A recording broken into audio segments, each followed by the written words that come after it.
of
Order. Questions for oral answer. Dr. Chu Pei-Ling.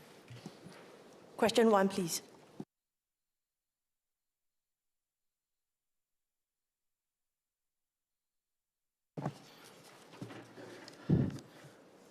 So today, over 99% of our internet traffic is transmitted internationally via submarine cables and domestically via terrestrial cables and radio networks.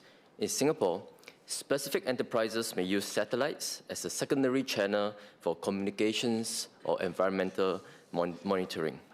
The impact of potential disruptions to satellite services today is therefore limited. For example, operational systems in the aviation and maritime sectors are primarily supported by terrestrial networks, with satellite communications serving as a secondary mode of communications. As cybersecurity threats to space systems are expected to evolve, the government will work closely with the industry to enhance the security and resilience of Singapore's space infrastructure.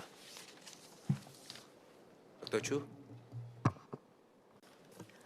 Thank you, Speaker and SMS.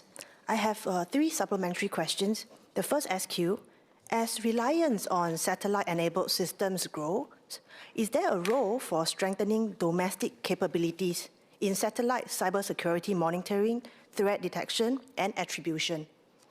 My second SQ, as reliance on satellite-enabled systems grows, is there a role for my second SQ, given that satellites are difficult to repair once launched and may rely on legacy or unpatched systems, what is the government's assessment of the resilient risks? And my third SQ, and how are these mitigated over their life cycle? Thank you. SMS Tan.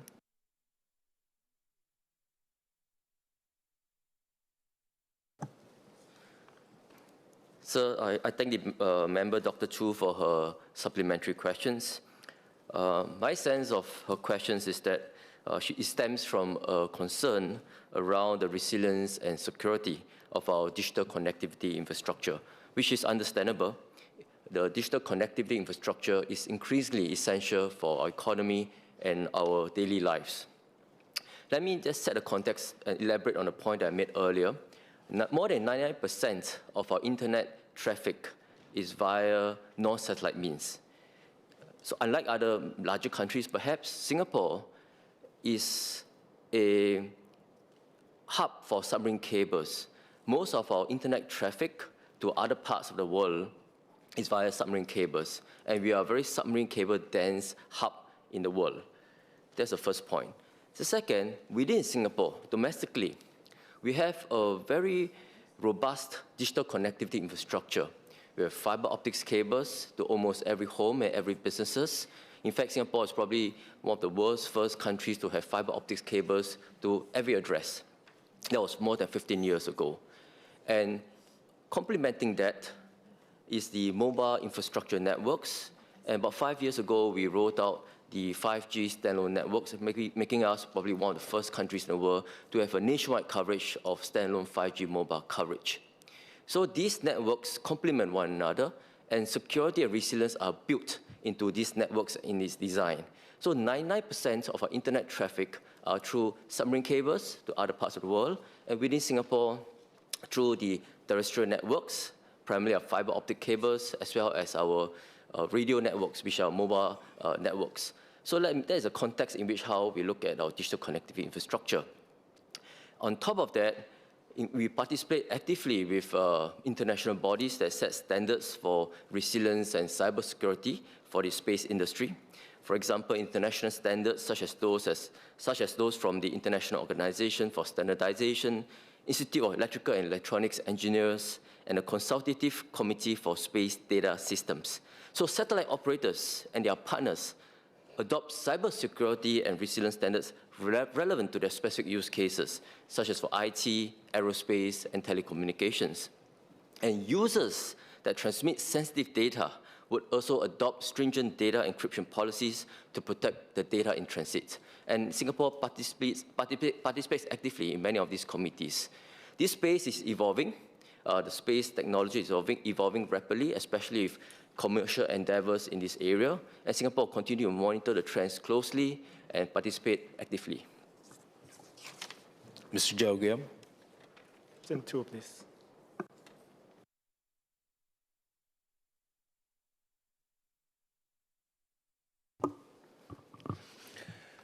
To cater to the needs of working parents, preschools providing full-day services are required to operate from 7 a.m. to 7 p.m. on weekdays. Preschools have the flexibility to extend their services beyond the standard operating hours based on factors such as parental demand and the availability of resources, such as manpower. Today, around 20 preschools operate beyond 7 p.m. on weekdays, and this is a decrease from 40 preschools in 2021. We recognize the challenges that parents face in balancing their caregiving and work commitments, and for parents who require additional caregiving support outside of the standard preschool operating hours, there are alternative options available. These include paid and community-based options, such as babysitting services. To support parents in accessing flexible work arrangements, or FWA, the government has worked closely with tripartite partners to encourage employers to provide a family-friendly work environment, and this includes the launch of the tripartite guidelines on FWA requests in 2024. The guidelines set out the process for employees to formally request for FWAs, for employers to consider them, and to aim to better support working parents in their caregiving needs. Mr. Gill.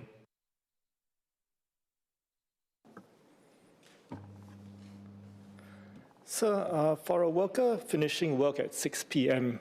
in the CBD and reaching the Heartlands preschool by 7 p.m. is often a logistical impossibility because they have to take taxis, unless they take taxis every day. And since work inflexibility, commuting costs, and the lack of domestic help disproportionately affect low and middle income parents, does MOS agree that rigid cut-off times could exacerbate social inequality? I have some suggestions. To avoid teacher burnout, would the ministry consider requiring one preschool per HDB estate to offer care until 7:30 p.m., staffed by ancillary care assistants? This could provide a safe environment for dinner and unstructured play without increasing the workload of core educators. And secondly, has the Early Childhood Development Agency conducted a proactive survey to gauge the actual interest in extended hours? Without this, we cannot assume that demand is low, just simply because parents may have simply resigned themselves to the current reality and are making career sacrifices in order to cope. MOS Go. Speaker, I thank the member for his questions. I think the first point with regard to employees ending at 6 p.m. And having to make it to the preschool to pick up the children, empathize and understand that some employees, some parents will face that constraint, which is why I think the emphasis on flexible work arrangements is all the more important. And I think we want to get to a state whereby the relationship and the common understanding between employers and employees as a society is as such, that we do support the caregiving needs of all our working adults, especially working parents. So I wish to double down on the need and the emphasis on flexible work arrangements. I thank the member for his suggestion of setting a preschool per estate that operates on extended hours. I don't think ACDA or MSF will have a firm view either way on this. I think the key thing here is that the decision to extend operating hours is a business decision that we have left it to the preschool operators. They can actually, the preschools today are actually free to charge. They are available and they are allowed to charge for the extra hours beyond 7 p.m. depending, and this is because we understand and we recognize that for the preschools to run beyond the operating hours, there will be additional demands on them, staffing requirements, additional resources, costs, and therefore they can charge. However, we have not seen that, and the data over the last 5 years bears itself that the number of preschools offering that has actually come down, which may suggest that there may not be a demand for that. And I'll highlight that 20 preschools is actually lesser than the number of constituencies that we have. I think the decrease, based on what ACDA understands, can be due to a variety of factors. First, of course, there may be lower parental demand. It may be the case, as we observe, that flexible arrangements is setting in. More parents do get those flexible arrangements from their employers, and therefore there isn't such a need for that. the preschools may also face very real manpower constraints, such as preschool educators themselves, or educators themselves having to go back to their own families and their own children at 7 p.m.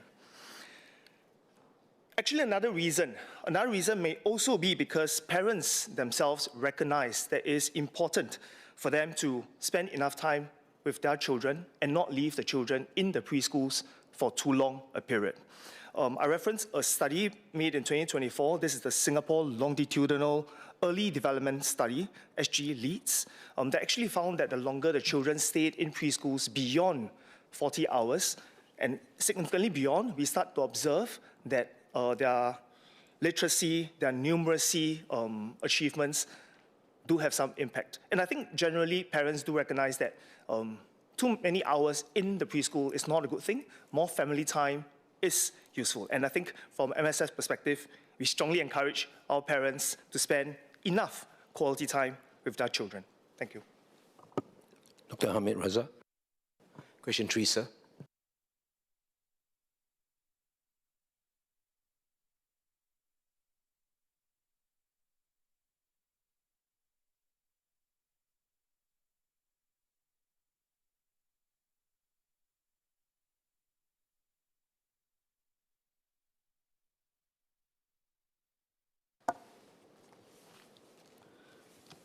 Sir, under the Administration of Muslim Law Act, AMLA, the ownership of all Waqf assets is vested in the Islamic Religious Council of Singapore, MUIS. The Waqf assets are managed by Waris Investment, a subsidiary of MUIS, and the appointed mutawalis in accordance with the intentions of the Waqif or donor. There are clear governance mechanisms in place to ensure that Waqf assets remain financially sustainable and are managed with accountability and transparency. First, all mutawalis must be approved by the MUIS Council and have the competencies to maintain good governance and long-term sustainability of the Waqf they oversee. Second, Waris and the appointed mutawalis must comply with audit requirements set out under the AMLA, as well as undergo periodic checks by MUIS that religious guidance by the Fatwa Committee has been adhered to. Third, the MUIS Waqf Disbursement Committee, which comprises members from the MUIS Council, monitors and reviews annual Waqf disbursement and makes recommendation on the allocation of Waqf funds in accordance with the Waqif's intention. Waqf management has indeed become more challenging over the years. Amidst rising costs and development needs, MUIS and Waris strive to keep rents affordable while performing their fiduciary duty to ensure sufficient financial returns for the Waqf beneficiaries. Where tenants face challenges paying rent, MUIS and Waris engage them to understand their situation and explore repayment plans. For some Waqf properties, MUIS and Waris have also undertaken asset enhancement and redevelopment initiatives under the Waqf Revitalization Scheme to optimize financial returns while sustaining their heritage value. Recent examples include the Red House at East Coast Road and Jamik Chulia Heritage Development at Moore Street. MUIS will continue to review and enhance Waqf asset management to ensure that our Waqf assets can sustainably support their intended beneficiaries. Dr. Raza. Thank you, Mr. Speaker, and I thank the Acting Minister for his reply. I do appreciate the challenges faced in unlocking the assets and to create greater value. In my interactions with members of the Malay Muslim and the Indian Muslim community, they have expressed interest to find out how the value from these Waqf assets can be used to uplift the community over time. Secondly, I would also like to ask the Acting Minister, how does MUIS and its subsidiaries actually engage diverse segments of the Muslim community to ensure that their views are heard and incorporated into the asset management as well. Thank you. Acting Minister, Vice Chair Ibrahim.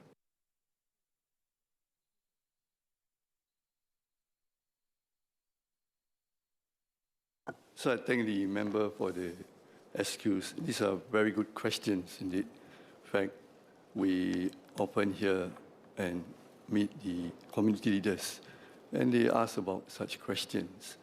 So essentially, the returns from the building rentals or with any other forms of income from the or generated from the Wakaf assets are distributed to beneficiaries in accordance with the Wakaf deed.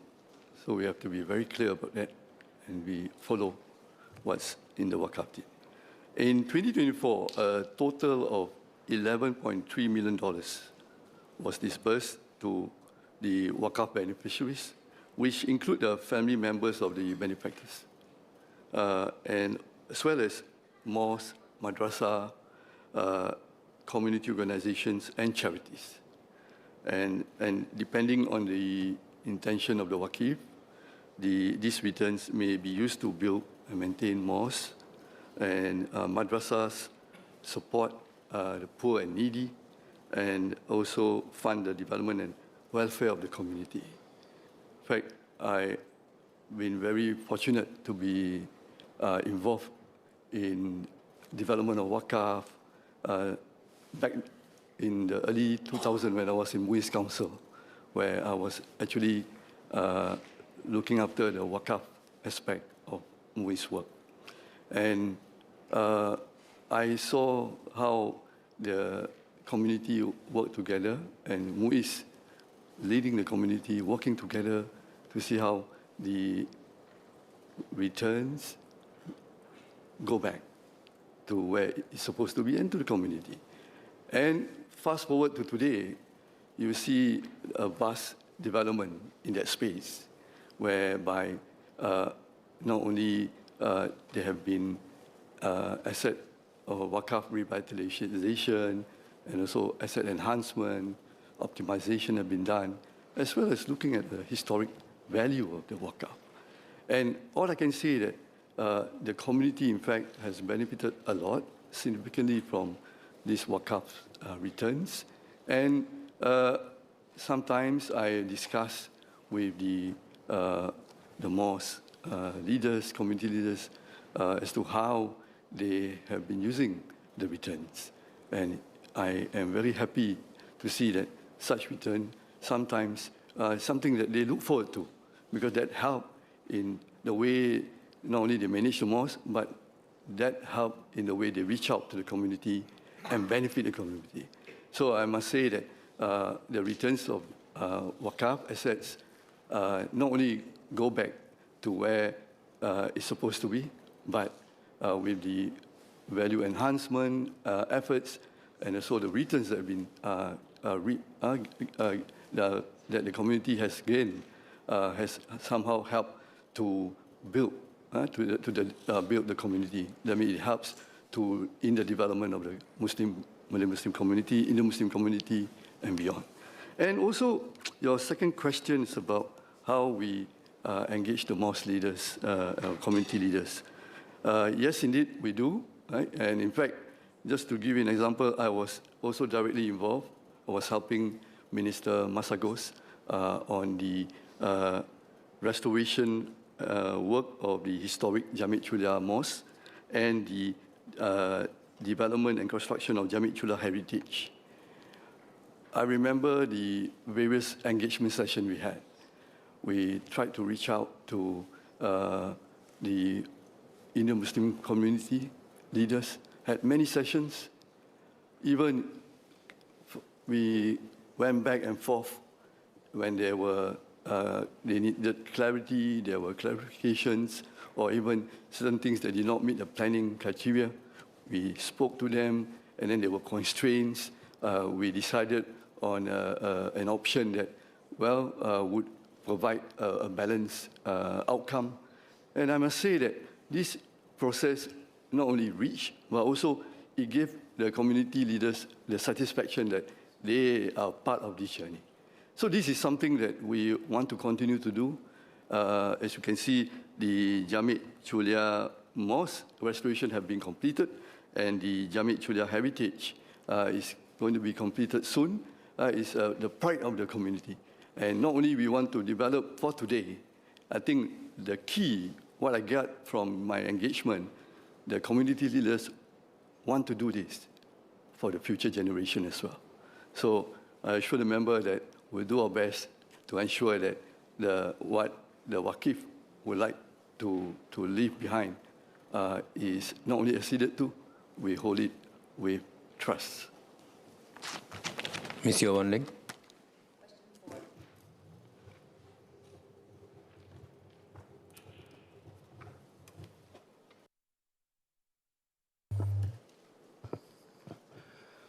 Sir, under the Institute of Technical Education ITE Work-Study Diploma Program, trainees are hired by the participating companies as full-time employees and receive on-the-job training delivered by employers in tandem with classroom training by ITE. ITE graduates with disabilities participating in the Work-Study Diploma Program may approach SG Enable for employment support from trained job coaches. They provide job support services such as fostering workplace integration, and they also provide employers with practical advice on job redesign. SG Enable also connects interested inclusive employers with ITE to participate in the Work-Study Diploma Program and offers disability awareness training to these employers to better support and integrate employees with disabilities. In addition to support from SG Enable, ITE also works with employers to ensure that necessary support arrangements are in place for trainees with disabilities. One example is for employers to provide step-by-step instructions for trainees who require more time to learn at work. Ms. Yeo.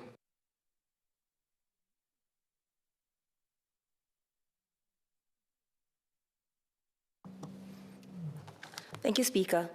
For many young persons with disabilities and their families in the IT system, the Work-Study Diploma pathway does offer a very viable route towards a secure and meaningful future. However, given their conditions, some may require a longer runway to secure a suitable host organization, particularly as what SBS had mentioned, if there needs to be job redesign or the workplaces to be properly resourced to be inclusive employment areas.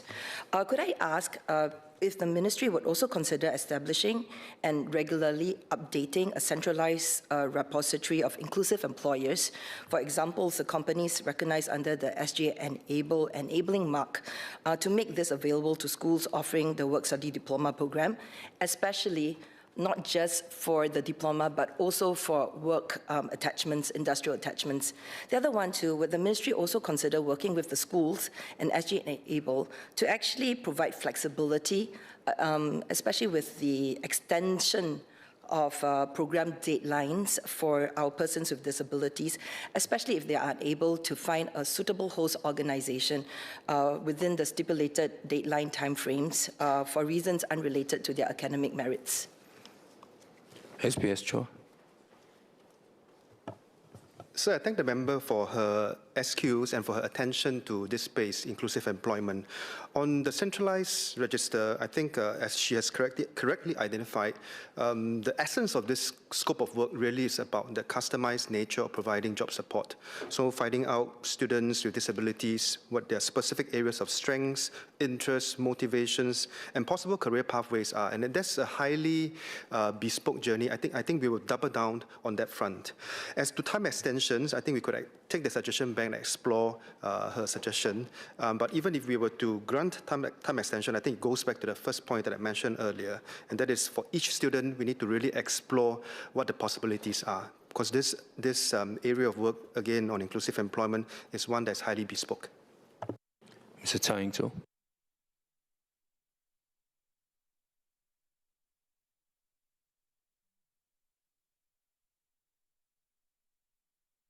Mr. Speaker, MOH reviews our tobacco control policies regularly with the aim of keeping smoking prevalence as low as possible.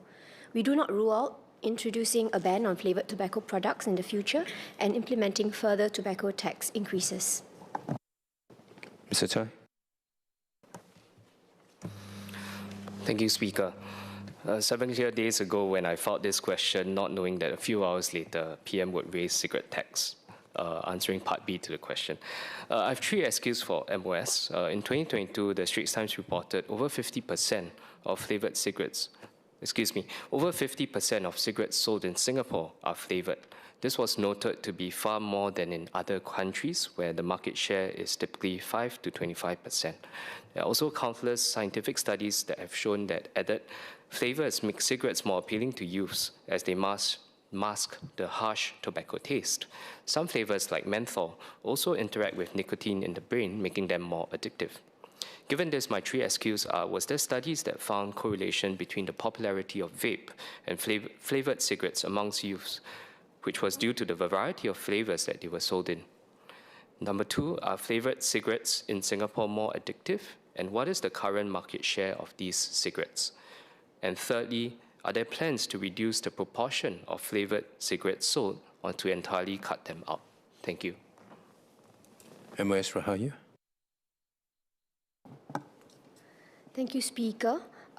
Yes, indeed, there is a large body of international evidence showing that flavoured tobacco products increase smoking initiation, particularly amongst youth, because as the member had mentioned earlier, the flavours like menthol or fruit are used to mask the harsh tobacco flavour, and this actually increases its appeal to the youth. And he also mentioned about the ST report. It is still fairly accurate that menthol cigarettes take up almost half of Singapore's cigarette market. So we are definitely not close to reviewing this. We are looking into this matter. As I mentioned in the earlier answer, we are reviewing as to whether or not we will introduce a ban on the flavoured tobacco products. Mr. Abdul Muhaimin Abdul Malik. Question 6, please.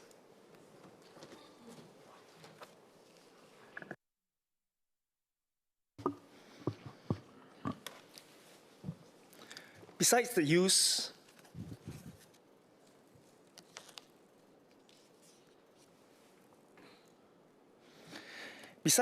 of the Child Development Account funds, the government provides subsidies to ensure child-minding services under the Early Childhood Development Agency, or ECDA's, child-minding pilot for infants are affordable. For parents who use these services full-time for 5 times a week for 4 weeks, they'll pay around $700 a month in out-of-pocket expenses. This is lower than the usual cost of child-minding services today, which can be around $1,200 to $2,800 a month.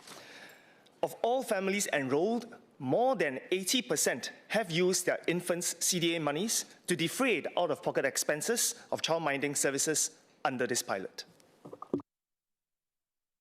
Mr. Muhaimin. Thank you, Mr. Speaker. I have 3 supplementary questions for the MOS. Okay, the MOS mentioned that there's 80% of enrolled families that have used CDA monies to defray the costs. Can the MOS share what proportion of enrolled families come from lower income households those with PCHI of 1,500 or below, and whether the absence of means-tested subsidies has been a barrier to participation for such families? And if so, what the ministry intends to do about it? MOS Go. Speaker, I thank the member for his question. Actually, I recognize the member's concern for our low-income families, and we are also acutely aware of this segment of society that we especially need to take good care of. I wish to highlight and inform the member that this child-minding pilot is actually a pilot. We only offer it at 2 centres currently and taking care of no more than 100 infants at this current juncture.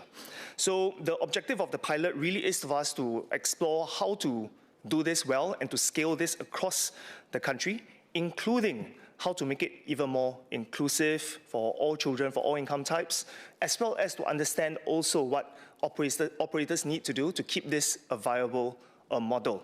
And therefore, currently we only provide supply-side subsidies to the operators, as well as on the CDA monies. We recognize that for low-income families, if they really need the infant care or child-minding support, actually we do recommend them to go for our many infant care preschools. And our low-income families, when they enroll in our government-supported preschools, they will, like a member is aware of, receive a lot more subsidy options, including means-tested subsidies. And with fee caps at our government preschools, after preschool subsidies, our low-income families can actually pay as low as $40 for full-day infant care in anchor-operator preschools. Thanks. That's $40 a month, right? Yes, Speaker, thank you very much. It's $40 a month. Order, end of question time. The clerk will now proceed to read the order of the day. Item 1, resumption of debate on the budget statement. A motion standing in the name of the Prime Minister and Minister for Finance, third allotted day. The question is that Parliament approves the financial policy of the government for the financial year 1st April 2026 to 31st March 2027. Mr. Anand Pao.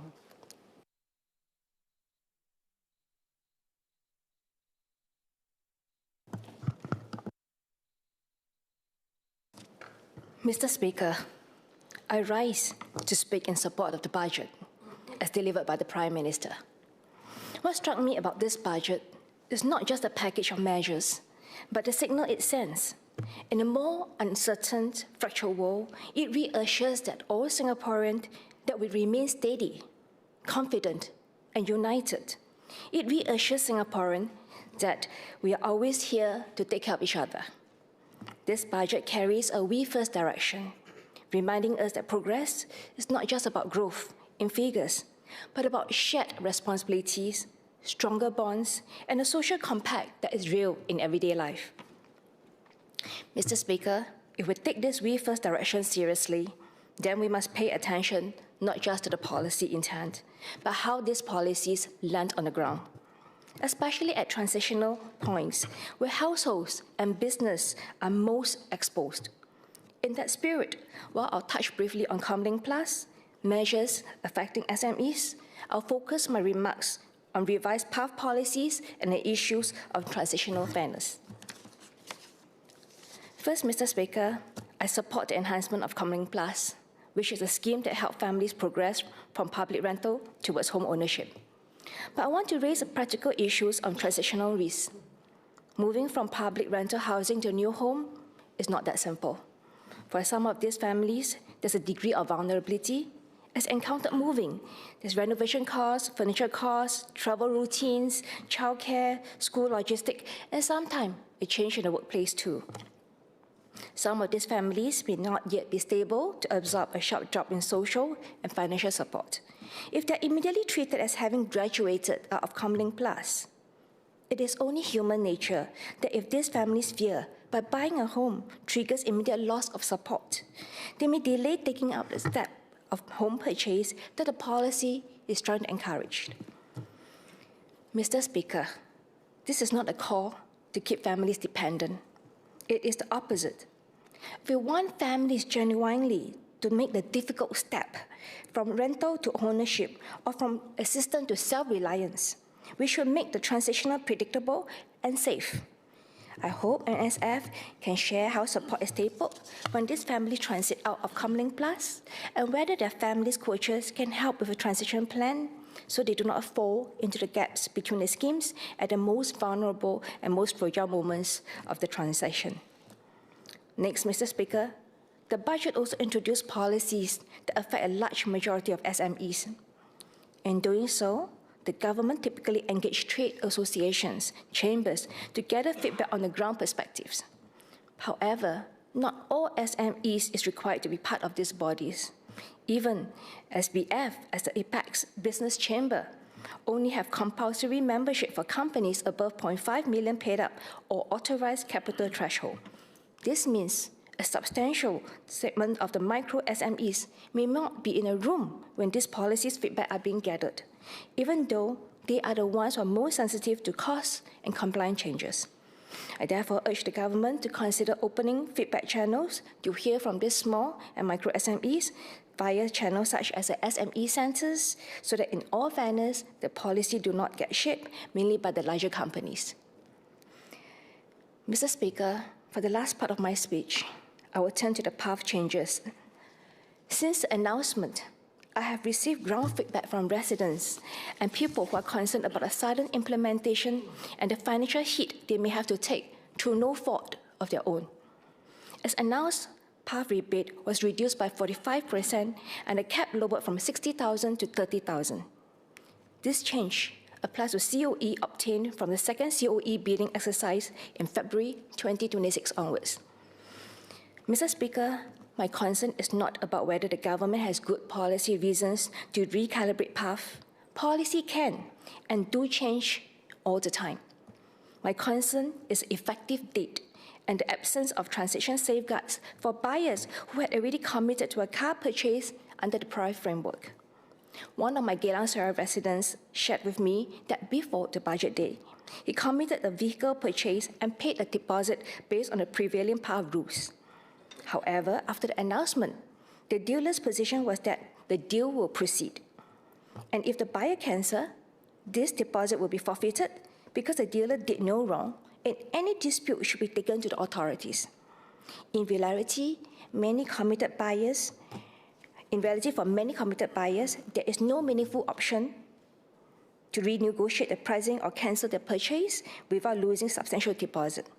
These buyers bear the downside of immediate policy shift. Mr. Speaker, what makes this change particularly difficult is the hastiness of the implementation. The next COE cycle started after the budget was announced and before this House got to debate the policy change. When the path rebate framework changed with such a short runway, the assumption that buyers and sellers made at the point of contact or the point of contract no longer stands. Yet, buyers remain locked in because they cannot back out of the contract without any penalty. I therefore have 6 questions I hope MOT can consider. First, why was there no interim measures for buyers who had already committed and paid deposit before budget day? And would the revised path framework have started in a later COE cycle or with a longer lead time so that the buyers have time to react and consider their decision to buy? Second, in deciding on an immediate start date, did the government consider industry practices such as non-refundable deposits? And was it anticipated that some buyers would face a dilemma of either proceeding at the loss or forfeiting their deposits if they cancel the car purchase? Third, will the government consider introducing a limited relief mechanism for buyers who entered into purchase agreements and paid deposits before budget day? For example, mandating a short grace period, a cancellation without penalty window, or other measures to prevent immediate hardship to this group. Fourth, did the government consider the impact on new car sellers who typically commit to inventory and order pipelines 6 to 12 months in advance? For these new car dealers, they are now at risk of holding stocks that is much harder to sell and may have a knockout effect on their business viability and also the employees' jobs. Fifth, did the government expect this change to increase COE renewal because retaining older cars become relatively more attractive? And if so, what's the expected impact on the number of COEs available for the new cars and resulting trajectory of the COE premiums? Finally, did the government assess how this policy might raise household costs, including higher used car prices, and the impact on families who need the cars for caregiving, disability needs, shift works, caring for elderly family members? Mr. Speaker, some people have also asked my team whether if this is in substance an EV promotion policy. If so, can the government clarify whether our infrastructure is ready? For example, is the national power grid support a mass adoption of EV, and will EV charging, especially in older estate, keep in pace so Singaporeans will not feel that the policy is moving faster than practical realities? Mr. Speaker, the principle is simple. When policy moves quickly, transitional safeguards matters. Otherwise, it creates a perception that when government provides supports, there is conditions and waiting period. But when government takes away value, it can be immediate. I worry this perception will erode trust especially if ordinary families are hurt because they are not sophisticated buyers and reasonably expect the rules to remain stable when making big purchases. So in closing remark, Mr. Speaker, I support the budget waivers direction. However, I urge the government to view these issues that I raised through the lens of transition and in fairness, whether it is social, economical, or business in nature. Thank you. MOS Rahayu, you have a clarification to make? Thank you, Speaker. Mr. Dennis Tan had in his speech on 24th February called for PG and CHAS subsidies to be available at national dental centres when patients are referred there due to complicated conditions. Mr. Tan mentioned that his colleague, Mr. Kenneth Tiong, had raised the same issue in a PQ. I would like to make some clarifications, please. Subsidies and PG benefits are in fact extended to patients at national dental centres. Hence, when Mr. Tiong asked in November last year if polyclinic dental services should cover denture fabrication, repair and fitting, MOH had replied that the polyclinics do cover these services. However, complex cases should still be referred to specialist centres like the National Dental Centre Singapore, since they require specialist management. Such referral cases are subsidised at the specialist centres. For the specific case that Mr. Tan had raised, the patient has also written to the ST Forum page. Subsidies were not extended to the patient's mother because she was a private patient. Ministry will be reaching out to the member of public to explain the situation. Mr. Tiong. Thank the MOS for her clarification. So may I ask what is the extent of the MediSave coverage for dental subsidies? And if so, can they be expanded? Thank you. MOS Rahayu. I thank the member for his question. Actually, the ministry has recently announced higher subsidies for root canal treatments and permanent crowns, so there are some extensions already looked at. But as with many other measures, we are constantly reviewing it to see how best we can support patients. I would like to move on, Associate Professor Haji Maslim, because the MOS Rahayu was raising clarifications from Mr. Dennis Tan and indirectly to Mr. Tiong. Mr. William.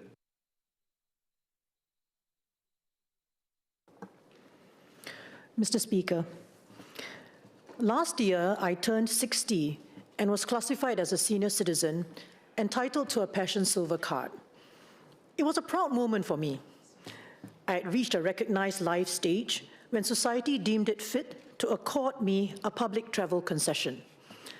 It also made me reflect more about the demographic group I just entered and what this next phase of life should be about. According to the World Health Organization, healthy aging is defined as the process of developing and maintaining the functional ability that enables well-being in older age.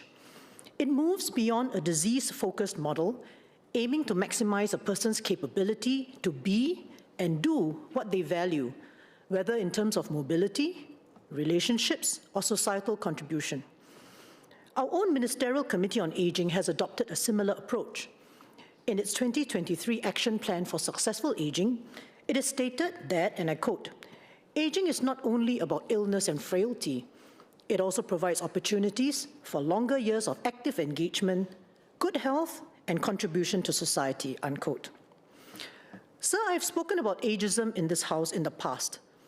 Instead of seeing a grey-haired individual as weak and helpless, we should, as far as possible, see how that person's ability and potential can be unlocked. We should look to empower our seniors.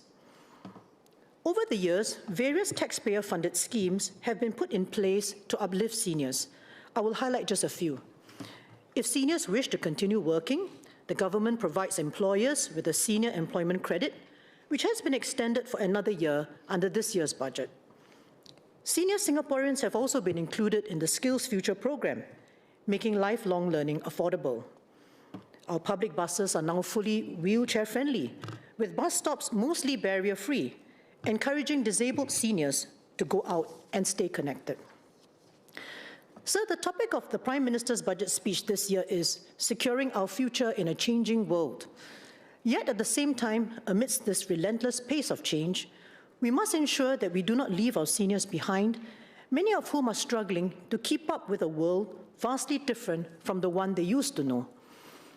Today, I would like to highlight 3 areas that seem to me to be recurring issues facing seniors. First, the push towards digitalization. Second, the withdrawal of face-to-face services. And third, the government's means testing policies. First, on digitalization. The relentless pace of digitalization is epitomized by the use of SingPass. To transact with all government departments, SingPass is the default mode. SingPass has overall been a great enabler that eases authentication and transactions across many sectors. For some seniors, however, it is bewildering and disempowering. Seniors who never had a smartphone have to purchase one in order to download the SingPass app and utilize its functions. Even so, many are unable to operate the app as it is simply alien to what they are used to.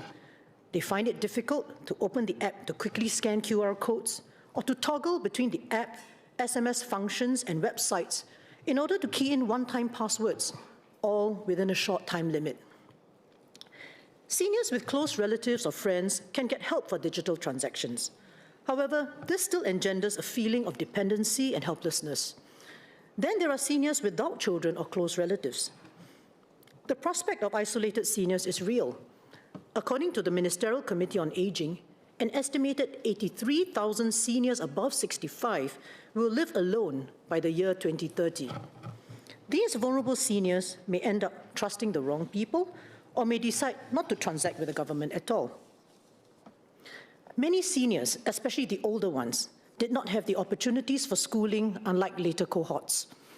According to the Department of Statistics Population Trends 2025, as at 2024, nearly 40% of those over 55 have education at below secondary level, a very significant segment. Education levels tell us something about comfort with technology, as using technology usually requires higher level language skills, often in English. So to that end, I wonder if there's information available on the extent to which services may not be reaching seniors due to the demands of digitalization and how best we can support them. For example, I'm aware that the Silver Generation Office is doing health-related outreach to isolated seniors at their homes. How far are they trained and able to assist such seniors in digital transactions? I now move on to the related point of the withdrawal of face-to-face or over-the-counter services. So in the last decade, there has been a rapid withdrawal of face-to-face services across many sectors. One huge change is in banking, with banks driving their customers to digital banking apps and the reduction in physical bank branches. For government services, this has been happening as well, with face-to-face services being reduced for one reason or another. For instance, we have been told that due to manpower constraints in the home team, neighborhood police posts and some neighborhood police centers no longer have manned counters. So a recent drastic change affecting residents in the Hougang area has been the closure of the HDB branch office at Hougang Central. Although the closure of this office was due to the site being sold for development, the lack of a replacement physical branch has upset and worried residents. This is not surprising. According to the Department of Statistics, as at June last year, the Hougang planning area is one of those which has a high concentration of residents over the age of 65. On this, sir, please let me continue in Mandarin. In Hong Kong Central Planning Development Office has been closed since September 1st. The area that was affected, including Hougang SMNC and some of the areas in Aljunied GRC, the residents have feedback to me that they now have to go further to Sengkang Planning Office to transact. This has caused a lot of inconvenience to them. According to the question, the issue raised by Dennis Tan from Hougang, the MND has responded that Hougang Planning Office has been closed in September 1st is to accommodate the development in the Hougang Avenue 10 and Hougang Avenue 1. So at the moment, HDB did not set up any new physical office or branch there, and is now using an electronic touch point to replace the over-the-counter services. So over here, I would like to ask HDB, when it was decided to close the Hougang branch, has there been an evaluation or assessment on the impact that is caused onto the Hougang residents? There are many old flats that has been built in Hougang, and there are many elderly residents there. Does the government feel that after closing the branch, the residents have to be forced to adapt to the digital services? If the physical branches has been closed in the area where there are more young people, I can understand. But in Hougang, such an area that's concentrated with the elderly residents, such an arrangement, is it appropriate? Residents of the area have been asking what is next on the government's agenda for the removal of face-to-face services. They worry that the Hougang Neighbourhood Police Centre is next. So finally, I move to my third and final observation on means testing for subsidies and benefits. In the budget speech, PM Wong emphasized that families were the bedrock of society and the first line of support for every individual. It is useful to examine whether some government policies might inadvertently discourage family support. Take, for instance, the means testing criteria for government subsidies and schemes. The Silver Support Scheme and healthcare subsidies for long-term care and outpatient treatment under CHAS are prime examples of policies affecting seniors. These schemes have eligibility criteria such as per capita household income, PCHI. Should a wage-earning adult child decide to live with his or her parents for mutual support, the seniors may become ineligible for support or have support reduced compared to if they lived on their own. The same would apply to a single aunt or uncle with very limited resources, but living with a family of working adults. So it is thus not surprising that there are adult children who decide not to have the same address as their parents or relatives, so that their elderly can qualify for more government support. This surely cannot be the message the government wishes to send. I agree with the principle of means testing, as our resources are finite. However, some refinement of our means testing criteria is due. Would it be possible, for instance, to do away with the per capita household income criterion for schemes such as Silver Support and simply look at the senior's own income? So to round up, I would like to urge the government to continually review how it empowers seniors. And to that end, I wish to conclude on a positive note. I must give credit to the Traffic Police and the Land Transport Authority for something meaningful they have just implemented to help senior drivers. For years up to now, drivers aged 65 or older have had to undergo medical examinations for renewal of their licenses. For the general driving license issued by the police, once in 3 years. For the vocational licenses issued by LTA, annually. Senior drivers have come to the Meet People sessions expressing confusion over these two requirements. Some have also had difficulties uploading the medical reports onto the portals of the two agencies, as they were not comfortable handling attachments. Now, under the new harmonized medical examination report scheme implemented on 2nd February, drivers need only attend one medical examination that can be used by both agencies. In addition, the doctor will be the one uploading the medical report onto the relevant portal. Drivers need not do this themselves anymore. This is similar to the way medical examination reports on migrant domestic workers are being submitted to MOM by clinics. So the new scheme implemented by both these agencies demonstrates how a seemingly small gesture can go a long way to easing the life of seniors. With collaboration across agencies and with Singaporeans, we can forge a kinder, more conducive environment for all generations. Ms. Heniso.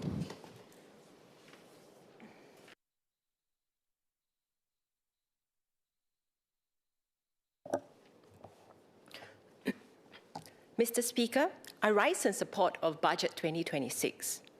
As the head of advocacy for the PAP Women's Wing Seasons of Life, I'm heartened by the budget's emphasis on supporting Singaporeans through every stage of their journey, from youth to parenthood and into their golden years.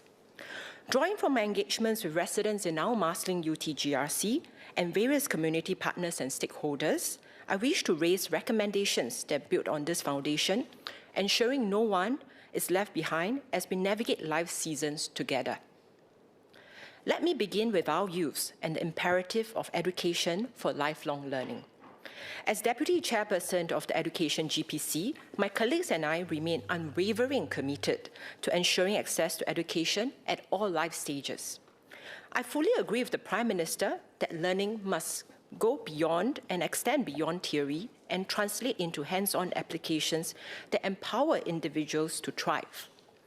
An example which I wish to share with this House is the YMCA's Vocational and Soft Skills Program, VASSP, an initiative that I have proudly supported for the past few years, which aims to equip out-of-school youths and youths at risk with job competency and specific vocational skills. I regularly attend their dialogue sessions where I share my personal story, starting as a student in a normal academic stream, facing doubts about my future, yet finding the confidence to pursue a law degree and becoming who I am today. This program is a vital effort to uplift youths who may feel disillusioned about their future due to influences like misguided peers or challenging family backgrounds. Such initiative should not only be encouraged but normalized, aligning with Prime Minister's vision in his budget speech that every Singaporean, regardless of where they start in life, should have a fair chance to pursue their aspirations and realize their full potential.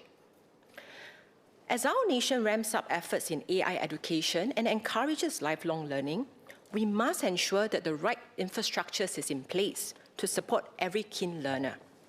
I have previously suggested in this House that we consider establishing another Institute of Technical Education in the North. This new ITE could also serve as a dedicated campus for lifelong learning, collaborating closely with the nearby Republic Polytechnic and collaborate closely with the adjacent Jurong Town Corporation's industrial areas. Such a facility could democratize access to practical, skills-based education, bridging gaps and fostering a culture of continuous growth. Turning into marriage and parenthood, I applaud the budget's recognitions that families are the bedrock of society and the first line of support for every individual. Building on this geological metaphor, Budget 2026 should enhance support for families starting and building, much like the stratifications of bedrock that provides enduring stability. Prospective parents face unique concerns and challenges. There is no silver bullet to improve our ever-low TFR overnight.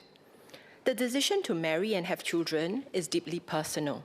The key question is, what are the right conditions that would help couples feel confident and ready to start a family? Through my engagements with fellow Singaporeans, in particular my Woodgrove residents and Fertility Support Singapore, I have been motivated to continue to spotlight support for assisted conception procedures. As Minister Indrani Raja noted in a speech at the FSS Fertility and Inclusion in the Workplace Forum, and I quote, "There are couples who wish to have children but have difficulties conceiving. The struggles they face are deeply personal, often invisible, and sometimes painful."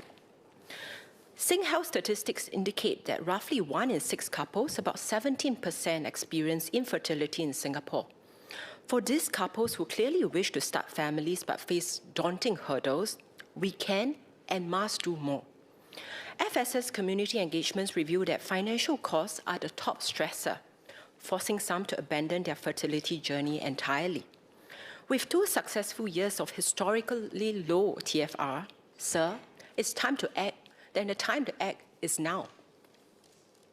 My fellow PAP Women's Wing MPs and I stand aligned with FSS recommendations to propose several feasible solutions to create those right conditions. 1, promote early health screenings for fertility, potentially collaborating with the Registry of Marriages and as part of the Healthy SG movement. 2, increase subsidies for assisted reproduction treatments. 3, raising the Medisave utilization limits for ART and allowing treatments in private clinics to alleviate long waiting times in public hospitals, where time is of the essence. Additionally, we recommend government to co-fund for ART at private clinics, expanding MediSave withdrawals from 3 to 6 cycles, MediSave coverage for elective egg freezing, subsidized fertility screenings for couples, and enhanced workplace support for fertility and family building. Beyond conception, the journey after birth, subsumed under SG Made for Families, also influences decision to start families. Concerns include accessible and affordable housing, as well as mitigating career impacts for parents raising children. It is regrettable that not every need can be met, as each family's circumstances are unique. That said, this House will strive to ensure that every Singaporean family is cared for. A common appeal from my Woodgrove residents is for housing that allows them to build true homes. Obstacles that my residents face include successfully balloting for a HDB flat, upgrading to a larger flat to accommodate their growing family, which for buyers of resale flats means needing to fork out, at times, significant cash to meet the cash over valuation component. As such, I hope that HDB can provide access to bigger HDB flats by granting priority as second-timers to the sale of balanced flats for families who have with 2 or more children who wish to upgrade and live closer to or with their parents. For children's education, we must keep expenses affordable and by offering better flexibility in tapping on the CDA funds for preschool recommended enrichment lessons and field trips, for example. We should also support continuous career progressions for working parents, especially mothers, ensuring stable incomes to cover growing expenses for aging parents and children. I urge reinstating the working mother tax incentives to allow mothers who earn more income each year to claim a larger amount of tax relief for each child so as to motivate mothers to remain and or return to workforce when they feel ready to pursue leadership positions. Finally, let us not forget our seniors entering their golden years. Many do not wish to burden their children and to seek to remain active and healthy.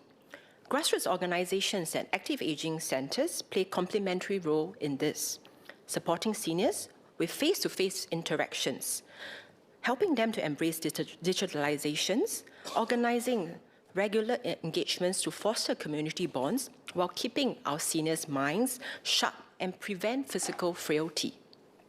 A recent example is the Frailty Management Program that was launched in Care Corner Active Aging Centres in Woodgrove and Marsiling, with a comprehensive and tailored care plan and close monitoring to address our seniors' physical, nutritional, and social needs. Mr. Speaker, the government has been actively encouraging seniors, and in particular Singaporeans, to embark on legacy planning. But I believe more can be done to increase the take-up rates, especially amongst our seniors, such as 1, continuing to waive the LPA registration fees for Singaporeans, and 2, considering a revamp of the wills registry while ensuring users are properly advised by legal professionals and better protected. At this juncture, I wish to declare that I'm a practicing lawyer. As part of our PAP senior group initiatives, Woodgrove branch have organized 3 sessions of pro bono LPA certification session last year, serving our seniors in need. I'm immensely grateful to our group of dedicated volunteers and lawyers who have given many of my Woodgrove residents a peace of mind and, more importantly, assisted them in completing their legacy plans. At Marsiling UTGRC, we have more pro bono LPA certification sessions in the pipeline, which we hope our residents will sign up for and attend when the dates are announced. Please stay tuned. Building on the momentum, I intend to speak during the Ministry of Law COS to propose ways to enhance access and protections to encourage legacy planning. Mr. Speaker, in conclusion, Budget 2026 lays a strong foundation. But with these recommendations, we can make it even more inclusive by supporting Singaporeans through youth, parenthood, and seniority. We build a resilient nation where every season of life is one of opportunity and dignity. I support the budget. Mr. Andrea Low.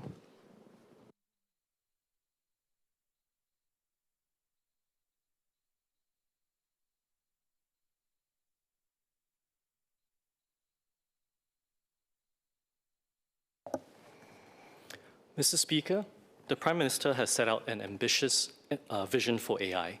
He asks us to harness it as a strategic advantage. I agree with that framing. The question I want to put to the House today is, a strategic advantage for whom? The answer will determine whether Budget 2026 fulfills its promise that growth must translate into good jobs and rising incomes for Singaporeans. I want to address three things. How can we own the technology rather than just renting it? How can we protect the worker who is being asked to adapt in this new age? And how can we ensure that the gains are shared with the people who help create them? Let me start with the technology itself. Mr. Speaker, I want to push our AI ambitions further.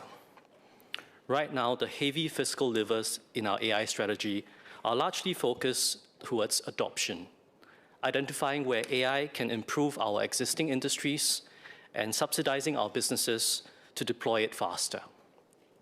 That is necessary, but not sufficient. If our industrial strategy remains focused on fast adoption, we are agreeing to a permanent compounding transfer of value to foreign technology companies. Every API call we make, every subscription, every enterprise license is rent paid to a landlord in Silicon Valley or perhaps China. Singapore has never just accepted that kind of relationship with any industry.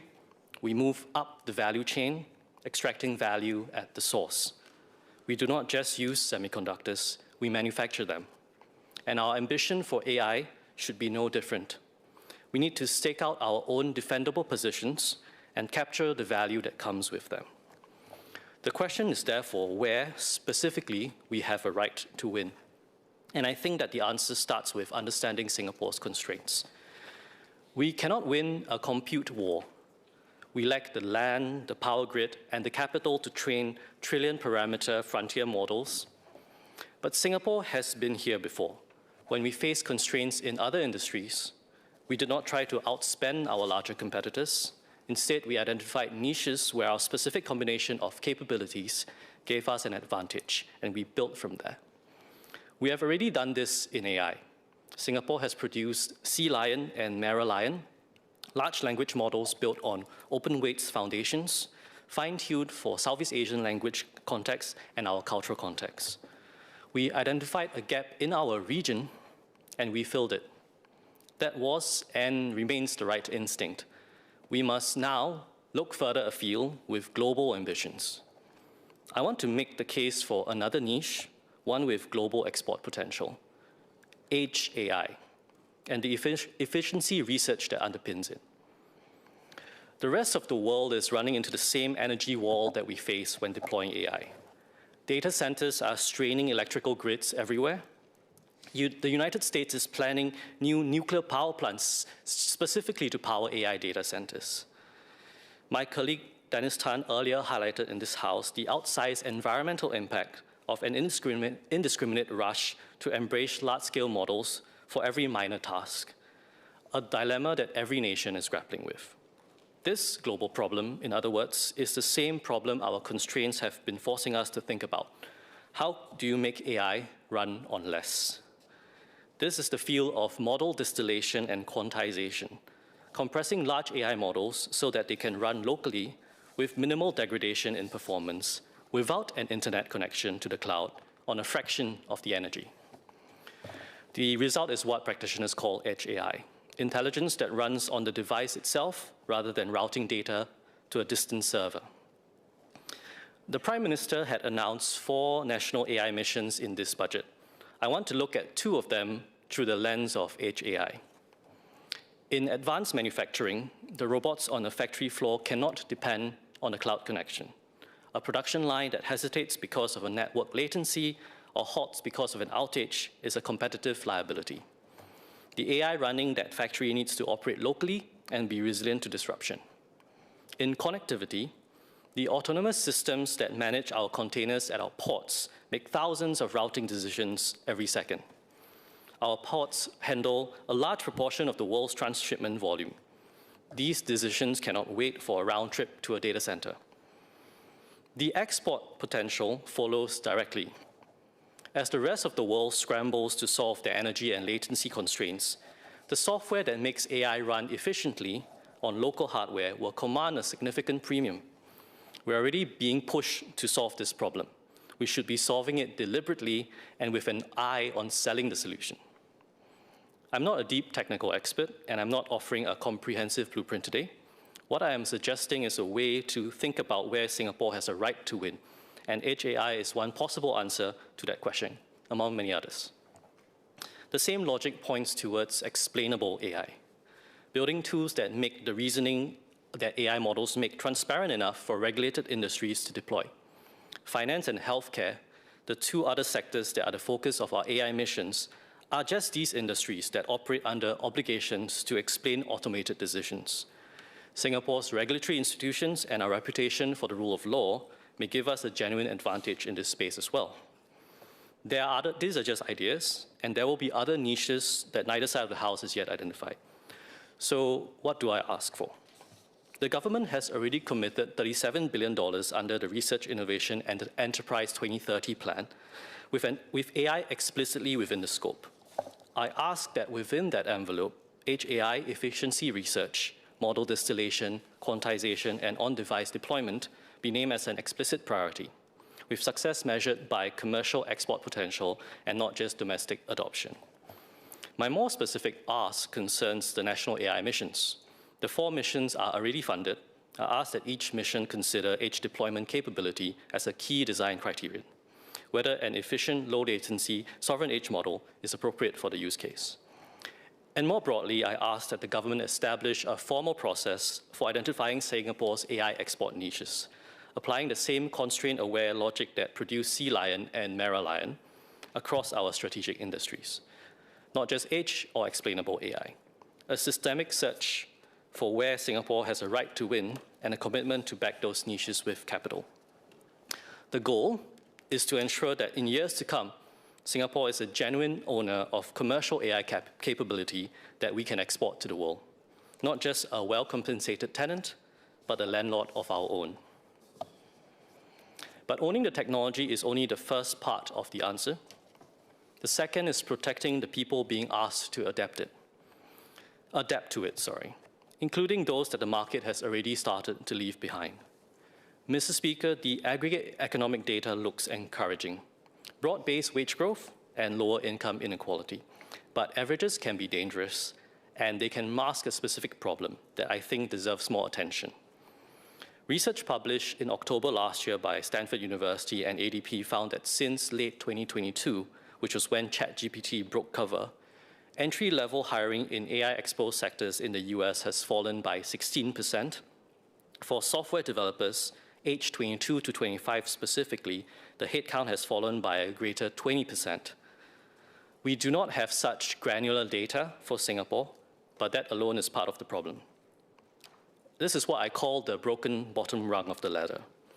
Now, I want to be clear that what is at stake here, not just in economic terms, but in human terms as well. The first job is not just income. It is a place where you discover what you're capable of, where someone more senior takes a chance on you, teaches you something you could not have learned any other way, and passes on a standard of craft or judgment that you will carry for the rest of your career. It is where professional identity is formed. If that rung is gone, not because graduates are less capable, but simply because it is now cheaper to automate the tasks that used to justify hiring them, we do not have an unemployment problem. We have a rupture in how knowledge and expertise pass from one generation to the next. The experienced professionals of 2046 are the junior hires of today. If we do not hire them today, we will not have any in 20 years. After my parliamentary colleague Eileen and I put out a call for feedback some months ago, we heard from many young Singaporeans who are living this. Graduates who applied for over 100 roles, who took unpaid internships hoping it would lead somewhere, who are talented, willing, and being told by the market there's simply no place for them yet.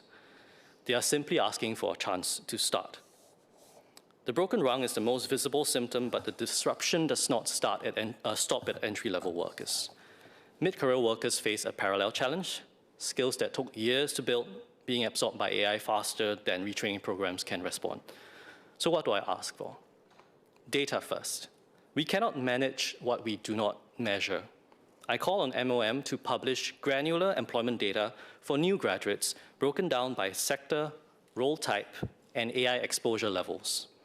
If the broken rung is happening here, we need to see it in our numbers before we can respond to it. The government's 400% Enterprise Innovation Scheme tax deduction for AI expenditure is a powerful lever as well.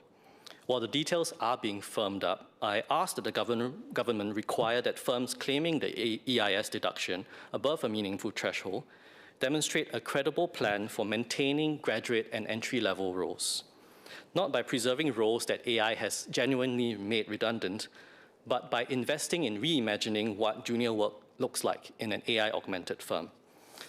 Public money for AI adoption should come with a commitment to developing the workers who will work alongside it. The government's announcement of 6 months of free premium AI tool access for workers taking selected courses is also a welcome step. But 6 months is a trial period. Mastery takes longer.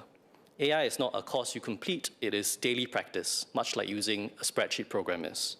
A worker who builds that habit over 6 months and then has the access removed is being set up to fall again. The Workers' Party has called for Skills Future credits to cover AI tool subscriptions on an ongoing basis. I renew that call today for young workers starting out and for those mid-career who need to stay current, as well as for our senior workers looking to embrace new technology.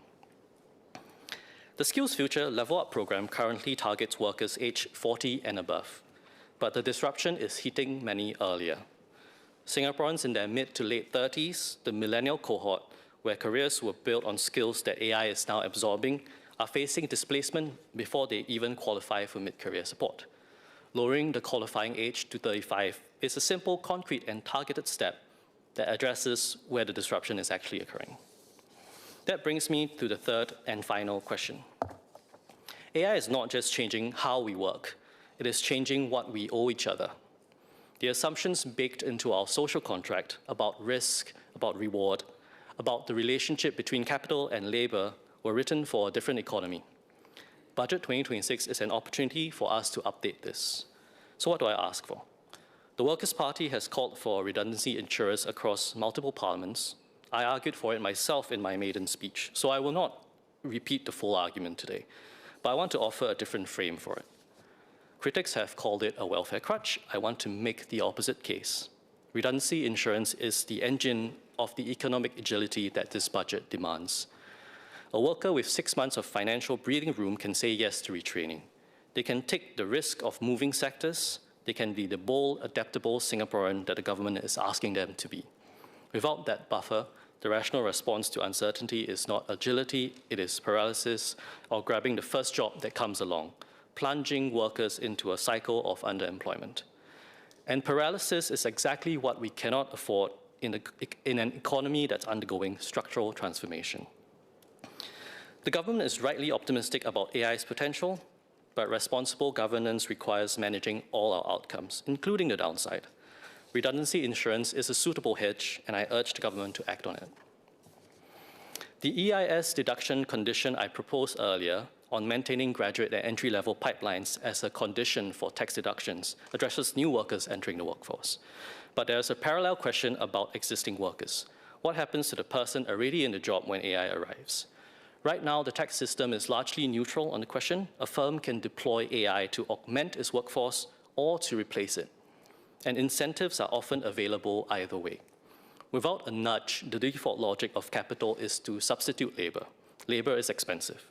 Shareholders benefit when headcount falls. AI makes substitution easier than it has ever been. I propose a targeted retraining tax credit, available only to firms that can demonstrate that they have reskilled a specific worker into an AI-augmented role, rather than retrenching them. Retention, done right, costs less than redundancy. Let us make the fiscal system reflect that. Which brings me finally to the distribution question. Global evidence consistently shows that productivity gains from AI do not automatically translate into wage growth. The government is investing taxpayer resources and regulatory sandboxes in 4 national AI missions: advanced manufacturing, connectivity, finance, and healthcare. These are the right priorities, but they come with a public obligation. I propose that an annual AI gains audit scoped specifically to these 4 sectors be implemented. Not red tape for every business, a targeted accountability mechanism for sectors receiving extraordinary levels of public support. To answer one straightforward question, are the productivity gains from state-backed AI missions flowing into the wages of our workers, or are they flowing into shareholder returns? Mr. Speaker, this is a budget with genuine ambition, and the Workers' Party supports much of its direction.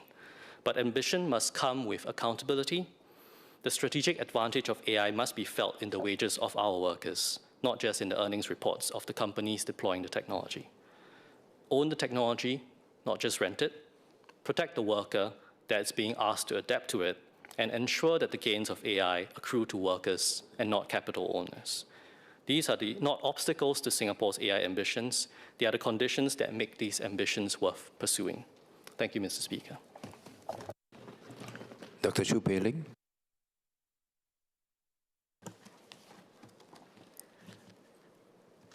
Mr. Speaker, sir, before I begin, I would like to declare that I am an assistant professor in imaging neuroscience at the Singapore Institute of Technology and am a registered member of the Allied Health Professions Council. Healthcare affordability is not simple. It is a shared equation. In mathematics, we assume that 1 + 1 = 2. It seems obvious, straightforward. But even something as simple as 1 + 1 only works when the foundations are sound. Healthcare is like that. Many Singaporeans ask, can healthcare be more affordable? Can waiting times be shorter? Why does it feel more expensive? These are valid concerns. But when we look beneath the surface at aging, chronic disease, medical inflation, workforce pressures, and rising expectations, we see that healthcare is not a simple sum. In this budget, the Ministry of Health's operating expenditure is about 20 billion. Over the past decade, healthcare spending has more than doubled. As more Singaporeans live into their 80s and beyond, demand will continue to rise. This 20 billion is not just a number. Behind it are countless hours of system design, workforce planning, infrastructure development, and careful budgeting by our policymakers, healthcare leaders, and civil service. It represents subsidies that keep care accessible, investment in hospital and community facilities, expansion of long-term care, training and retaining healthcare professionals. Healthcare is a system that must be carefully balanced. And like any equation, the outcome depends on how responsibly each part is managed. Affordability, therefore, cannot mean only what an individual pays today. It must also mean what the nation can sustain tomorrow. If costs are not shared responsibly, they do not disappear. They are simply borne elsewhere by taxpayers, by future generations. Budget 2026 reflects that balance, investing where necessary, strengthening fiscal structures and our financing mechanisms, and ensuring that our system remains strong, not only for this generation, but for the next. Mr. Speaker, healthcare waiting time is often where policy becomes personal. It is the elderly resident sitting quietly outside a specialist clinic. It is the working adult taking leave to accompany a parent. It is the anxiety of waiting for clarity. In Tengah, residents share these concerns with me. They are not asking for extravagance. They are asking for reassurance that care will be timely, accessible, and sustainable. Rising waiting times do not happen in isolation. Singaporeans are living longer, chronic conditions are more prevalent, and mental health needs are growing. Medical advances also mean we can treat far more conditions than before. Demand is rising partly because we are doing more and doing it better. That is progress, but progress brings pressure. Waiting time is the visible symptom of rising demand in a more capable system. Budget 2026 recognizes this structural shift. It continues to invest in hospital capacity and manpower. It strengthens primary care under Healthier SG. It expands community hospitals, step-down care, and long-term care capacity. These are not short-term fixes. They are long-term adjustments. But capacity alone cannot secure sustainability. Capacity is necessary, but sustainability also depends on managing demand appropriately and delivering care in the right setting. Hospitals are best focused on acute and complex care. Stable chronic conditions, prevention, and recovery are often better supported closer to home through our general practitioners, community teams, and integrated networks. This is not about reducing care. It is about delivering care more appropriately so that access remains protected over time. Embedding strong primary and community care early in all estates is how we prevent avoidable strain as our population ages. If we manage demand wisely today, we protect access tomorrow. Mr. Speaker, Budget 2026 continues to strengthen Healthier SG and primary care. This reflects a simple reality. Long-term sustainability depends not only on how we treat illness, but on how early we prevent it. Doctors anchor our healthcare system. They diagnose, manage complexity, and intervene when risk is high. That role remains central. But health is shaped less by crises and more by consistency. In rehabilitation work, I often see how small, sustained interventions change trajectories. What appears to be a simple back strain may reflect years of cumulative weakness and poor movement habits. With early strengthening and education, recurrent injury and future specialist visits can be avoided. The issue is not just back pain. It is the long-term trajectory.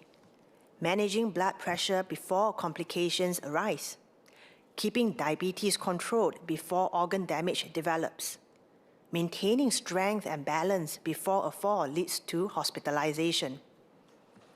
These interventions are quiet, but they determine whether someone remains independent at 75 and beyond. For many families, that independence determines whether caregiving remains manageable. Prevention does not compete with hospital care. It protects it. The most affordable hospital bed is the one we never need to use.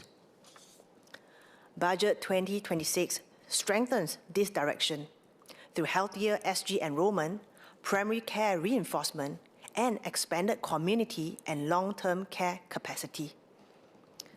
Embedding prevention early through thoughtful design in our residential estates and active aging programs allows us to shape healthier habits before chronic strain accumulates.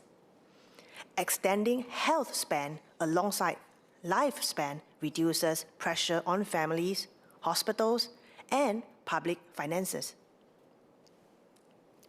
Prevention is not about spending less. It is about sustaining independence, protecting dignity, and preserving the system for the next generation. Mr. Speaker, Budget 2026 continues to strengthen care beyond the hospital walls through shared care with GPs, expanded community capacity, and home-based models. This reflects an important evolution in how we organize care.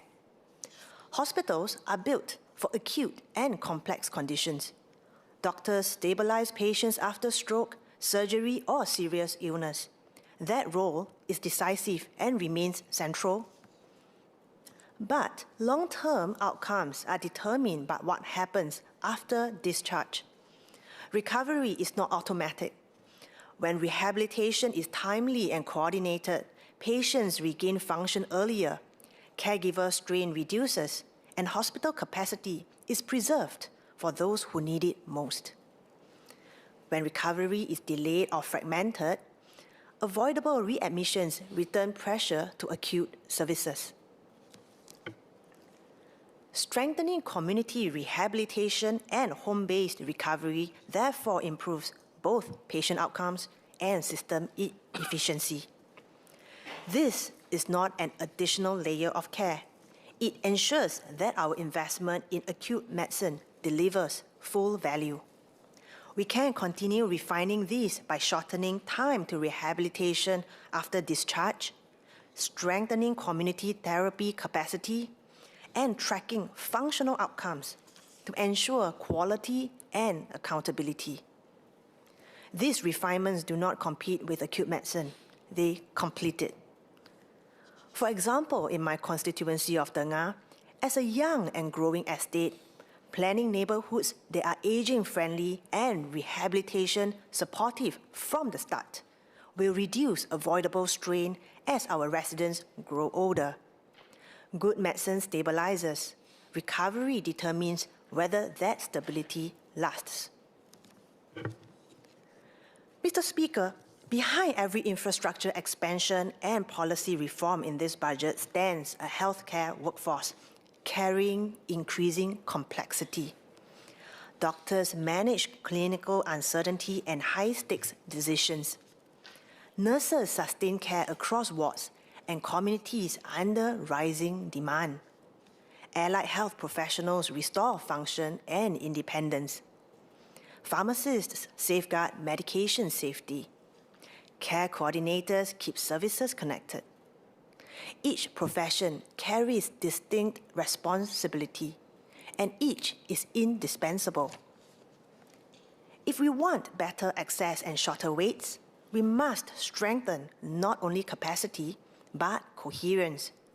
When responsibilities are organized clearly around training and competency, duplication reduces, bottlenecks ease, and patients move more smoothly through the system. This is not redistribution of authority. It is disciplined deployment of expertise. Sustainability is not only about infrastructure and funding. It is about work design, career pathways, and workforce well-being. Workforce sustainability is central to national resilience. No healthcare system succeeds if any part of the team is persistently overstretched. To our healthcare workers, your work is demanding and it matters deeply. A sustainable system must also be one that sustains you. When the workforce is supported, patients benefit, and when we steward both carefully, healthcare remains strong for generations to come. Mr. Speaker, in Mandarin, 议长先 Mr. Speaker, healthcare has never been simply a matter of how much money is spent. It concerns the peace of minds of families, the dignity of our seniors, and whether our system can endure over time. Many Singaporeans ask, how much would I have to pay this time? This is a very real and reasonable question. But we must also honestly ask another question. If individuals bear none of the cost, who will ultimately shoulder it? Would it be taxpayers, the next generation, or society as a whole? Healthcare costs do not disappear. They must be borne by someone. This is precisely one of the most difficult aspects of healthcare policy. In conversation with the residents in Tengah, I found that what many elderly people fear most is not their own suffering, but becoming a burden to their families. That sentiment deserves our understanding. I support the government's continued efforts in MediSave, subsidies, and long-term care support. At the same time, we must ensure that the system remains sustainable. The best healthcare is not only about treating illness after it occurs, but about preventing disease, promoting early recovery, and reducing avoidable hospital stays. Healthcare is not simply a matter of adding or subtracting costs. It is a responsibility shared by society as a whole. As long as we strengthen the foundation, Singapore's healthcare system can go further and remain stable. Mr. Speaker, to conclude, in mathematics, 1 + 1 equals 2 only when the foundations are sound. Healthcare is no different. Affordability, access, and quality do not happen by accident. They are the result of careful choices, shared responsibility, and long-term stewardship. Stewardship is not about choosing between care and cost. It is about protecting both, with balance and foresight. If we want healthcare that remains strong for this generation and the next, then every part of the equation must be managed responsibly. Because in healthcare, 1 + 1 does not automatically equal 2. It equals 2 only when we build it carefully, together. I support the budget. Thank you, Mr. Speaker. Mr. Fadli Fauzi.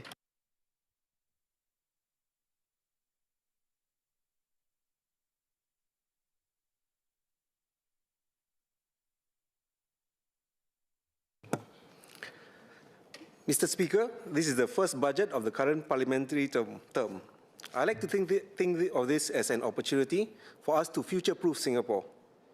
In a world characterized by flux, we must be steadfast in holding on to who we are.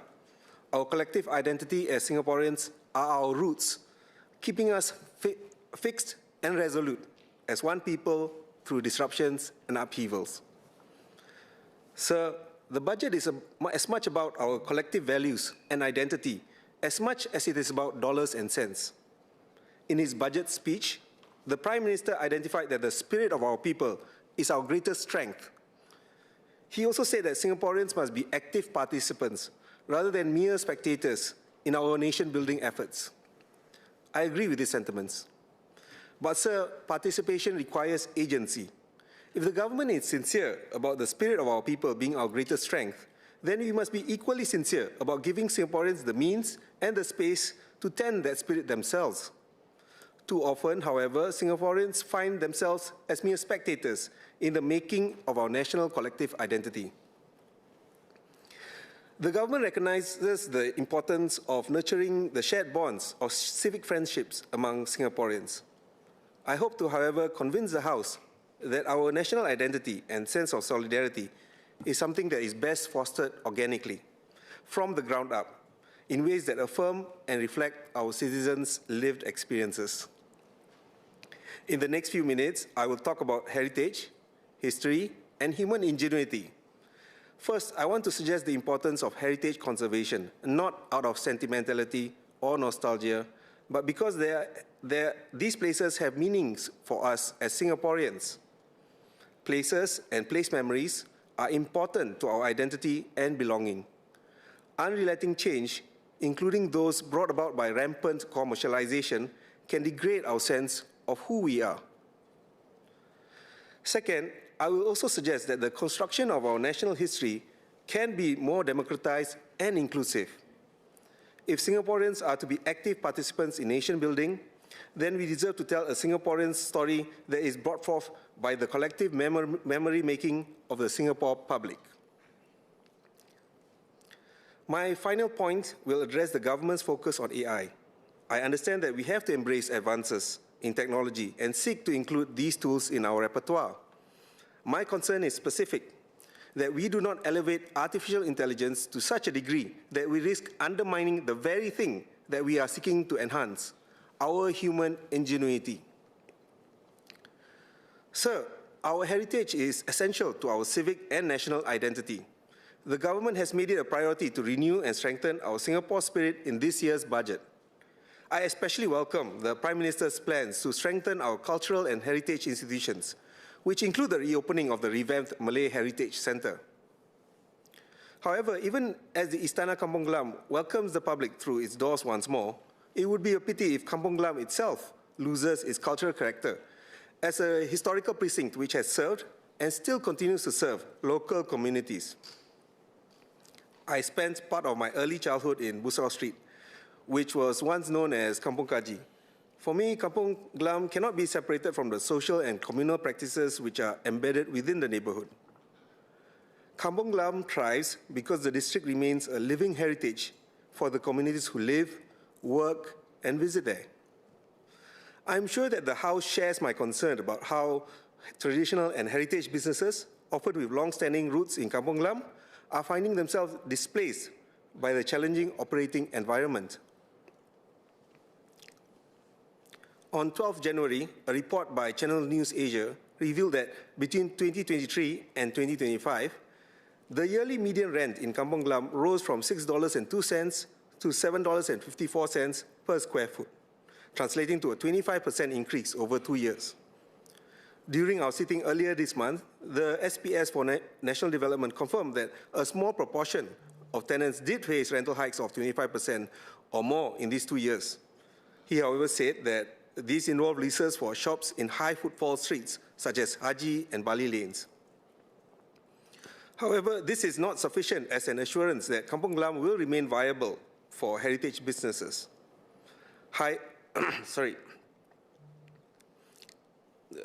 However, this is not sufficient that, as an assurance that Kampung Glam will remain viable for heritage businesses.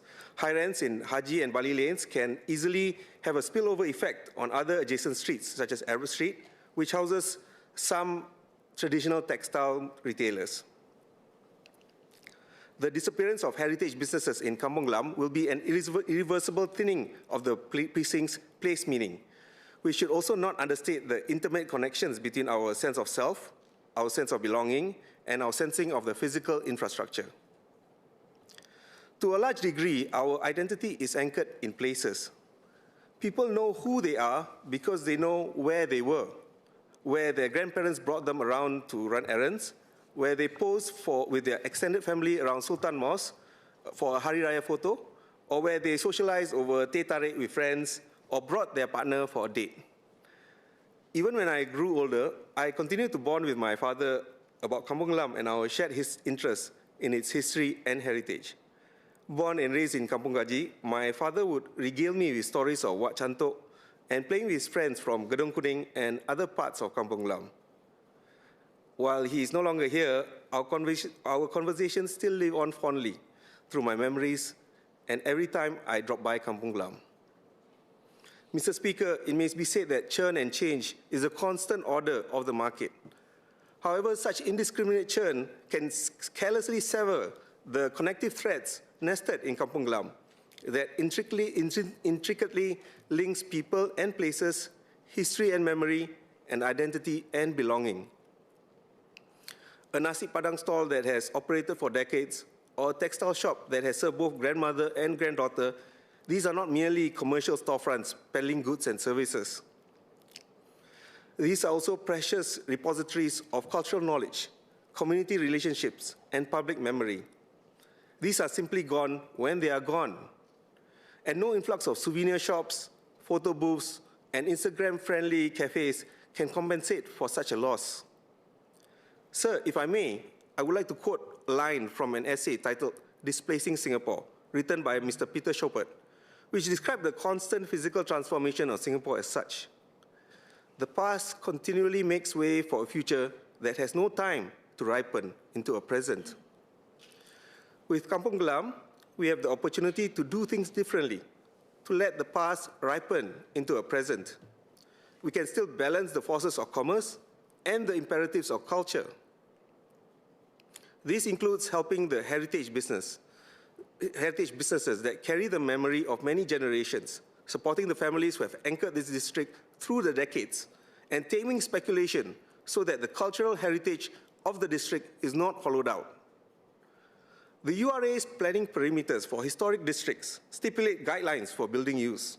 Would it not be possible to amend these perimeters to ensure that heritage businesses can remain viable in the areas, such as introducing heritage business licenses specifically for historic district?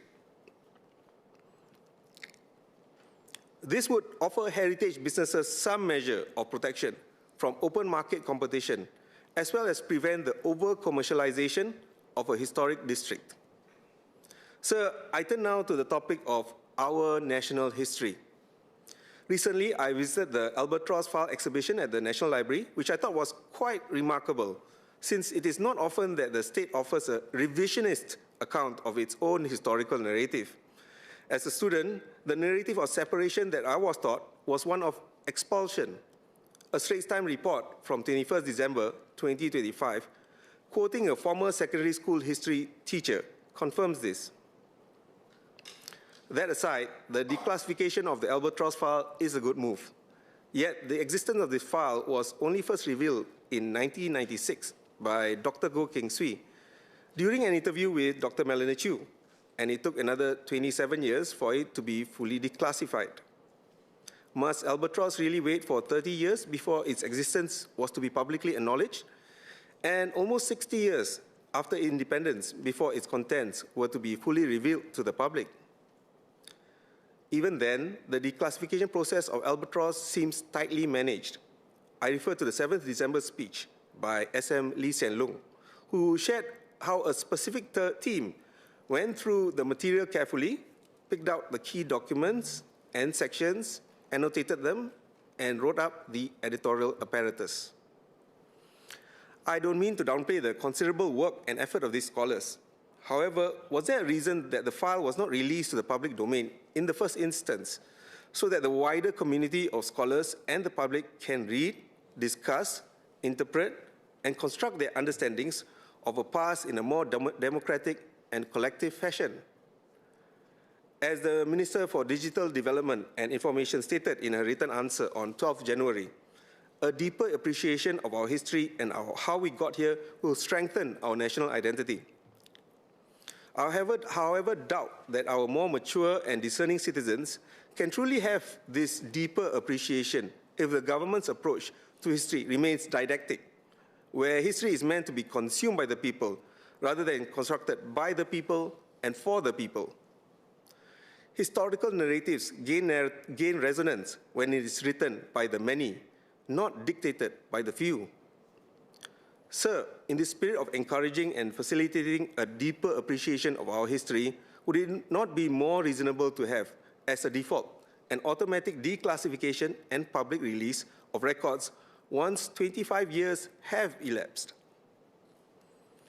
Currently, even government documents that have been transferred as public records to the NAS, the so-called public archives, are not easily accessible. In 2023, the then SMS for Communications and Information mentioned that the NAS has made the metadata of around 780,000 records available to the public. However, most of these records still require permission from the originating agency before they can be read. In the SMS's statement, it was also revealed that 68,000 file records have been declassified and made accessible to the public. Sir, surely any public archive deserving of its name should have its records readily available to the public without the need to seek permission from a government agency. An automatic declassification process will make records generally available to the public by default, instead of requiring interested Singaporeans and researchers to undertake an opaque approval process to gain access. I understand that a more transparent and open declassification policy may cause some anxieties.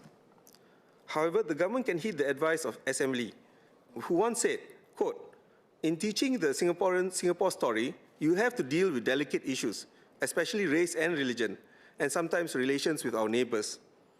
We must treat such issues sensitively, but we cannot gloss over them. Amnesia is not an option. We cannot pretend that incidents involving race and religion never happened. They are part of our history," end quote. Sir, a society that can collectively author its history is one that is confident in facing the future. To future-proof Singapore, amnesia is not an option. If we want Singaporeans to be active participants in their own country, if we want our citizens to deepen their appreciation of our history and to strengthen our national identity, then the government must believe that Singaporeans can be trusted to participate in the construction of our national history. Sir, my final topic, artificial intelligence. A focal point of the budget speech was on harnessing AI as a strategic advantage for Singapore. The Prime Minister outlined the government's commitments to strengthen AI literacy for our IHL students and to help workers automate routine tasks so they can concentrate on performing higher value activities that would involve judgment, creativity, and human insight. These are pragmatic measures to familiarize Singaporeans with AI and integrate its use into our daily routines. However, I wonder whether we are in danger of becoming an AI-reliant society rather than an AI-resistant society. Sorry, an AI-resilient society. My worry is that such indiscriminate habituation to AI may risk undermining the very things that we want to augment. Those things that the Prime Minister talked about, judgment, creativity, and human insight. Sir, human ingenuity is a precious thing, and we must not let it be the case that the more we rely on artificial intelligence, the more we end up dulling our critical faculties for human ingenuity. Sir, as an undergraduate, I remember struggling through dense academic texts, picking apart the writings of scholars such as Immanuel Durkheim, Max Weber, and Karl Marx, trying to find out what their words meant and what it is they were trying to convey. Had AI been available then, it would have been convenient and very tempting for me to have ChatGPT summarize the content or generate ideas for an essay or seminar discussion. However, there is value in undertaking the sometimes slow, often uncomfortable, and always arduous task of reading a text and grappling to understand it on your own terms. This is the process through which we sharpen our cognitive skills. This is how we learn to decipher and interpret the meanings of the written word, and by extension, make sense of the world, which those words reflect and shape. This is how we develop our sense of judgment and our capacity for creativity. I appreciate the Prime Minister's reassurance that the government will define how AI is developed and used in Singapore, including setting out clear rules for its responsible and safe implementation. I await more clarity in this direction. One last point, Mr. Speaker. I will reiterate what my WP colleague, Dennis Tan, his concerns about AI and the environment. We should remember that every AI query has a physical and environmental footprint. We may think of AI as performing virtual magic on our computers, giving us answers in almost an instant, or even helping us to generate pantons for Parliament. But this magic has to piggyback on a vast infrastructure of data centers that consume voracious amounts of electricity and water. Globally, data centers, or DCs, are straining power grids and depleting water sources. Needless to say, the energy and water demands of these DCs also have third-party effects, such as increasing the utility costs for everyone else, including residents. This has become such a serious issue in the United States to the extent that the New York Times reported on 15 January that the politicians and lawmakers have started mulling over legislation to oblige tech companies to pay their fair share for electricity consumption, including paying upfront for the cost of upgrading the power grid.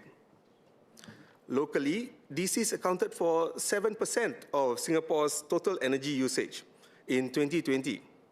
Moreover, DCs also contribute to the urban heating of our island because for every 1 megawatt of heat removed from data centers by the cooling systems, 1.2 megawatt of heat is ejected into the environment. In fact, resource and sustainability concerns prompted the government to issue a moratorium on DC construction in 2019, which has been lifted in phases since 2022. In May 2024, the IMDA released the Green Data Center Roadmap, which established energy and water efficiency targets for DCs for the next 10 years. I hope that the government is confident that we are not only on pace to meet these efficiency targets, but to also ensure that the DC's energy and water consumption does not create upward pressure on the utility costs for households and small businesses. Sir, I highlight these issues not as a reason to abandon or shun AI, but the world is facing an existential challenge of climate change. And the UN University Institute of Water, Environment and Health recently warned of a global water bankruptcy. Given these circumstances, it seems only pragmatic for us in this House and as a country to consider the ethical and environmental trade-offs involved as we embark on a national quest to integrate AI into our personal, social, and working lives. Sir, the Prime Minister has identified the many challenges that Singapore is facing. I hope that the government reads my remarks as I intend them to be constructive amendments for the purpose of strengthening our civic endurance and collective resilience to navigate the challenging days ahead. Thank you. Mr. Gabriel Lam.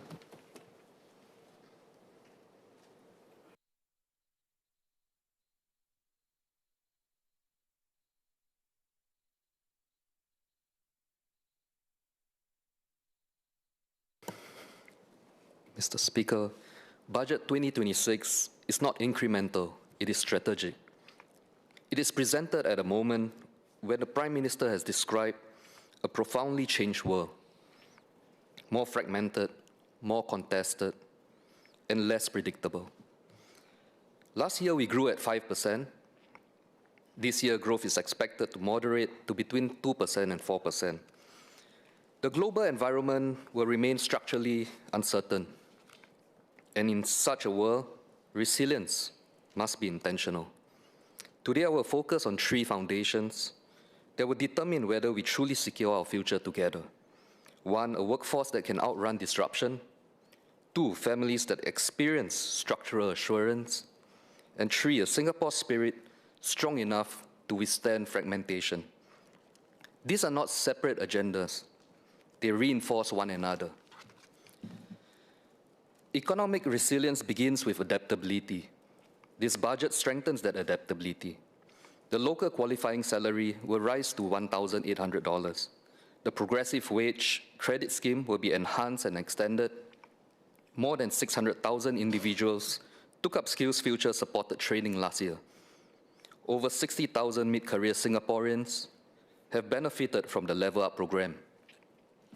The merger of Skills Future Singapore and Workforce Singapore into a single integrated agency is a decisive structural move. It recognizes that in an era of frequent job transitions, training and placement must operate as one system. In the logistics industry, there have been many success stories of candidates undergoing career conversion or job reskilling and finding a newfound purpose in the workforce. I am very grateful to the various TACs as well who work hand in hand with the government agencies in securing jobs for workers in their sectors. But participation must translate into mobility. In a slower growth environment, our age will not depend on how many courses are taken, but on whether upgrading consistently leads to higher wage and better prospects. The next step must be sharper outcome accountability. I thus call on the government to publish regular data on post-training wage progression and re-employment outcomes by sector. Industry transformation maps should embed workforce mobility benchmarks, not just productivity metrics. Firms that receive significant transformation grants should demonstrate clearly how local workers benefit in terms of career progression. Resilience must mean that effort leads to advancement, visibly and measurably. Yet even the most adaptable workers draw strength from stable family foundations. Economic confidence cannot be sustained if households feel uncertain. This year's budget strengthens support across life stages. Preschool subsidies would extend to families earning up to $15,000. Comlink Plus enhancements can provide about $10,000 annually for families with young children, and CPF top-ups of up to $1,500 will support Singaporeans aged 50 and above with lower balances. We begin this term on a strong fiscal footing. These measures ease pressures at critical junctures. In my interactions with residents in Canberra, many families have shared similar concerns. They are working hard, managing their responsibilities diligently and doing their best to provide for their children and care for their parents. What I hear consistently is not a demand for more, but a desire for greater certainty, certainty that support will remain stable, that costs will not outpace incomes unpredictably, and that the system will continue to stay behind them as they navigate different life stages. But in an aging society with structurally rising healthcare and retirement needs, assurance must be systemic. We must hence move towards a clearer, consolidated family assurance framework, one that maps lifetime support across housing, childcare, healthcare, and retirement in a transparent way. I call on the government to ensure that interagency support for families under multiple schemes is streamlined into a single digital interface, reducing administrative complexity. Income thresholds for key schemes should also be reviewed regularly and pegged transparently to median income growth, so that support evolves automatically with living standards. Assurance should not feel conditional or episodic. It should feel embedded. When families feel predictable stability, they make long-term decisions with confidence. And that confidence strengthens economic resilience. But every strong household and strong workers require something deeper. In 2025, global conflict remained high, with over 200,000 violent conflict events recorded across many regions and conflict-related fatalities rising to nearly 240,000, underscoring how geopolitical instability persists across multiple theaters and continues to affect millions worldwide. Singapore cannot afford social fracture. The budget invests deliberately in strengthening shared bonds through cultural institutions, expanding sports facilities, extended 250% tax deductions for donations and corporate volunteering, and a new 50 million SG partnership fund. These are not soft measures. They are strategic investments in cohesion. In Canberra, we launched Project Soundbox, a sound mitigating box that reduces the sound generated from the lion dance troops in the area by 40 decibels. The troops also work closely with various stakeholders to end training by 9 p.m. and to provide updates on their training schedules. This information is disseminated to the resident chat groups so that it can be kept informed.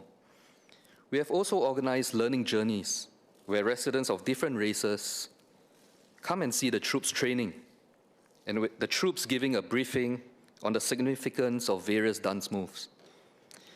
The troops are seen as a member of the community and are invited to various events in the community. But unity must be operationalized. The SG Partnerships Fund should incorporate clear multi-year community impact metrics so that cohesion outcomes are sustained and not symbolic. Structural civic participation pathways, including youth policy internships and project incubators, should become a permanent feature of our governance landscape. Corporate volunteering and social contribution metrics can be integrated into ESG reporting frameworks, encouraging deeper private sector ownership of nation building. A we-first society must be cultivated intentionally. Unity must be measurable, participation must be meaningful, and contribution must be normalized. In conclusion, Budget 2026 recognizes that the world has changed. Resilience, therefore, must be layered and disciplined. A workforce that translates skills into mobility, families that experience structural assurance, a society that embeds unity into practice. When these three reinforce one another, we do not merely withstand uncertainty, we convert it into strength. That is how we secure our future together. Mr. Speaker, sir, I support the budget. Thank you. Mr. Kenneth Tiong.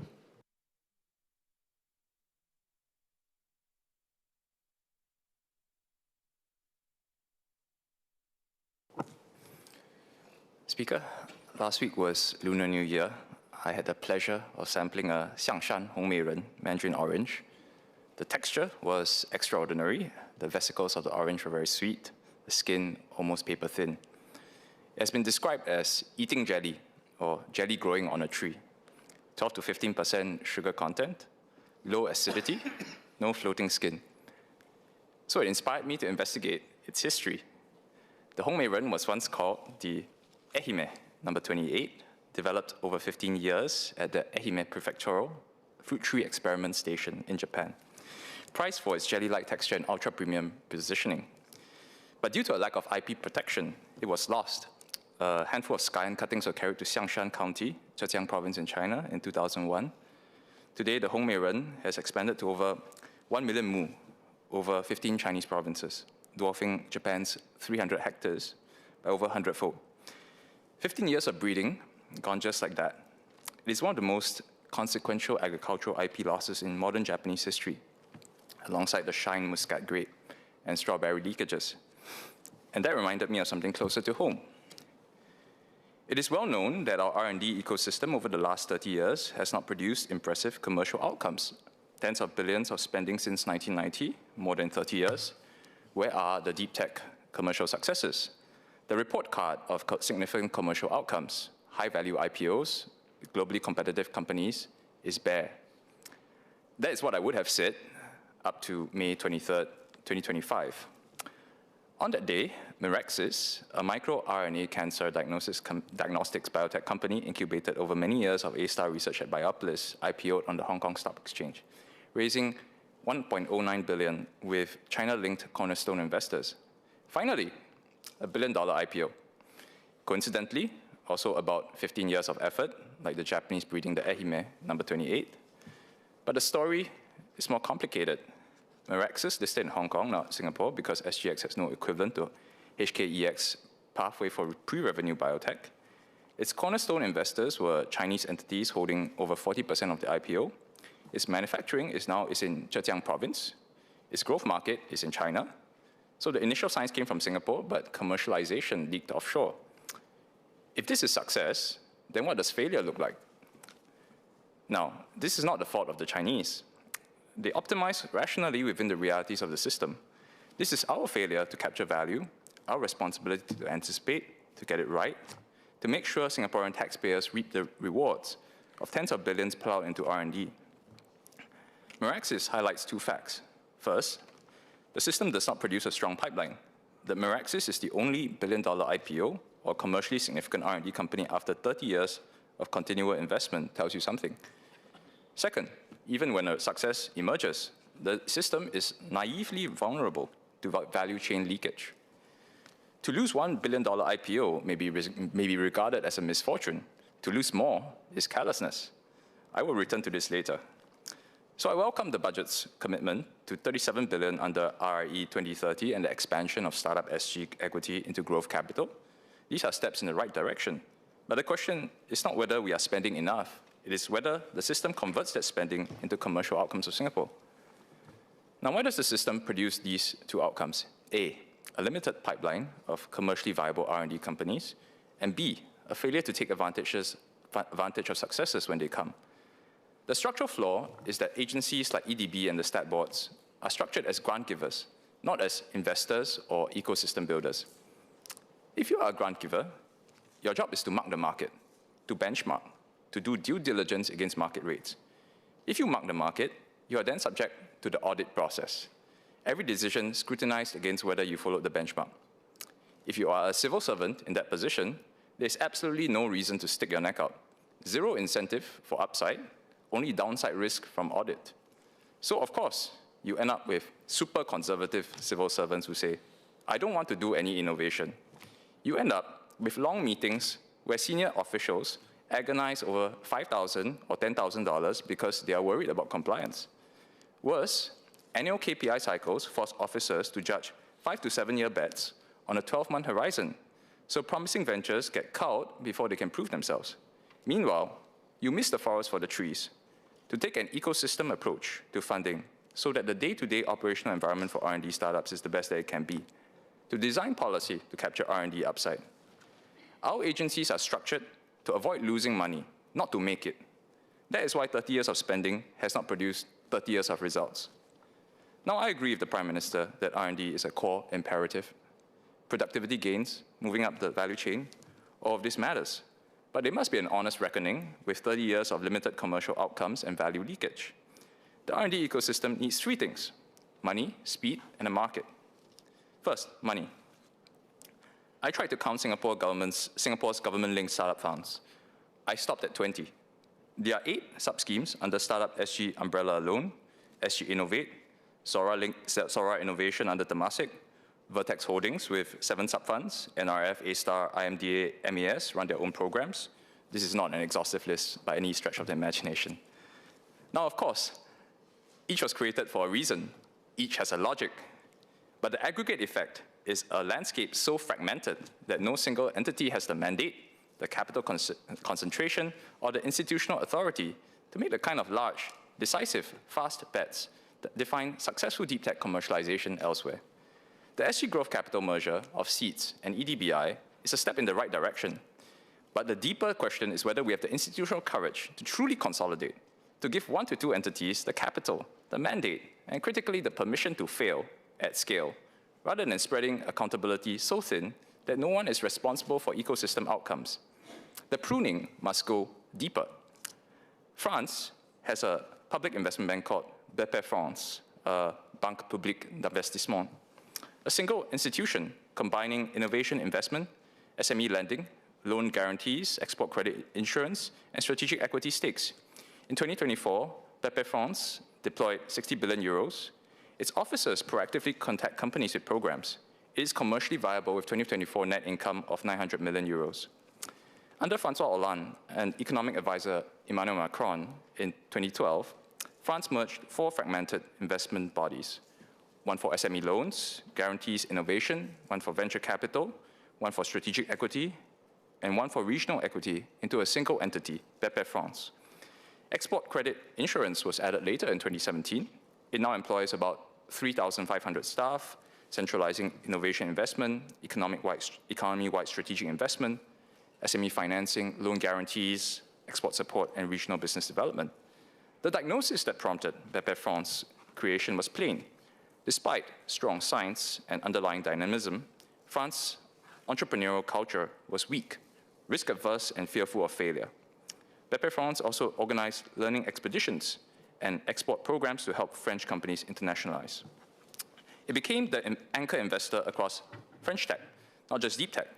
Its 10-year assessment found that 80% of French startups that raised funds between 2013 and 2021 received BP France support, and 2/3 of French VC funds have BP France as an LP. BP France deliberately accepts below market returns, targeting 7% annually rather than 10% plus, to take risks that private investors won't, training a generation of entrepreneurs and building an ecosystem from scratch. I believe we need an equivalent policy investment bank, an institution outside the civil service, incentivized to take risk and freed from line item accountability, staffed with ecosystem builders, not risk-averse civil servants. We need to take a portfolio approach, thinking in 10-year cycles, 10-year cohorts, 10-year mandates. They need the right incentives. Now, we had this in the early years with DBS and Temasek, but both have since drifted from that mission, and today, no institution fills the gap. The WP has argued before for an Exim Bank. The French example shows a mandate wider still: innovation investment, SME lending, export credit, strategic equity, all under one roof. It's often said that we have a lot of capital in Singapore, but we have the wrong type of capital for R&D commercialization. Capital tied to government and corporates, excessive obsession with business metrics way too early, startups forced to jump through 1,000 hoops for small checks, family offices largely uninterested in our R&D ecosystem. My colleague James Lim has proposed requiring a modest domestic allocation as a condition for family office tax incentives, which I support. What does success look like 25 years from now? A flywheel where private capital is sophisticated enough to understand deep tech. Patient capital writing experimental checks, less metric obsessed early on. This is the ecosystem that we should be building towards. Second, speed. Funders and regulators need to understand that 2 extra days of approvals or 1 month of delayed cash flow is life and death for a startup. You do not understand what it takes if you have not tried it yourself. Fast capital deployment does not just save companies. It trains a generation of entrepreneurs who won't waste 60% of their time fundraising. We should make peace with the fact that roughly 80% of bets on startups made in good faith will back a losing venture. That is the power law in action. The real gain is often the entrepreneur's second and third startup. But if the first attempt feels like pulling teeth, they drop out, and the compounding of iterated learning across business formation is lost. Speed is not just about money, it's about people. MOM uses income as its proxy for talent, the tech pass at $22,500 a month, the one pass at $30,000. This may work for hot fields. It seldom works for deep tech, which due to their core option nature, are unfashionable before they are fashionable. A strong biotech engineer in Thailand earns a quarter of Singapore wages. To bring them here, a startup must triple their salary, not because their skills are worth less, but because MOM's threshold demands it. That is startup cash burnt on regulatory compliance, not R&D. We are asking founders to choose between the talent they need and the runway they cannot afford to lose. The assumption that salary equals value breaks down where it matters most. Deep tech is scarce, specialized, and often transient. An 18 months engagement with a materials engineer or a combustion engine specialist can redefine a company's trajectory. The visa framework should reflect that reality. I propose a segmented approach, a company-driven deep tech visa, tied not to income, but the company's credentials. A monthly review committee of mixed Singaporean and international entrepreneurs evaluating deep tech companies. There are perhaps 50 to 80 serious deep tech companies formed here each year. Companies meeting the criteria enter a special segment, flexibility for 3 to 5 visas in year 1 with annual portfolio reviews, assessing whether the company is growing. Easy entry, progressively stricter requirements on each renewal, all strictly performance-based. Is the company growing? Are Singaporeans being hired and trained alongside foreign specialists? If yes, renew. If not, exit. Traditional organizations, banks, established corporates can afford strict income rules. There's enough local talent.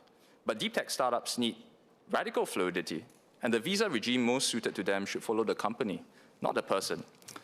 We should also aim to make visa decisions snappy. It's fine to say no to people, but let's have the courtesy to do it fast, within a matter of weeks.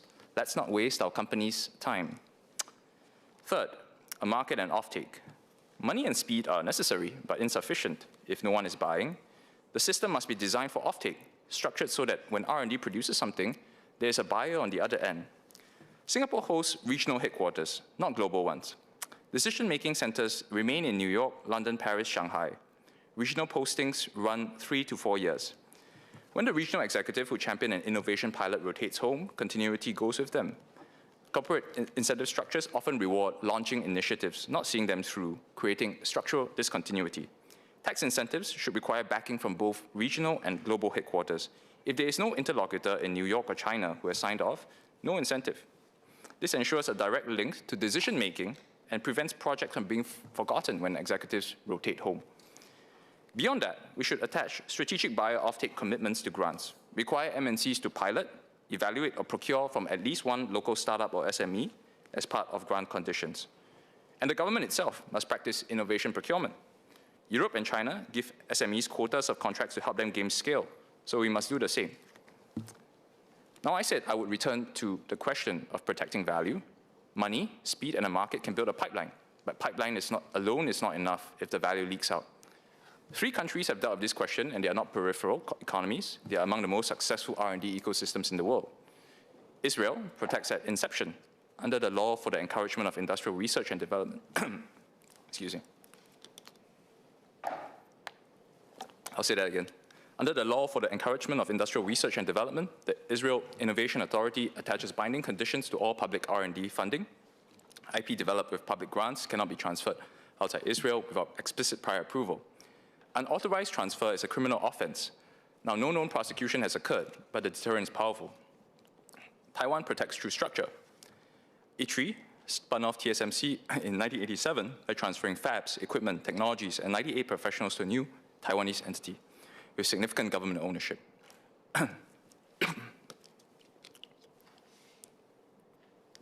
The critical feature was not any single restriction, but a system. Government ownership stakes in spin-offs, personnel who were Taiwanese nationals, incorporation in Taiwan, government funding giving the state structural leverage over deployment. South Korea designates core protected technologies. Under the Industrial Technology Protection Act, South Korea designates more than 70 technologies across 13 fields as national core technologies. Semiconductors, displays, batteries, and requires prior approval for any export or M&A involving these technologies. Maximum prison sentences for overseas technology leakage reached 18 years, with punitive damages at 5 times actual cost. Singapore needs equivalent mechanisms for conditionality. Now, some say we should adopt golden shares, IP retention conditions, protected technologies, domestic manufacturing requirements tied to public funding. My view is necessary. Excuse me.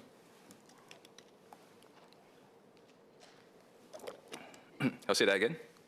My view is a necessary and plausibly sufficient policy to adopt is an IP conditionality regime designed for a small open economy.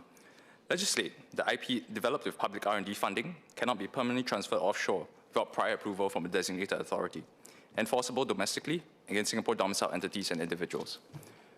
Ultimately, we will be judged on the competitiveness of our ecosystem, and SGX that rewards R&D, SEZs that can scale up manufacturing at lower costs, company-driven R&D manpower policies, risk capital from a consolidated policy investment bank like BP France, trade architecture that companies actually use, not headline ATIGA numbers or scarcely used FTAs, but reduce non-tariff barriers and the ability to incorporate ones in Singapore and operate across key Southeast Asian markets.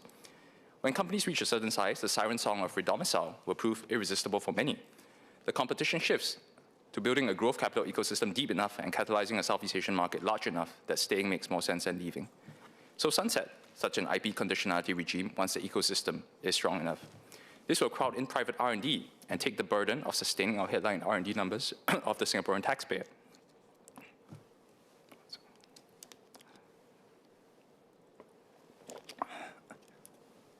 Yes, fewer R&D startups may form under these IP conditions, but I say it's better to have fewer startups with real upside capture than sexy headlines, nice PR pieces in CNA, and nothing to show from it.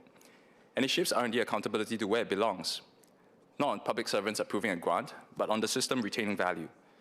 You may be very proud of your EHIME number 28, but unless you take preparatory measures, unless you design for the upside, one day you will find your R&D being sold as a homemade red mandarin, incubated in Singapore, harvested in Zhejiang and Hong Kong. Thank you, Speaker. Dr. Hamid Raza.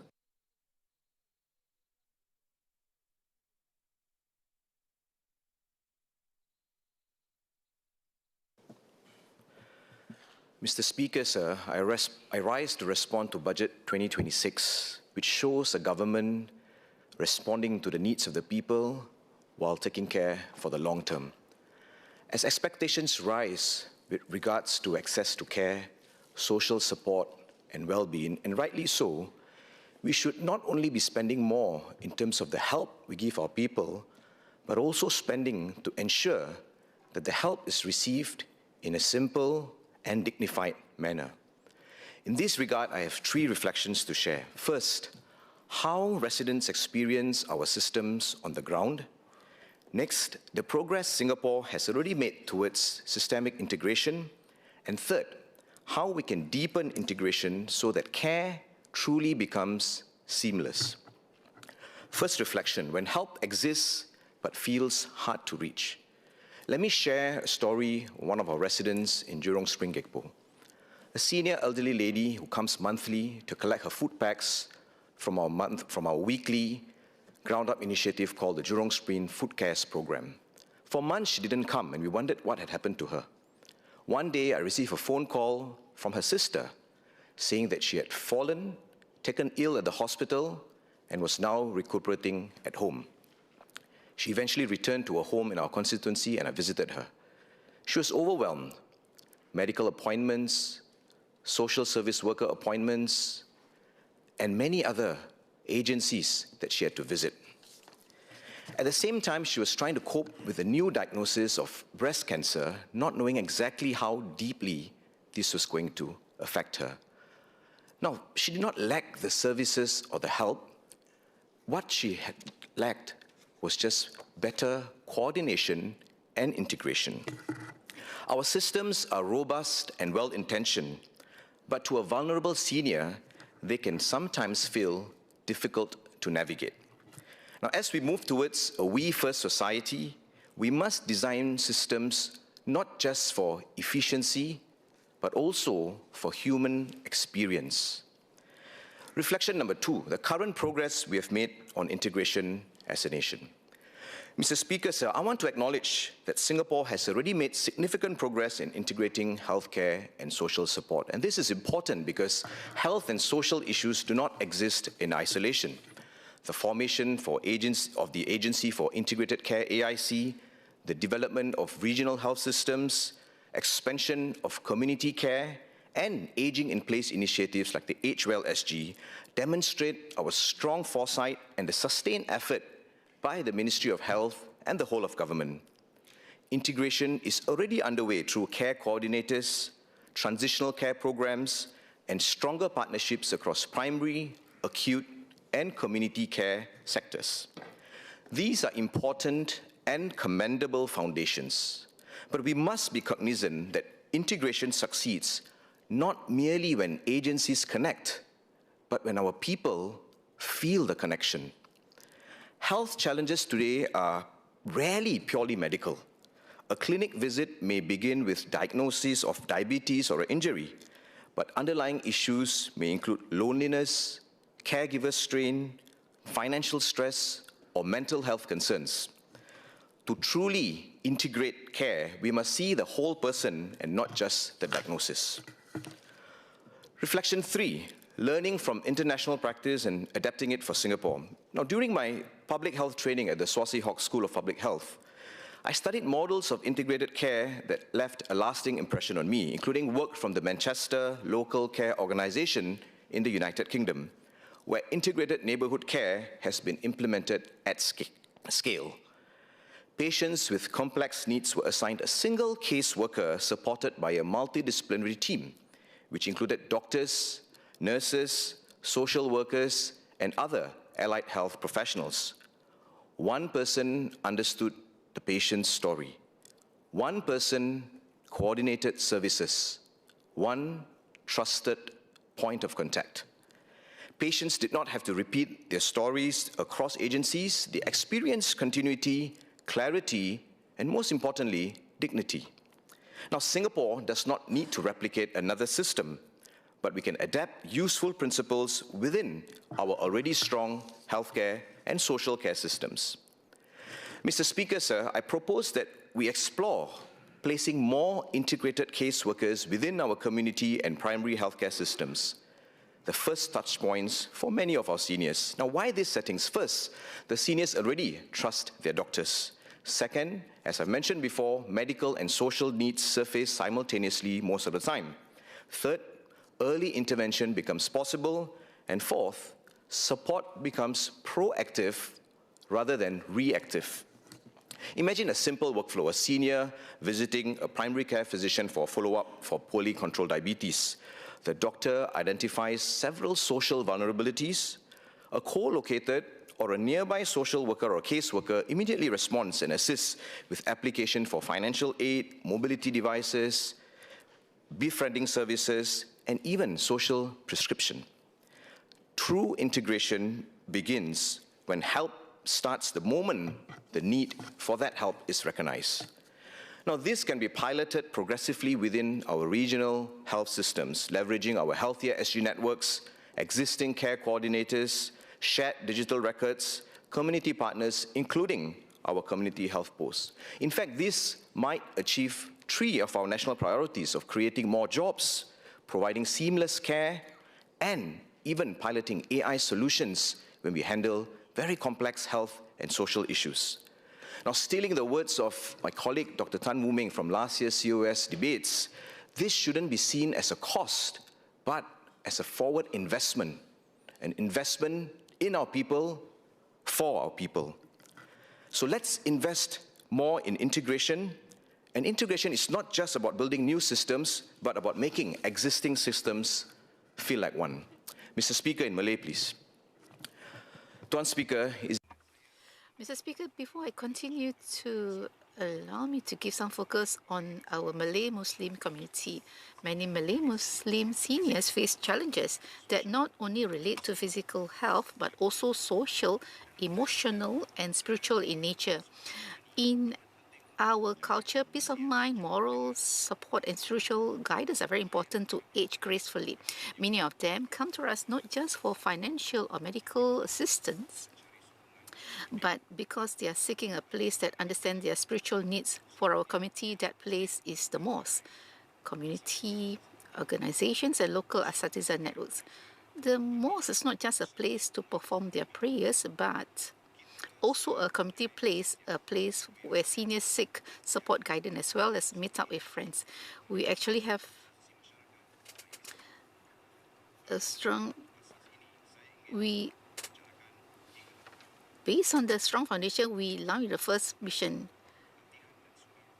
First, enhancing training and resources for mosque officers and volunteers so that they can work more closely with the health and social services sectors. Second, placing social health coordination officers at mosques that are more frequently attended by senior citizens so that assistance can be accessed more comprehensively. Third, expanding senior citizens program at mosques such as health talks, health screenings, and counseling support. With these measures, Malay Muslim seniors are not just cared for physically, but also strengthened spiritually and socially.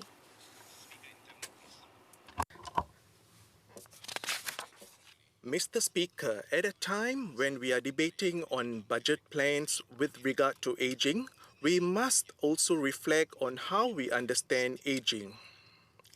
Often, aging is described only as a challenge. Our senior citizens are not a burden. They are repositories of wisdom, examples of patience, community leaders with skills and experience. Also, they are strong pillars of families and society. Therefore, it is now a time for us to change the direction of our national conversation. We are not a society that is aging. We are a society that is active and that which has a long life. We are not a society that is growing old. We are a society that is living well and maturing. We are not only a society that supports the elderly, we are a society that empowers the elderly. To implement this, we can advance in several key directions. First, we must create more opportunities that encourages lifelong learning. Second, we must expand on meaningful employment opportunities for seniors. Third, we must create platforms where seniors serve as mentors to the youth. Fourth, we must increase opportunities to utilize their experience in community management, arts, and traditional sectors. Finally, we must create programs that not only meet the needs of seniors, but also celebrate their strengths and contributions. Because a country's strength lies not only in its youth, but also on the experiences and wisdom of its elders. We should judge ourselves not just by how advanced our systems are, but by how cared for our people are within those systems. As Singapore moves towards becoming a we-first society, our task is not merely to build more programs, but to ensure that every resident experiences care as one coherent journey, simple, humane, and dignified. Because integration is not achieved when policies align on paper, but when a senior no longer feels lost, when help arrives without confusion, and when dignity is preserved at every step of life. If we succeed, aging will not be feared as decline, but embraced as a stage of contribution, purpose, and active longevity. So let us not just build a system that treats illness, health, social, or otherwise, but build a society that journeys with all our people together as one, with clarity, compassion, and care. I support the budget, Mr. Speaker. Mr. Alexio.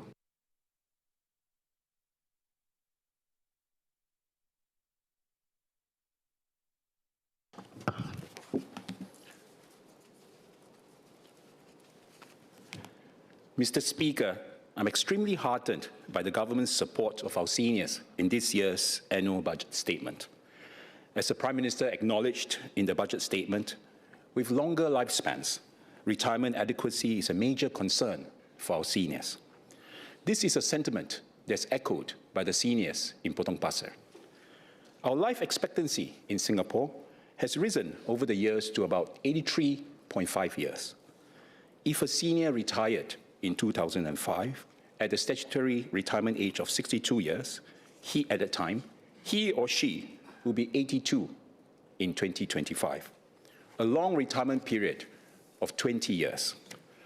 During this 20-year period, if we use the MAS's Goods and Services Inflation Calculator, a basket of goods and services under the food, healthcare, and transport categories, which in my view are three categories that affect seniors significantly, increased approximately between 60% to 80%. For a retired senior, every dollar saved at the time of retirement for retirement will be stretched with each passing year. Accordingly, the government has over the years supplemented our seniors in retirement with cash and voucher support in various forms, CPF and MediSave top-ups, silver support, and the Pioneer, Merdeka, and Majula packages. In this budget, seniors can look forward to benefiting from additional subsidies for cashew life premiums via a top-up of the long-term care support fund, further CPF top-ups, and changes to the CPF system to help build up retirement savings. The objective is to ensure that seniors age with dignity, security, and peace of mind. However, as the number of seniors continue to grow in the community, as we expect it to, it is inevitable that there will be seniors who fall between the gaps. Others may have to grapple with challenges that extend beyond financial concerns. Today, I wish to highlight the concerns of two such categories of seniors. The first are retired seniors who live in homes with higher annual value. I had raised the issue of reviewing the use of the annual value as a means test for healthcare subsidies in my maiden speech last year. This issue has also been raised by other members of this House on other occasions. To address this, the government had reviewed the annual value threshold for means testing from time to time and raised it to allow more Singaporeans to benefit from higher subsidies. I agree with the Prime Minister when he explained in his response at the budget debate last year that there is no perfect means testing regime to test both income and wealth. However, the fact that this issue has been raised on a number of occasions by members of this House reflects the ground sentiment that an increasing number of seniors living in homes with higher annual value are either extremely concerned about their retirement adequacy in the future or already facing financial challenges in retirement. To be clear, the means testing regime of per capita household income, or PCHI, and in its absence, the annual value of one's residence is, on the round, an objective measurement of one's income and wealth in the distribution of subsidies. I will posit, however, that retired seniors who need to plan their retirement funds over a longer lifespan, own and live in homes with slightly higher annual value purchased through pre-retirement income, or have residential arrangements that may not accurately reflect their level of wealth, are disproportionately more affected by this means testing regime than any other demographic of Singaporeans. Perhaps the deeper underlying issue is to consider whether there is a need to review holistically how we access our retired seniors in the various subsidies and support mechanisms that we have in place. Some of these mechanisms are applied nationally across all demographics of Singaporeans. The means testing regime of PCHI and annual value is one. Other mechanisms are senior-centric, like silver support and the PG and MG packages. For those mechanisms applied nationally, in healthcare, for example, some subsidies are tiered, like in hospitalization ward subsidies, while others suffer a cliff drop reduction of subsidies, like in the case of residential long-term care services. Sir, if there is a policy imperative that the needs of our seniors, especially those in retirement, should be prioritized, I ask if the government will consider reclassifying seniors as a separate category for current subsidy mechanisms that apply across all demographics and apply a more nuanced and targeted approach to address the needs of this growing class of retired seniors. The second category are seniors who live alone. This is a growing trend. According to the Department of Statistics, the number of one-person households for those aged 65 years and above has more than doubled from 2014 to 2024, rising from 42,100 to 87,200 households. Based on the overall expectation that 1 in 4 Singaporeans will be over the age of 65 by 2030, we can certainly expect this trend to continue to grow. Through my pro bono LPA program over the past 10 years, I've had the opportunity to engage many seniors who make conscious choices on a very difficult and life-changing issue on the possible loss of mental capacity. It is abundantly clear to me that they are anxious, worried, and unsettled about what could happen to them as they age, especially if they're single or choose to live alone due to complex family dynamics. Let me share an example. A senior lived alone in a home that was in a state of disrepair. Our volunteers in the neighborhood observed that she needed help. No family member or relative was contactable. She was physically frail. Sadly, her mental capacity was also failing. She missed her bills and had her utilities turned off. She missed her meals, even though volunteers left cooked meals at her doorstep. She was friendly one day and extremely hostile the next. Our grassroots team, the SSO, AIC, and other volunteer groups rendered assistance in whatever way possible. Yet they were limited as to how far they could go, and no agency had the authority and or the power to intervene directly. Eventually, after almost a year, we were informed that some action had been taken to have her situation addressed. Now, this may be an isolated case, one with a peculiar set of circumstances, but as the number of seniors living in Singapore alone, but as the number of seniors living alone in Singapore grows, the expectation must be that more such cases will emerge. Currently, the public guardian can only supervise or investigate matters involving LPAs and or deputyships. Under certain circumstances, the public guardian may appoint suitable third parties, like social workers or medical care providers, as professional deputies. The Mental Capacity Act, however, does not empower the public guardian to intervene directly if a senior loses his or her mental capacity and has no viable person who can be appointed as a deputy to make decisions or manage matters on his or her behalf. This could result in vulnerable seniors failing to get the support or timely intervention they need, even with many willing helping hands in the community. I ask if the government will consider reviewing the Mental Capacity Act and empowering the public guardian to intervene directly in such cases. The public guardian can work alongside the public trustee to manage the assets of such seniors and direct caregiving agencies to administer the care required. I understand that in jurisdictions such as Australia, there exists a legal framework that allows for direct intervention in such cases. Interestingly, Australia also recently enacted the Rights-Based Aged Care Act 2024, which came into force on 1st November 2025, with a focus on empowering seniors to uphold their rights, needs, and personal choices in their aged care. Mr. Speaker, as our population ages and the needs of our seniors become more varied and complex, it is vital that our policies evolve with greater clarity and foresight.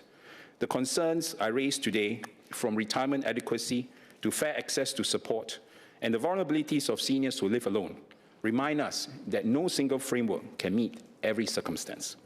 As we continue to strengthening our systems, let us work together collectively to achieve the objective espoused in this year's budget for every senior in Singapore to age with dignity, security, and peace of mind. Sir, I support the budget. Thank you. Mr. Chai Ing-cho.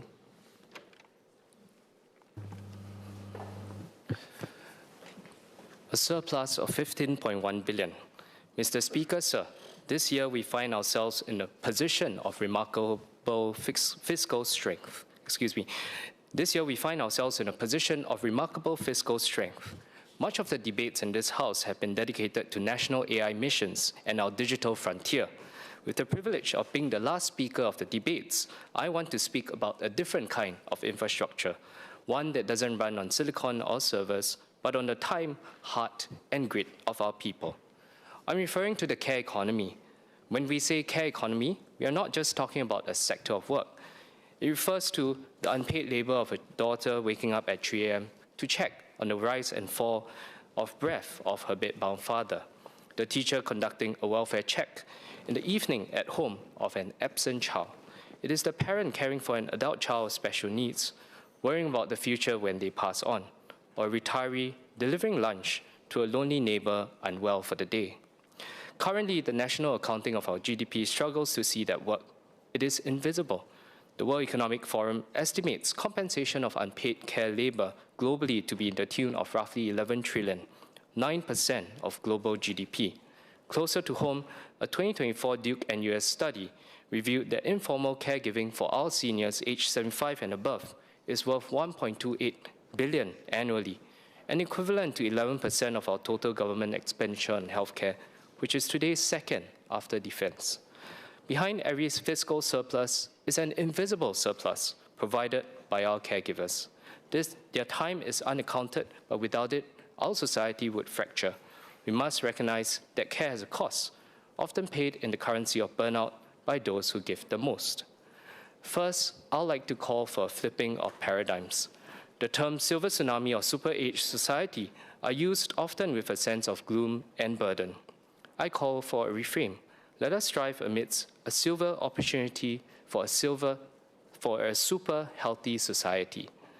It is heartening to see the expansion of SG Partnership Fund, but we can be bolder. I propose a specific senior-led tier within this fund, offering higher funding for ground-up initiatives led and participated by those above 60. Let's empower our active agers to be perceived not just as recipients of help, but mentors to youth and first responders to frail neighbors in community. Let us build a silver economy where products and services are designed by seniors, for seniors, allowing them to age with agency and purpose. Next, as HDB supply gradually begins to meet demand, the anxiety of our residents shifts. It is moving from, will I get a BTO, to what happens to my home in the long run. For those still on the margins, single unwed parents, or Singaporeans with foreign spouses, the question remains, is there a place for me here, for me and my family? We must reframe the narrative of home ownership. HDB should not be viewed through the lens of taking depreciation or potential profit. It should be seen as a home for life. When a resident feels secure in the longevity of their community, they don't just live there. They invest social capital, and their generations after continue aspiring to remain, as many generations have in Toa Payoh. While we await the details of VERSE, it is an opportunity to reframe and offer a vision of Singapore where HDB ownership provides psychological and social security through every transition of life. Mr. Speaker, the true test of resilience is only discovered when it is tested. In Toa Payoh, we have 17 rental blocks in Toa Payoh Central. I noted in a PQ reply this week that the median number of occupants in a two-room rental flat is 4. Allow me to visualize what I've seen. You step into a flat with multiple children, up to 8 or 10 people in a two-room. 1 room, 1 hall, and 1 toilet. The only room is typically wall-to-wall with mattresses, with clothes piled, strewn all around. The living room doubles as a kitchen and a nursery. Young children lie occupied with screens, while parents cook or rest after a long day of work, if they are even home. Sometimes you find a charging PMA. Within these 4 walls, a conducive environment is a state of mind. Staying on the right track in life and keeping up with educational goals is a daily uphill struggle. While our nation's commitment to education reform is a vital tool for social mobility, school only accounts for a fraction of a child's day. What happens during the school holidays or the unsupervised hours after the bell rings? I've sat with primary school students who shared a cigarette, exchanging tips on which shop to shoplift. And this is a friction of inequality that no ministry alone can solve. What is heartening, though, is the organic resilience of our community. Youth from the Youth Network have formed a kids club in Toa Payoh Central, What started as weekly activities at the basketball court during school holidays have become homework sessions during school term. These same children are now supervised at least for one night in 7 days. Mr. Speaker, these children want to study, but they can only do so in the right environment with the right role models. If we truly believe that education is a vital tool for social mobility, let us reconsider and prioritize the design of spaces and rules in our homes and communities. We have ease for retrofitting seniors' homes. How about access as a Comlink scheme milestone? Incentive for retrofitting modular furniture for families with young children in rental flats. I've even thought of the acronyms. Access can stand for adaptable, compact, child-centric enhancements for small spaces, or augmenting conducive childhood environments for student success. Our income inequality is at its lowest on record, but the more insidious wealth inequality has widened. When a few accumulates significant assets, properties, equities, and growing bank balances in an uncertain world, the instinct to secure one's future can easily transit into a cycle of accumulation where enough is always just beyond reach. The gap between the haves and the have-nots threaten to wedge society psychologically. As President Tharman Shanmugaratnam reminded us at the opening of this parliament, we must resist the trend where wealth entrenches and inequality is passed down. With a 15.1 billion surplus, we have the fiscal capacity to do exactly that. We must be surgical in a moral division of resources to reinvest in our collective social capital, beginning with the stability of homes. Caregivers often torn between being at work and the bedside. Just as childcare leave supports the role of a parent, we must fund paid parent or elder caregiving leave. Workplace accommodations so that choosing to care for a parent does not mean a blow to one's career for the sandwich generation. Not every disability requires a wheelchair. Thousands battle autoimmune and invisible conditions that demand immense stamina.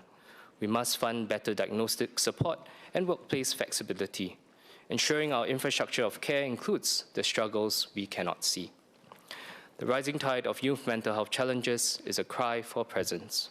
We must divert resources to give parents the commodity of time, prioritizing parenting over productivity during critical development windows and crisis. Family must always be our first line of defense. While staff in senior care centers uphold basic care and nursing competencies, yet when those same seniors requiring specialized care return home at night and on weekends, we do not require our foreign domestic workers to have these similar qualifications. We should subsidize upskilling specialized in geriatric and palliative care. Offering these professionalizing home-based services can extend aging in place and provides our seniors dignity and our families a peace of mind. For the vulnerable and PWDs, we must move deeper for them. This means moving beyond vouchers towards long-term coordinated interventions that break the cycle of poverty, safeguard our children, and ensure every Singaporean is an active contributor to our nation. For large families with many children, costs do not merely add up. They multiply, from space at home, food portions, to educational expenses and transportation costs. These scale exponentially with every single member. Unfortunately, childcare leave and CDC vouchers does not follow the same logic of proportionality. If demography is destiny and families are bucking the trend to hold up our TFR, we must increase direct tiered support for families with 3 or more children to ensure that the invisible infrastructure of a large family remains a source of strength rather than a driver of household debt. Mr. Speaker, I will now address some of the concerns of my residents in Mandarin, please. 议长先生，政府大力投资人工智能 AI。但我走访大半 Because the government strongly support the use of AI, and I understand from the community feedback, they have this complex mindset about whether AI is coming or not coming. First, the AI is artificial intelligence. AI or I. And during the recent CNY, Chinese New Year, many families will have received AI-generated e-greeting cards that featured horses in their greeting cards and making their greetings more interesting, and this stimulates the use of AI. But the value of technology is not just this.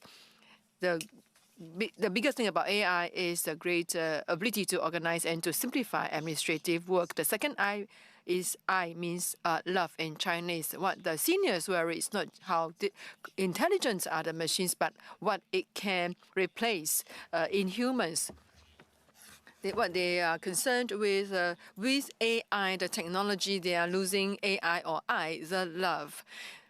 We must be very clear that AI helps us to identify these individuals who need care and need human beings to fill the gap and not technology. Speaker, sir, in the face of this wave of technology, I hope that our society will not become cold like the AI machines. We should have this mentality of the spirit of this Mandarin cantopop song that's "My love for you is unending." What the technology brings us must help us promote the cohesiveness. By the size of surplus in our banks, but by the strength of the bonds in our community. It is a place where a senior feels valued, a caregiver feels seen, and our social fabric and cohesion remain strong. Let us invest in the high-touch human connection that no AI mission can ever replace too. And as Benjamin King would sing in our 2024 National Day song, "Not Alone," if we just look to each other, then this house will feel like home. Mr. Speaker, I support the budget.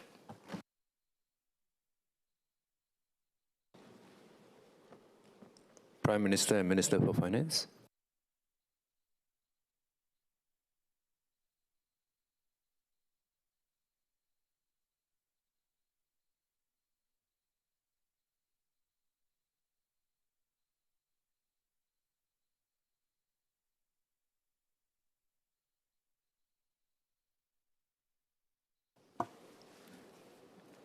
Mr. Speaker, this year we tabled the largest budget in our history, larger than the 5 budgets combined in 2020 to fight COVID. And not surprisingly, we also have a record number of members participating in this debate. And I thank everyone who has spoken and supported the budget.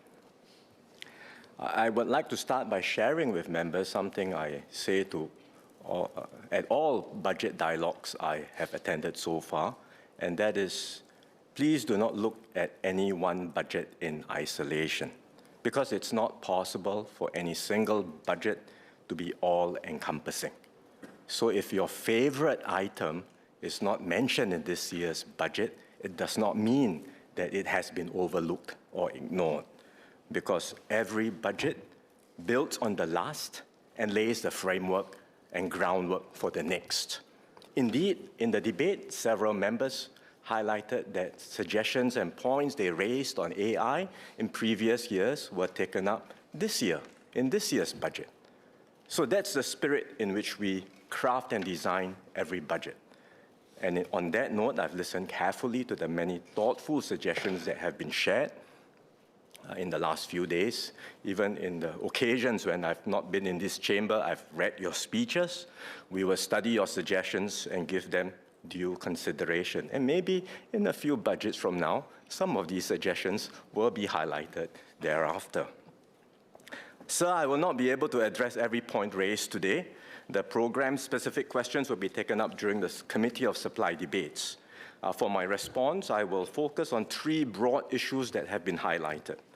First, how will we secure continued economic success and good jobs for Singaporeans in a changed world? Second, are we doing enough to ease cost pressures and ensure every Singaporean can progress? And third, is our fiscal strategy fit for the future, the challenges we face, both now and in the future? Let me start with how we sustain economic success and secure good jobs for Singaporeans. Many MPs, many members spoke about this, including Ms. Jessica Tan, Mr. Victor Lai, Mr. Kenneth Tiong, Dr. Neo Kok Beng, Dr. Wan Rizal, Ms. Goh Zeki, and Mr. Vikram Nair, amongst others. Our economic strategies must adapt to a changed world. This is a world where power and strength increasingly shape outcomes, where rules are more contested, where economic relationships are being rewired. We felt these pressures acutely last year, especially after the US Liberation Day tariffs. Now, fresh changes in US tariffs remind us that uncertainty and volatility is becoming the norm. And in such a world, smaller countries like Singapore risk being bypassed or marginalized. So we cannot afford to stand still. We must deepen trusted partnerships, diversify our links, and strengthen our resilience. And crucially, we need to establish leadership positions in key domains so that we create distinctive value that others cannot easily replicate. And many members talked about value capture for our economy. That's exactly what we are doing. And so we are investing heavily in R&D, building up our enterprise ecosystem step by step, and anchoring cutting-edge investments in Singapore. We must stay at the frontier in advanced manufacturing, finance, digital services, and new growth sectors. In the past, growth and jobs moved more closely together. When the economy expanded, firms hired more workers across the board. Today, the relationship is more complex. Let me explain. Our fast-growing sectors are export-oriented. That's to be expected. These companies in these sectors compete globally, and they create well-paying jobs with strong career progression opportunities. But precisely because they compete at the frontier, they have to be productive and operate efficiently, often with lean manpower. And that's a global trend. You look at leading companies around the world, some of them run highly automated facilities, including so-called dark factories that operate 24/7 with minimal human presence. And that's one reason why manufacturing employment in many advanced economies has steadily fallen. We see similar patterns here in Singapore. Over the last decade, the manufacturing sector has on average contributed about 20% of GDP, but its employment share is smaller. It has declined from 14% in 2015 to about 12% today. Over that same period, employment in exportable services, areas like finance, IT, and professional services, has grown as we diversified our economy. Yet, taken together, the manufacturing, finance, IT, and professional services segments of our economy account for just around 30% of employment. Does that mean that growth is no longer important? Far from it. Growth is essential. It creates new opportunities, raises wages, and generates the resources we need as a society. Frontier industries, in particular, produce positive spillovers. They anchor our enterprise ecosystem and drive demand across the rest of the economy. So without sustained growth, and especially growth at the frontier, investments will go elsewhere, capabilities will erode, wages will stagnate, and Singapore risks a real decline. But growth alone is not sufficient. Growth alone will not automatically translate into job opportunities across the board. We must also uplift the broader domestic economy, raising productivity, wages, and career pathways across the services sector. And that's why we are taking sustained action in areas like education, healthcare, and social services. We have put in place skills frameworks to articulate competencies, enable skills upgrading, and support structured progression in these areas. We have increased salaries for workers in public healthcare institutions and government-supported preschools. We have updated salary guidelines for the community care and social service sectors. These are not ad hoc or one-off moves. They are integral to our economic strategy because inclusive growth means more than developing frontier industries.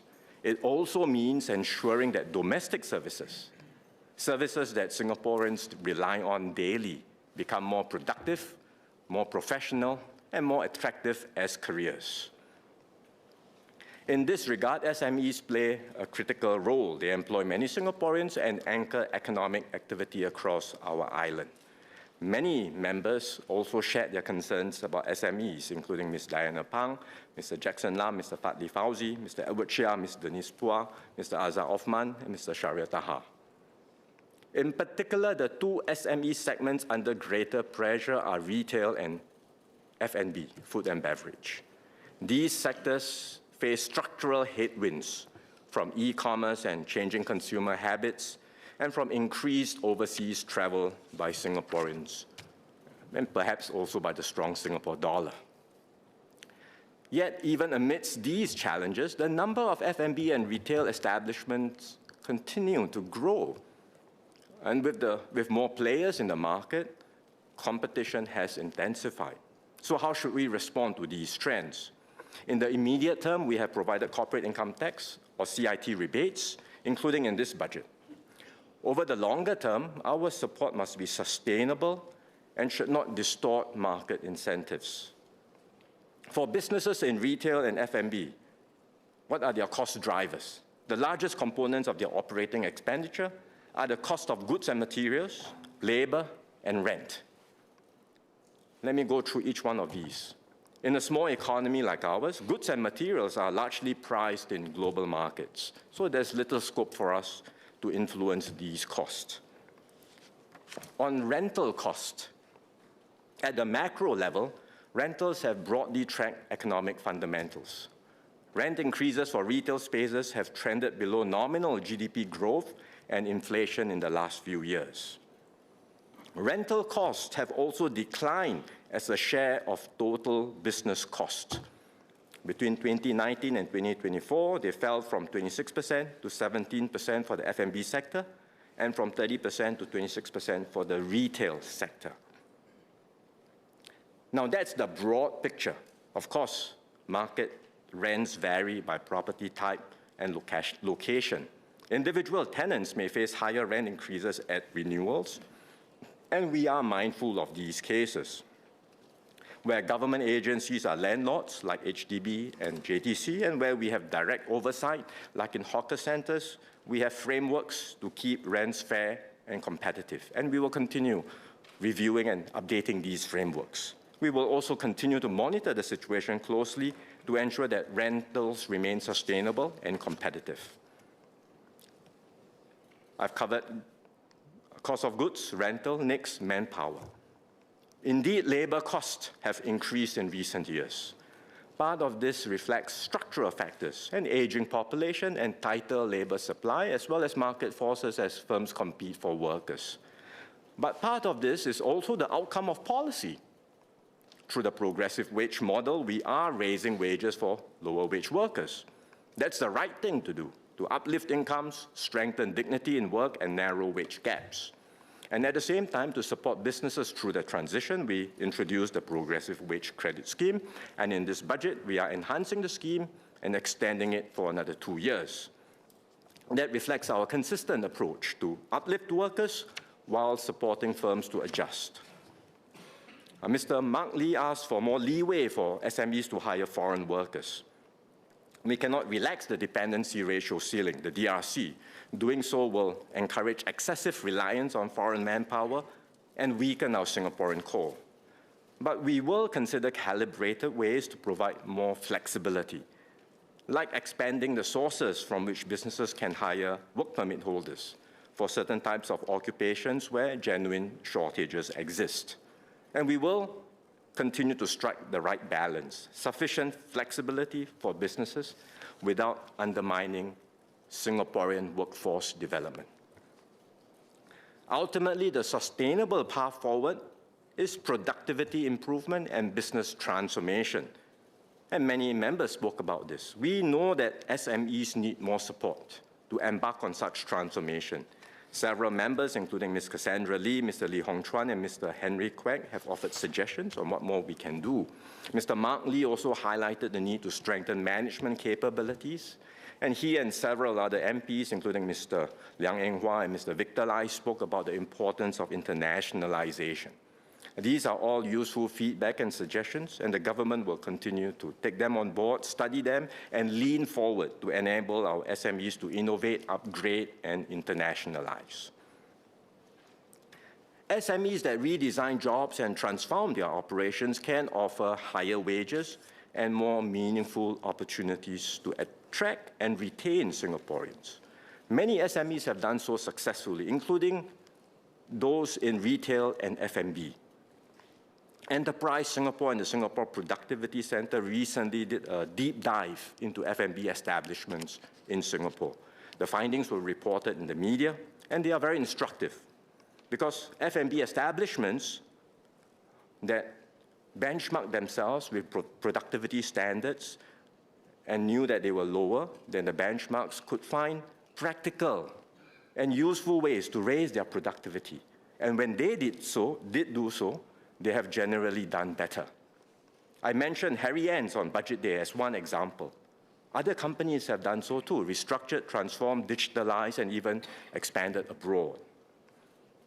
And we want to encourage many more SMEs to take that path. Let me cite another example, Po Heng Jewelry. It was founded in 1948 as a small shop on North Bridge Road. Over the decades, it grew into a household name. A few years ago, the company embarked on a serious transformation. It strengthened its management. It embraced e-commerce. And with government support, it is developing AI tools to analyze customer data and shopping behavior so as to enable more personalized product recommendations. And it now employs 150 people and is making plans to expand into ASEAN. These examples show that even traditional industries can reinvent themselves and in doing so create better opportunities for Singaporeans. Another powerful force reshaping our economy is artificial intelligence, or AI.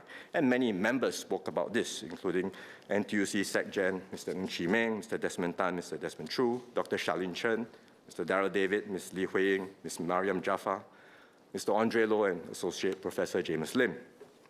Many also shared about the anxieties that workers and fresh graduates are feeling. These concerns are real, and we must and we will take them seriously. Historically, every major technological wave has displaced some jobs, but also created new ones. Computers displaced stenographers and typists, but created new professions in ICT, in finance and services. And over time, productivity gains expanded opportunities for workers. Indeed, what we have seen in Singapore so far is that AI can augment jobs and help workers achieve more, even as it automates certain tasks. Take the example of Ms. Angeline Tan, who works at Nanyang Incorporated, a local event infrastructure company. Her company adopted an AI chatbot to handle customer inquiries. Instead of being displaced, she stepped up. She became a chatbot manager, assuming responsibility for auditing the system's responses and ensuring its accuracy. But she did not stop there. She upgraded her skills further. And today, she is an AI tech lead in the company, overseeing the implementation of AI tools, improving workflows, and taking on more creative responsibilities. And that's the pathway we want to encourage, workers moving up the value chain. AI can also make our workplaces more inclusive. Robots can handle physically demanding tasks. For example, they can support seniors and persons with disabilities. Ms. Denise Pua, Mr. Sharil Taha spoke about this, and we will step up efforts in this area too. These are not theoretical possibilities. They are already happening today. And for now, our labor market remains resilient. The proportion of permanent employees has risen to a record high of nearly 91%, with gains across most sectors. Vacancies continue to outnumber job seekers, and over 40% of openings are entry-level BMET roles, indicating still healthy demand for young graduates.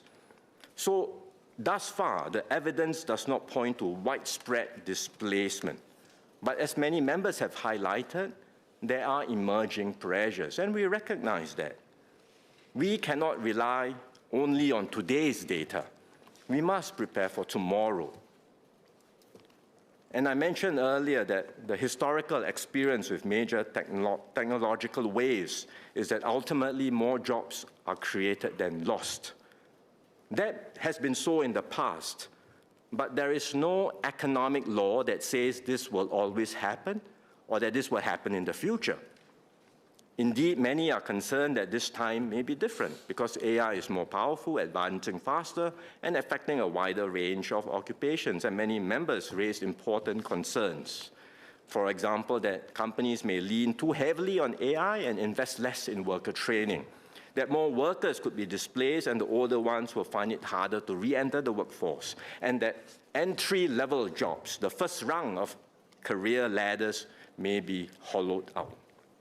We are alert to these risks, and we will act early to prevent such outcomes from taking hold in Singapore. We will invest more deliberately and more systematically in our people. In that regard, I agree with NTUC Secretary General's Mr. Ng Chee Meng's 3 calls to empower every worker to be AI ready, to strengthen support and safeguards for workers, and to strengthen the labor movement's ability to protect and uplift PMEs. We will work closely with our tripartite partners, especially NTUC, to realize these shared goals.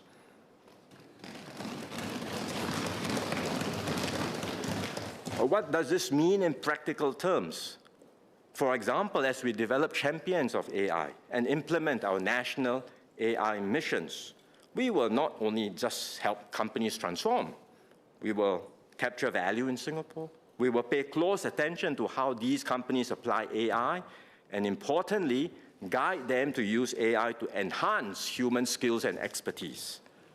Take aviation maintenance. Machines and AI can perform many functions, but skilled technicians remain essential, and AI can help them make better diagnosis and perform their work more cost-effectively.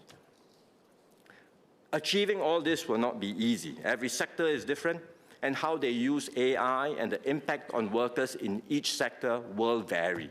And that's why we are coordinating all of these efforts through the National AI Council, aligning industry transformation and workforce upgrading to ensure that AI uplifts our workers. That is our assurance. And that's why our strategy going ahead is clear. We will not have jobless growth in Singapore. We will exploit AI to grow the economy, and we will ensure that growth translates into good jobs and better wages. That's how we give every Singaporean confidence to progress in the future.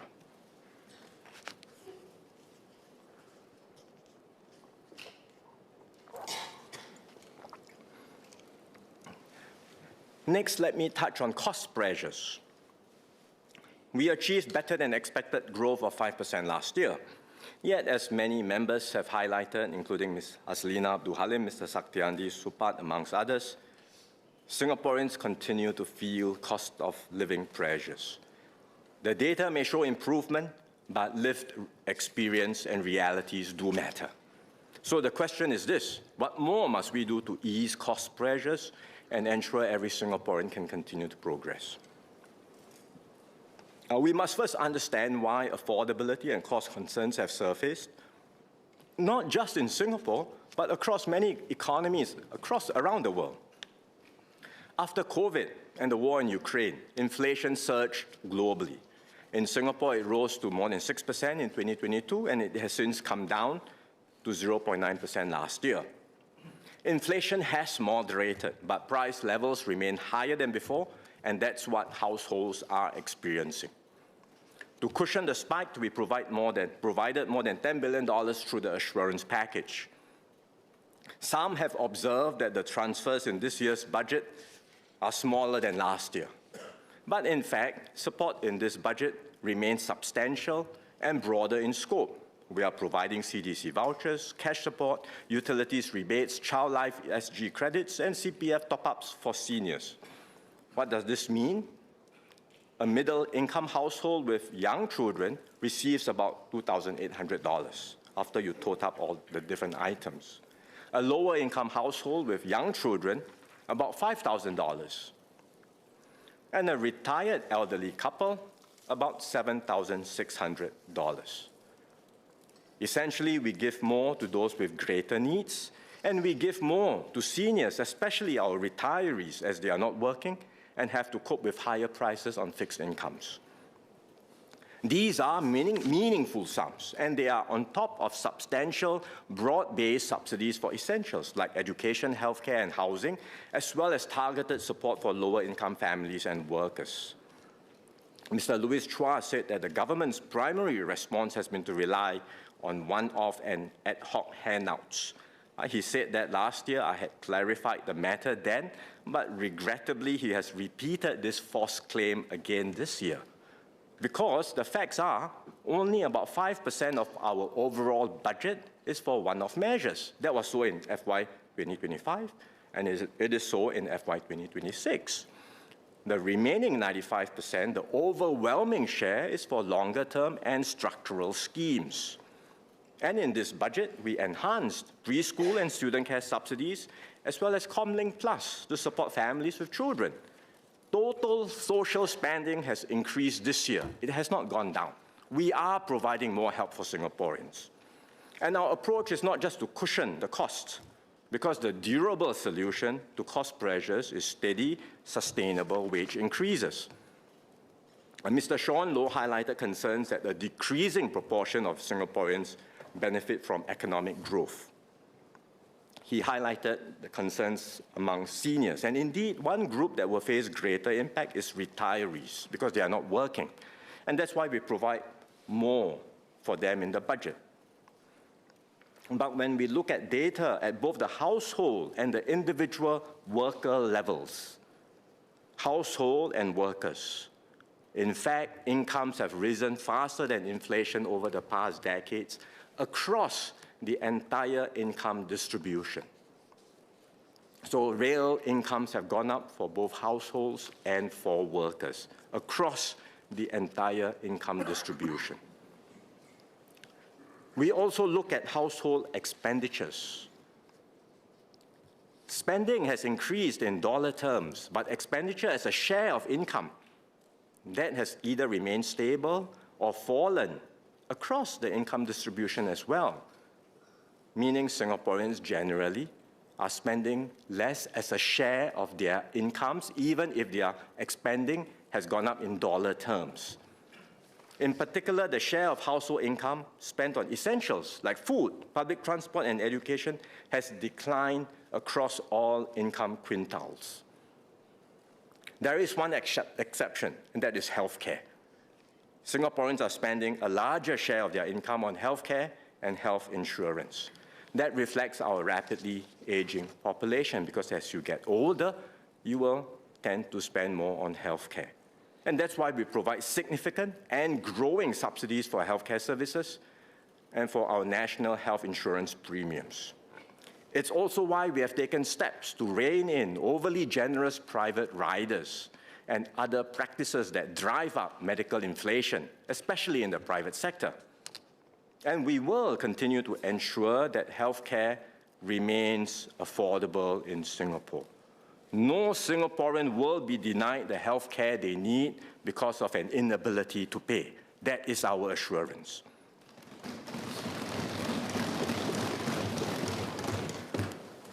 Another reason for concerns about cost is that inflation for some frequently consumed services, especially F&B, has risen faster than general inflation.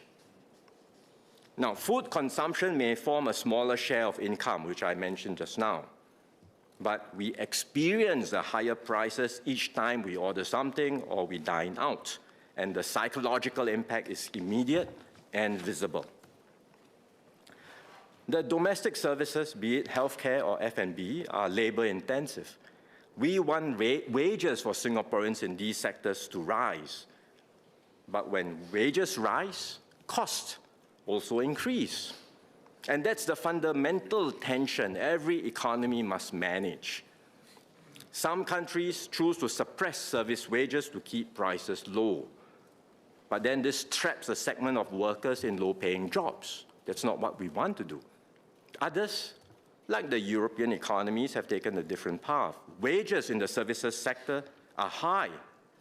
You go to any European country, you know they are paid very well. But that leads to higher prices overall and a heavier cost burden, which in turn has to be supported by a larger welfare state, financed by taxpayers. There's no free lunch. Someone's got to pay this. So Singapore is forging our own path. We pursue broad-based wage growth, but wage increases have to be supported by skills upgrading and productivity improvements. And at the same time, the government bears a substantial share of the cost of essential services through subsidies and transfers with more support for lower and middle-income households.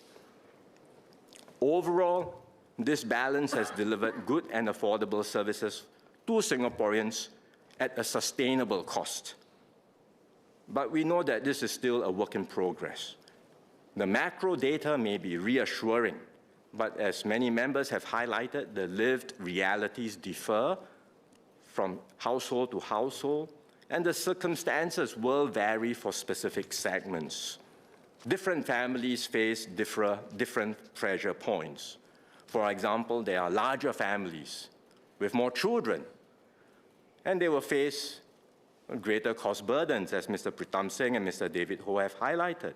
Mr. Singh suggested adjusting the CDC vouchers. That could be one way to help them, but we will continue to explore other measures to help those with larger families.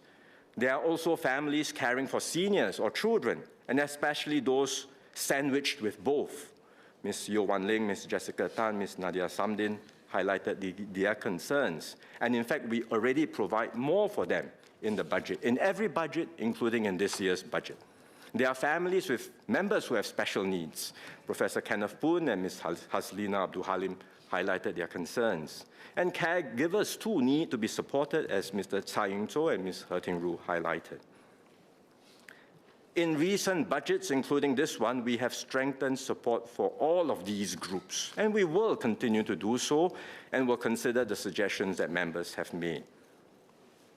Targeted support for targeted specific groups requires means testing. And we use different indicators to means test. The two key ones are the annual value of dwellings, or AV, and per capita household income, or PCHI. Quite a number of members in this debate, including Mr. Alexio, Ms. Jessica Tan, Mr. Gerald Giam, Ms. Sylvia Lim just now, Mr. Edward Chia suggested reviewing these indicators. I suppose if we were to take a step back, most of us would agree that support should be given to households with less income and less wealth. No one would dispute that. How to measure income and wealth is the challenge. AV and PCHI are practical and effective indicators, but no measure is perfect, and we will continue refining our criteria, especially when it comes to support for seniors. The cost pressures can also feel sharper due to inequality. Because of inequality, comparisons intensify and social stresses grow. Encouragingly, in Singapore, income inequality has narrowed compared to a decade ago. Lower and middle income workers have seen faster real income growth than those at the top. Without this inclusive growth, I have no doubt that the cost pressures that we are feeling on the ground would have been far worse. We have achieved good outcomes, but we will continue to press on. And in this budget, we are raising the local qualifying salary, as well as enhancing and extending the progressive wage credit scheme. Several members, Mr. Patrick Tay, Mr. Melvin Yong, Mr. Sanjeev Tiwari, suggested further steps to support lower wage and vulnerable workers. We will study your suggestions carefully, balancing wage increases with sustainable productivity improvements. We are also paying close attention to wealth inequality. We have begun publishing the data and will track this more systematically. But we are not starting from a weak base. Through housing grants, home ownership, and CPF top-ups, we enable lower-income households to accumulate assets in Singapore. Today, households in the lowest quintile have average net wealth of nearly $300,000. That's a meaningful foundation. Mr. Saktiandi and Associate Professor Terence Ho suggested additional asset-based transfers. I think someone called it a Singapore dividend, or other forms of putting together the measures that we do to help Singaporeans build assets. In fact, this is the approach that the government has long taken. We focus not just on income support, but on enabling Singaporeans to accumulate assets, because asset ownership gives families a concrete stake in our nation's success and allows them to share directly in Singapore's progress. We do this through a range of different mechanisms, like the Child Development Account, EduSave, Post-Secondary Education Account, through CPF and our housing policies, and most recently we introduced the ITE Progression Award, which incorporates an element of CPF top-ups. We will continue to strengthen pathways for Singaporeans to build savings and assets. We also have progressive taxes on wealth through our property and vehicle taxes, and we will continue to study ways to moderate excessive wealth concentration carefully and responsibly. But redistribution has its limits. It's very easy to say, let's tax the rich more. But capital and talent are mobile. And if we rely solely on ever higher taxes for this segment, eventually the broad middle will also have to shoulder the burden. And we risk undermining competitiveness, enterprise, and job creation. Redistribution alone cannot build a strong and resilient society. So our approach is balanced. We keep taxes moderate but progressive. We redistribute resources to those with greater needs, and we complement that with heavy investments in human capital, early childhood education, quality schooling, and tertiary education, as well as lifelong learning through Skills Future. Upward mobility remains central to our social compact, because here in Singapore, your starting point should never determine your finishing position.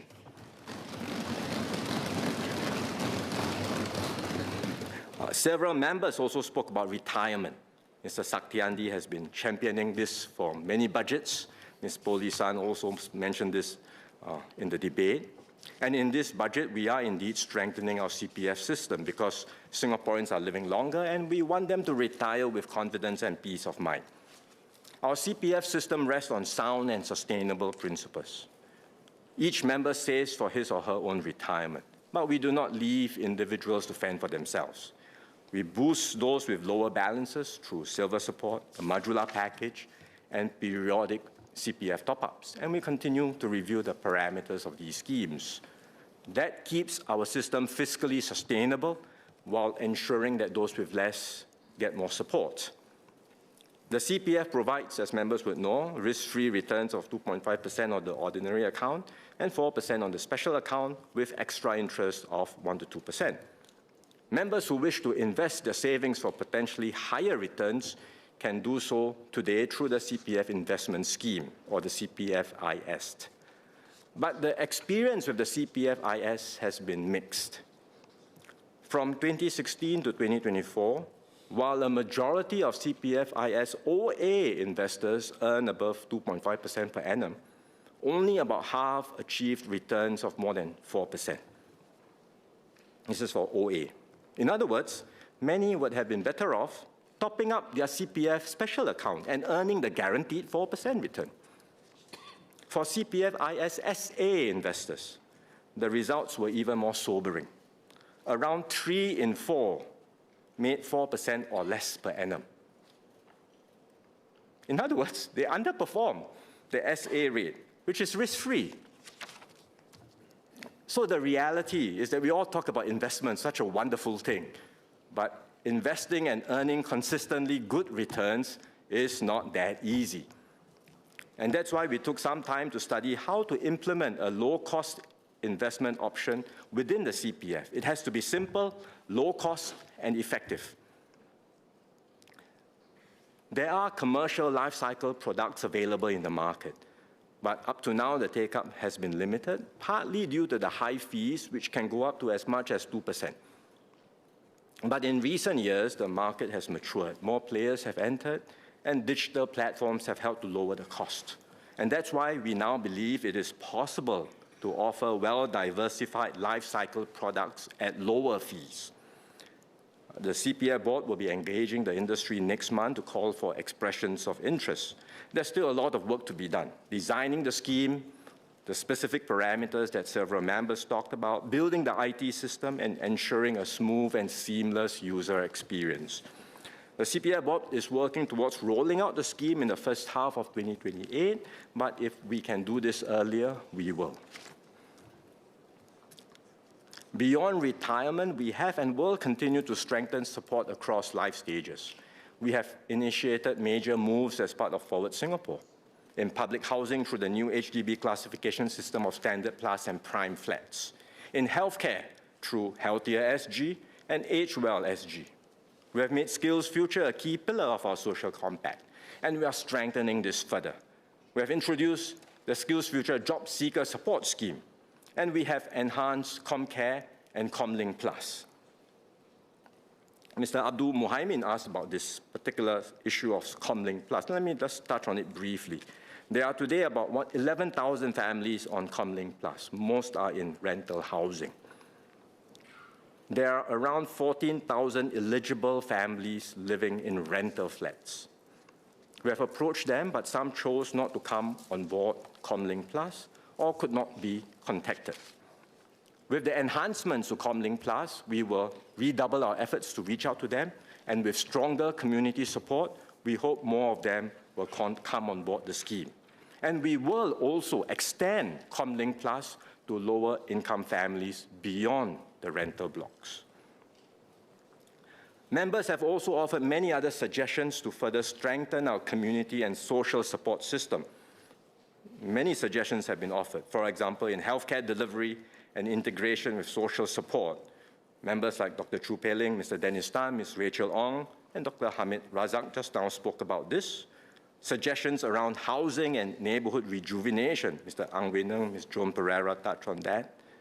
More support for the arts, culture, and community initiatives. Ms. Eliza Chen, Associate Professor Kenneth Goh mentioned that just in their speeches, as well as suggestions to review the income thresholds for the Job Seeker Support Scheme, which Mr. Ng Chee Meng and Mr. Patrick Tay had advocated. We will study these suggestions carefully.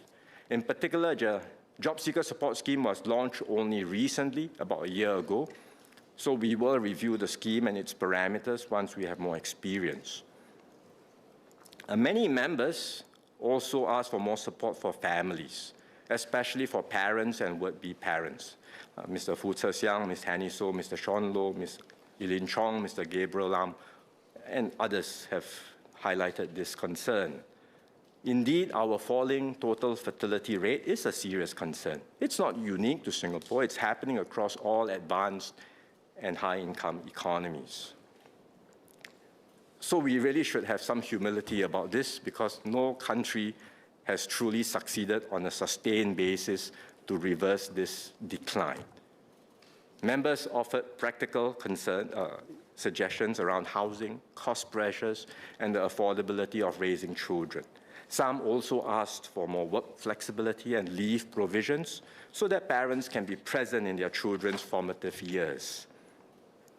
In fact, we have taken significant steps on both fronts recently. We have enhanced shared parental leave, and with the large family scheme, parents can receive now up to $48,000 for their third or fourth child, and even more for the fifth or subsequent child. As a result of the recent enhancements, our expenditure on marriage and parenthood initiatives has increased from $4 billion in FY 2020 to $7 billion in this budget. But we will not stop here. We have not given up. We will not give up. We are already planning for the next tranche of measures to strengthen support for families. And there will be an opportunity to discuss this at the COS debate, and the Minister in the Prime Minister's office will share more at that occasion. Sir, this government will continue to provide stronger assurance for Singaporeans at every stage of life. We will do this in a coherent and deliberate way, strengthening individual responsibility, reinforcing collective support, and preserving long-term sustainability. We will continue to strengthen our social compact and ensure Singapore remains a society where every citizen can progress with confidence.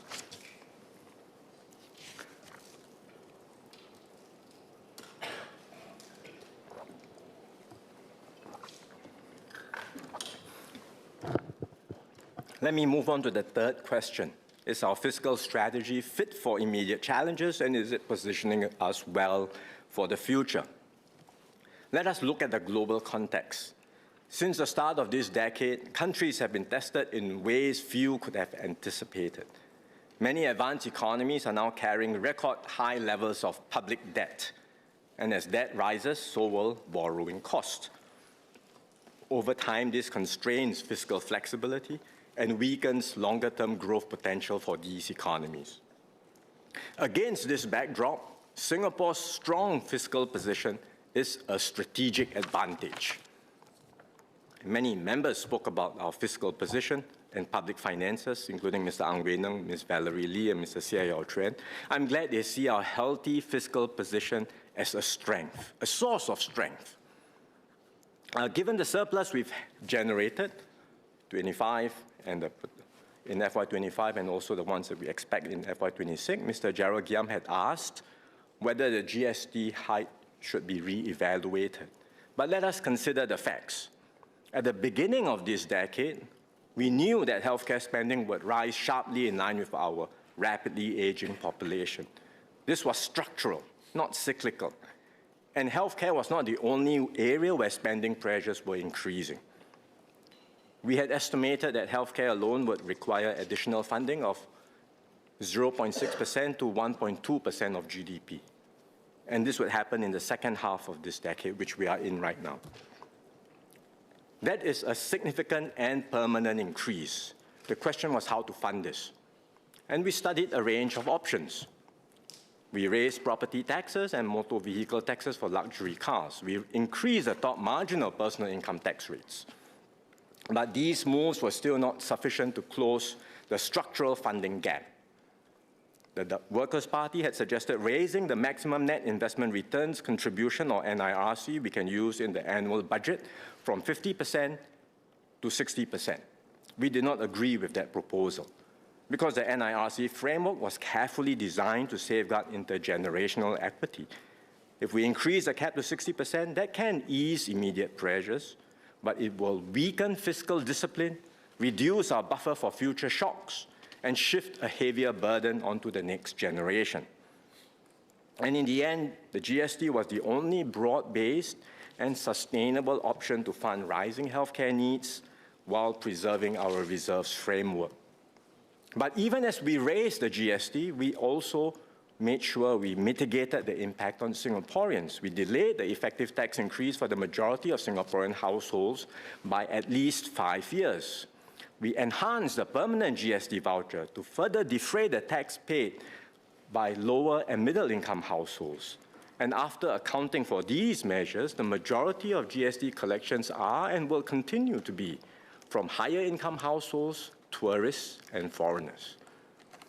In other words, we secured stable funding for healthcare while cushioning the impact of the increase for most Singaporean households. Could we have relied instead on corporate income tax collections? But remember, back in 2022, when we made the decision on the GST, there was no sign that corporate income tax collections would rise so significantly.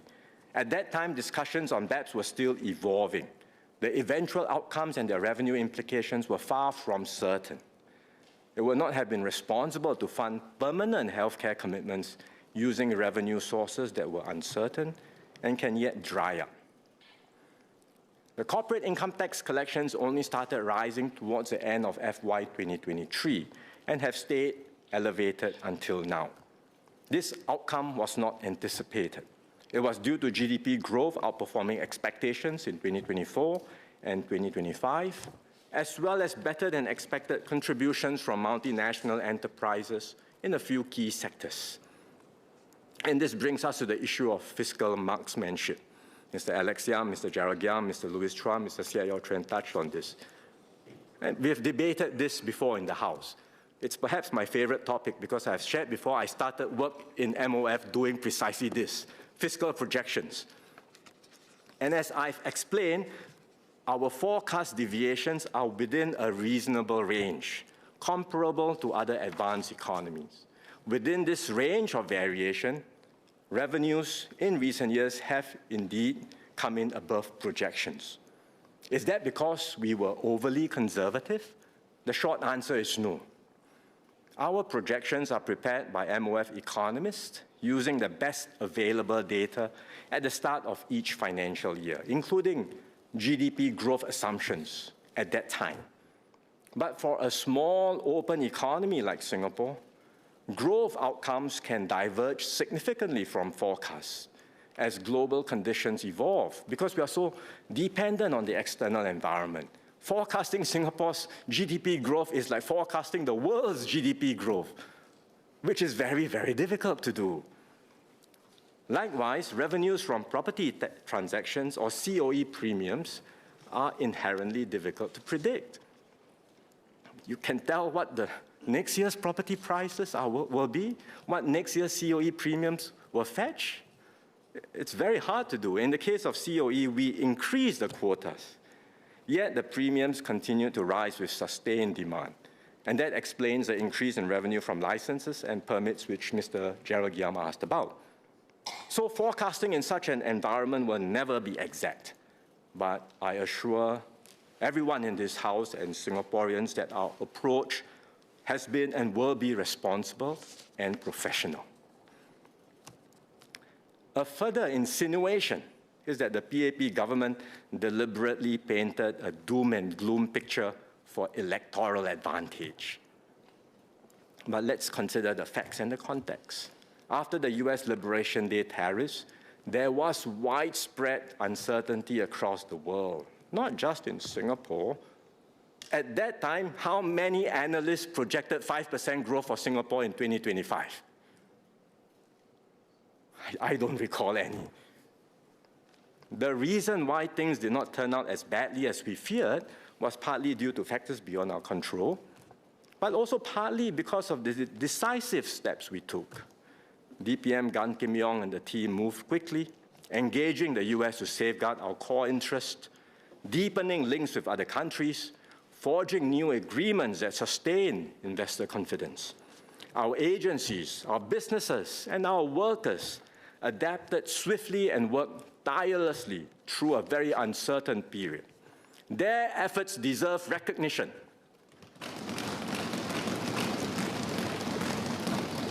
So let us not belittle these contributions just to score a political point. The fact that we are in a better position today than our projections is something we should all welcome. It's good news for Singapore and Singaporeans. Imagine if we had chosen differently, if we didn't raise GST and had instead hoped for revenue upsides, and then the economic situation did not turn out so well. We would be having a very different debate today. We will be scrambling to close fiscal gaps. We will be responding from weakness. But because we made the difficult yet responsible decision, because we chose responsibility over convenience, we are now in a position of strength. So, sir, we did not gamble with Singapore's future. We made the hard call, and that's why we can act with confidence today.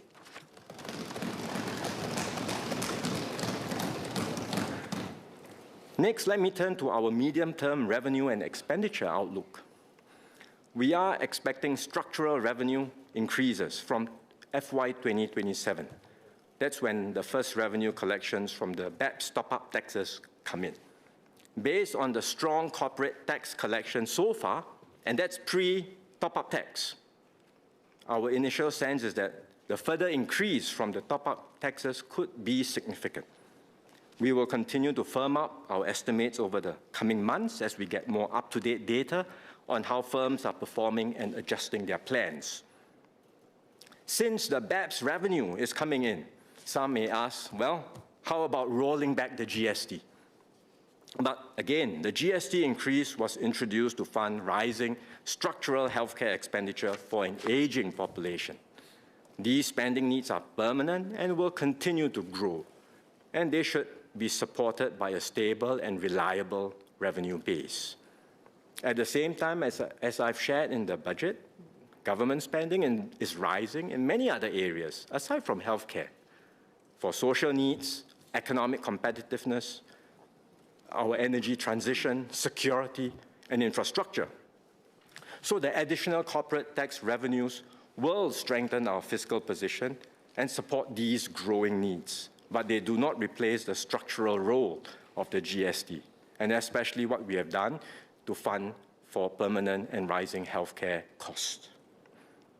In fact, expenditure pressures are already evident. Take the example of defense spending. I mentioned that MINDEF's budget of 3% would be where it is for now, and that budget includes spending on cybersecurity by MINDEF and SCF, something that Mr. Giam asked about. But it does not include cybersecurity spending beyond MINDEF. And we do need to spend more on cybersecurity outside of the MINDEF family. MDDI and the Cybersecurity Agency, for example, will have to invest more. We will have to harden our critical information infrastructure, like our grids and our power system, against cyber threats. And that's why I said in the budget that security spending will rise in the coming years.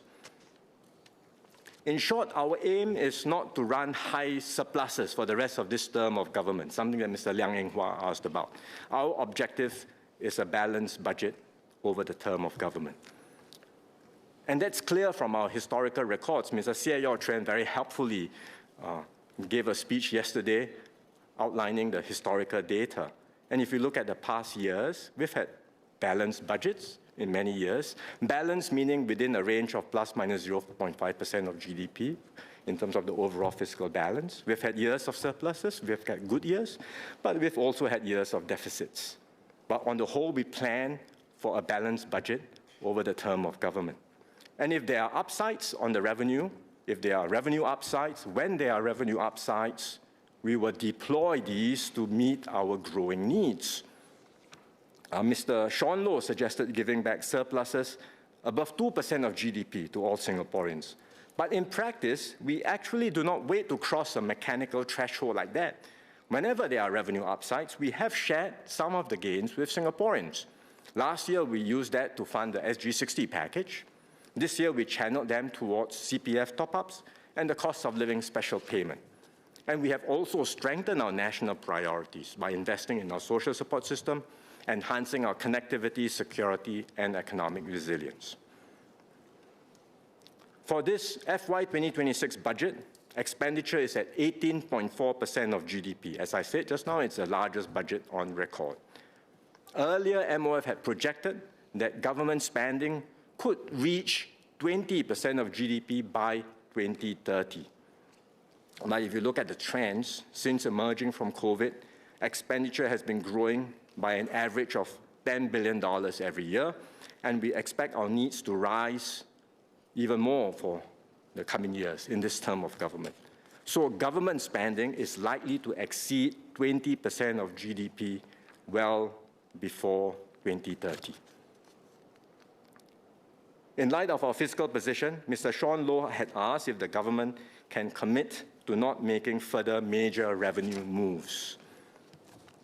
At this juncture, if circumstances remain broadly stable and without any further major revenue moves, we expect our fiscal position during this term of government to remain healthy. We've already said that there will be no further GST increases until at least 2030. Aside from the GST, we continue to review our tax system regularly as part of prudent fiscal management. We will make revenue adjustments only when necessary, to fund structural spending needs or to achieve clear policy objectives like strengthening progressivity or addressing externalities. These are difficult decisions. Any tax change, I should say any tax increase, is a difficult decision. We take them only after careful study and full consideration of the impact on households and businesses. MOF had earlier published medium-term fiscal projections up to 2030. With updated revenue and expenditure developments, these projections will need to be refreshed. So we will publish updated medium-term projections extending to 2035 by next year. But a word of caution is in order, because in today's fast-changing world, assumptions can quickly become outdated. So the forward projections serve as a guide and will have to be continually updated. Ultimately, what matters most is maintaining fiscal discipline, together with the agility and nimbleness to respond swiftly as circumstances change.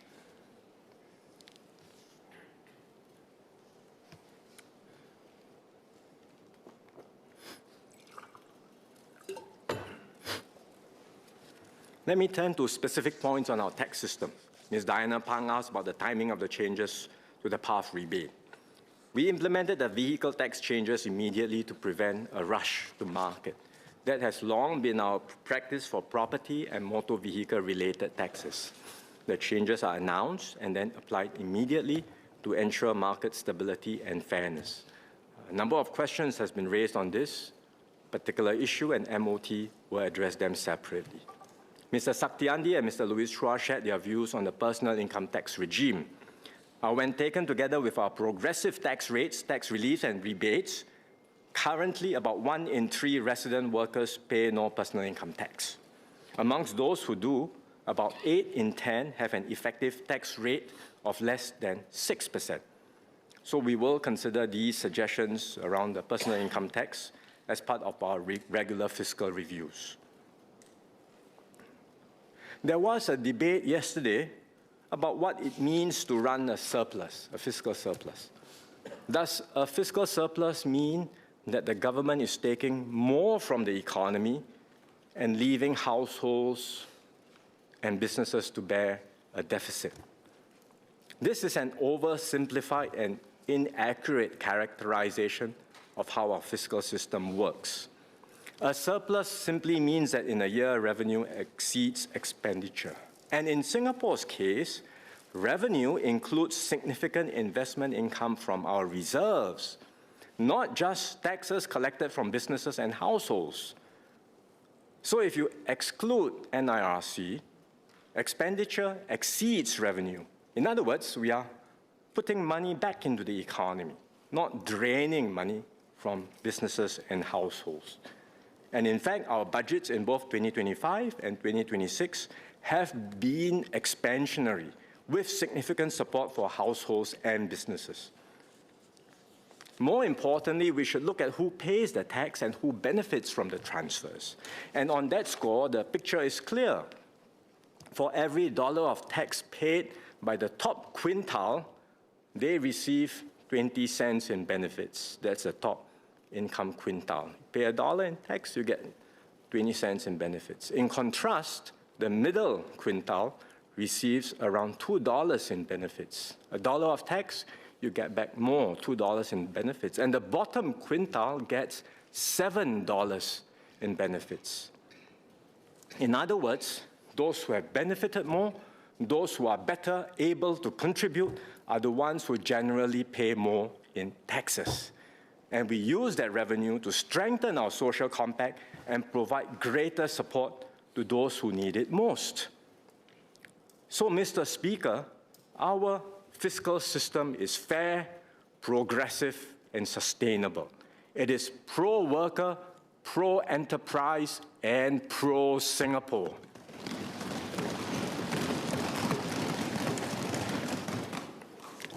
Let me conclude on a final point around accountability. And I agree in principle with the many comments and suggestions that members have made, including Mr. Pritam Singh, Dr. Haresh Singaraju, and Mr. Yip Hon Weng, asking for more information to ensure fiscal accountability and value for money in government spending. We want to do that. We want to ensure that. And that's why we've been publishing the Singapore Public Sector Outcomes Review biannually since 2010. That sets out the key outcome indicators across major policy areas and allows the public to track our progress over time. We will continue to review the indicators in the report and ensure they are relevant and useful. It's not static. We continually look at refreshing and updating this document. Ministries on their own also conduct detailed reviews of major spending programs to assess effectiveness and outcomes. And I will ask all ministries to provide clearer and more accessible information on major initiatives so that Singaporeans can better understand how public resources are used and what results they achieve. Mr. Speaker, let me conclude. I have outlined our strategies to secure our future together in this changed world. I thank members of this House for your support for the direction we must now take. This next phase will not be easy. The economic headwinds remain. The geopolitical environment is becoming more contested. The major powers are competing more intensely. They may say they are not asking others to choose sides, but in reality, they are using the full range of tools from economic leverage to regulatory controls and technology restrictions to advance their interests. Some pressures will be overt, others may be subtle, seeking to influence opinions, shape narratives, or even sow division amongst our people. We must be clear-eyed about these realities, but we have faced difficult external environments before. We have navigated uncertainty, preserved our sovereignty and independence, and emerged stronger because we remain one united people and acted with resolve. And we enter this new era with considerable strengths: a strong economy, a cohesive society, sound public finances. These are not accidental achievements. They are the result of decades of hard choices made by generations of Singaporeans. So this budget builds on that strong foundation. It is a collective commitment that we will do what it takes to thrive in a more demanding world, that we will stand together when pressures mount, and we will continue pushing forward to seize new opportunities on the horizon. The world may be more uncertain, but we are prepared. We are united, and together we will shape our own destiny and secure a brighter future for every Singaporean. Thank you, Mr. Speaker.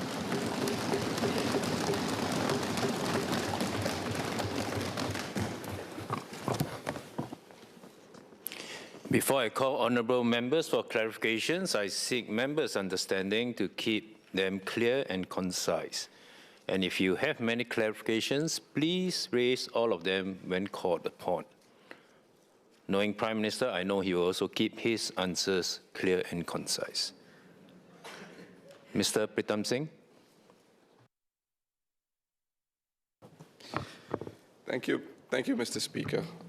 I will be brief. I actually didn't have any clarification questions until Prime Minister reached the end where he spoke of more information, more accountability, more sharing from the government. This is, of course, warmly welcomed. I made some points in my speech about RIE. Just to make the point very clearly, the previous RIE plan had actually a simple pie chart with a diagram telling people who are interested what $25 billion would be used for. The latest one does not have anything of that sort. It just dives straight into the RIE domains. And this is an example of, I think, the sort of accountability people are actually interested in, looking at how much or where $37 billion, which was committed to RIE 2030, how it will be expended, how Singaporean jobs will be enhanced, and what opportunities there would be for Singaporeans, to say nothing of the budgetary issues. I believe there was a member yesterday also who commented that he filed some parliamentary questions to MOE and he didn't get the answers that he asked for. And I think there's quite a lot of work to be done there, and I hope in this term of government we see a new approach from the PAP government. Prime Minister. So we will provide more information. I see the value of getting ministries to put out more information, to share more about how their resources are being used and what outcomes they have achieved. And so, as I've committed in this budget, or in the speech just now, we are getting ministries to do more, certainly in the area of RIE as well. More information, and hopefully that will encourage people, Singaporeans, to also look at the information and have a better understanding of what we have achieved. For example, in the debate just now, I heard Mr. Kenneth Tiong talk about the outcomes of our R&D spending. We may have different views. I think that was rather one-sided in talking about how poorly we have performed in terms of R&D spending and what outcomes we have achieved. But hopefully, with more information, we can have a more holistic appreciation of the various outcomes we have achieved, and we are not complacent. We are always looking at ways to do better. We acknowledge that, but having the information to provide more informed debate is always something we would encourage. Ms. William. Thank you, Speaker. I have a question for the Prime Minister on what he said about BEPS. I'm not an economist, so please forgive me if I don't frame it correctly, but he appeared to say that we're expecting upside in the next few years due to BEPS. From what I recall in past debates, he was more cautious. I mean, he said that, well, we also have to consider the incentives that we need to give to businesses, and in the end, it might not be a net positive. So I wanted to know whether he has changed his view on this. Prime Minister. So we were more cautious in the initial years because there was no certainty how BEPS would evolve. And remember, there was Pillar 1 and Pillar 2. Pillar 1 was targeted at jurisdictions like us, hub economies, where there was a move to shift profits away from hub economies. So we were concerned about revenue loss under Pillar 1. Pillar 2 was about a minimum tax rate across the board. And that would give revenue, give upsides to revenue, but we weren't sure at that time whether Pillar 2 would be implemented. Today, Pillar 1 has not taken off. So the downside risks have come down, at least for now, It may be resurrected later on, but Pillar 1 has not been implemented. It's not on the agenda for now. Pillar 2 has had broad-based consensus, and therefore jurisdiction after jurisdiction have been implementing their version of a domestic top-up tax, and we have to. That certainly will provide revenue upsides, but it does not change our broader assessment that even with the revenue upsides, we will have to spend more, and we'll have to find ways to strengthen our investment promotion toolkit. Because notwithstanding the minimum corporate tax of 15%, which was supposed to give governments more negotiating power over the MNEs, the reality is the MNEs still have considerable negotiating power. And governments everywhere want to attract these strategic investments to their own countries. And they are continuing, notwithstanding a minimum corporate tax of 15%, to offer other generous incentives, which are considered BEPS compliant. So they are spending more, they are offering a whole range of different incentives to reshore or to attract strategic investments like that. That's what the competitive landscape is today. That's the reality of the competitive landscape. So the revenue upside is more assured in terms of the domestic top-up tax, but at the same time, we are very likely to also have to spend more on the economic front to stay competitive. Associate Professor James Lim.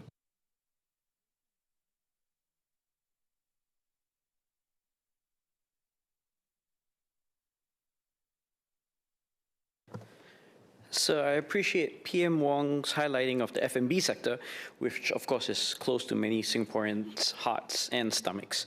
There is facing indeed undue pressure, and feedback that we get as well.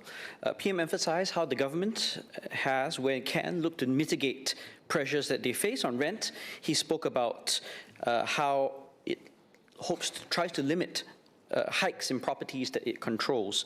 Yet many business owners share that there is insufficient effort at restraining unbridled market forces, and they hope that some form of a cap on the year-to-year rate of increase in rentals without outright rent control via a fixed rent ceiling may be helpful, and wonder whether PM can share whether this is a possibility in future.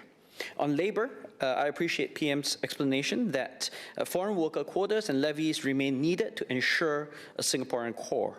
Yet the feedback we receive is that despite paying rather solid wages, in this sector, it's really hard to attract locals. And I note that certain other sectors like construction actually have higher dependency ratio ceilings. I believe the F&B is currently classified under services, which has a much lower DRC.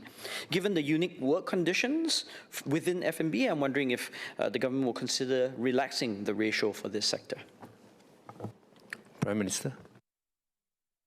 So on rentals, as I mentioned just now in my speech, at the macro level, we have not seen rental rates spiking up. In fact, as I mentioned just now, at the macro level, rental rates have moved in line with economic fundamentals, lower than GDP growth, lower than inflation rates. There may be localized issues, localized shortages or particular area, very popular, that kinds of things. These things can happen. I'm not saying they don't. There will always be a distribution of rental increases. But overall, the situation remains stable, so we do not envisage imposing rental caps, particularly since at the macro level, the situation remains stable. In fact, the experiences of jurisdiction everywhere when they impose such rental caps has been not so positive, because you end up with inadvertent consequences and you do not always achieve the objectives that you had wanted to do, which was to ensure competitive rentals. On foreign worker levies and DRCs for the F&B industry, they are part of services. The DRC is lower than construction, but we prefer not to carve out something separate for F&B, because it's really very hard to distinguish between F&B as a service and the other service industries. And once you make F&B, the DRC for F&B lower, you can be sure there will be many F&B workers in Singapore, foreign workers in Singapore doing non-F&B jobs. And it's very hard to monitor, it's very hard to enforce, because they are all service related.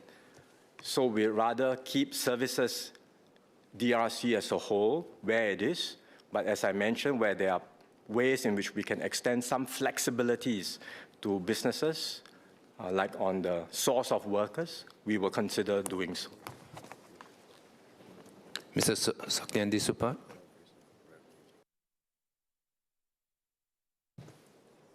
Thank you, Mr. Speaker. I've got 3 SQs. First of all, I'd like to thank PM for mentioning that he'll be releasing fiscal projections beyond 2030. I'm just wondering whether I can get clarification from PM whether those projections will be accompanied with economic baseline assumptions, specific scenarios. That would be useful for the public. Secondly, not secondly, but within the same domain, thank you to PM for explaining the reassurance that the fiscal policy has been expansionary, so it helps relieve concerns that it has been extracting, and there's opportunity cost on that front.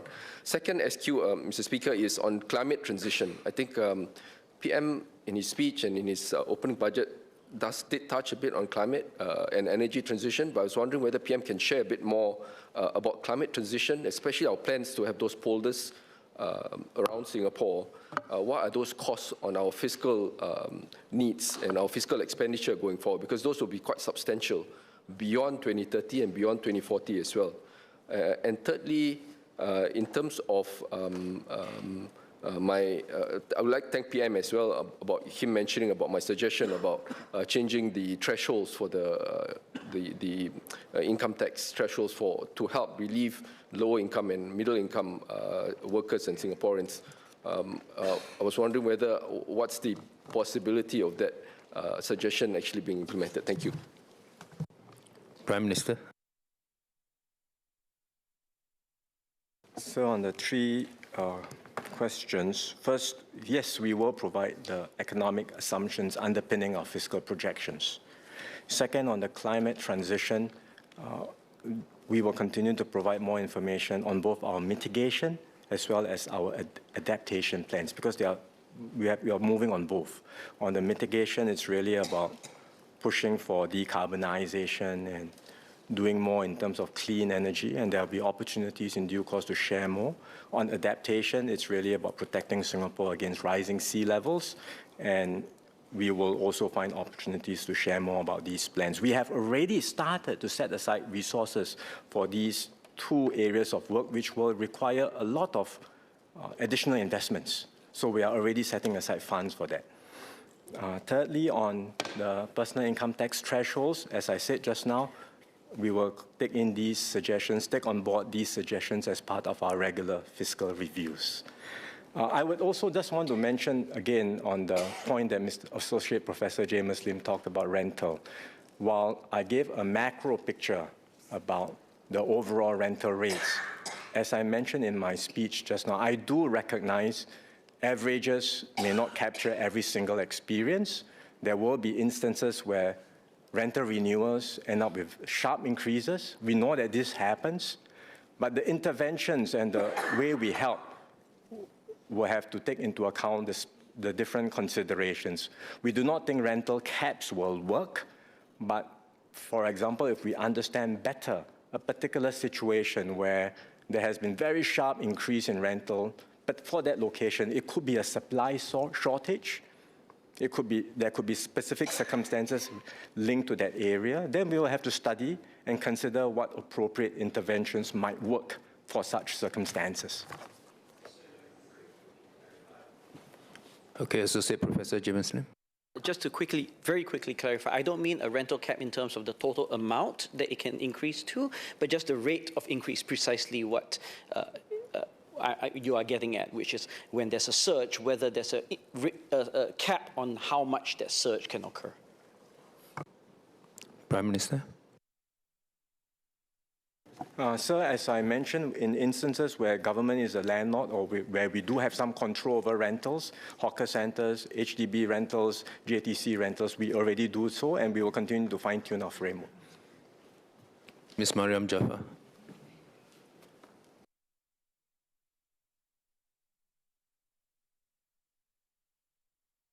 Thank you, Minister. Thank you, Speaker. Actually, I have two clarifications for the Prime Minister. First of all, thank you so much for addressing capital intensity, the increase in capital intensity at some length. I'd actually asked two PQs yesterday about it. I didn't get to ask an SQ for, so I'm going to take the chance to do it now. At the same time, also, I'm very heartened to hear you talk about to hear the promise that in Singapore we will not have jobless growth. I also am very heartened by the promise at the end of your speech on greater transparency on outcomes. So I was wondering if you could share, if capital intensity continues to increase, how will the government's measures of outcomes change, if any? My second clarification is you talk about making the hard calls. I think it's it's very easy to talk about hard calls in terms of raising revenues, but let us also remember that hard calls are also in how much we choose to invest to grow the economy.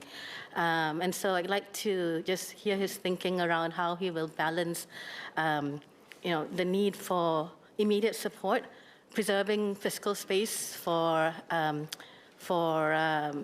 unforeseen pandemics or higher than expected healthcare increases, but also importantly, putting more into things that will grow the economy. Even though $1 billion is being laid out for AI, for example, I would like to hear whether there is openness and preserving fiscal space for investing in growth, actually. Prime Minister. Sir, as the member has highlighted, returns to growth accrue to capital or labor. There is a lot of concern that with AI, you will see a disproportionate shift of returns to capital and labor will suffer. We are, as I said in my speech, I didn't highlight that in such terms, but that is the risk we are very much alive to. And if the trends in the marketplace globally are moving in that direction, well, we will have to consider what additional levers, what steps to take, how we ensure that workers benefit from growth. That is our commitment. We will try our very best to have AI develop in such a way that is pro-worker, that enhances human skills and expertise. And at the end of the day, we will have levers also through Skills Future, through transfers, through a whole range of different means to make sure that growth in Singapore is balanced and Singaporeans will benefit. Not just capital owners, not just the companies that push out AI tools. Singaporeans will always benefit from growth in Singapore. On the question around our openness to using fiscal space and resources for growth, yes, of course we are.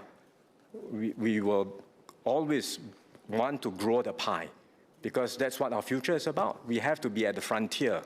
We have to keep on expanding the pie for all to benefit. Our investments in R&D are very much in that direction. With AI and all the moves we talked about in AI, we will also allocate more resources to pushing the frontier so that we can continually expand opportunities, jobs, and better incomes for Singaporeans. Mr. Louis Chua.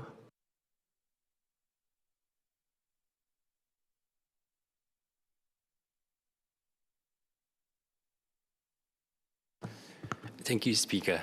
Three clarifications for PM. I think the first is on the point he mentioned about the one-offs that I mentioned in my speech. To me, the question is really, as I've shared in my speech, in light of our surpluses, are we then better off to put in place the structural levers and interventions rather than having to decide on these on a one-off basis year after year? So I gave the example of personal income taxes.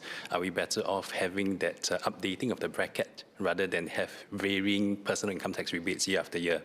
Similarly, on the corporate front, are we better off with revising maybe some of our PTE, SUTE schemes, which were last changed in 2018? And I also gave the example of how for the GTP program, that was extended up to 2031. So that's the first. The second is in relation to the occasional paper that the MOF has put out. Just wondering if PM has given the MOF team perhaps a timeline as to when recommendations may be put forth to address some of the issues that were brought up. Specifically, when it comes to the taxing of wealth, I think it has always been mentioned that it's mainly via our system of property taxes. And as the report has showed, actually wealth, especially for the top 20%, to the extent that it's underreported, I would say that probably the share of non-property assets is likely to be larger than what we have found. So in the context, wealth taxes beyond just property taxes. And last but not least, in terms of the TFR, on this front, again, to maybe borrow a phrase from the MSE, are we willing to have ambitious and realistic targets with regards to the TFR, even if for a medium to longer term, to kind of guide our policy interventions? Thank you. Prime Minister. Sir, I thank Mr. Chua for his clarification on the first point about the government relying on one-off ad hoc measures. I hope we can banish this forever in this House, because we don't rely only on one-off ad hoc measures. It's not, we have some, yes, 5% is the budget. I mean, how is that an over-reliance? We have much more allocation of resources on longer-term and structural schemes. And will there continue to be some one-off measures? Yes, we will, from time to time. It's not mutually exclusive, but the weight of our fiscal moves are really on the longer-term and structural schemes. The emphasis is in that direction.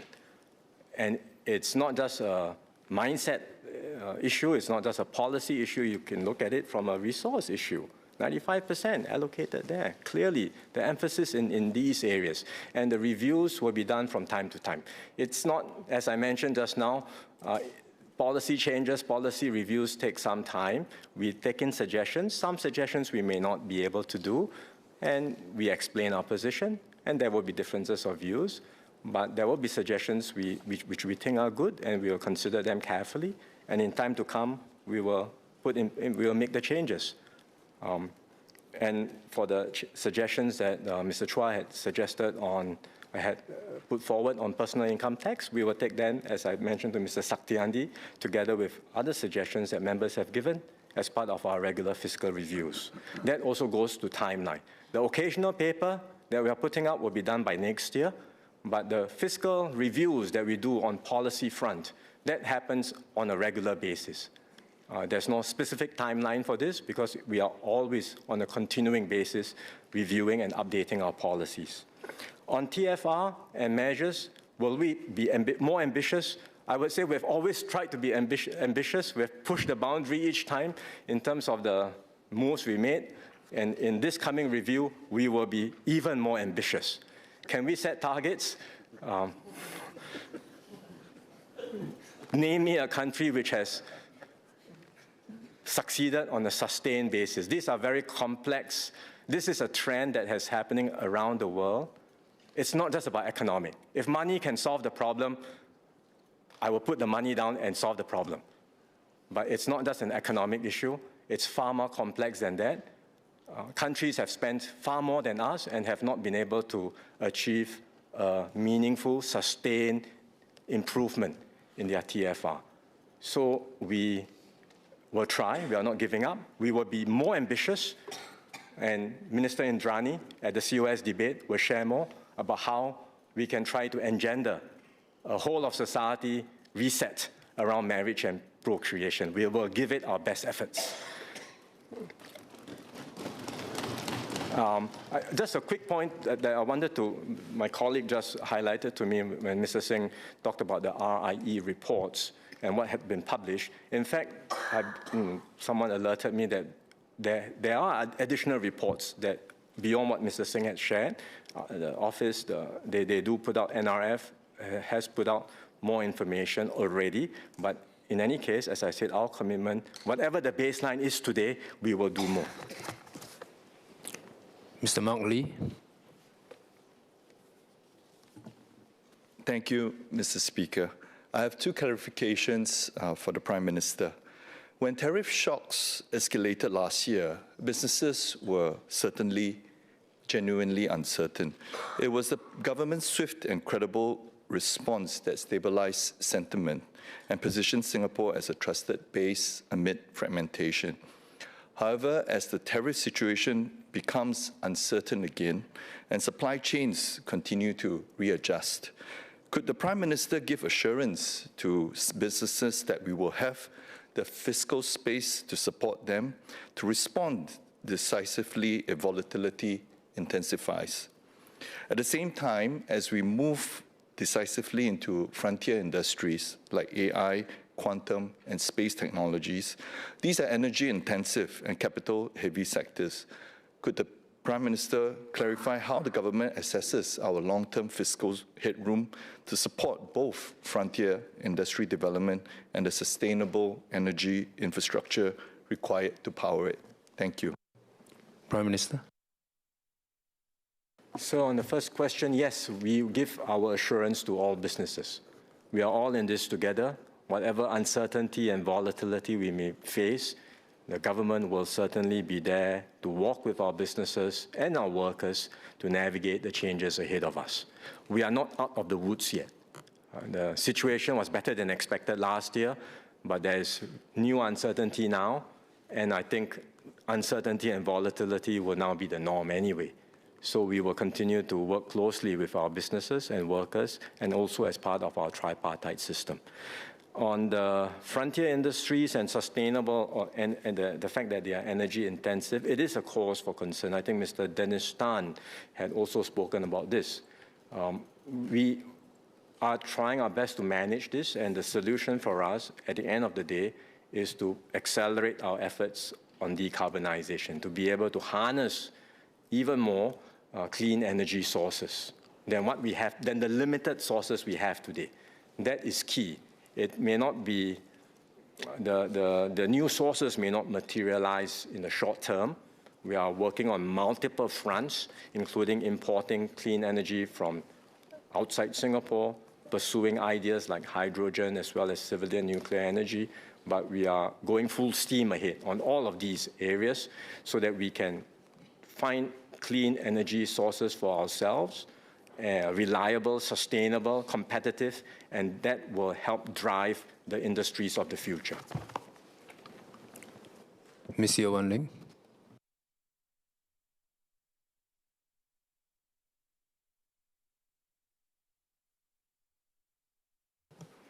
Thank you. Prime Minister, our workers were very, very encouraged and inspired to hear that you will be personally overseeing the Singapore's AI transitions. With revenue autonomous vehicle bus services expected to commence this year, as well as pilot AV shuttle services already underway, it's clear that the pace of change is accelerating. My question is, how will we ensure that sectors such as our bus industry and point-to-point transport sector are given sufficient time and structured support for these transitions? In particular, how do we sequence implementation so that technologies like AI and AV strengthen safety standards, uplift skills, and enhance livelihoods rather than become a source of disruption and anxiety for our workers? Prime Minister. So I recognize the anxieties of our drivers. In fact, when I had the dialogue with union leaders, this was surfaced as well. So the assurance I gave then and I give now is that we will manage this very carefully. We already have very close engagement with the unions and drivers. And as we introduce these new technologies, we will pace the transition in a way that ensures that we are also able to retrain workers if jobs are impacted and make sure that the transition and the introduction of technologies do not adversely impact our workers. We want workers to benefit from new technologies. Dr. Neo Kok Beng. Well, thank you, Speaker. The Prime Minister mentioned in the budget speech that 1% of the GDP is dedicated to R&D expenses, commonly known as the GERD, G-E-R-D, or gross expenditure on R&D. Now, Israel, the innovation nation, has 6%. I think Sweden has 4%. Most of the European countries about 3%. What's our target, and how can we actually use part of the 15 billion surplus to give it a boost? Thank you. Prime Minister. So we have been maintaining that commitment of 1% for some time now. I don't think it's about saying we just have to do more and spend more, but we, as many have highlighted, want to ensure good outcomes from our R&D spending as well. So we will continue if the outcomes are good, if we are getting good results, we are able to get good projects, certainly we will be prepared to put more into government R&D. But it's also not, we also don't just track what government spends. We want government spending to catalyze more business R&D. So the other measure, aside from GERD, government, is BIRD, the business expenditure on R&D, which is commonly tracked as well. And we are heartened that the business side, private sector R&D in Singapore has also gone up, corresponding or together with government spending on R&D. And that bodes well for the future because that means that the private sector too are seeing the benefits of investing more in R&D and investing for the future. Mr. Kenneth Tiong.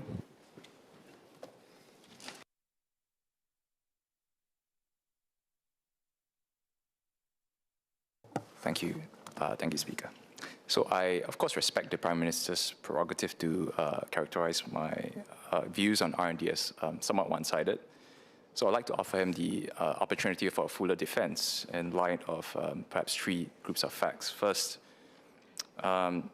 since 1991, the first National Technology Plan to RE 2030, the nominal amount committed is about 125 billion, of which I think that there are indeed no few visible commercial outcomes. Miraxis in 2025 was the first and only billion-dollar IPO.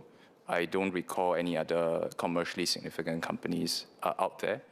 And even if we were to, accept that we were to give the government that it is an MNC-driven strategy, the first phase of the Biopolis project was not a big success. I mean, for all the MNC R&D offices for these pharmaceutical companies. In 2010, you have the departure of Eli Lilly.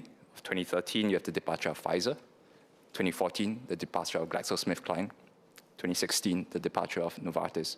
So I don't really quite see where perhaps he is having his different view from. And my second clarification is whether he will consider taking on a policy, putting on a policy investment bank function, or rather reconstituting it, given that it has been missing since since Madam Ho Ching took over Temasek in 2002. Prime Minister. Sir, as far as the outcomes of R&D are concerned, we track a whole range of outcomes. It's not just on the basis of a company getting IPO success. There are outcomes with regards to jobs created. There are outcomes with regard to the spillovers to local industries and the SMEs that support our MNEs doing research here. There are outcomes to the wider economy and incomes that are raised. So there are outcomes with regards to business expenditure on R&D, which we talked about just now. So it's not just a narrow focus on a single measure of success, but a wide range of different indicators. For both the research part, mind you, which is also important because we are not only wanting commercialization success, we also want to anchor strong basic research. That scientific base is important. It's also tracked with another set of different indicators, like publications, which we also track. So there are a wider range of outcomes we track in terms of our R&D spending, and that's why I said just now that the views that Mr. Tiong had highlighted were rather one-sided. I do agree with Mr. Tiong, though, what he said about the broad principle of, that sometimes the system can be risk-averse, that there are ways to do more in terms of value capture. There's no disagreement in principle in terms of that direction. We want to encourage more private innovation. We want to encourage more of an enterprise building approach in terms of how we grow our economy rather than just focus on specific individual grant schemes. There is scope to have less fragmentation. These are things we are already doing and will continue to do. On the question of an investment bank approach, well, I would also disagree with him that this has changed with the CEO in Temasek. This has never been the case. Temasek, when it started, was always very clear about its mandate from the very beginning: commercial, not doing national service. Focus on commercial outcomes. If there are things that the government wants to do, and Temasek thinks it's useful to do from a commercial point of view, then yes, we can partner Temasek to do so. And there are many instances, even till today, including some of the equity funds, which are done with a co-investment approach with Temasek. Not because we force Temasek to do these as national undertakings, but because they see commercial value in growing enterprises and growing the enterprise ecosystem and in achieving and securing better long-term returns for their portfolio. This has been consistently the approach from the start, and that is the same approach we will continue with Temasek going forward. Ms. Denise Poh.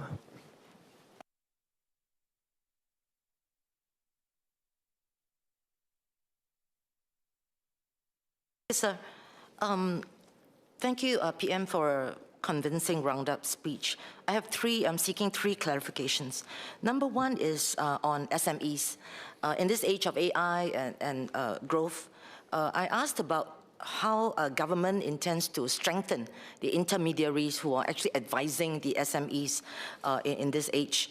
And intermediaries like the SME Centre, Singapore Business Federation, NTUC, E2I, the trade associations, for example. From where can these intermediaries tap resources to advise and to be in a good position to advise as well? That's my first clarification. The second one is on PM's comment on no jobless growth. I wrote that down, so you said that. No jobless growth. And I wanted to hear your thoughts on the prognosis of those Singaporeans who are unlikely to catch up, the vulnerables, for example, and like the seniors, some of the seniors, like persons with disabilities who have higher support needs, for example, and they might actually lose jobs in this time and age. So I wanted to hear your views on those who are likely to lose jobs, actually may not be able to take up or upgrade their skills in that sense. And the third clarification is on TFR. I think somebody mentioned it, but I'm very relieved to hear from PM that it's not a lost cause, and that even if the budget, your budget does not, statement does not cover it, and that Minister Indrani will cover that. And hopefully what Elon Musk has predicted, that Singapore will become extinct, that will not be a reality. But can PM share a little bit more about strategies other than producing our own? And we know that many young people may not want to get married, or even after they get married, some of them prefer pets to children, Are there other strategies that you will consider, like easier adoptions procedures to have more people be adopted, more of us Singaporeans adopting? And second is in terms of immigration as well, to bring in people who are of the right profile and suitable profile to grow our Singapore population. So 3 clarifications for you, sir. Prime Minister.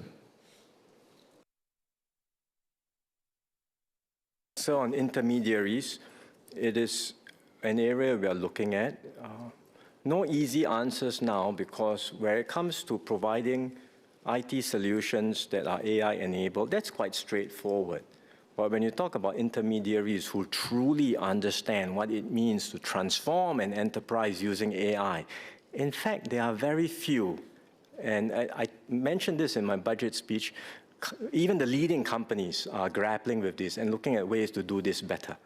So it's an area where we ourselves are looking to build capabilities and expertise and identifying experts who can help us, and also help, not just help us as in help government, but help the intermediaries within our economy who can in turn help our businesses, especially our SMEs. Second, on jobless growth and the concerns that vulnerable groups may have, we are very mindful of these concerns, and that's why we have progressively strengthened our social support system. We've put in place job seeker support. We are strengthening Skills Future, and we will continue to monitor this segment very closely, the impact that AI may have on vulnerable and disadvantaged workers, on seniors, and we will continually review and strengthen our support mechanisms. Third, on the TFR and whether there are other ways in which we can encourage or we can maintain our Singaporean core, whether it's through adoption or immigration. Yes, indeed, we will have a multifaceted approach. Mr. Fu Tze-Siang gave a very good speech yesterday on adoption procedures and how it can be very complex and frustrating for parents who would like to adopt. And I think it's something certainly we would want to take a closer look to see how we can streamline. So our approach, as Minister Indrani will share during COS, will not, of course, marriage, procreation, parenthood within Singapore is important, but also other areas like adoption as well as immigration will come in as well. Associate Professor Kenneth Goh.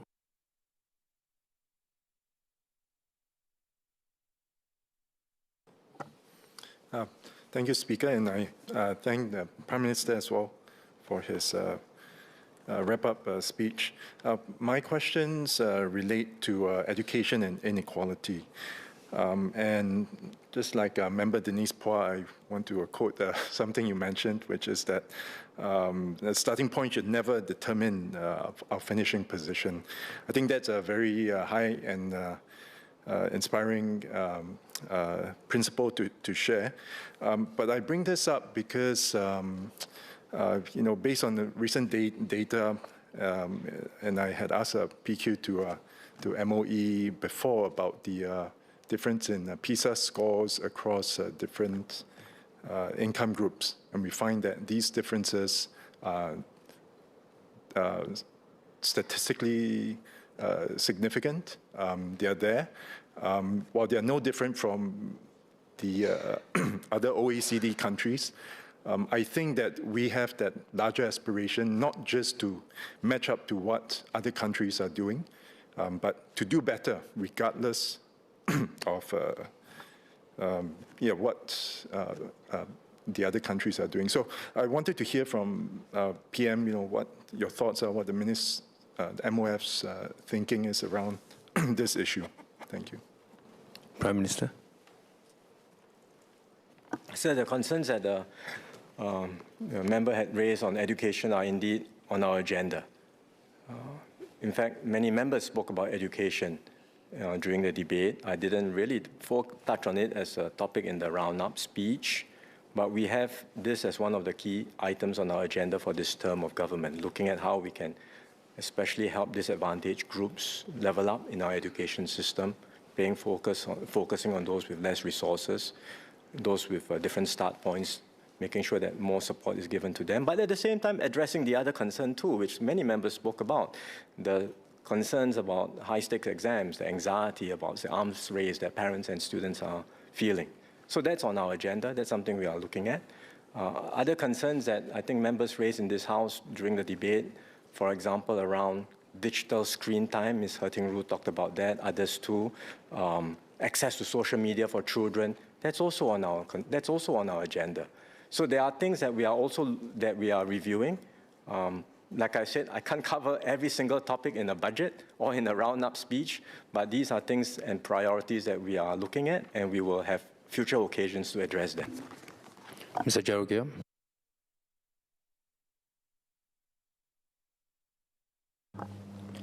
Thank you, Mr. Speaker. I thank the Prime Minister for responding to my speech. I have got two clarifications.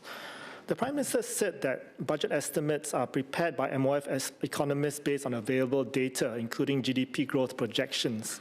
While I accept that GDP growth is highly sensitive to external shocks and can deviate significantly from forecasts, and this impacts the actual fiscal position, but in the interest of transparency, will MOF provide more disclosure regarding the methodology of its revenue projections?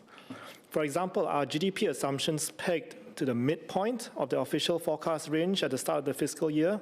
And what is the specific weighting of GDP growth in fiscal estimates? Secondly, the Prime Minister argued that these deviations are within a reasonable range and result in unavoidable volatility. However, this does not fully account for the systemic nature of the trend. Could the Prime Minister explain why there's a consistent directional bias towards conservative fiscal marksmanship over the past 20 years, excluding the 2 years of exceptional circumstances of the COVID-19 pandemic and the FY 2023 modular package allocation?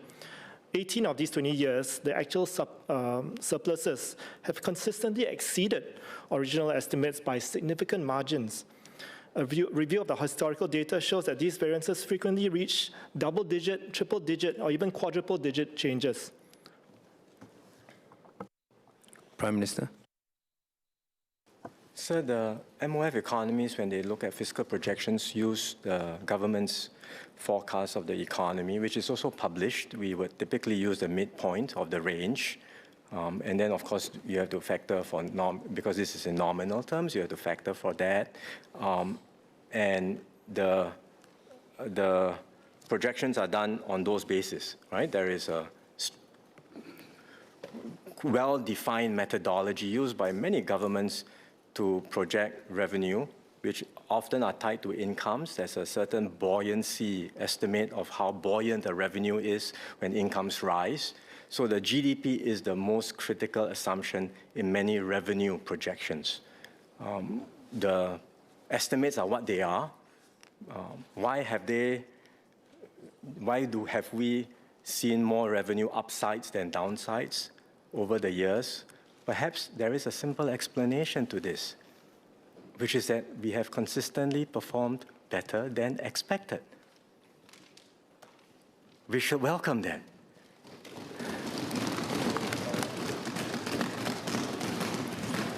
Mr. Asa Ahmad.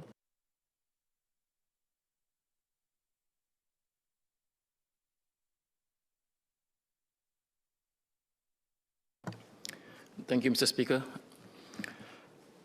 When mentioned about space technology, quantum technology, artificial intelligence technology, and decarbonization technology, if you look forward, it is very exciting to see all this coming. But at the same time, we must also understand the capacity of our workforce. At one point, they must be prepared to train towards a certain skill, and these skills are somewhat I would say, common across the board. And this technology are expert skill or highly skilled needed. Having said that, how do we ensure that our workforce can keep up to the change? And furthermore, does our education allows that to happen as well? Because the speed of technology moves so fast. In other words, the speed of education must also follow through as well.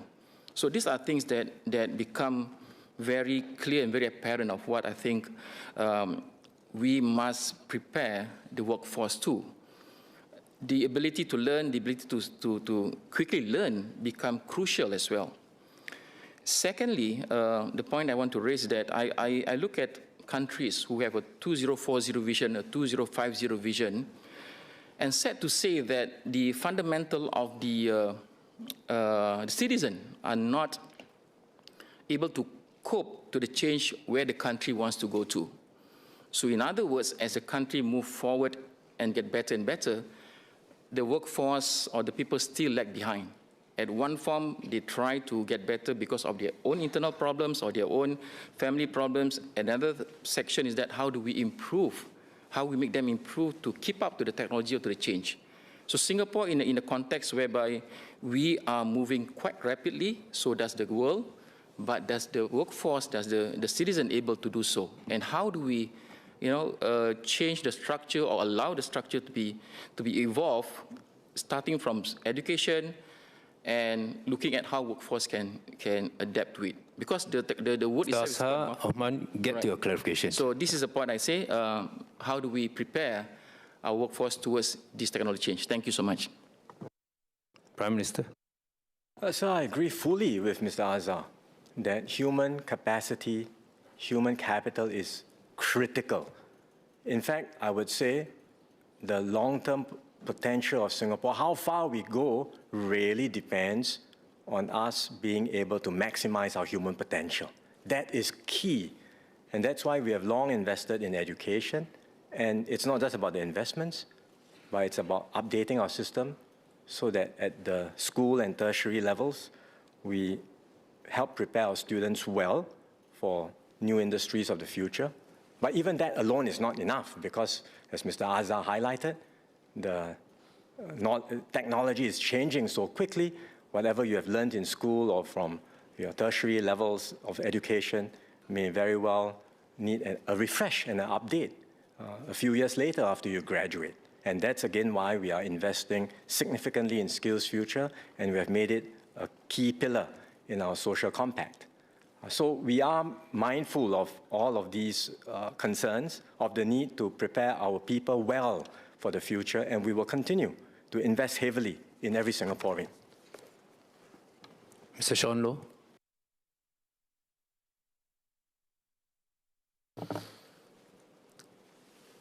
Mr. Speaker, I have quite a few questions, but PM has been answering my questions for close to an hour, so I'll ask only one.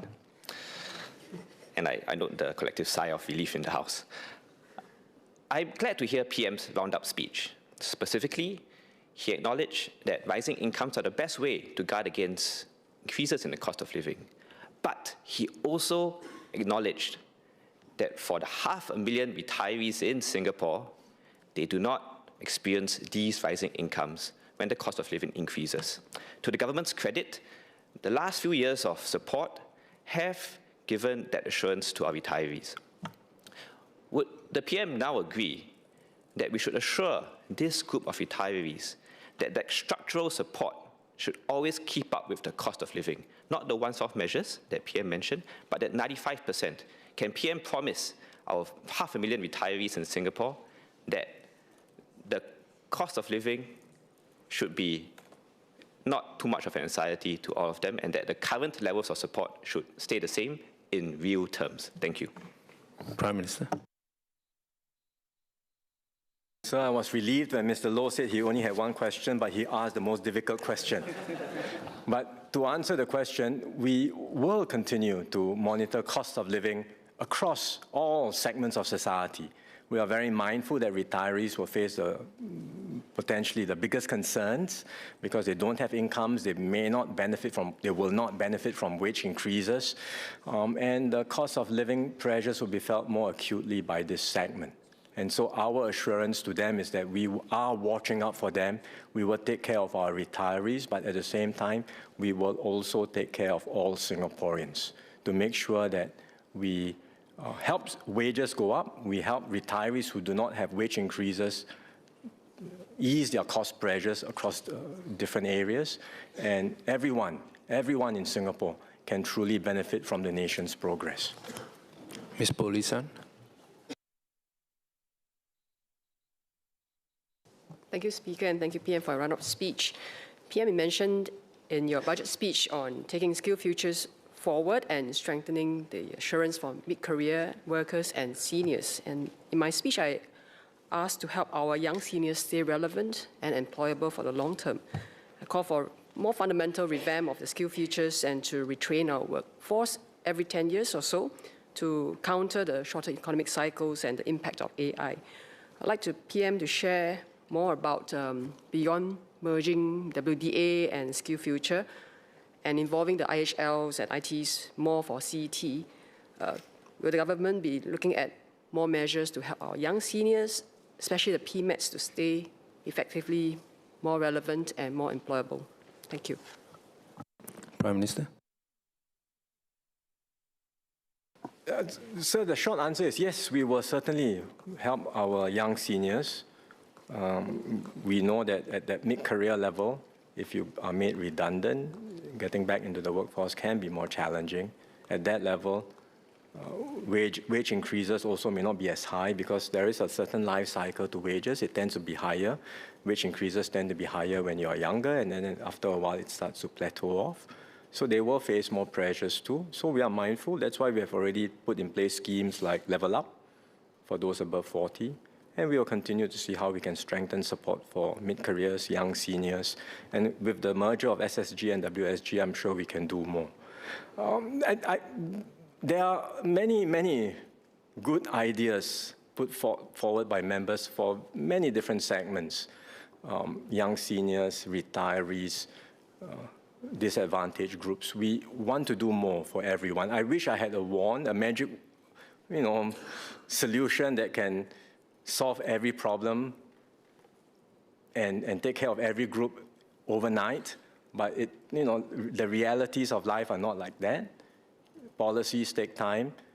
New schemes take resources. And importantly, let us be very mindful. We are able to talk about all of these things and all the good things we can do because our economy has done well, because we have good growth, and now we are in a position with the resources to act decisively. If these foundations are not present,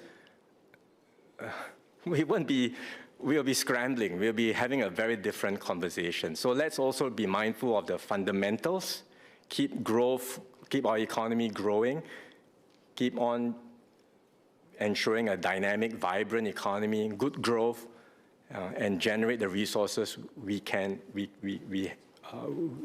need in order to take care of all the different segments of society. We've had an hour of clarifications from 16 members. I don't see any more members raising their hands.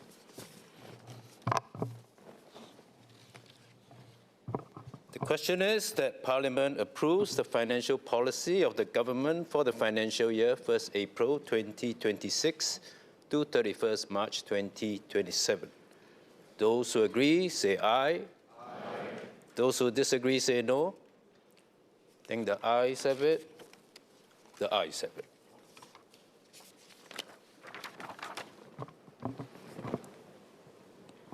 Order. We have completed the debate on the budget statement. I had originally intended to take a break, but we are a bit short of time and we have a long day ahead, so I'm going to proceed next to the Committee of Supply. Clock.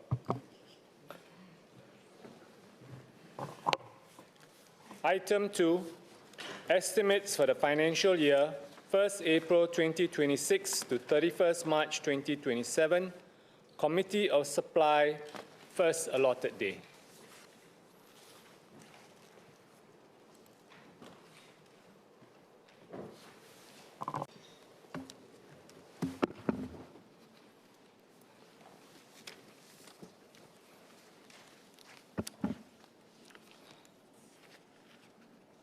Main and development estimates of expenditure of Singapore for the financial year 1st April 2026 to 31st March 2027 contained in paper command 4 of 2026. For convenience, I shall take the totals for each head of expenditure in the main and development estimates as they appear in the last columns of the schedules of estimated expenditure under the main and development estimates outlays for financial year 2026 on pages 6 and 7 respectively of the command paper. A total of 425 amendments to the estimates of expenditure have been submitted this year. The Guillotin Times to the discussion of the heads of expenditure under Standing Order 92, Section 7A have taken into consideration the earlier commencement time of a sitting, the reduction of question time, and the extension of sitting times of the Committee of Supply for each allotted day. I must remind honourable members that the total time for discussion of each head of expenditure includes the replies from the front bench.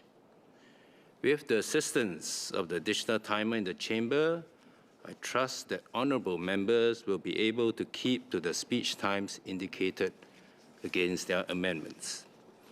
I will urge honourable members from both from the front as well as the back benches to adhere to their time limits. As I will be not just me, my deputies will be stringent in our timekeepings. And I certainly hope I don't have to do this, which will mute your microphone. I shall deal first with the heads of expenditure in respect of which amendments stand on the order paper supplement. Head U, Prime Minister's Office.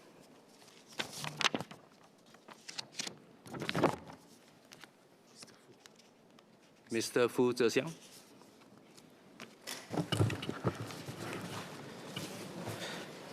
Mr. Chair, I beg to move that the total sum to be allocated for HU of the estimates be reduced by $100.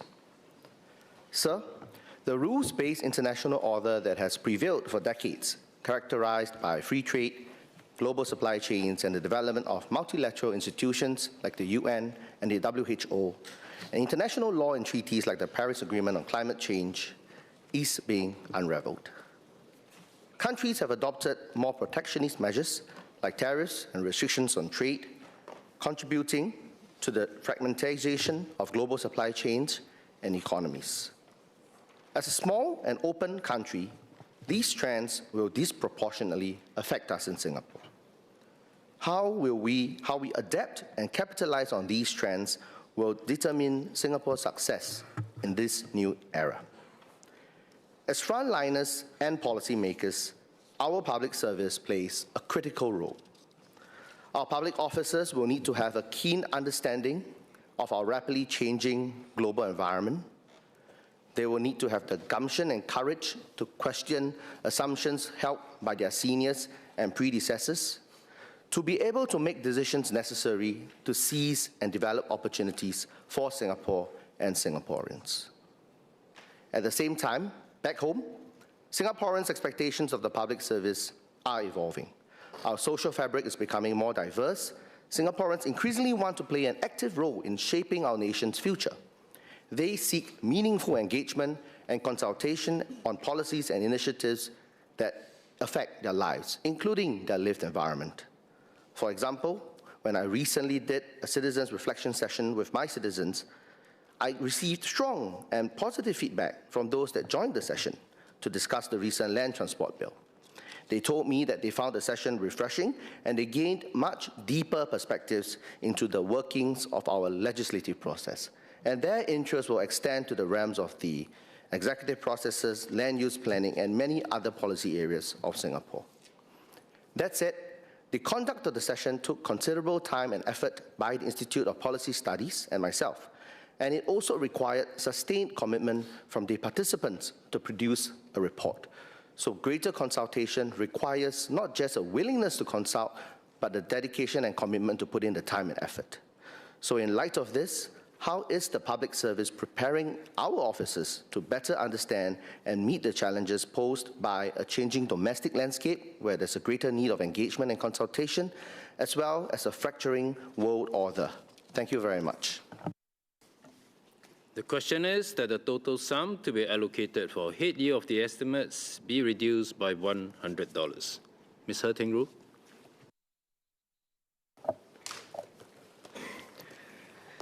Sir, Singapore entrusts significant powers and broad discretion to the executive to make decisions on a wide range of matters.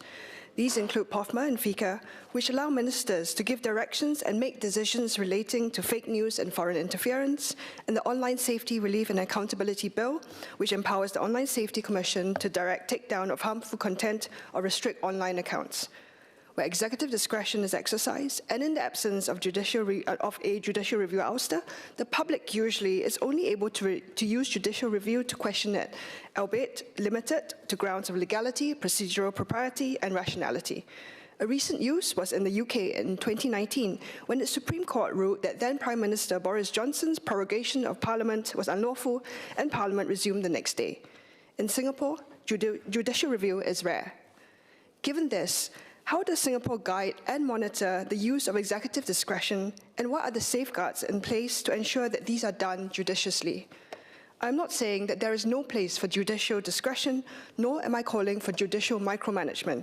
Instead, I hope for a better understanding and data about, first, if there is any central tracking of the use of executive powers, and second, what are the principles, if any, that guide the use of such oversight. We should have a central public registry to record ministerial powers and delegated authorities, allowing Parliament, the media, and citizens to better understand who holds what powers and when they apply. Public bodies should publish periodic reports on how the discretionary powers are exercised. For instance, during the debate on the Online Safety Bill, we proposed that OSC submit annual reports detailing the number and categories of reports received, directions issued, and findings of online harms trends. Finally, the legal principles and thresholds guiding executive discretion should be transparent and made known, providing a clear framework for decision-making and reducing public concern about motives. Thank you.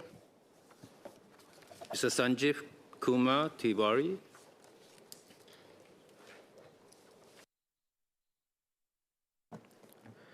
Mr. Chairman, as we speak about transformation across the Singapore economy, it is also equally important to understand the transformation within public service. I'm going to talk about the launch of the GRID program, or GRID at Gov, which reflects an important move to attract young Singaporeans to develop them for meaningful careers within public service. As a union representing public service, we welcome that efforts to strengthen the pipeline and provide meaningful early exposure to the public service work. And this is also to help the much-needed experience that they will be able to better then compete in the market, as experience is a prerequisite to many jobs and, of course, to get better pay. However, recent news reporting indicates that placements are still building up since the program started in October 2025. We want to understand how can awareness, matching, and role clarity be better strengthened so that suitable candidates are able to see GRID at Gov not just as traineeship but as credible entry pathway into long-term public service careers. Beyond the placement numbers, it is also important the quality of experience that trainees have when they are placed at the respective roles within public service.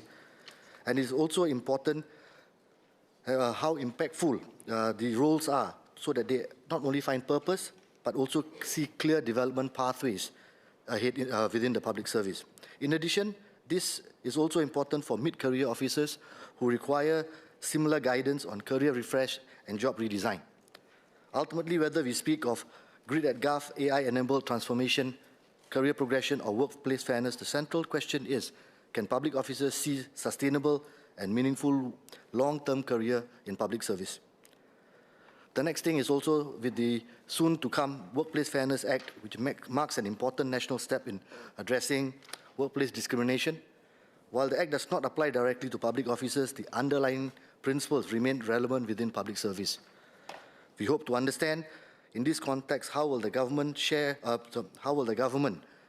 apply the principles of early resolution and mediation that will be reinforced to promote fair and timely handling of workplace grievances. Thank you, Chairman. Minister Chan Chun Sing.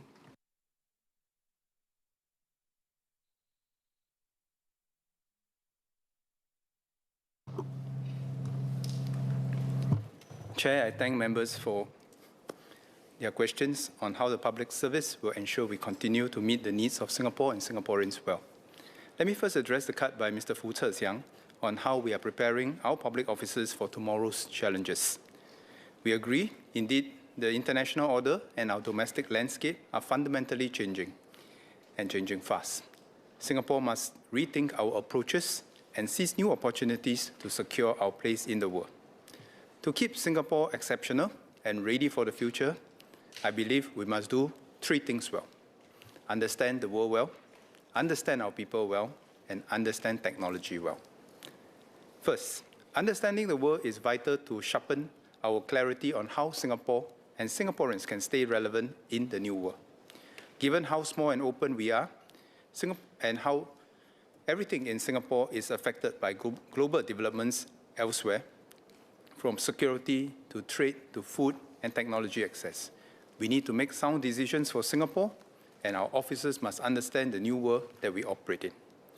To help public officers build up their global exposure and connections, we are ramping up overseas postings and exchanges, attachments to international organizations, and stints in the private and people sectors. We also ensure public service leaders are globally informed and connected. Today, nearly 4 out of every 10 officers on our central leadership development programs have participated in programs with structured overseas exposure. By understanding the world, our public officers and leaders can better seize emerging opportunities and safeguard Singapore's long-term interests. Second, we also need to understand our peoples and their expectations well. This will help to shape our purpose. The work of the public service is not just to deliver transactions, but to build trust. Singaporeans want to be heard, to be involved, and to co-create solutions. Following the Forward SG exercise, we have strengthened the partnerships with citizens and communities through the Singapore Government Partnership Office. In 2025, agencies received over 1,600 partnership proposals from citizens, corporates, community groups, and organizations. We also continue to make our services more accessible, inclusive, and responsive. Today, 99% of government-to-citizen transactions like CDC vouchers can be completed digitally. Citizens who need help in person can visit Service SG centers where they can access 600 services from over 25 agencies under one roof. To bring these integrated services closer to more residents, we have set up a 10th Service SG center in Ang Mo Kio this year. To serve Singaporeans well, we must also invest in our officers. Mr. Sanjeev Tiwari asked how public officers can have a meaningful, sustainable career within our service. Last year, I announced the launch of a career fitness movement for public officers to prepare for meaningful careers with increasing longevity. To date, more than 4,300 officers from over 69 public agencies have gone through the foundational program under the movement. Building on this momentum, we are introducing supplementary programs to provide targeted support for officers at different career life stages. This is only possible through the strong support of our partners, such as the AUPE, which Mr. Sanjeev heads. Mr. Sanjeev Tiwari also asked how the public service reinforces fair and timely resolution of any workplace concern. The public service is committed not only to invest in career fitness of our officers, but also recognizes the importance of resolving early any workplace concern from our public officers. We have in place a grievance handling procedure and internal disclosure policy. These strive to ensure early resolution of any concern with maintaining confidentiality.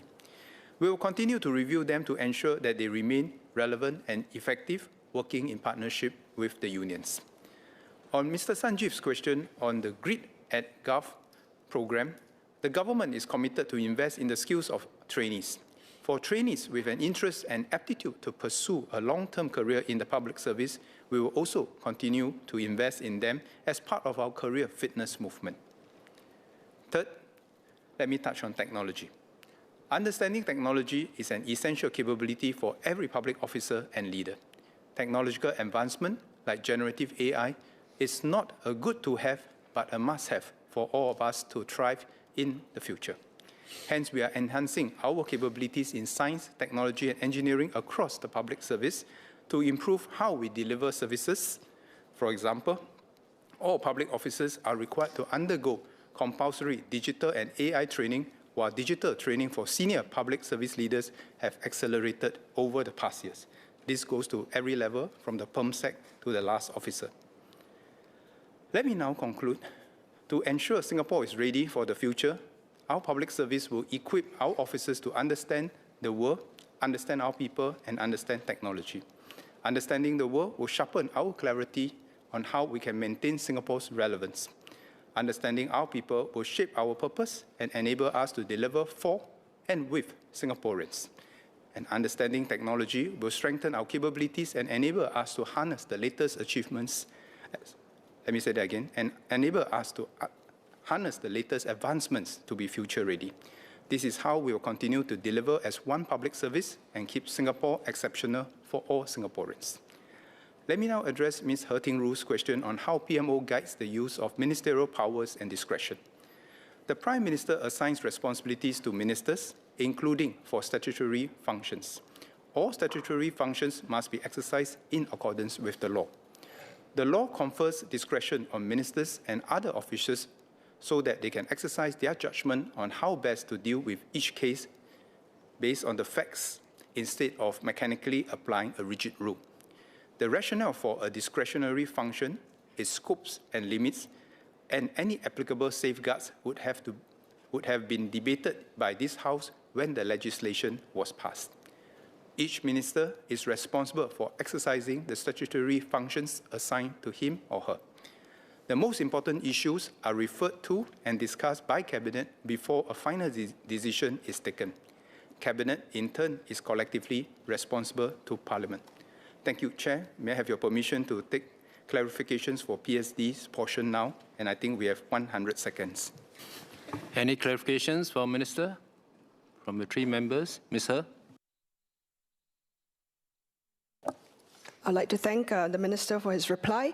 And can I just ask for a clarification whether the PMO will consider eventually one day publishing more data so that the public can better understand how the various ministerial discretions were actually exercised, especially in the case as the example I cited earlier for the OSC, when we actually called for this to be published a bit more. Thank you. Minister Chan. Chair, we will certainly look into that, but let me assure the House that for every decision made, actually is carefully recorded, and the grounds of the decision made is carefully recorded, and over time we will build up the corpus of knowledge, just like case law. Thank you. Dr. Chu Pei-Ling.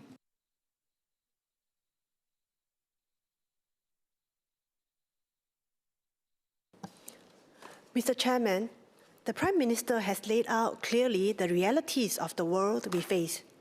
It is more uncertain, more fragmented, and more competitive than before. In such a world, innovation is not optional.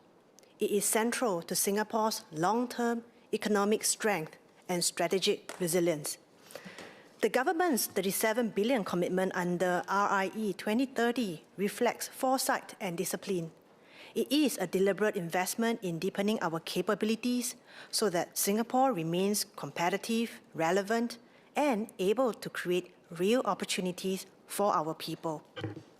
As we move into the next phase, I would like to focus on two priorities that will determine whether this investment delivers its full impact. First, anchoring and capturing value from innovation. Second, sustaining renewal within our talent system. Singapore has built strong research and innovation capabilities over decades in semiconductors, advanced manufacturing, biomedical sciences, and artificial intelligence. These were the result of sustained and deliberate choices. As our ecosystem matures, the emphasis must increasingly shift from building capability to anchoring value. In a small and open economy, we will always participate in global value chains. Participation in global value chains is not enough. We must anchor higher value segments here in Singapore. Anchoring value means retaining intellectual property, scaling Singapore headquartered enterprises, and creating high-value roles for Singaporeans across the innovation chain. Traditional research indicators, publications, patents, and grants remain important measures of quality. But as investment scales up, it is appropriate that we continue sharpening how we track economic impact. This includes attention to intellectual property anchored locally, enterprise growth driven by domestic innovation, productivity gains linked to publicly funded research, as well as high-skilled opportunities created for Singaporeans. We cannot compete on scale. We compete on focus, execution, and value capture. This is not a change of direction. It is disciplined refinement. It ensures that our accumulated research depth translates into sustained economic strength. Excellence in research must translate into consequence for our economy. Innovation ultimately depends on people. Singapore has built strong institutions, attracted global expertise, and expanded our local research base. These are significant achievements. As our ecosystem matures, renewal becomes as important as accumulation. Strong systems endure when experience and fresh perspectives reinforce one another. We can continue strengthening renewal by providing meaningful leadership opportunities for emerging innovators, recognizing mentorship and leadership development within our institutions, designing mission-based programs with structured progression pathways. These refinements build on existing strengths. When younger Singaporeans see that frontier ideas can be pursued and realized here, and that leadership pathways are real, confidence in our innovation ecosystem deepens. Renewal is not about replacing experience. It is about ensuring succession. Innovation policy is not about funding levels only. It is about incentives, institutions, and value capture. What we measure influences behavior. Who we empower influences direction. Where value is anchored determines national strength. The government has taken a bold and necessary step with RIE 2030. If we steward this investment with discipline, anchoring value and renewing talent, Singapore will not merely participate in technological change. I would welcome the Minister's thoughts on how RIE 2030 will continue strengthening value capture and structured renewal pathways as we move into this next phase. Thank you, Mr. Chairman. EPM Gunn.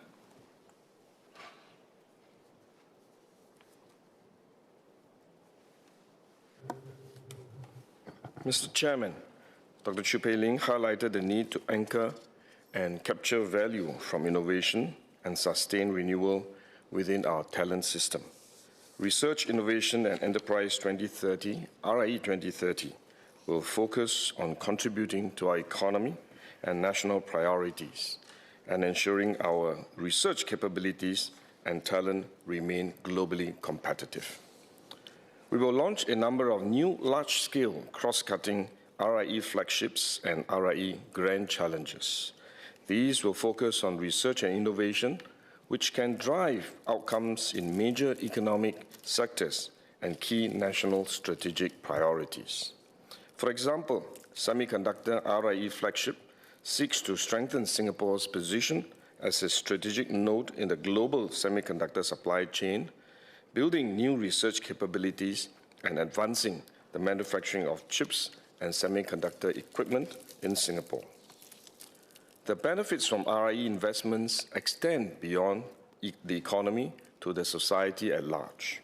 The RIE Grand Challenge on maximizing healthy and successful longevity, for example, aims to generate research insights and interventions that support healthy aging and enhance our ability to slow the onset and progression of cognitive and physical decline. On the other hand, our National Precision Medicine Program aims to develop more targeted treatments based on the genetic makeup of our patients and our population.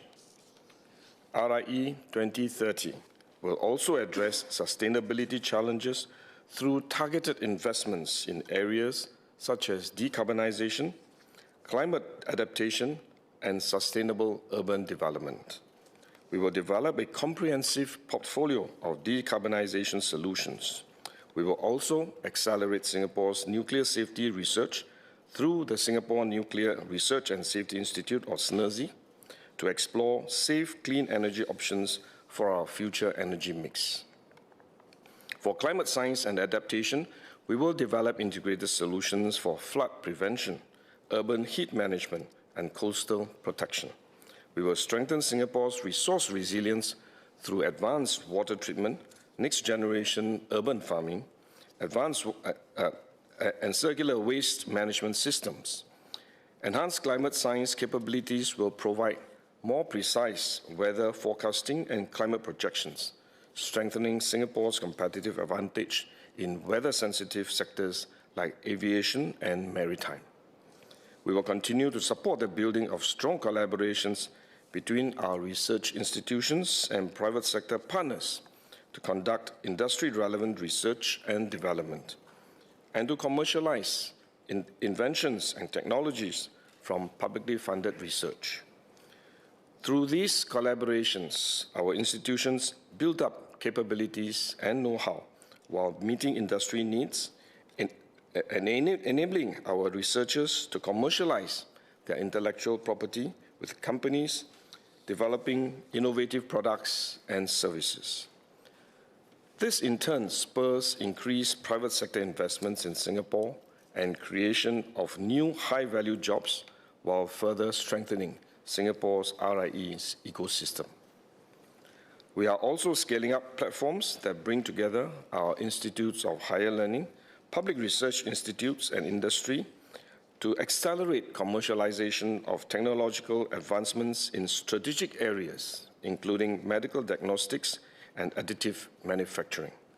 For example, we will continue to support the establishment of corporate laboratories between companies and IHLs to address industry challenges and support their journey to become product builders. Our R&D investments have also created good jobs. In 2023, more than 60,000 jobs were associated with R&D activities. Research scientists and engineers, or RSEs, accounted for over 70% of such jobs. We will sustain our investments in talent and basic research.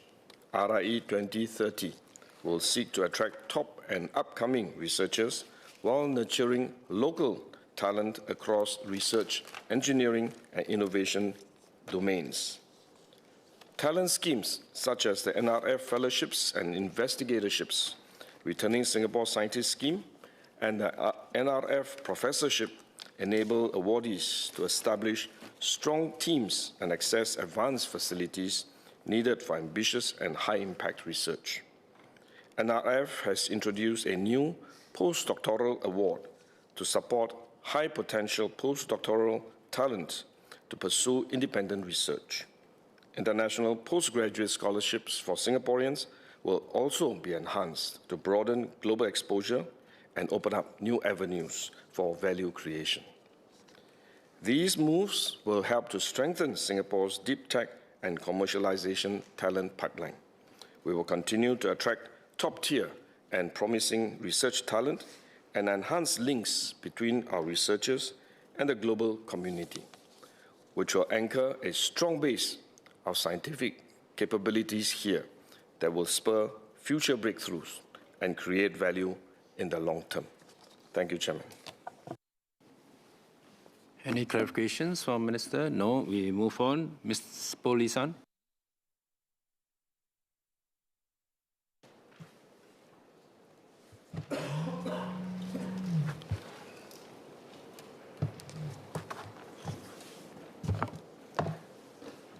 Mr. Chairman, the climate has two faces, and Singapore must deal with both of these with one budget.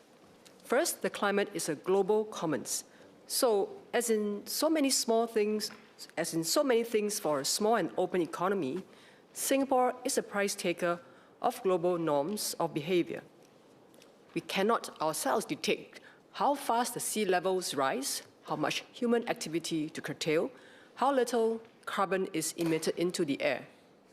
We must instead prepare and protect as much as we can this little piece of land 1 degree north of the equator.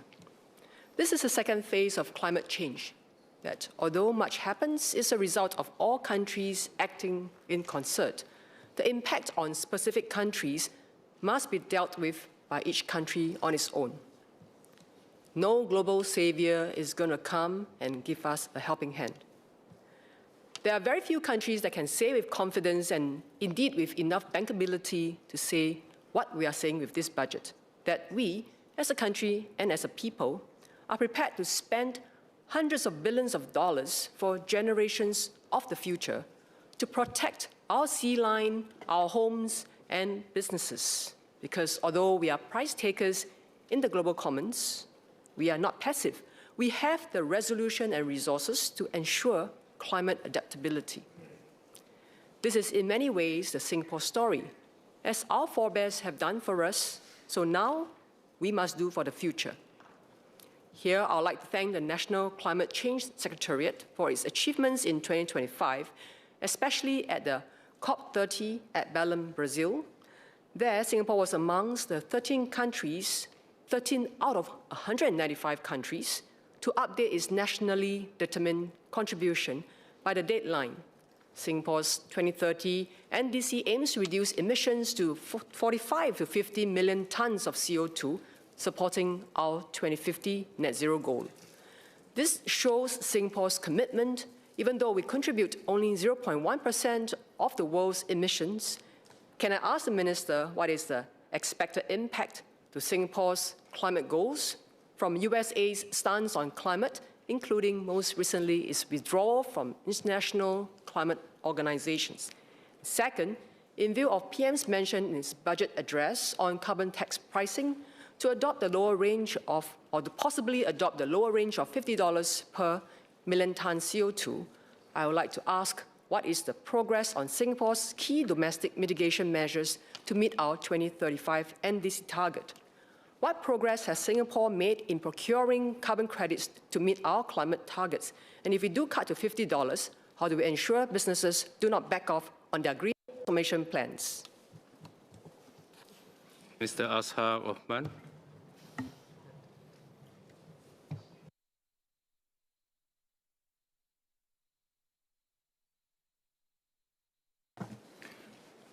Thank you, Chairman. I would like to request an update from the Ministry regarding our progress towards achieving net zero by 2050. As a small nation, there is so much we can do to harness solar energy through rooftop installations and water-based solutions. Given our limited land resources, it is understandable that we are focusing on importing green energy from neighboring countries. However, this approach carries risk, including high costs and the vulnerability of relying on external sources, especially in adverse situations. I would appreciate insights from the Ministry on the specific actions taken to reach net zero. I do support the importance of energy efficiency, and the energy efficiency grant is a positive step in this direction. It is crucial for Singapore to demonstrate its commitment to climate change mitigation and carbon reduction. By doing so, we not only showcase our responsible actions to the world, but also protect ourselves from severe flooding and rising sea levels with the countermeasures in place. Thank you, sir. Ms. Hertinglu.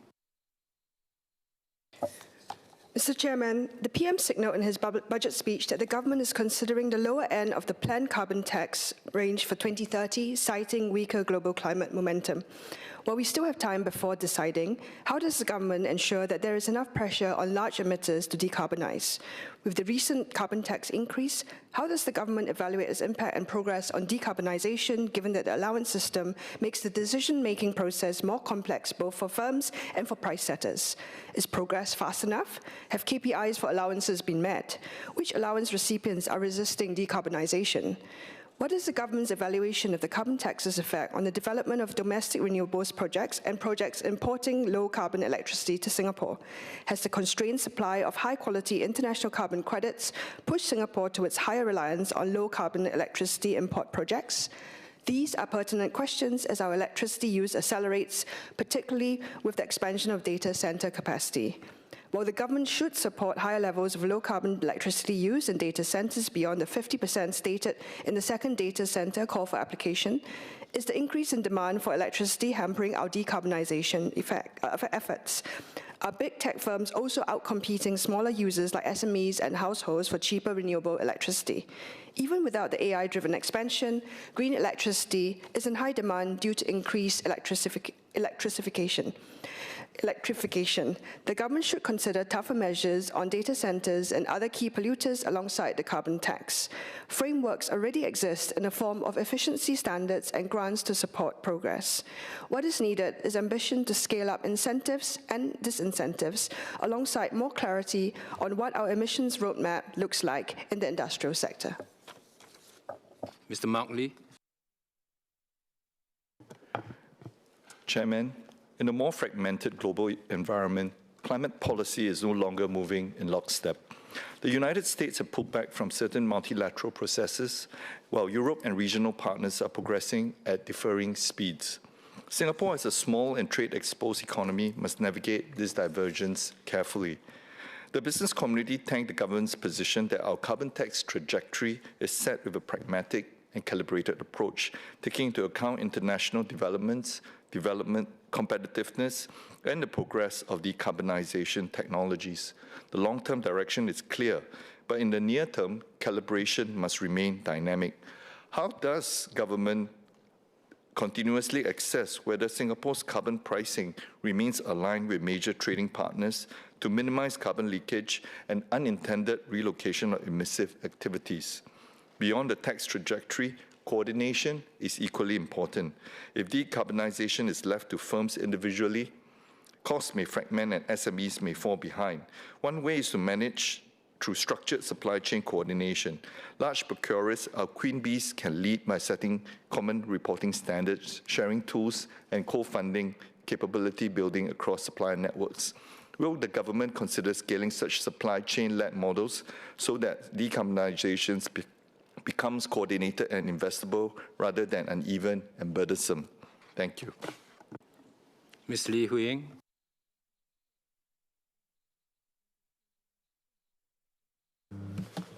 Mr. Chair, we are in a race to a low-carbon future while I'm in a race against time. In his Budget 2026 speech, PM acknowledged the decline in global climate momentum, which may see Singapore pegging its carbon tax at the lower end of the $50 to $80 per tonne range by 2030. This will be buffered by other measures such as developing other energy sources, importing low-carbon electricity, scaling up the use of EVs. However, one area of growing concern is the significant carbon footprint incurred by the use of Gen AI. Singapore is taking much-needed steps forward, but also risks leaving a larger environmental footprint with every step. How can Singapore ensure AI development is climate-aligned? The carbon footprint of Gen AI can vary significantly depending on factors such as model size, training frequency, cooling systems, and the energy mix powering data centers. Given this, does the ministry have an estimate of the environmental footprint based on the planned AI scale-up? If yes, how does it fare against our existing footprint? How does the ministry intend to quantify Singapore's specific emissions arising from AI development? Is there a framework to measure and publicly disclose the carbon footprint associated with large-scale AI infra? How is the projected energy demand from AI being incorporated into Singapore's long-term carbon modelling and emissions trajectory planning? Are there plans to implement carbon taxes on AI infrastructure to encourage responsible use? What is the expected carbon tax rate, considering all known factors? The increase in carbon tax rates will translate into higher costs borne by corporations and communities. What measures will the government take to alleviate the burden on businesses, households, and individuals for a successful race to a low-carbon transition? Ms. Nadia Ahmad Samdin.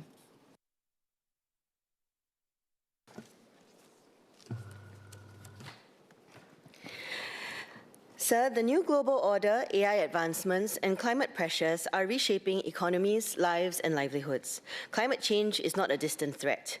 Its impact is already felt. 2024 was one of the warmest years on record, with total rainfall 8.1% above the long-term annual average. But around the world broadly, the momentum for climate action has slowed. A report by Climate Forecasting Consortium, Inevitable Policy Response, showed that decelerating or regressive policies surged by over 500% in 2025. In Singapore, many companies want to transition, yet some may lack the expertise. Others, particularly large emitters, find it not so easy to pivot and require high capital investments to improve efficiencies and transform their operations. In some sectors, commercially viable low-carbon substitutes are not yet available at scale. In this regard, I seek the government's views in 3 areas. In a world where climate action is slowing or increasingly becoming politicized, how will Singapore maintain credibility of our carbon tax policy while ensuring that industries remain competitive and our country is economically viable, especially vis-à-vis other countries in ASEAN? Last year, I raised a parliamentary question regarding the structuring of transition allowances. Sir, we should remain transparent about allowances and committed in our push towards decarbonisation. Could the Ministry share more about future plans for the use of transitional allowances and purchasing of international carbon credits to ease near-term pressures while ensuring that the integrity of our carbon price signal remains strong? Beyond carbon policies, the transition will also depend on whether firms and workers can adapt. The recently published Green Skills report defines what are green jobs and green skills, finding that such competencies are being integrated into mainstream roles, not just specialist jobs, with about 5,000 workers projected to be needed by 2030. It also reviewed more than 100 existing interventions and programs which have been implemented by agencies and stakeholders thus far. How successful have current interventions been in terms of translating into jobs filled and income growth for Singaporeans? How can Singapore grow into a green skills hub for ASEAN and the wider Asian region? Finally, amid the evolving technological landscape with increased adoption of AI, advanced manufacturing and digital systems, how is Singapore building a pipeline of hybrid green digital talent? At the heart of it is how Singapore can sustain credible climate action while remaining competitive and building capabilities needed for the transition. No single country, especially one as small and trade-exposed as ours, can solve this alone. Mr. Ng Chee Shen.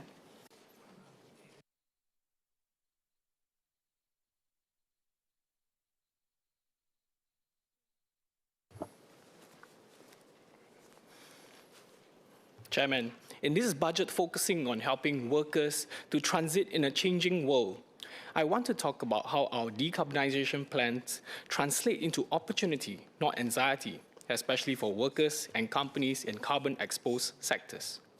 The UK established a dedicated North Sea Transition Authority in 2022 to manage industrial and workforce transition in a coordinated manner. Singapore context is different, but as carbon pricing rises, we may want to consider whether stronger sector-level coordination is needed for marine and energy-intensive industries. Closer to home, Sembcorp Industries has pivoted steadily into renewables, expanding its solar and battery energy storage portfolio. Seatrium is delivering cleaner energy projects and offshore renewable projects right at the Sembawang shipyard. This demonstrates that our traditional capabilities can evolve to support the energy transition. Many technicians in these sectors already have strong skills in electrical systems, safety compliance, fabrication, and project management. These are transferable skills to electric vessel servicing, offshore renewables support, battery systems, and industrial energy efficiency. I suggest the NCCS considers establishing a coordination function to map sector exposure, identify transferable skills, and align industries, agencies, and employers early. In this way, workers need not look for greener pastures elsewhere. They can build greener careers here in Singapore. The green transition can and must be a mobility ladder, and decarbonization should strengthen, not weaken Singapore's industrial workforce. Thank you. DPM Gun. Mr. Chairman, sir, let me thank members for your interest in the subject of climate change, which has long-term implications for Singapore's competitiveness, our energy security, and our resilience. With your permission, I will take clarifications after this speech. Let me first begin with the fundamentals.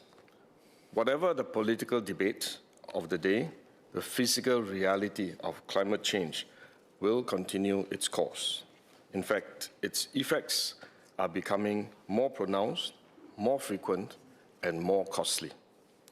Globally, last year was among the hottest on record, with rising ocean temperatures and intensifying extreme weather events driving higher economic losses worldwide. These impacts are especially acute in Southeast Asia, one of the world's most climate-vulnerable regions. As a highly open economy dependent on regional stability and global supply chains, Singapore is directly exposed to these risks. In short, climate change is no longer a future risk. It is already affecting lives and livelihoods here and now, and the cost of inaction will only continue to rise. At the same time, we must acknowledge the reality on the ground, especially on the political front. Global climate action is under strain. Some countries have slowed down the implementation of climate actions and started to review their climate policies. The recent decision by the United States to withdraw from the Paris Agreement has introduced additional uncertainty into global climate cooperation. At COP30, countries could not reach consensus on the phasing out of fossil fuels. Some multinational companies have also scaled back their sustainability commitments. These developments do present cause for concern. But we must be clear that while global progress has been uneven, it would be a mistake to conclude that climate action is no longer relevant. Some developed countries, such as the UK and the EU members, continue to make sustained emissions cuts towards their 2030 National Determined Contribution Targets, or NDC targets. Over 130 countries have set NDC targets for 2035. In total, these targets cover around 80% of global emissions, including the US, before it withdrew from the Paris Agreement. China, the world's largest emitter, has committed for the first time to absolute emissions reductions beyond its peak. Malaysia has done so too. South Korea's 2035 NDC target range is aligned to a linear pathway to net zero, with room to improve. Major economies are also continuing to make sustained investments in clean energy and technology. Clean energy now attracts around 2/3 of global energy investment. In many countries, technologies such as solar and wind are already cheaper than some fossil fuel alternatives. For many countries and companies, investing in new technology, in clean technologies, is increasingly the rational choice, improving energy security, lowering long-term costs, and creating growth and good jobs. Overall, while the current global picture is mixed and political momentum is uneven, economics, technology, and nature will eventually drive the global transformation towards a low-carbon future. Against this backdrop, Singapore approaches climate change as a climate realist. We begin with three hard realities. First, climate change is real, worsening, and will shape the operating environment for our economy and our society. Second, Singapore contributes only 0.1% of global emissions. While what we do alone cannot solve this global crisis, we must make our contributions as a responsible member of the international community. This spurs others to do likewise and helps us secure our own long-term competitiveness and resilience in a carbon-constrained world. Third, Singapore is alternative energy disadvantaged. Mature and easily deployable decarbonization options are simply not available to us. Our transition will be more challenging and will require more lead time. Therefore, Singapore needs to prepare early for a world that will become increasingly carbon-constrained and climate-impaired. If we delay action, the eventual adjustment will be sharper, more costly, and more disruptive for us. At the same time, we must calibrate our climate actions carefully, taking into consideration global developments to manage near-term costs and competitiveness for our households and our industries. Let me outline now our approach. First, sending the right signal through carbon pricing. As we announced earlier, we have increased the carbon tax to $45 per tonne this year. As the world decarbonizes, businesses and economies that are more emission-intensive will become less attractive to carbon-conscious investors and consumers. Carbon pricing sends a clear economy-wide signal that emissions carry a cost and that cleaner solutions have a value. Ms. Li Hui-ying and Ms. He Ting-ru asked about carbon tax and how the carbon tax can encourage sustainable AI usage and adoption of renewable energy, respectively. Carbon tax plays an important role through the right pricing signal. Power generation companies pass on their carbon tax burden to end users through higher electricity prices. This increase, which is small for households but more significant for energy-intensive companies, leads to two effects. First, this drives end users, such as data center operators, to be more energy efficient, which helps to promote more sustainable adoption of AI. Second, this narrows the difference in cost between cleaner energy alternatives and fossil fuel-based options. Carbon pricing is gaining traction globally. Carbon pricing adoption continues to expand, driven in part by measures such as the EU's Carbon Border Adjustment Mechanism, CBAM, which started this year. The UK will introduce theirs next year. In our region, Thailand introduced a carbon tax last year. Malaysia plans to do so this year. And Japan will make its national emissions trading system mandatory this year. For Singapore, decarbonization will be more costly than for many other economies because of our resource constraints and lack of alternatives. This means our carbon tax must be right-priced to spur companies to invest in low-carbon technologies and reduce their emissions. But pacing also matters. As Mr. Mark Lee and Ms. Li Hui-ying have noted, we must manage the near to medium-term cost impact on our households and businesses relative to our regional competitors.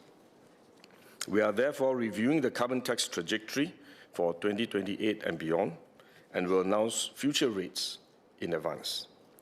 If the global push for climate action slows down significantly, we may need to position ourselves towards the lower end of the previously announced range of $50 to $80 per tonne by 2030. We will support our households and businesses through this transition. It may be challenging for some companies in emission-intensive and trade-exposed sectors to decarbonize in the near term. This makes it difficult for them to compete with firms operating in locations with low or no carbon tax. We are engaging these affected companies to support their transition. We will also support households to manage energy costs through additional usage rebates, as we have announced. Ms. Polisan and Mr. Azhar Othman asked about progress towards our climate goals. We are making steady progress on various fronts. For example, we have reached our 2030 solar deployment target of 2 gigawatt peak ahead of schedule, and will raise our 2030 target to 3 gigawatt peak, as announced by PM in the budget speech earlier. MDDI will provide more details on clean energy during its COS. We have also made good progress in the built environment and land transport. We have greened 66% of our buildings as of last year, up from 61% the year before. We are on track to reach 80% by 2030, reducing emissions while helping businesses to save costs on energy. We are also progressing well towards our goal of having all vehicles run on cleaner energy by 2040. Last year, 85% of newly registered cars were cleaner energy models, up from 82% in 2024. EVs were the top-selling new cars registered last year. Every effort matters. Together, they form the backbone of our domestic mitigation effort. Because our domestic options are limited, cross-border solutions are essential. Carbon credits is one example. Carbon credits allow us to decarbonize by financing emission reductions in overseas sites where there is greater potential for decarbonization. To date, we have signed 10 implementation agreements with countries such as Vietnam, Thailand, and Peru. We have successfully operationalized 4 of these agreements so far. Building on this momentum, we will operationalize our 5th agreement on 31st March with Thailand, with a call for projects under our partnership. This marks our first operationalized agreement with an ASEAN member. We are creating clear demand signals for carbon credits. Last September, we announced the award for about 2 million tons of high-integrity, nature-based credits from projects in Ghana, Paraguay, and Peru. A second request for proposal for both technology and nature-based carbon credits is currently in progress. Looking ahead, we are exploring novel solutions such as biomethane, low-carbon hydrogen solutions, and nuclear in the longer term. Not all pathways will succeed, but we must continue to study our options and create more options for Singapore. The climate transition will create new growth opportunities in areas such as green manufacturing, carbon services and trading, and sustainable finance. We will help our enterprises navigate this transition and thrive in this future economy. We have a suite of support schemes that businesses, particularly SMEs, can tap on. This includes the Enterprise Sustainability Program and the Enterprise Development Grant. In addition, we are supporting companies to build capabilities, including in sustainability reporting, through schemes such as Sustainability Reporting Grant, and this helps them remain integrated into the global supply chains. As Mr. Mark Lee noted, green procurement is another important enabler for transition. Green procurement stimulates demand and revenue for companies which can operate more sustainably and offer lower carbon products. Since last year, the government has set aside up to 4% of tender evaluation criteria for environmentally sustainable considerations for large construction and ICT hardware tenders. This provides opportunities for our businesses to build a track record to meet the demands of other buyers and investors who are seeking green goods and services. For example, large companies with significant purchasing power, such as Siemens and Schneider Electric, have their own green procurement framework globally. we continue to support greener procurement choices in a manner that takes into account industry readiness and international developments. Most importantly, as Mr. Ng Shi Xian and Mr. Nadia Ahmad Samdin have said, Ms. Nadia Ahmad Samdin have said, we will support our workers to capture opportunities in this green transition. For example, we are implementing new training programs in sustainability reporting and in the energy sector, two priority areas identified by the Green Skills Committee. To pull together the many strengths of work, the Singapore Business Federation has recommended establishing a public-private carbon transition council to support companies in transition planning and seize green opportunities. We are assessing the proposal and will provide an update in due course. Climate change cannot be solved by any single country. It requires collective action, and even as we press on domestically, we are working with international partners to push ahead with global climate action. Singapore contributes by catalyzing flows of finance and shaping credible frameworks. At COP28, we launched the Financing Asia's Transition Partnership, or FAST-P, to bring together public, private, and philanthropic partners to finance Asia's green transition. Singapore has pledged up to $500 million to FAST-P with the aim of crowding in up to $5 billion of commercial capital. The Green Investment Partnership under FAST-P has achieved its first close with $510 million in committed capital, 10 times the government's initial contribution of $50 million. This will be deployed to support green and sustainable infrastructure projects. We are also doing our part to support the development of high-integrity carbon markets and rolling out novel types of carbon credits, such as energy transition credits, to support early coal phase-out in the region. These efforts reduce regional climate risks, strengthen economic resilience, and reinforce Singapore's role as a trusted and credible partner. Finally, mitigation alone is not enough. Even under optimistic scenarios, the world will face increasingly severe climate impacts. We must undertake adaptation as a core pillar of our long-term climate resilience. We are developing a national adaptation plan to strengthen resilience across infrastructure, public health, water, food, and coastal protection. We are ramping up targeted measures, particularly to address heat stress. MSE will elaborate on this. Mr. Chairman, the road ahead will be bumpy. Global climate action will remain uneven. Technologies will mature at uncertain pace. The cost impact will need to be managed carefully. But the direction towards a low-carbon future is clear, and we are heartened that the world has made meaningful progress. The annual increase in global carbon emissions is now at 0.3%, one-fifth that in the decade before the Paris Agreement was signed. Although this is still not enough to keep global warming below 1.5 degrees Celsius. Singapore's task is not to posture, but to prepare and to act. We are a climate realist. We will watch developments in global climate action and key technologies that will inform the pace at which we ought to move.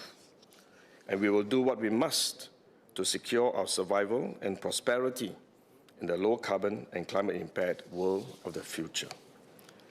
By decarbonizing steadily and adapting decisively, we will ensure that Singapore remains competitive, livable, and resilient for many decades ahead. Thank you very much.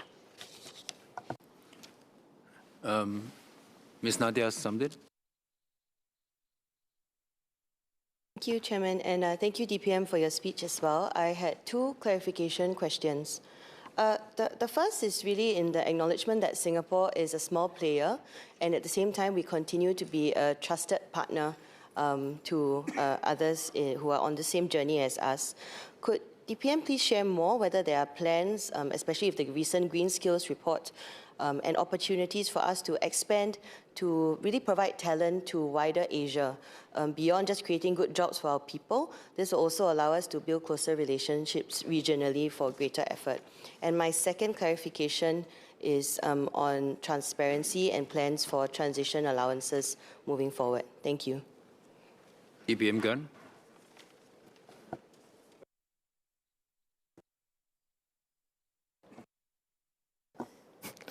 Thank you, Chairman. On the carbon allowance, Ministry of Trade and Industry will respond to that issue during MTI's COS. On regional cooperation, indeed, we are working with international partners to reach out to our regional contacts and to, especially in the developing countries, to help to train professionals and to help to train skills development, to do capacity building, so that we can come together and move forward together in this journey towards climate action. So I think we are indeed doing this together with our international partners. Mr. Ng Shu. Thank you, Chairman. I just have one clarification for DPM. I'm heartened to learn that Singapore is doubling down on its decarbonization plans, and I also refer to the SBF Carbon Transition Council, which was mentioned in DPM's reply. And I wanted to seek clarification because the council sounded like it was looking at just professional skills transition. I hope that that would not exclude any engineers or technicians who are looking to build their careers in this transition plan as well. DPM Gun. Thank you. As I said, we are assessing and evaluating the proposal. I think we will discuss with SBF further and to see how we can structure it so that it's effective and be inclusive, so that it will be effective in helping our companies and helping our professionals to be trained and to be ready for this transition. Thank you. Mr. Shah Ahmad. Thank you, Chairman.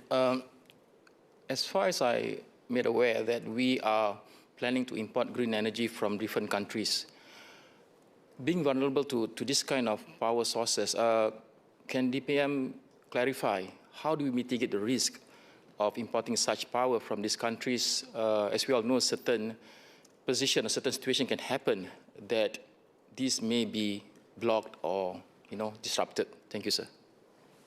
DPM Gun. Thank you, Chairman. We adopt a multi-pronged approach to ensure our energy supply and security.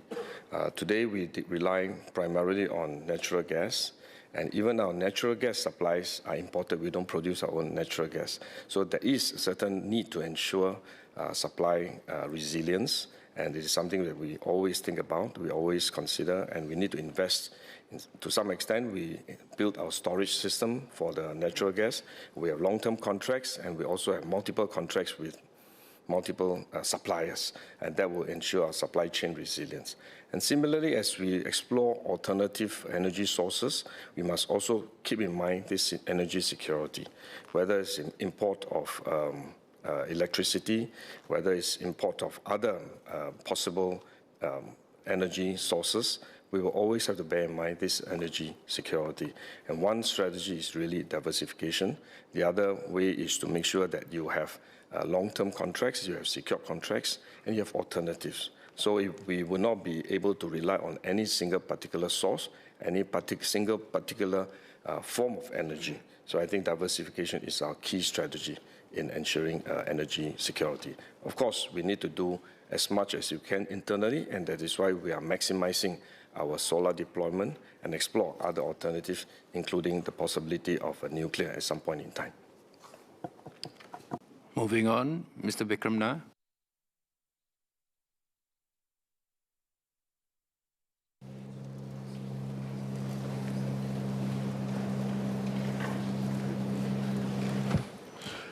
Chairman, Singapore's latest total fertility rate stands at 0.97, a historic low. There are several drivers for this, all of which are common across developed countries. First, family formation is occurring later. As marriage and first births shift into the 30s, the biological and practical window for having children narrows. Second, the costs of raising children have risen. This includes financial costs, such as housing, childcare, and education, as well as opportunity costs. The perceived career penalty of motherhood remains real, so many higher-earning women postpone parenthood. Third, recent years have also been marked by changes in attitudes towards parenthood. As reflected in an OECD report, both young men and women increasingly find meaning in life outside parenthood, and there is a broad movement towards an increased acceptance of not having children. These are common threads across developed countries, with France and the Nordic countries having the best TFR in the developed world. Although, even in these countries, it is falling, with Sweden and Norway now at 1.43 and 1.44, and France at 1.62. The one common thread these countries have, though, is a very heavy socialization of childcare-related costs, all the way from childcare to university, with healthcare costs being state-provided, and long periods of parental leave. It was reported in 2021 that France allocates 3.6% of its GDP to family policy, which is among the highest in the OECD. The general pattern is that the greater the role the state plays in the child-rearing process, the more likely it appears people are to have children. And on this topic, I am a socialist and look forward to hearing the government's detailed plans to improving TFR and playing a role in supporting in the child-rearing journey. Thank you. Mr. Sean Low.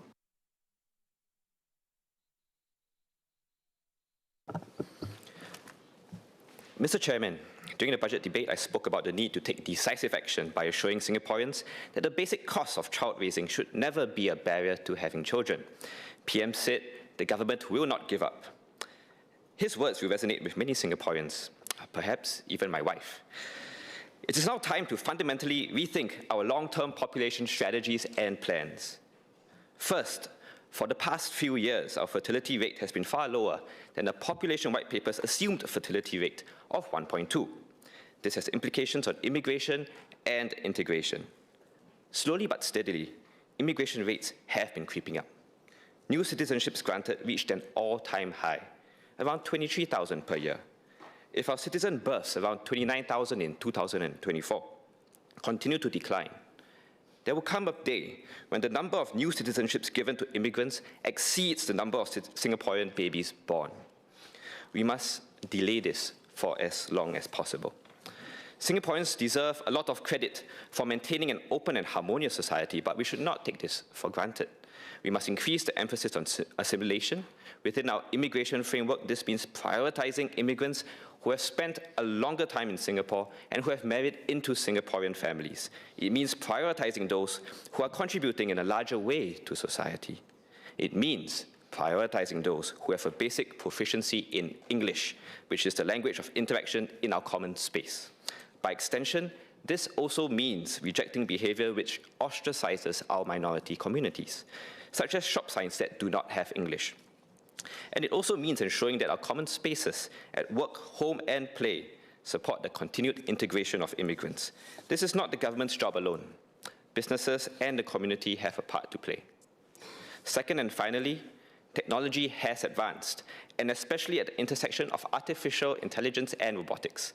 This has granted us a new opportunity to reduce our reliance on foreign labor. Today, our economy creates 1 million jobs that are held by work permit holders, with a significant number in construction and manufacturing. COVID-19 showed how vulnerable we were.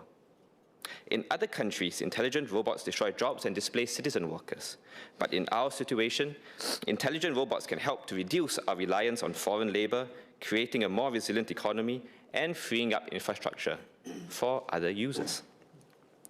In conclusion, if we are willing to take new action with greater ambition and align all Singaporeans with our strategies, we can build a better Singapore together. Thank you. Mr. Andre Low.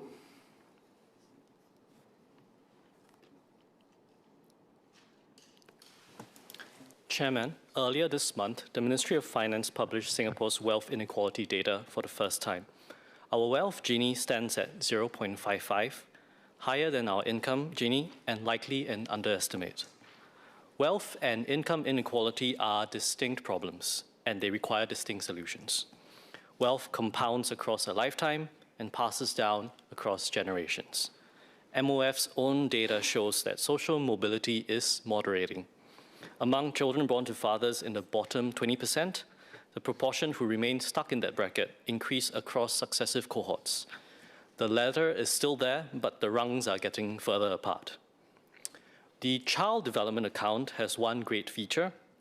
The first step grant is automatic, but the CDA is designed for money to be spent on healthcare and childcare, not saved.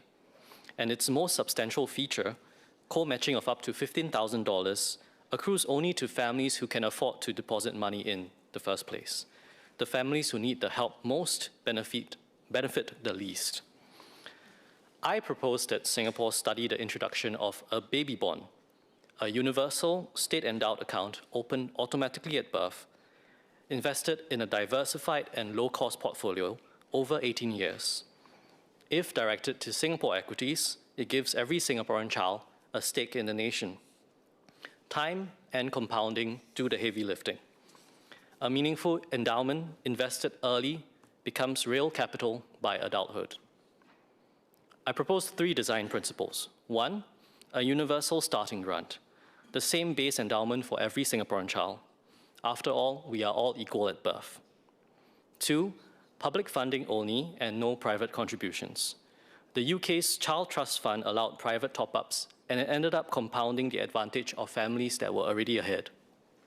3, withdrawals restricted to wealth-building users only. Education, entrepreneurship, housing, or retirement savings. One more reason this is timely is that the CPF Lifetime Retirement Investment Scheme appears set to launch in 2028. A baby bond built on the same life cycle investment logic could roll over directly into the LRIS at maturity, potentially structured as an extension of the same scheme, drawing on the same commercial providers. A hypothetical $5,000 endowment at birth, compounded over a lifetime, could become $200,000 with a conservative life cycle approach, or even $400,000 or more with a more aggressive equities-based strategy. And therefore, Chairman, I asked the PMO to commission a feasibility study on the baby bond scheme for Singapore. It will be a useful arrow in a quiver to tackle wealth inequality. Thank you. Mr. Edward Chia.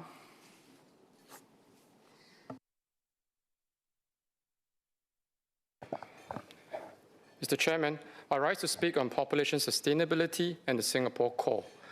Our total fertility rate remains low, and if these trends persist, it will pose long-term structural challenges. At the same time, we are aging rapidly. Longevity is a blessing, but it also means a shrinking ratio of working-age residents supporting rising healthcare trees and create good jobs for Singaporeans. Mr. Chairman, this is a long-term challenge requiring clarity and consistency. I look forward to the Minister's response. Thank you. Ms. Nadia Ahmad Samdin.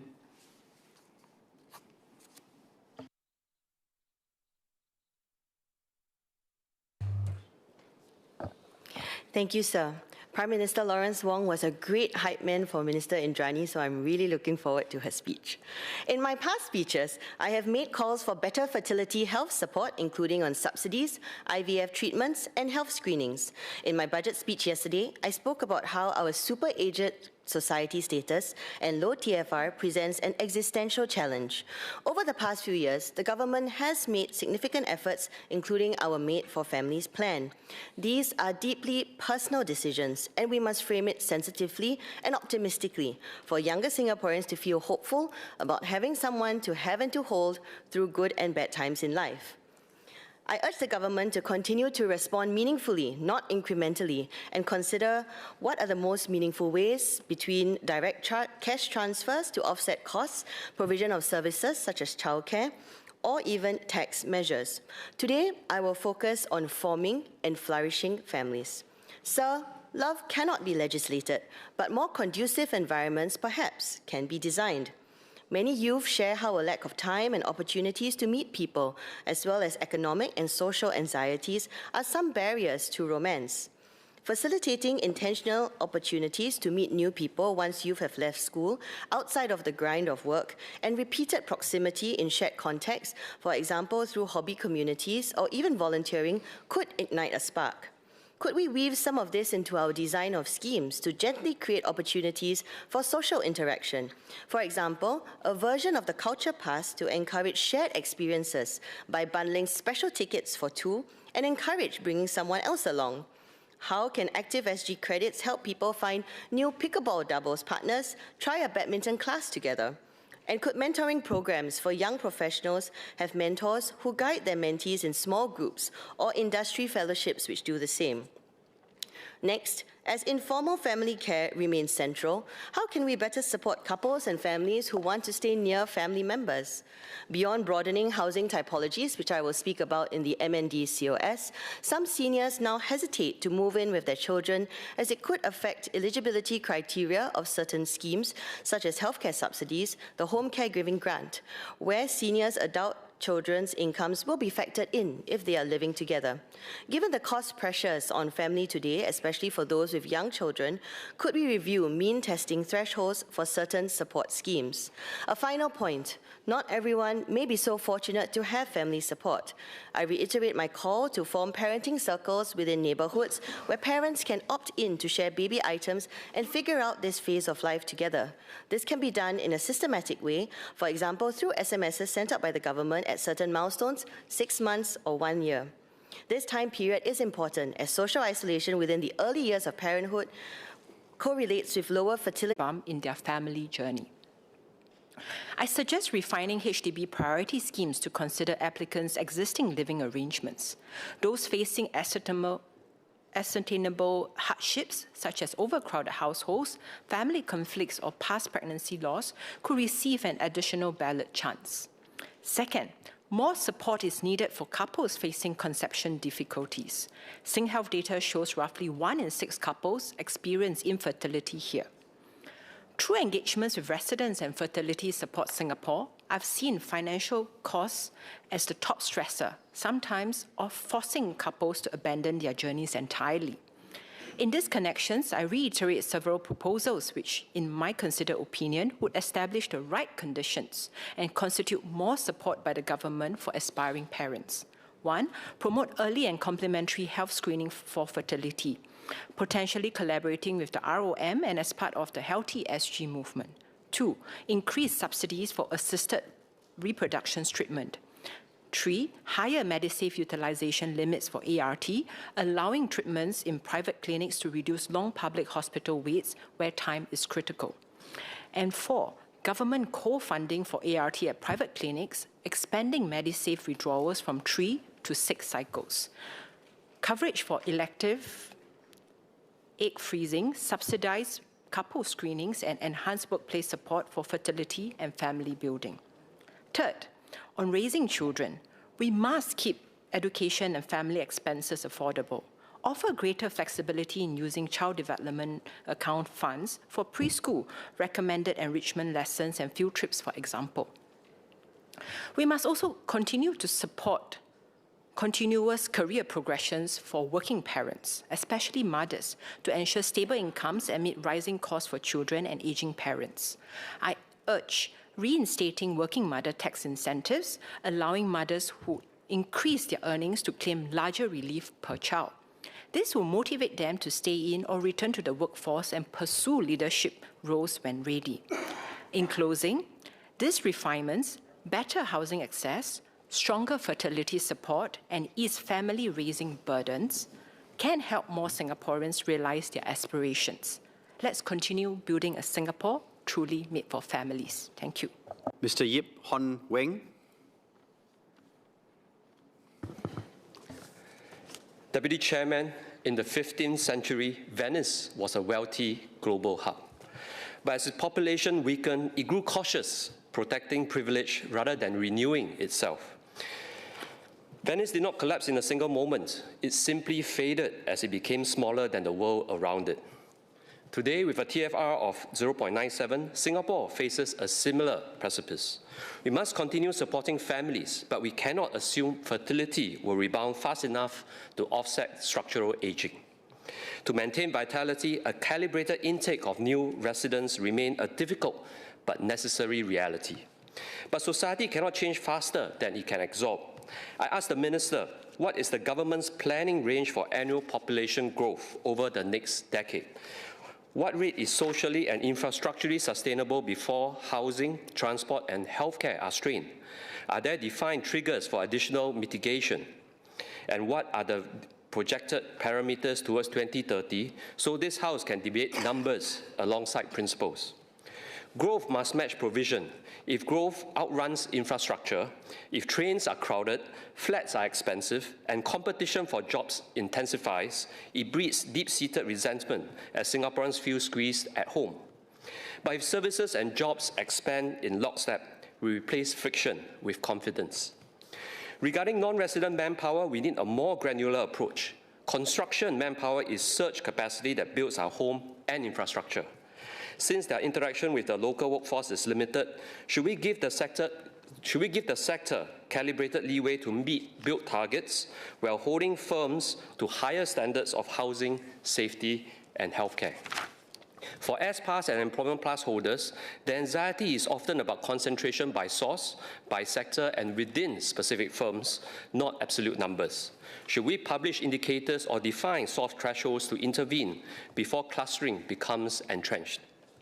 We must tighten levies where necessary and enforce fair workplace practices rigorously, including in hiring outcomes.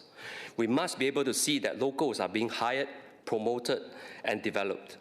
Integration must be a deliberate and well-resourced effort to protect our social fabric. Venice's lesson is that hesitation without renewal is fatal. A great city that fails to replenish its people fades through miscalibration. Singapore must not fade. We must renew deliberately, grow steadily, and integrate cohesively. Let us remain not a monument to past success, but a living city that continues to matter. Thank you. Mr. Xie Yao Chen.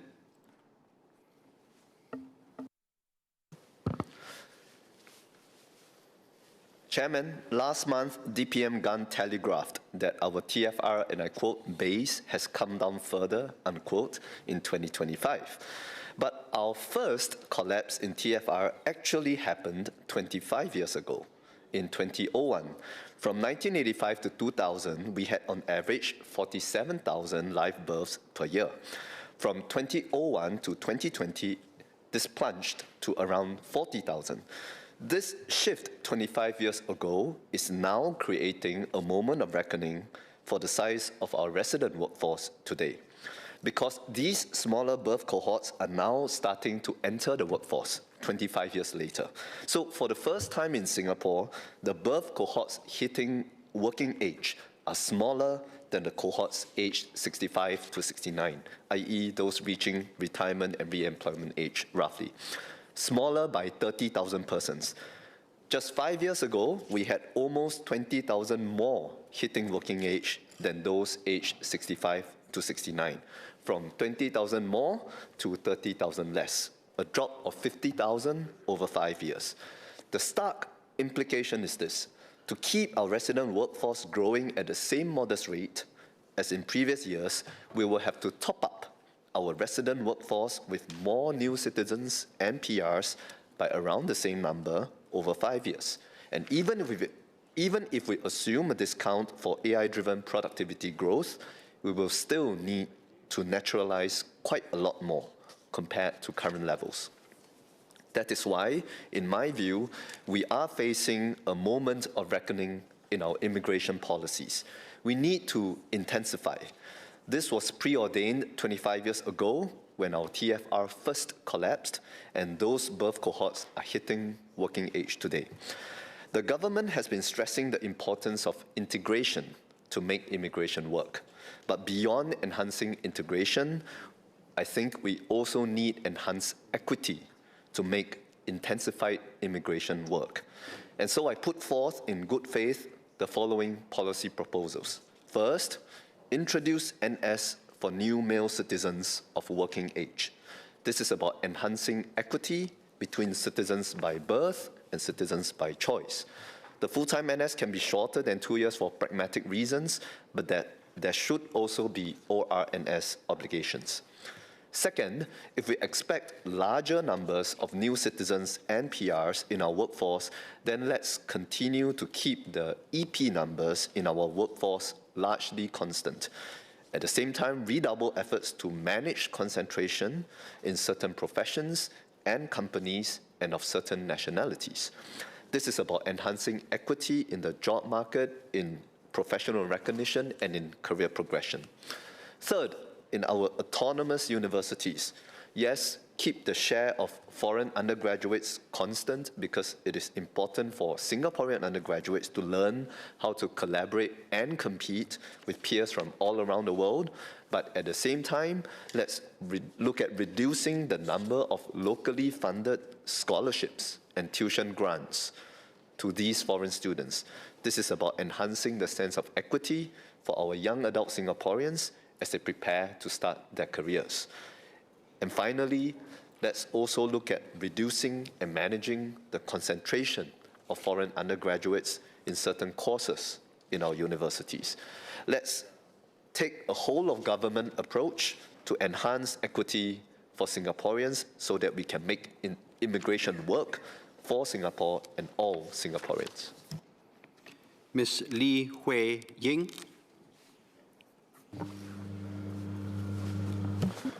Mr. Chairman, our senior youths today, not young seniors, but senior youths, those in their late 20s to their 30s, are burdened with adulting responsibilities. They're now in a liminal space. They face a different reality, one marked by disruption and exponential change. They've just entered the workforce, just got married, just started their parenthood journey. And just as they learn to care for their children, they are called to care for their parents too. They face unique challenges which risk being left out by supports that are targeted at usual age groups or life stages. While they strive to remain committed at work, caregiving responsibilities are often unpredictable and do not fall neatly into existing leave categories. PM has sent a clear signal that support for young parents is important. I urged the Minister to consider a flexi-care leave scheme, which are already adopted by some private organisations. This will give workers the assurance and flexibility to respond to caregiving needs across different life stages, without having to choose between their jobs and their families. It can be for accompanying parents to medical appointments, caring for a child who is unwell, or attending to urgent caregiving needs at home, or simply a day to recharge for their own mental well-being. No questions asked. This is not just a matter of compassion, but of workforce sustainability. By supporting working caregivers, we enable them to stay employed, productive, and present, strengthening both our families and our workforce. Thank you. Dr. Harish Singaraju.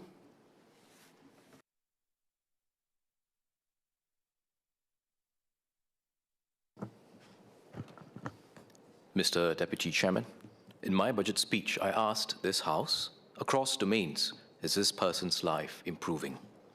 I now turn to the domain where aspiration most often meets its quiet barrier, the workplace. This government has built strong foundations. 30 weeks of parental leave takes full effect this April. Life SG credits, the large families scheme, the financial architecture is sound. Yet, our total fertility rate remains at 0.97. The UNFPA's 2025 report warned that financial incentives alone are largely ineffective when structural barriers remain. It is not always about money, it is about structure. We certify our food, we certify our childcare centres, our estates are built for play and communal living, housing, education, healthcare costs, each being addressed, each with metrics, each with accountability. We have not certified whether a workplace lets a parent be a parent. The workplace may be the last significant barrier within our direct reach, and it has no metrics. In the government's 2021 Marriage and Parenthood Survey, 92% of married Singaporeans said they wanted 2 or more children. MSF's own Family Trends report, published last July, found that among women whose families are largely complete, 4 in 10 ended up with fewer than 2. That is a gap between what people want and what the system delivers. In 2020, Minister Josephine Teo told this House that paternity leave take-up in the public sector was 84% against a national rate of 53%. In MSF's latest Family Trends report, the national figure is 56%. It barely shifted. The legislation changed, the culture has not. The public sector understood that, the rest of the market has not caught up. Same law, different culture, different result. Young couples today already know what a family-friendly workplace looks like. Flexible hours without eyebrows raised, nursing rooms, supervisors who check in not just on output, but on how you are coping. The government itself has described this in detail across 5 areas under its Made for Families initiative. But no young couple choosing between 2 job offers can tell which company actually delivers and which just says it does. The government already has the Made for Families brand mark, 2 tripartite standards, the Work-Life Ambassador Scheme, the FWA guidelines, and the new Shared Parental Leave Scheme. At least 6 instruments, and I've not listed them all. Good intentions, every one of them. But no single standard that tells an employer or a job seeker what a family-friendly workplace actually looks like. I have one ask. Pilot a Made for Families workplace certification, a tiered national standard that measures whether a workplace truly supports family life. Companies that achieve higher tiers receive funding support and visible recognition, a mark that they carry into recruitment so that young Singaporeans know this is a place where I can build a career and a family. And this goes beyond young couples. When a workplace gets it right for families, that same culture reaches the parent whose child has a disability, the worker juggling a parent's medical appointment and a child's school schedule, and the senior worker navigating health concerns. A certified workplace supports all of them. We have done this before. BCA Green Mark launched in 2005 as a voluntary standard. The government required public sector buildings to certify first. By 2008, it was statutory for the private sector. Today, over half of our building stock carries the mark. Making the invisible visible changed how an entire industry competed. Workplace culture is no less invisible, and its consequences for families are no less real. Australia's Family-Friendly Workplaces program, developed with UNICEF, has certified employers covering over 1 million employees in under 5 years, and has since expanded to the United Kingdom. The model works. Start with the public sector. The Made for Families brand mark already sits in the strategy group in the Prime Minister's office. The architecture is there. The government has committed approximately $400 million annually for shared parental leave at steady state. Build on that by rewarding certified employers with prominent job listings, enhanced tax deductions, and prioritize government procurement. Make the mark worth carrying. Mr. Deputy Chairman, in my budget speech, I proposed a cross-domain well-being framework to tell us whether people's lives are truly improving. This certification is one practical application, measuring the domain where aspiration most often meets its quiet barrier. My generation of parents is not asking the government to raise our children. We are asking our workplaces that do not make us choose between raising them and building a career. I ask for a tiered certification that tells families something no fund transfer can. You can still be you, and your employer will make room. Thank you, Mr. Deputy Chairman. Mr. Mark Lee.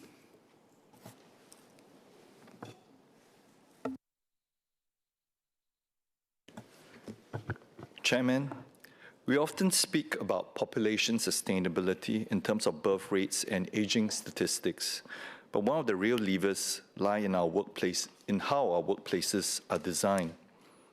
Our total fertility rate remains around 0.97. Our median age exceeds 42. Labour force growth will slow structurally over the coming decades. These are long-term realities. If labour force tightens, but workplace practices do not evolve, growth narrows and opportunity compresses, especially for younger Singaporeans and consequently our SMEs. Increasingly, young couples' decision to marry and have children is shaped less by direct costs and more by workplace realities. They ask, will taking parental leave slow my progression? Will flexible work reduce my visibility? Will returning after a caregiving break affect my career trajectory? In many SME-heavy sectors where manpower buffers are thin, extended leave creates operational strain. Employers may be supportive in principle, but without structural solutions, implementation becomes difficult. At the same time, we must also look at the other end of the workforce. Many seniors today are healthier and able to contribute meaningfully, but businesses still face practical frictions around job redesign, fractional employment, training support, and rising employment costs. Today, workplace flexibility is often negotiated informally. If we are serious about long-term workforce sustainability, flexibility must become structurally supported. This suggests a broader question. How is PMO coordinating across ministries to drive systematic workplace reform so that both parenthood and extended employment become operationally viable for businesses, especially SMEs? Will the government consider sector-based manpower pools to help firms manage parental leave coverage, structured re-entry and transitional support for employees returning from extended caregiving, clearer frameworks and tripartite guidance for fractional and part-time employment models, and calibrated support for job redesign to make senior employment more productive and less administratively complex? If we want Singapore to remain competitive in a structurally tight labour market, workplace design cannot be left to evolve slowly. It must become a deliberate national effort. How are we measuring and rewarding companies for the progress, not only in take-up of schemes, but in whether workplaces are becoming genuinely family supportive and age inclusive in practice? Ms. Yeo Wan Ling.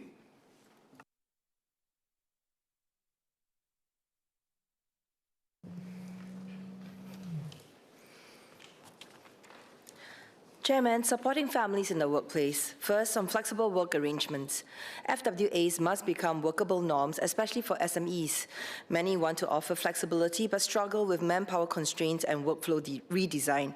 I therefore call for enhanced budget support to help companies undertake meaningful job redesign for win-win FWA implementations. This should include stronger grants for HR transformation, support for temporary backfilling, and sector-based advisory teams to guide practical redesign. Flexibility cannot be layered onto outdated structures. Jobs must be redesigned so productivity improves alongside flexibility. That is how FWAs can become sustainable. Second, we should deepen Singapore's expertise in job redesign. As AI and new technologies reshape industries, investing in a stronger pool of certified job redesign specialists and workforce advisors will strengthen both family support and economic resilience. Third, childcare remains foundational. Through consultations with unions and our female workers, especially shift workers, we hear consistently that standard childcare hours do not match real work schedules. I therefore call for additional resources to restart and expand extended hours and weekend childcare, particularly in estates with higher concentrations of shift workers, with manpower and wage support to ensure sustainability. These are workforce participation enablers. If we align flexibility, job redesign, and childcare with real work patterns, families will not have to choose between career and caregiving. Ms. Cassandra Lee.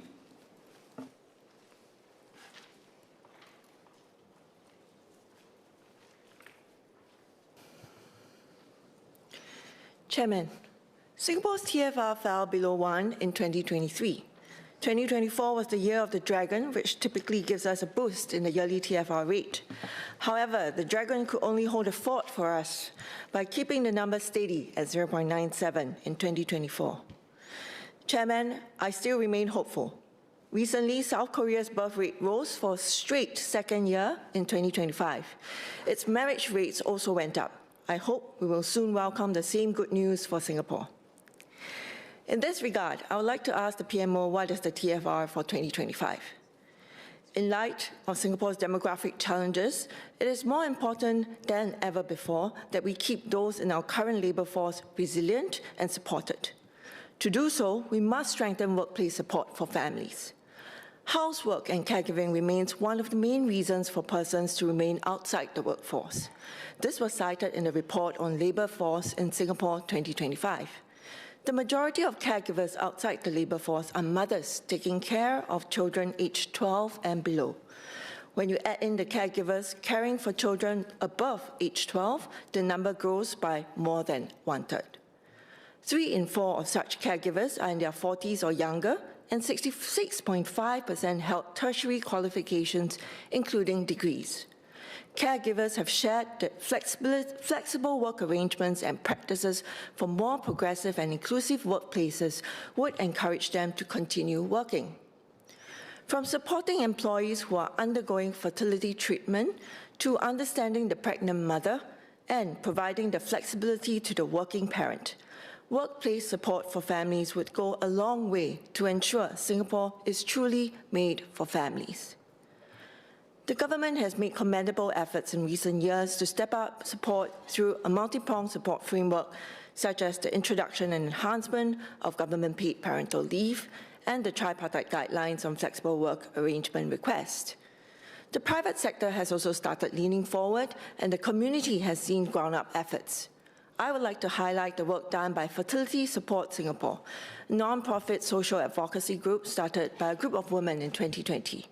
In 2025, they launched a guidebook as a practical resource to help company leaders understand and implement fertility support in the workplace and create a workplace culture that empathizes with employees facing fertility challenges.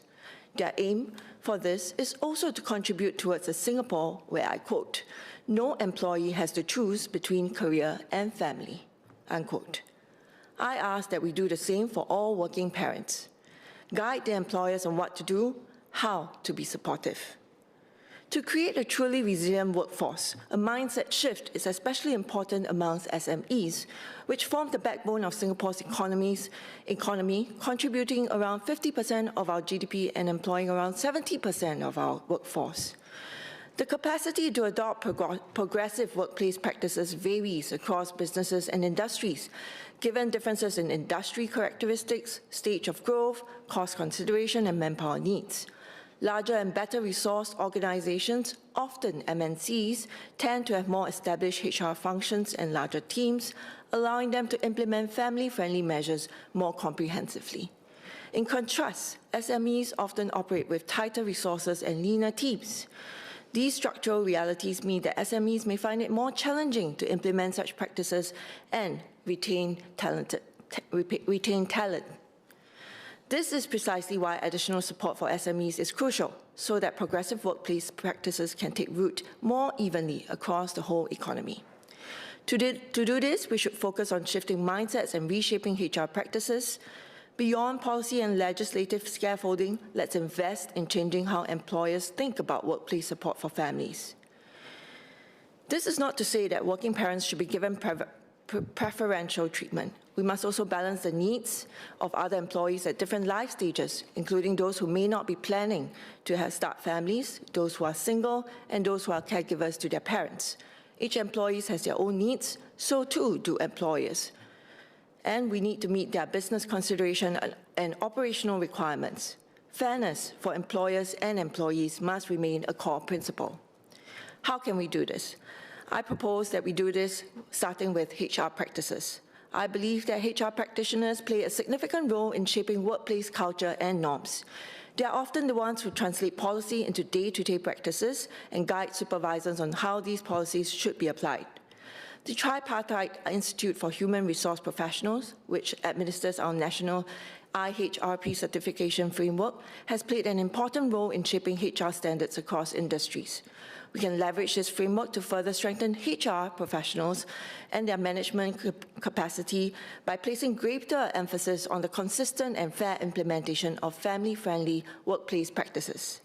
For example, how should performance appraisals be conducted fairly for employees returning from maternity leave?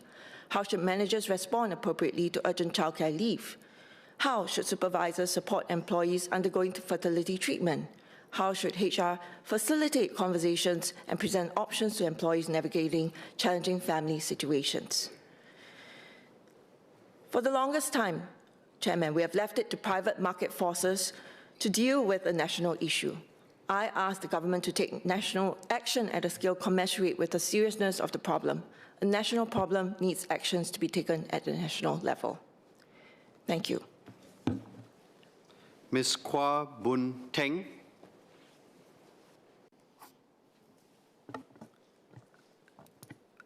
Chairman, several members have spoken about our falling total fertility rate.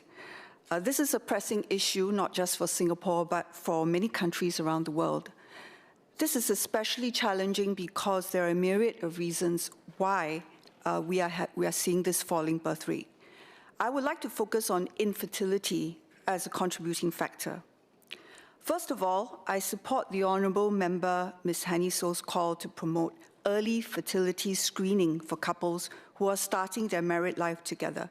Her suggestion was actually to partner with the Registry of Marriages. If we are serious about creating greater awareness among younger couples that they should not take their fertility for granted, we should also make it easier for couples to pay for fertility tests. Currently, there are no government subsidies or MediSave coverage specifically for fertility screening. But there are means-tested subsidies of up to 70% for fertility tests at public hospitals if such tests are medically indicated. What does that mean? This is primarily based on the duration of trying to conceive unsuccessfully and whether there are known underlying health conditions that would warrant such testing. The problem is that couples may not be trying to conceive in the initial years of marriage, and by the time they are ready, it may take them a year or even longer to realize that something may be wrong. If they are only undergoing fertility testing for medical indications, it means that any fertility issues are going to be discovered quite late. So if we are going to encourage young couples tying the knot to take early steps to undergo fertility screening, such as hormonal profiling or pelvic ultrasounds for women and semen analysis for men, we should extend generous subsidies and allow MediSave coverage to meet the costs if they are carried out within the first year of marriage, for example, whether or not the tests are performed at a public or a private clinic. This could lead to earlier discovery of any underlying health conditions that could affect fertility, such as ovulation issues, endometriosis, pelvic inflammatory disease, low sperm counts, or other structural abnormalities. And couples can then receive earlier intervention and treatment.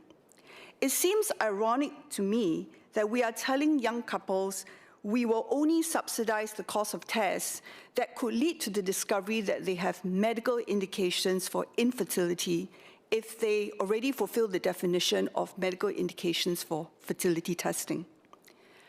I further echo Ms. Hanny So's call to provide higher subsidies for assisted reproductive technology or ART treatments, and this should be extended to cover treatment at private centers.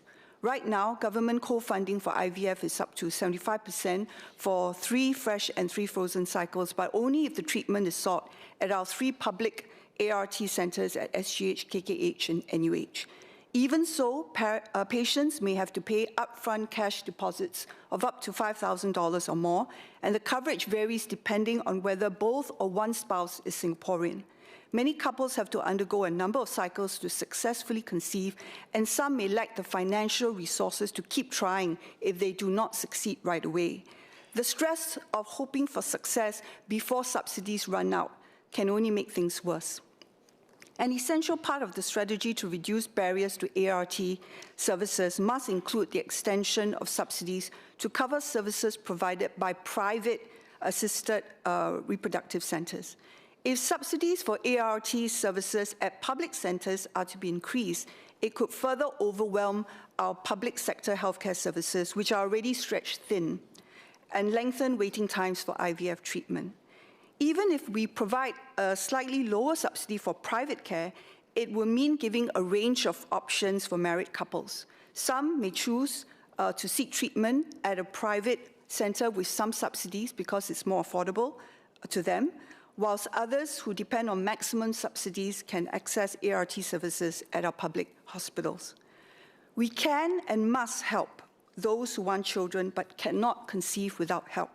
We should strive to provide equitable access to ART so that not only the better off can afford to overcome infertility. Thank you. Dr. Charlene Chen.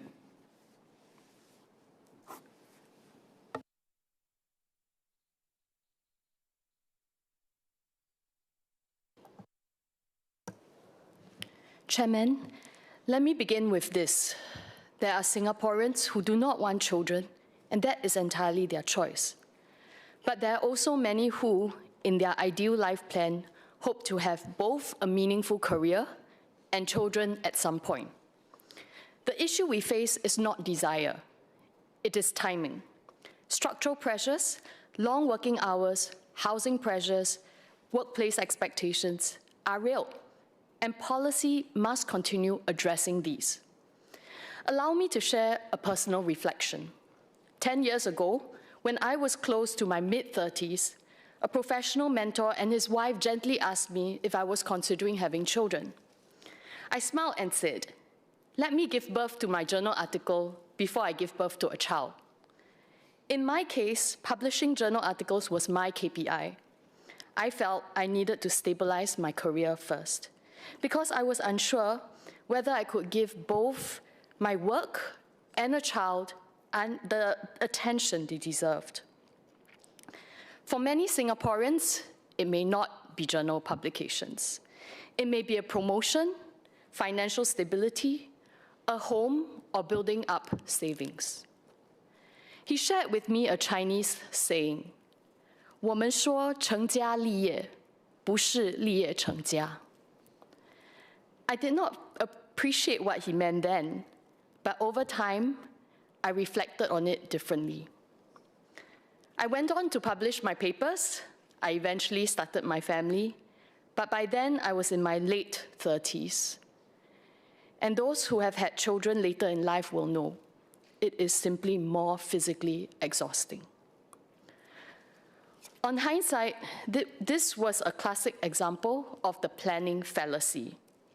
The planning fallacy is our tendency to assume that future plans will work out smoothly, that constraints can be managed later, and that we will have more time than we actually do. In early adulthood, career milestones are highly salient. Our education system quite rightly trains us to pursue academic excellence, secure good jobs, and build economic stability. Family formation, however, is often treated as something that can wait, something we optimize after everything else is in place. But biology does not operate on career timelines. Fertility declines with age. Assisted reproductive technologies exist, but they are not guarantees, and their success rates decline as age increases. This creates a mismatch between perceived flexibility and biological reality. This is not about blaming young Singaporeans. In fact, it is precisely because they are rational and responsible that many delay, wanting to be fully prepared before taking on parenthood.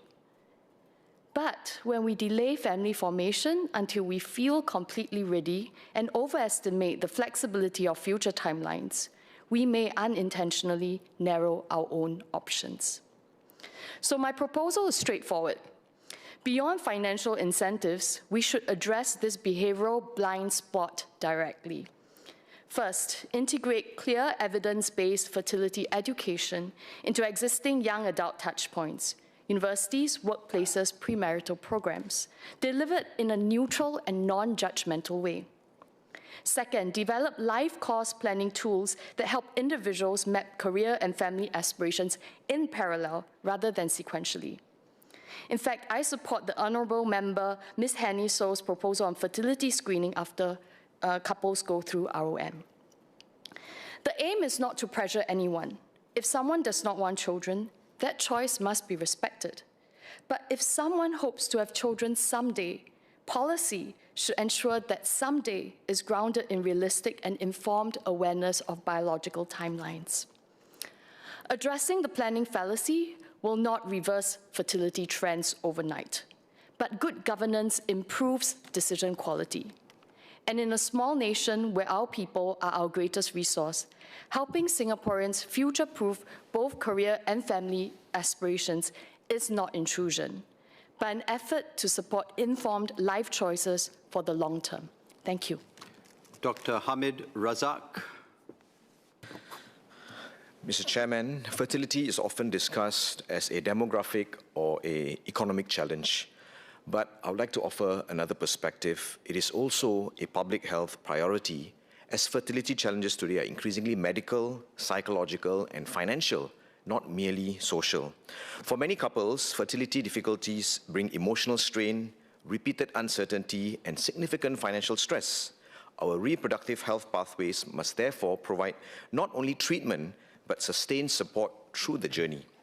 Now, today, couples undergoing assisted reproductive techniques receive subsidies. However, the current structure reduces subsidies with successive IVF cycles. A model developed when clinical evidence was more limited. Now, current medical evidence shows that the cumulative chance of achieving a live birth increases across successive IVF cycles. For many couples, multiple cycles are clinically appropriate rather than elective, although gains diminish over time and must always be guided by medical assessment. Recently, I spoke with a community leader whose family conceived only after 3 IVF cycles and 1 IUI cycle. They are now blessed with 3 children, but only after exhausting much of their life savings. They were fortunate to persevere. Many couples may not be able to continue beyond 1 or 2 attempts, even when medically suitable. This raises an important policy question. Can our support framework evolve to provide more flexible and sustained assistance for clinically appropriate treatment journeys? Not unlimited support, but calibrated assistance, guided by medical evidence, clinical judgment, and long-term fiscal sustainability. Now, beyond subsidies, we may also consider how healthcare financing and insurance frameworks can better support assisted reproduction.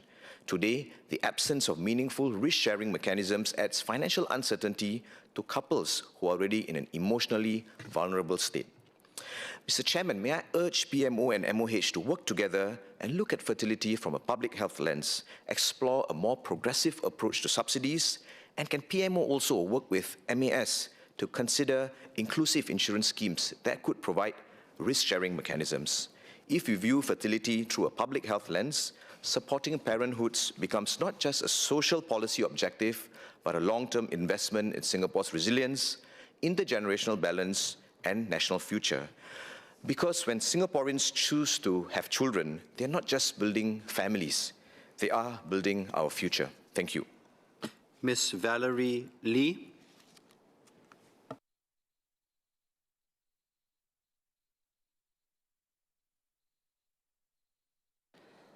Mr. Chairman, Singapore's total fertility rate remains below 1. If we are serious about reversing this trend, we must strengthen the entire parenthood journey, from preparing for conception to supporting couples through setbacks like miscarriages, to giving families the confidence to have more than 1 child. I speak not only from policy discussions, but from lived experience. I personally journeyed through trying to conceive, experiencing loss, and navigating childcare while working. I also draw deeply from conversations with Pasir Ris Changi residents and fellow parents who share candidly about their hopes and anxieties. I want to acknowledge that the government has done very well in supporting parents during the first year after a child is born, through additional maternity leave, introducing paternity and shared parental leave, and early child support schemes. But I'll speak on 3 areas pre and post a child's first year. First, on fertility support. Second, support after miscarriage. And third, childcare leave. The first 2 addresses why some couples struggle to have their first child, and the third affects whether they go on to have more. If we want to improve TFR, we must start upstream. Many couples discover fertility challenges only after years of trying, when options are limited and emotional strain is high, especially since marriages are now happening later in life. Currently, subsidized fertility testing is largely limited to medically indicated cases. Could we adopt a preventive public health approach? Countries like Denmark invest heavily in fertility education and subsidized treatment as part of a national demographic strategy. Singapore could take a calibrated approach by subsidizing early fertility health screening for both men and women at key life stages, and integrating fertility education into public health efforts like Healthier SG or workplace programs. Reducing involuntary childlessness and delayed fertility discovery directly helps couples have their first child. Miscarriage is more common than many realize, yet often suffered in silence. A 2022 KK Hospital study found 15 to 20% of recorded pregnancies ended in miscarriages. I've experienced this loss twice myself, And many people I've spoken to have shared stories of grief, guilt, and uncertainty about trying again. Structured support is critical if we want couples to continue or, for some, start their parenthood journey. Other countries provide good examples. India offers 6 weeks paid leave after miscarriage, and the UK has amended its Employment Rights Bill for bereavement leave after a pregnancy loss before 24 weeks. The UK, France, and New Zealand offer access to hospital-based bereavement midwives and mental health support. Singapore could consider a dedicated miscarriage recovery leave entitlement, automatic referral pathways for counseling support, clear workplace guidelines to support employees experiencing pregnancy loss. Supporting couples through miscarriage is not only compassionate, it increases the likelihood that they feel emotionally ready to try again. Even when couples have a child, many hesitate to have a second or third. The concern is not desire, but sustainability of their everyday life. Children do not fall ill in sync, and families juggle staggered school calendars. Preschool children are especially vulnerable in their first year, falling sick frequently, adding pressure on working parents.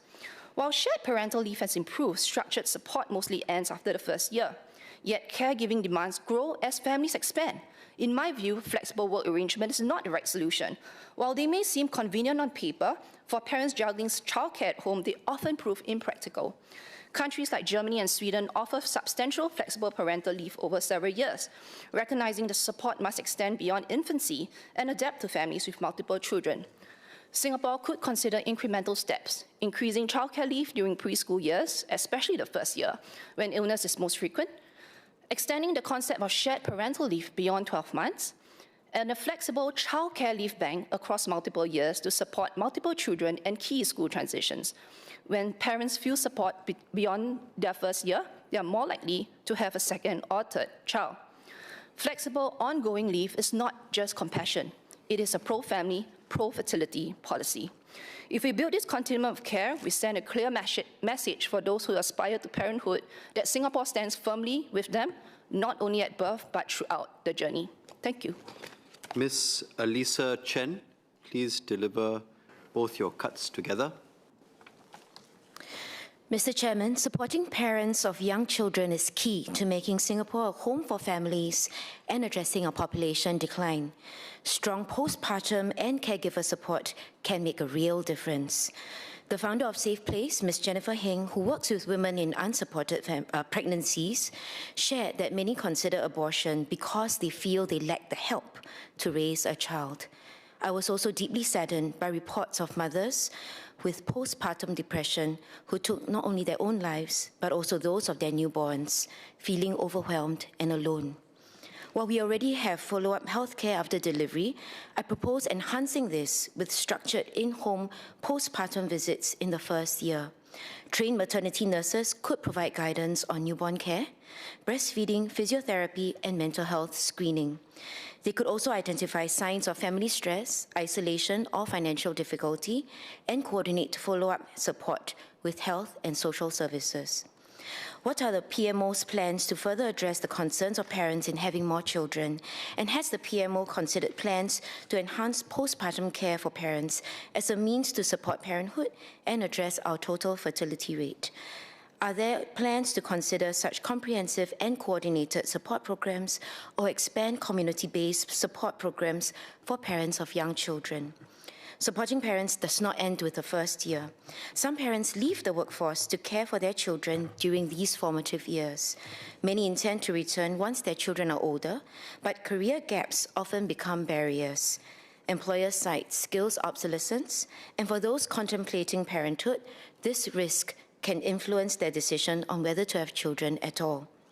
These parents have already adjusted to single income and simpler lifestyle. They should not be penalized the second time when they seek to return. In truth, stay-home parents possess highly employable skills. They manage budgets, coordinate complex schedules, resolve conflicts, and navigate crises daily. They are resilient, adaptable, and resourceful. A country in the region has instituted a career comeback program, providing mothers returning to work with job databases, career coaching, and a 12-month income tax exemption. Companies hiring returnees may qualify for a 50% tax deduction on the employee's salary for up to 12 months. May I ask the Prime Minister's Office, what measures are being considered to support the economic reintegration of stay-home parents and caregivers? Will the PMO explore a career comeback tax incentive to provide relief for employers who intentionally hire them, signaling that both society and government support their return? Just as parents care for our next generation, it is our responsibility to care for them, with support at home, guidance in their journey, and opportunities to return to work. When we do, we strengthen families, nurture children, and secure Singapore's future. Thank you. Deputy Prime Minister Gan Kim Yong. Mr. Chairman, with the permission, Minister Indrani Raja and I will take any clarification after both our speeches. Please do. Sir, earlier I spoke about the urgent realities of climate change. Now I turn to a challenge equally fundamental to Singapore's future, our population. Our people are our primary resource. In the early years of our independence, demographics worked in our favor. While many of our forefathers were new immigrants, most had become citizens. We had a young and growing citizen population then, which helped grow our economy, build up our SAF, and develop our nation. Fast forward 60 years, this is no longer the case today. Birth rates are falling at an unprecedented pace, and our population is aging rapidly. We are not alone in facing these trends. Many developed and even developing countries are grappling with these same issues. And I certainly hope we can learn from Korea, as Ms. Cassandra Lee mentioned. However, Singapore's small size makes us exceptionally sensitive to demographic shifts. We must proactively manage these changes to continue to thrive as a nation. Last year, we welcomed 27,500 resident babies. Everyone a precious gift, and we celebrate with each and every child born to us. They are the future of our country. I meet many of them when I join Pongo activities. For a short while, I thought we have solved our problem. Unfortunately, that was because Pongo was a new town. This is, in fact, the lowest birth number ever in our recorded history. The overall trend is also of grave concern. Marriage rates have come down. Those who are married have fewer children or no children. Our birth rate has reached a new low. Our preliminary resident total fertility rate, TFR, for 2025 is 0.87. This is a significant drop from the TFR of 0.97 many of you quoted the year before, and much lower than the TFR of 1.24 just a decade ago. At the same time, our population is aging faster than ever, with the baby boomer generation now in their 60s and beyond, and I'm one of them. Last year, 1 in 5 citizens was aged 65 and above, compared to 1 in 8 in 2015, just 10 years ago. This is an existential challenge. What does 0.87 mean? Well, let me try to illustrate. Assuming our TFR stays at 0.87, thereabout, based on a simplistic calculation, just to keep it simple and illustrate, for every 100 residents today, we will have just 44 children. And we will just have a mere 19 grandchildren. That's a third generation. That's the effect of 0.87. Or put it another way, this room, when we fill it up, is about 100. In the next generation, you'll be less than half of us around.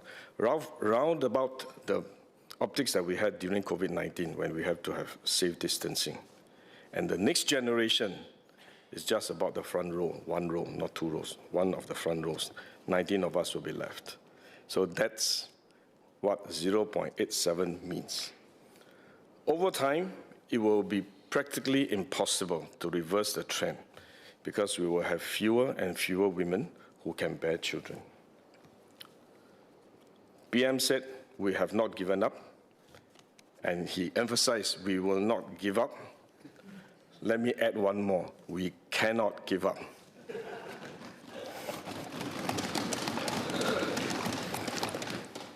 Low birth rates and an aging population will profoundly reshape our nation, our society, and our economy in the years ahead of us. Even with immigration, the growth of our citizen population has slowed over the decade, falling from an average of 0.9% per annum, 0.9% per annum over 2015 to 2020, 5 years, to 0.8% per annum over 2020 to 2025, 0.9 to 0.8% last 5 years. Last year, it grew just 0.7%. So just to recap, 0.9 first 5 years, 0.8 next 5 years, 0.7 last year. That's our citizen population growth rate.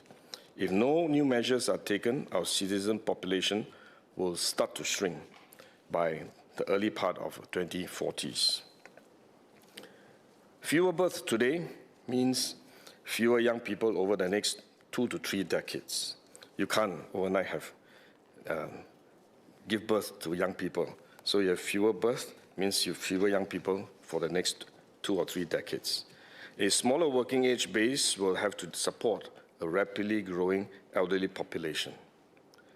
Familial support networks will weaken as family sizes shrink, and each family member in the younger generation will have to carry a heavier load. At the macro level, a declining population means less vitality in our city and our economy. Our economic growth and correspondingly our income growth will slow. At the same time, our healthcare and social spending will have to increase to support our growing population of seniors. This tremendous strain will be felt at the national level, but also at the individual households. And with fewer citizens, it will become increasingly difficult to meet our national security and national defense needs. This raises the deeper question of what Singapore will be 50 or 100 years from now. Will we remain vibrant, livable, and relevant? Will we exist?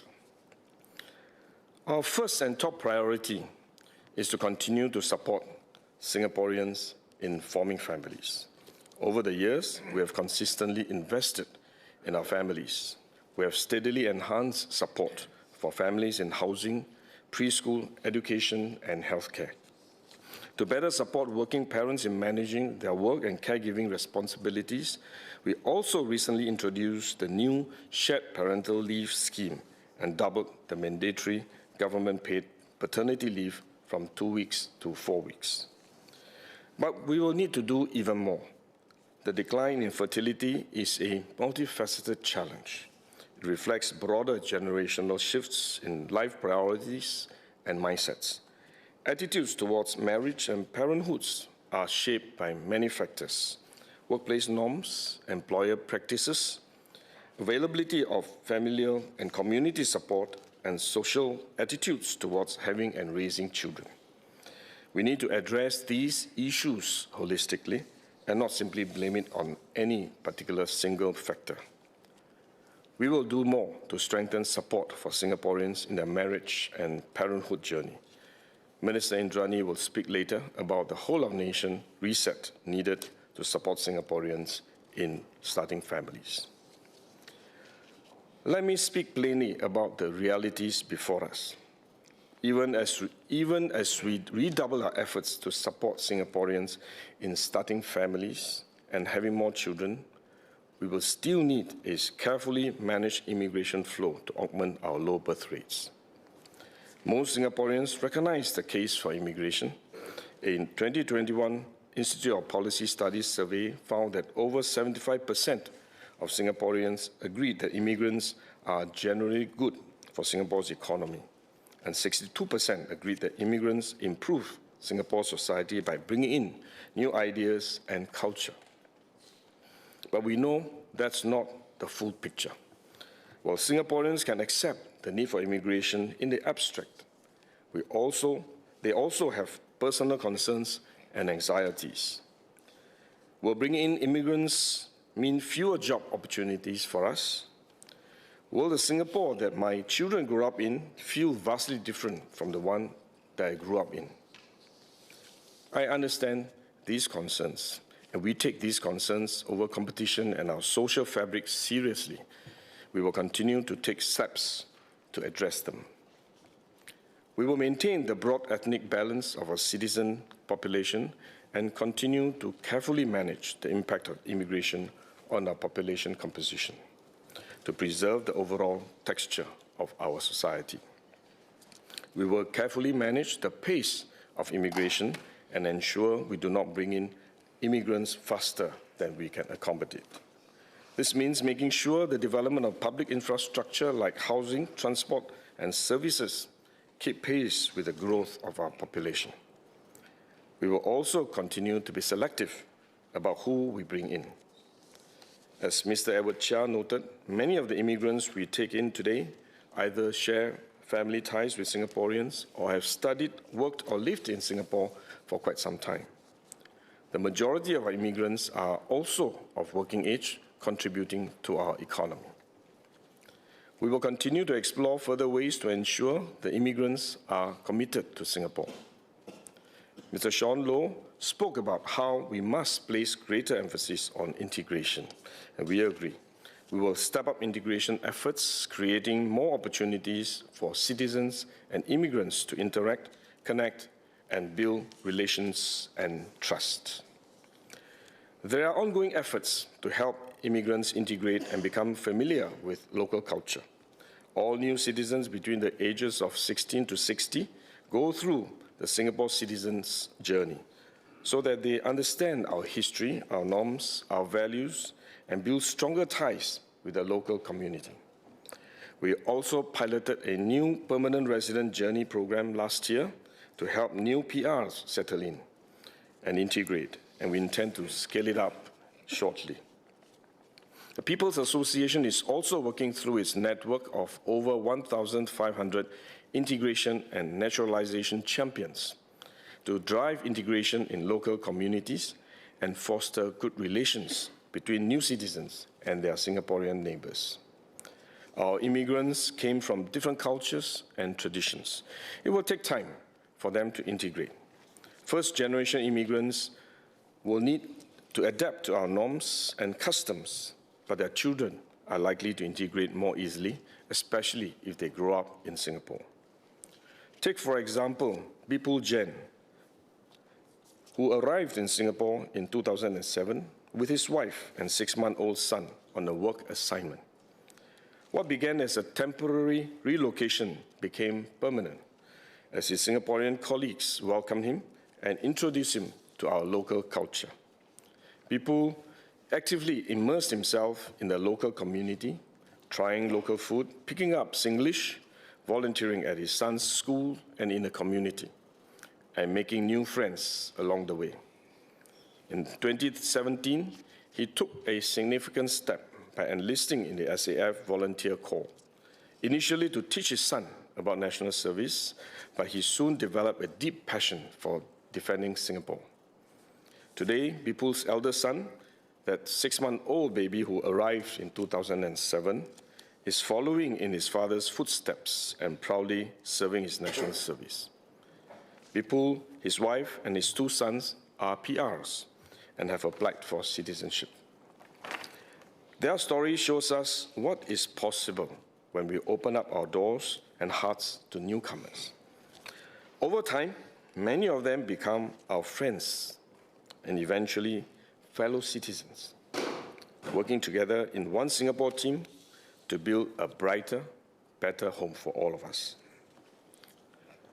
It is critical that we maintain a stable citizen core, hopefully one that is growing modestly over time, to keep our society and our economy dynamic and vibrant.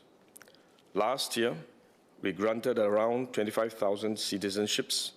We expect to take in between 25,000 to 30,000 new citizens annually over the next 5 years, depending on our demographic trends, including our TFR. We will also have to adjust our PR intake, as permanent residence is the pathway to work towards citizenship. Our PR population has remained stable over the past few years at around 540,000. We estimate an intake of about 40,000 PRs annually in the next 5 years, slightly higher than the 35,000 PRs we granted last year. That said, we will adjust the actual number of immigrants we take in year by year, depending on our TFR trends, other demographic factors, and the number and suitability of applicants. We will also keep in mind our infrastructure and the society's capacity to take in these immigrants. With these adjustments, we hope to maintain a stable citizen population and perhaps with a modest growth. Like I mentioned earlier, our citizen population growth has slowed down from 0.9% to 0.8% to 0.7% last year, if you recall, just a while ago. Going forward, citizen population will likely grow even more slowly, maybe about 0.5%. That's what we are thinking about. But even at 0.5%, this is going to be hard because it would depend on the TFR being held up. That's why we cannot give up. We will review again by 2030, taking into account further changes in our TFR and other demographic trends. Our local workforce growth has also slowed. We will continue to need a diverse foreign workforce to supplement the local workforce and support our economic and social needs. In the past 5 years, our foreign workforce grew at an average of 3.3% per annum, primarily driven by post-COVID-19 catch-up in construction. Excluding construction work permit holders, the foreign workforce grew more slowly at an average of 2.5% per annum. But as our citizen population grows more slowly, we will keep a close watch on the growth of the non-resident population, which include foreign workers, to ensure that Singapore citizens remain the majority of our population. As we bring in foreign workers, our policies are designed to ensure they complement our Singaporeans' core. As announced at budget, we will increase our EP and S-Pass qualifying salaries to keep pace with local wage benchmarks. The Complementary Assessment Framework, or COMPASS, also ensures that firms bring in EPs workers that contribute to our economy, while the firms continue to build up their local talent pipeline. We will continue to carefully manage the numbers and concentration of EPs and S-Pass holders and ensure that they complement rather than compete with locals. We will also carefully manage the number of work permit holders using levy and quota systems. We need skilled foreign workers to help fill critical manpower gaps, to help our companies build up new capabilities, and to support the growth of our economy. This ultimately creates more jobs and opportunities for our people. Take, for example, an aerospace company, Singapore Aero Engine Services Private Limited, or SAESL. This is Rolls-Royce's largest global maintenance, repair, and operations facility for Trent engines. Currently employs 1,300 local staff. With a $242 million expansion and a new training academy supporting its growth plans, SAESL expects to create 500 additional jobs for local skilled engine technicians over the next 5 years. SAESL is working with Singapore Polytechnic to align its training curriculum with industry needs to better prepare our students to take up these jobs. This expansion will be complemented by a foreign workforce undertaking specialized roles such as non-destructive testing and plasma treatment. There are many other companies like Sezo, whose growth has generated new opportunities for Singaporean workers. Overall, in the past 10 years, the number of Singaporeans in PMET jobs has increased by 308,000, while the number of EPs and S-Pass holders increased by 24,000. This is over 10 years. But we understand the job anxieties Singaporeans have, especially in this time of global uncertainty. The number of employment pass and S-Pass holders is small, making up less than a quarter of our foreign workforce. The issue, therefore, is less about total numbers, but about the issue of job competition and fair treatment at the workplace, as raised by Mr. Siao Chen and Mr. Yip Hon Wing. We are stepping up our efforts not only to create good jobs for Singaporeans, but to upskill Singaporeans so that they can take up these high-value jobs. At the same time, we will strengthen measures to ensure fair hiring and employment practices and to ensure fair opportunities for Singaporeans. Last year, we passed the Workplace Fairness Act to strengthen protections against workplace discrimination. Lastly, beyond legislative and policy safeguards, we can do more to make the workplace more conducive for all. MCCY has partnered the business community via the Alliance for Action on the Integration of Foreign Professionals to develop initiatives to better integrate foreign professionals into the workplace and the community.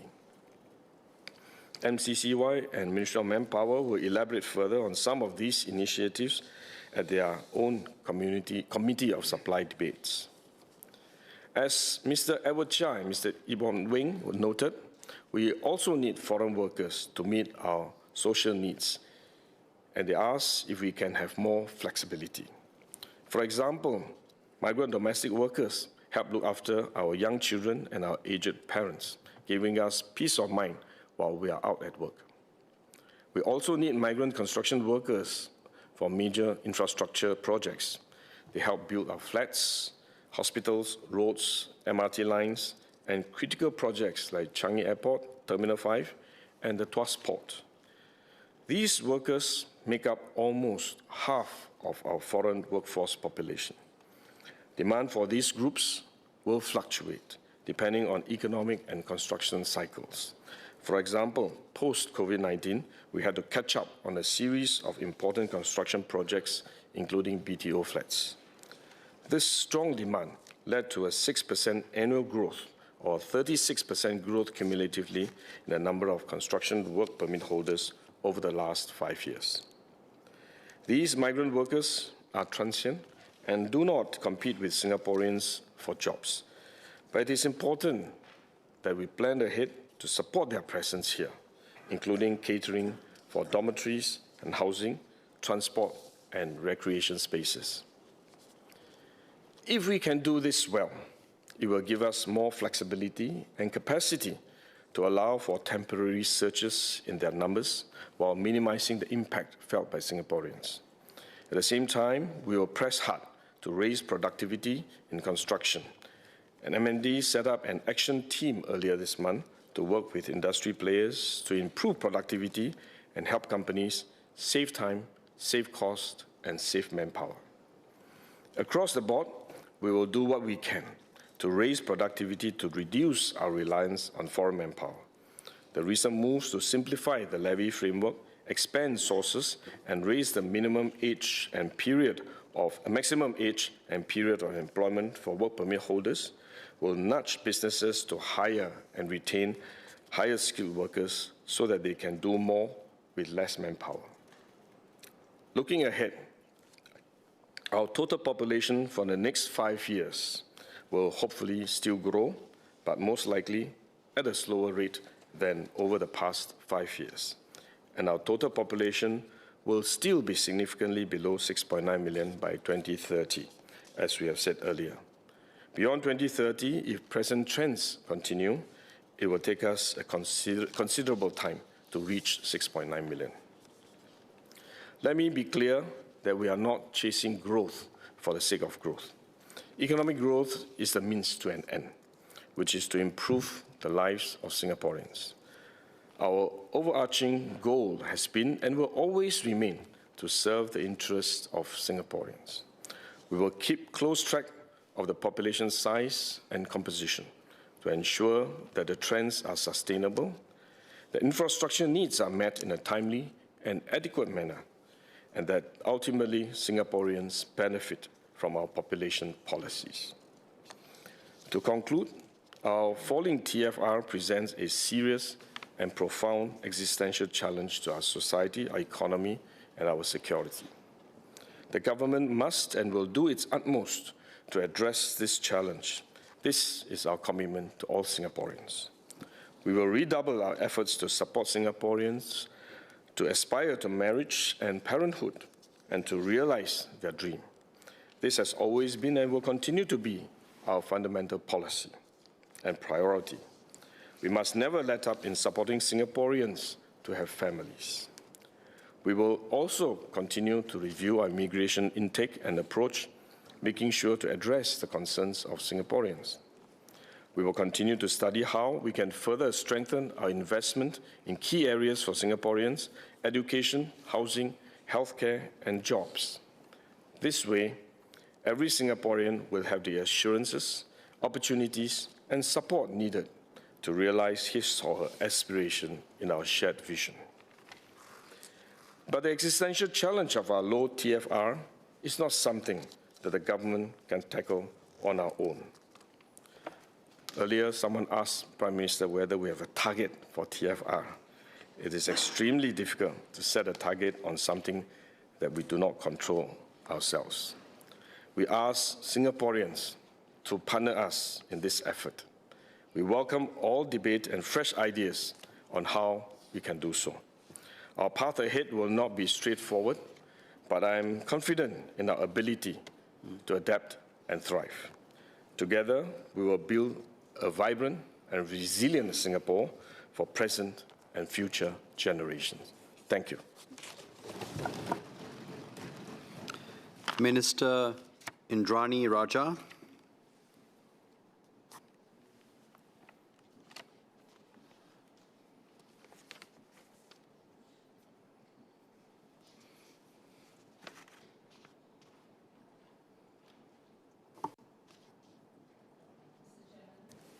As DPM indicated earlier, our preliminary resident TFR for 2025 was 0.87, lower than 0.97 in 2024.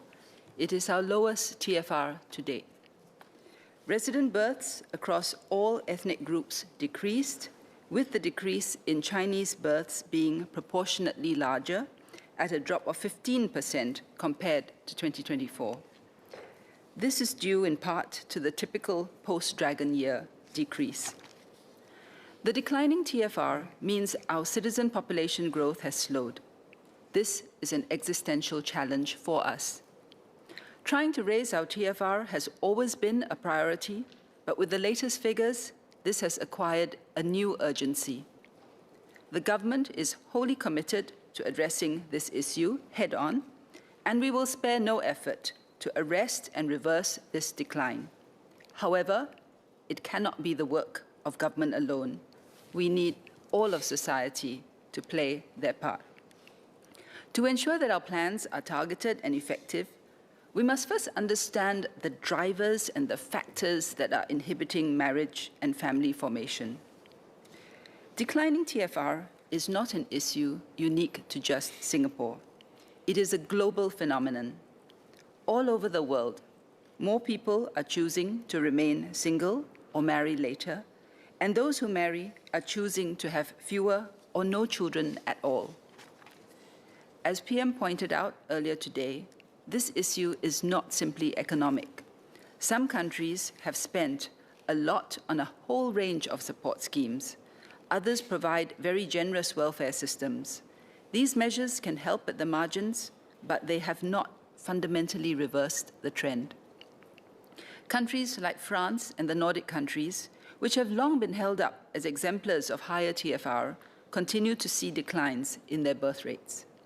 In China, the number of deaths now exceed the number of births. Even in the region, the TFRs of Malaysia, Thailand, and Vietnam are on the downtrend. South Korea, which currently has the world's lowest TFR, recently saw an increase in marriages and births. This could be due in part to the large cohort of children born to South Korea's baby boomers who are now entering childbearing age. It remains to be seen if their recent, more family-friendly policies will have a lasting impact. However, it still gives us hope that fertility trends could shift and sustained efforts across multiple fronts may yield results over time. But what is really striking is if you look at the TFR of cities. As a city-state, Singapore's TFR may be more comparable to that of other metropolitan cities rather than other countries. In fact, the TFR of major cities tend to be much lower than their country's overall TFR. In 2024, France's TFR was 1.62, but Paris's was 1.27. Japan's TFR was 1.15, but Tokyo's was 0.96. China's TFR was around 1, but Hong Kong's was 0.84, and Shanghai's was less than 0.8. Without overgeneralizing, cities typically have a faster, more intense pace of life and greater competition and stress. As a small city-state, Singapore experiences these effects more acutely. This is reflected in our marriage and parenthood surveys, where, besides financial costs, other concerns, such as the stress of raising children and difficulties in managing work and family demands, are the most common reasons cited by married respondents when considering whether to have children. But there are other factors at play, too. To unpack this further, I engaged various groups of Singaporeans at different life stages to hear their thoughts on this issue. And today I want to share with you what I've learned from them. First, they're the singles. The millennials and Gen Zs shared that dating and marriage often took a backseat to their many other interests and goals. Some wanted to establish themselves in their careers before seeking a life partner.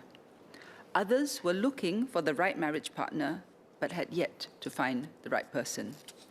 Many shared that they were looking for deeper and more meaningful connections, but sometimes had difficulty meeting others and forging authentic in-person relationships after leaving school and entering the workforce.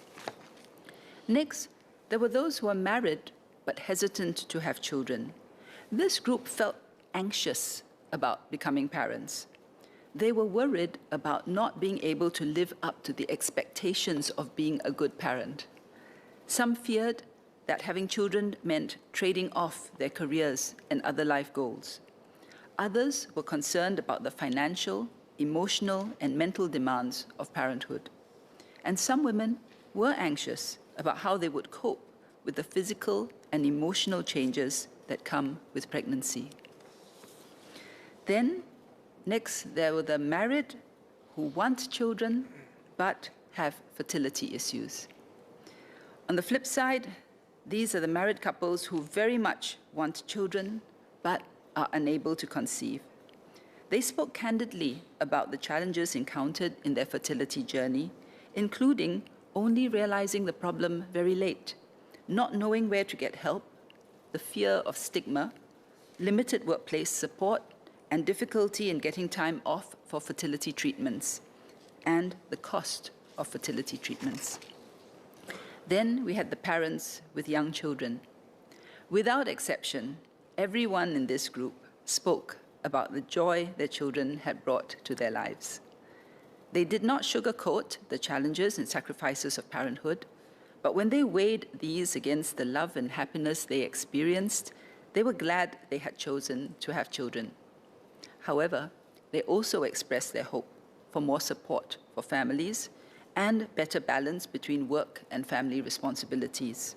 This was especially so for those caring for both young children and aging parents. If we are to change our trajectory, these are the issues we must tackle. They cannot be addressed by policy measures alone.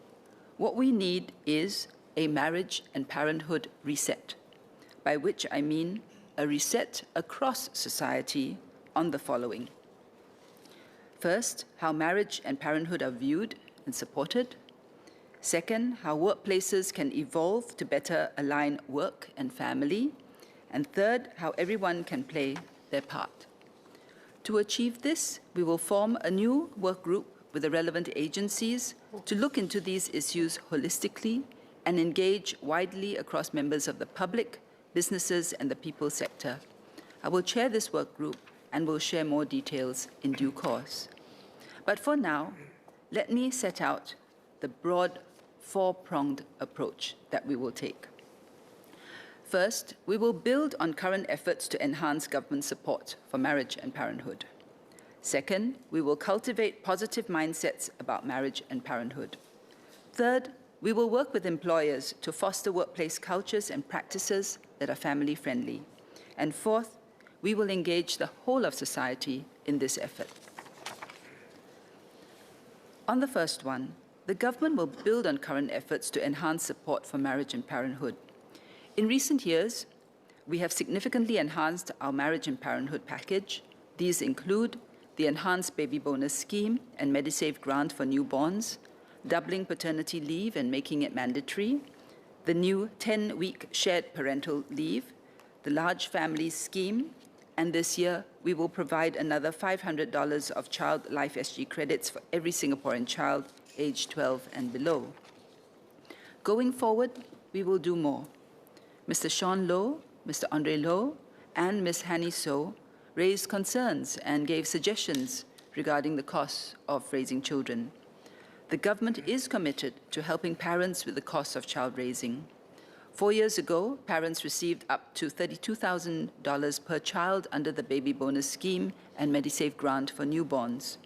Today, with the addition of the large families scheme, it is up to $54,000 per child. On the education front, every Singaporean child can receive over $200,000 in subsidies from preschool through to secondary school. We will look into enhancing this further and consider the different ideas that members have suggested. On housing, as Mr. David Ho raised in his budget debate speech and as Ms. Hanny So highlighted, we will enable couples who are ready to build a life together to secure and afford their own home.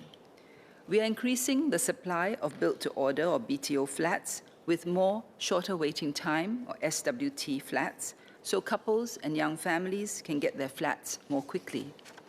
MND has also reviewed how it can better support growing families who may need more space, and we will share more at the MND Committee of Supply.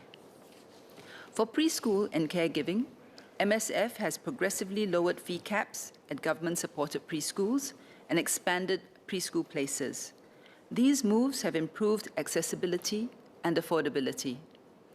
In Budget 2026, PM announced that the income thresholds for preschool and student care subsidies will be revised so more families can benefit.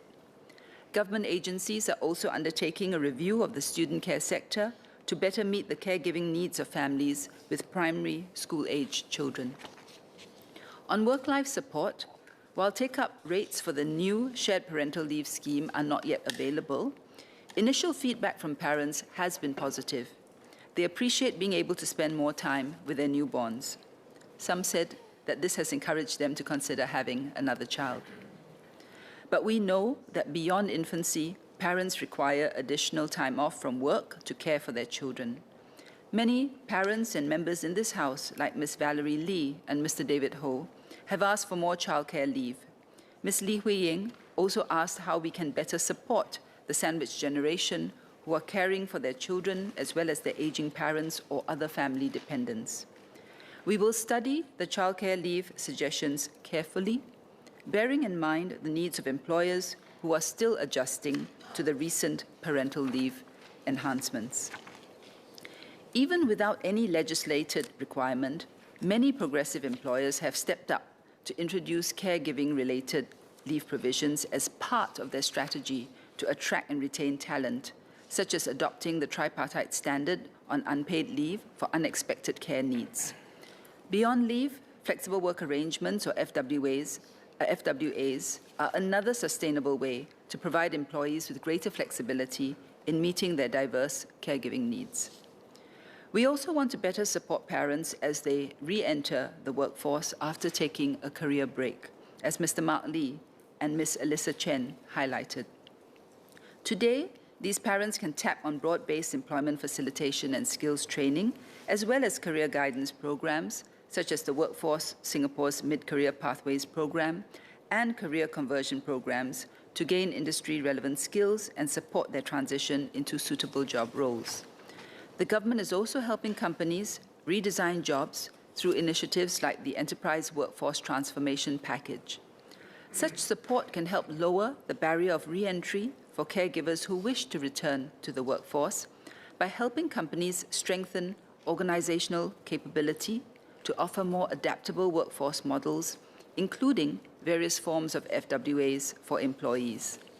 MOM is also reviewing how we can better support job fractionalization under the tripartite work group on senior employment. Having more fractionalized jobs will be helpful to parents seeking part-time work. Another important area spoken about is fertility health, as highlighted by several members earlier, including Ms. Kwa Bunting. Later marriages and births are becoming more common. In 2024, the median age of mothers at first birth was around 32 years old. As both male and female fertility declines with age, more couples may face fertility challenges. Today, about 1 in 6 people globally experience infertility. Many don't know where to seek help or are fearful of stigma attached to doing so. To help those with fertility issues, we will work with other agencies to raise awareness of fertility health, including improving accessibility of information on existing support, encouraging fertility checks, and normalizing the seeking of medical attention to fertility issues. Those in need can refer to the Made for Families website for current support measures. We'll review the financial and non-financial support couples receive through their fertility journeys and work with employers to improve workplace support for employees undergoing fertility treatments. For a start, I encourage employers and HR departments to refer to the Workplace Fertility Support Guide produced by Fertility Support SG, which Ms. Cassandra Lee highlighted. On Ms. Valerie Lee's suggestion on support through miscarriages, psychosocial support like counseling is available in public healthcare institutions, but we agree that more can be done, and we will study her suggestions to see how we can better support those who experience miscarriages. On Ms. Alyssa Chen's suggestion to enhance postpartum support for parents, there are ongoing initiatives at the public maternity hospitals and polyclinics to provide perinatal and postpartum support, such as scheduled telephone check-ins and follow-ups post-discharge. Mothers who require breastfeeding and lactation support can tap on services offered in polyclinics, such as the breastfeeding triple support at NUHS polyclinics. They can also visit Family Nexus sites to find out more about parent-child bonding programs and parenting support services. To identify women with gestational diabetes mellitus for timely management, the Agency for Care Effectiveness has also updated the ACE clinical guideline to help healthcare professionals to assess the onset of prediabetes or diabetes postpartum. Mr. Fu Se-siang highlighted in his budget debate speech the need to better support adoptive parents. Today, adoptive parents receive benefits like biological parents, such as parental leave provisions.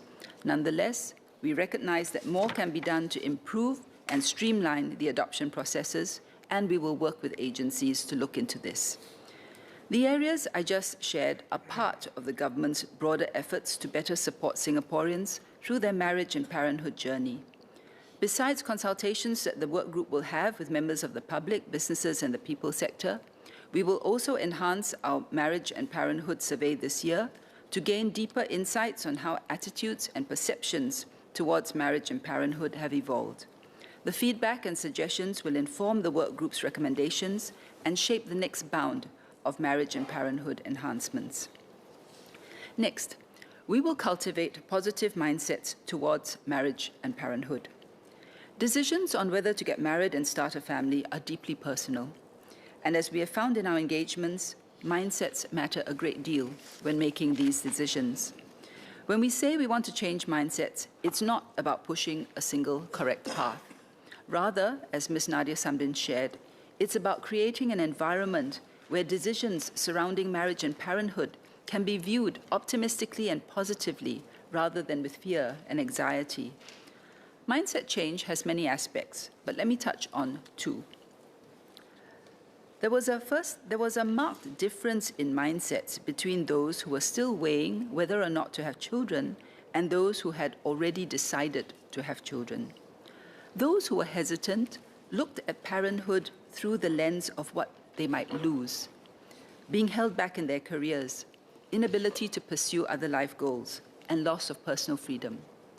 Those with children or intending to have them, on the other hand, saw parenthood in terms of what they had gained: the joy of family and the fulfillment and personal growth that comes with being parents.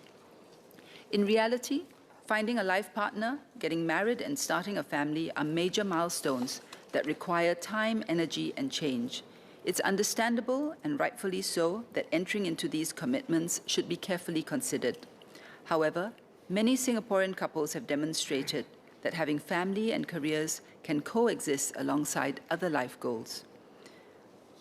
Parenthood does take real effort and commitment, and while there will inevitably be compromises along the way, what is gained in terms of family relationships, love, and fulfillment is both precious and priceless.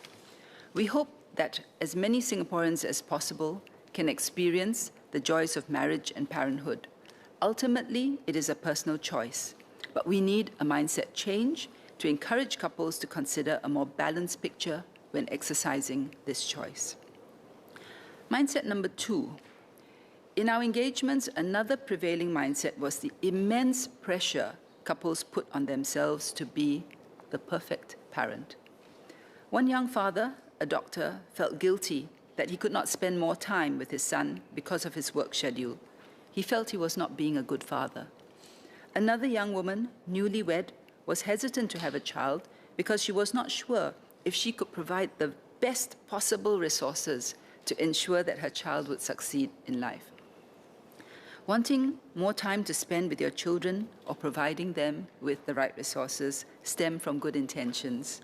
However, in hindsight, many parents reflected that parenthood was not about providing the best for their children or having all the answers right from the very start. Rather, it was about being willing to learn, adapt, and grow alongside their children, doing the best that they can within their circumstances, and relying on community support where possible, as Ms. Nadia Samdin noted. For instance, the Families for Life Parents Telegram groups have enabled thriving online communities of parents within each local town. Through these local networks, parents can connect and exchange parenting tips, share about local family events, and exchange pre-love items with other parents in the community to help them better navigate parenting challenges. Practical resources and programs to support families on the parenting journey from birth to growing through adolescence are also available on platforms including HPB's Parent Hub, the Parenting for Wellness Toolbox, parenting resources in MOE's Parents Gateway, and the Families for Life parenting website. We will work with various agencies and partners to regularly update and refine the resources on the platforms to ensure they meet parents' evolving needs. This pressure to be the perfect parent is perhaps most evident in the child's education. Many parents feel pressure to help their children excel academically for fear that they may otherwise not succeed in life. They worry about coaching their children for major exams or finding the financial means to send their children to private tuition and enrichment programs if they are unable to do so. They feel that they have fallen short as parents. I understand that this pressure largely stems from the fear that there is only a narrow gate to success, and if their children do not make it through that gate, they will have poor life outcomes. These are real anxieties that we want to help address. To cater to students' varied abilities and talents and help our children develop more holistically, MOE has been making progressive changes over the years to develop multiple pathways. MOE has also made multiple shifts to reduce overemphasis on academic results. MOE will also conduct a series of education conversations with students, parents, educators, researchers, and academics to explore ways to mitigate the education arms race, including by reducing the stakes of examinations. But these structural reforms will only work if cultural attitudes towards competition and success shift in tandem. We must move away from viewing education in Singapore as a competition for limited prizes and instead see it as an open highway with many lanes and many different prizes suited to each child's unique talents and abilities.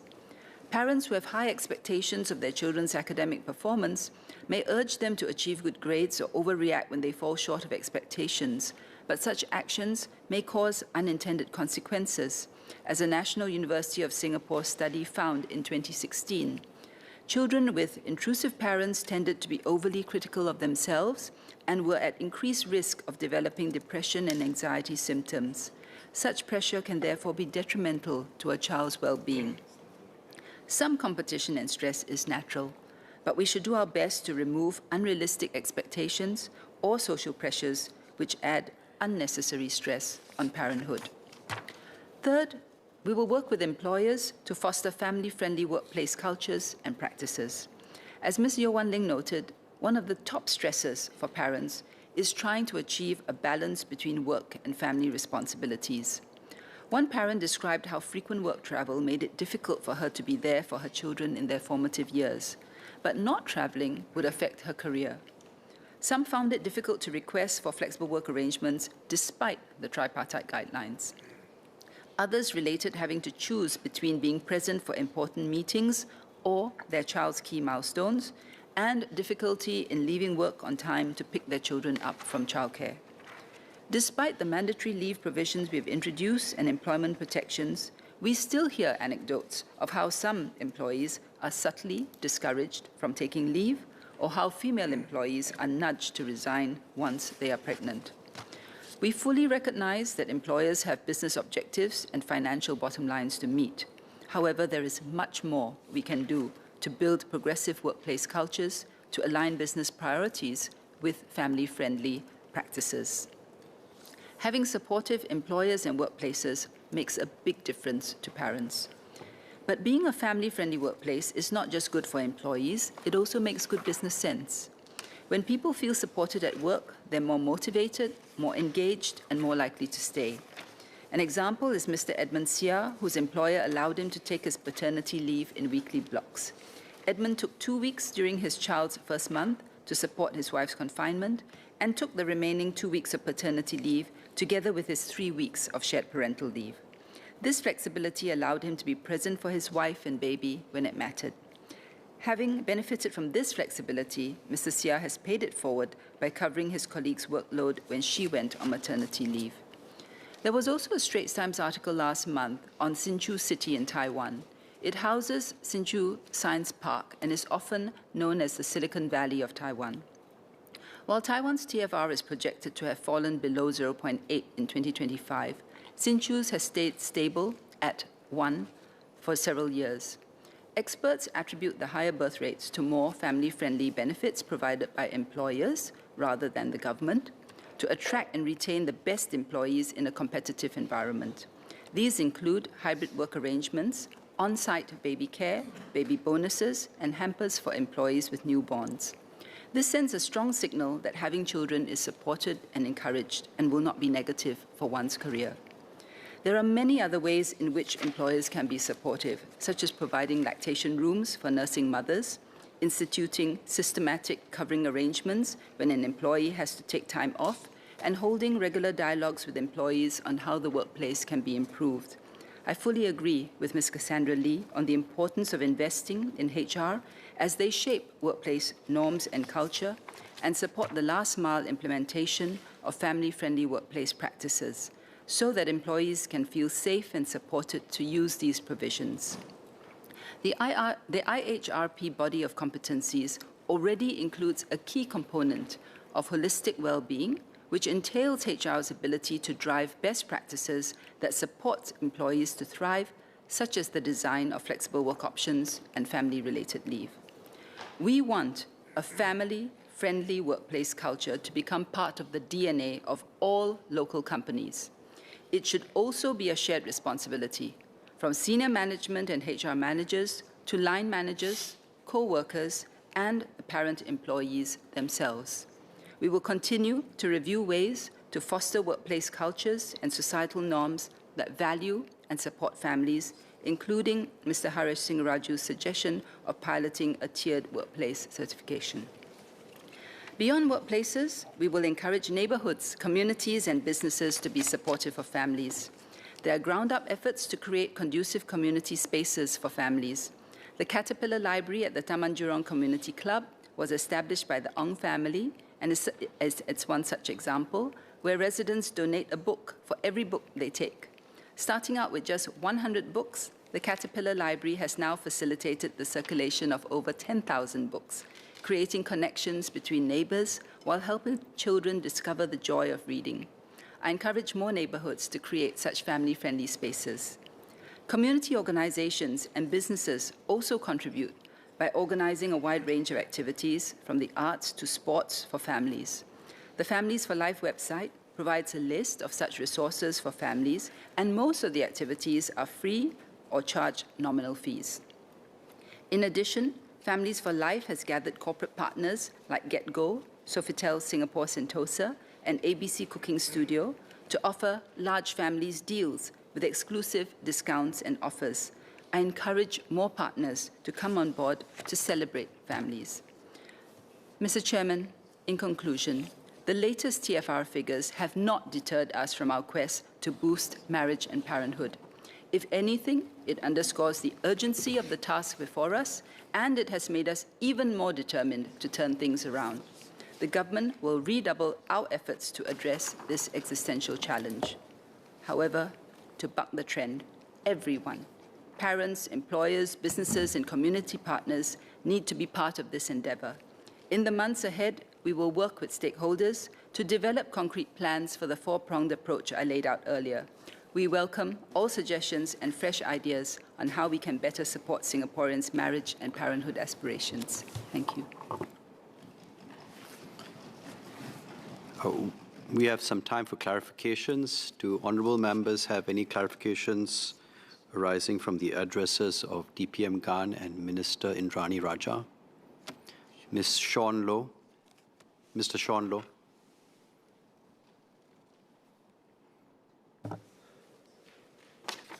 Thank you, Mr. Chairman. In my COS speech, I had suggested that we should try to defer the day in which the number of new citizen immigrants exceeds the number of citizen babies born in Singapore. It looks like that day is fast upon us, from what DPM Gan mentioned. To that end, given the update on the immigration rates, would DPM agree that any increase in the number of immigrants should focus more on assimilation, specifically, for example, prioritizing families with young children, so that the young children who may not be born in Singapore will grow up in Singapore as citizens and can assimilate better into Singapore to build that next Singapore core? Thank you. DPM Gan. The short answer is yes. We will, of course, encourage younger new citizens to come and join us, but also bearing in mind that many of them, by the time they are well established, they are looking at a place where they can trust to settle down. Some of them may have been here working for some years, and they've been here as a PR for some years, so they may no longer be that young. But hopefully they have their own children here. But it also means that their children may not be born in Singapore. There will be new citizens' babies. So I think we just have to strike a balance. At the end of the day, I think it's the ability to assimilate is one very important factor in our consideration, both for PRs as well as for citizenship. Ms. Hani So.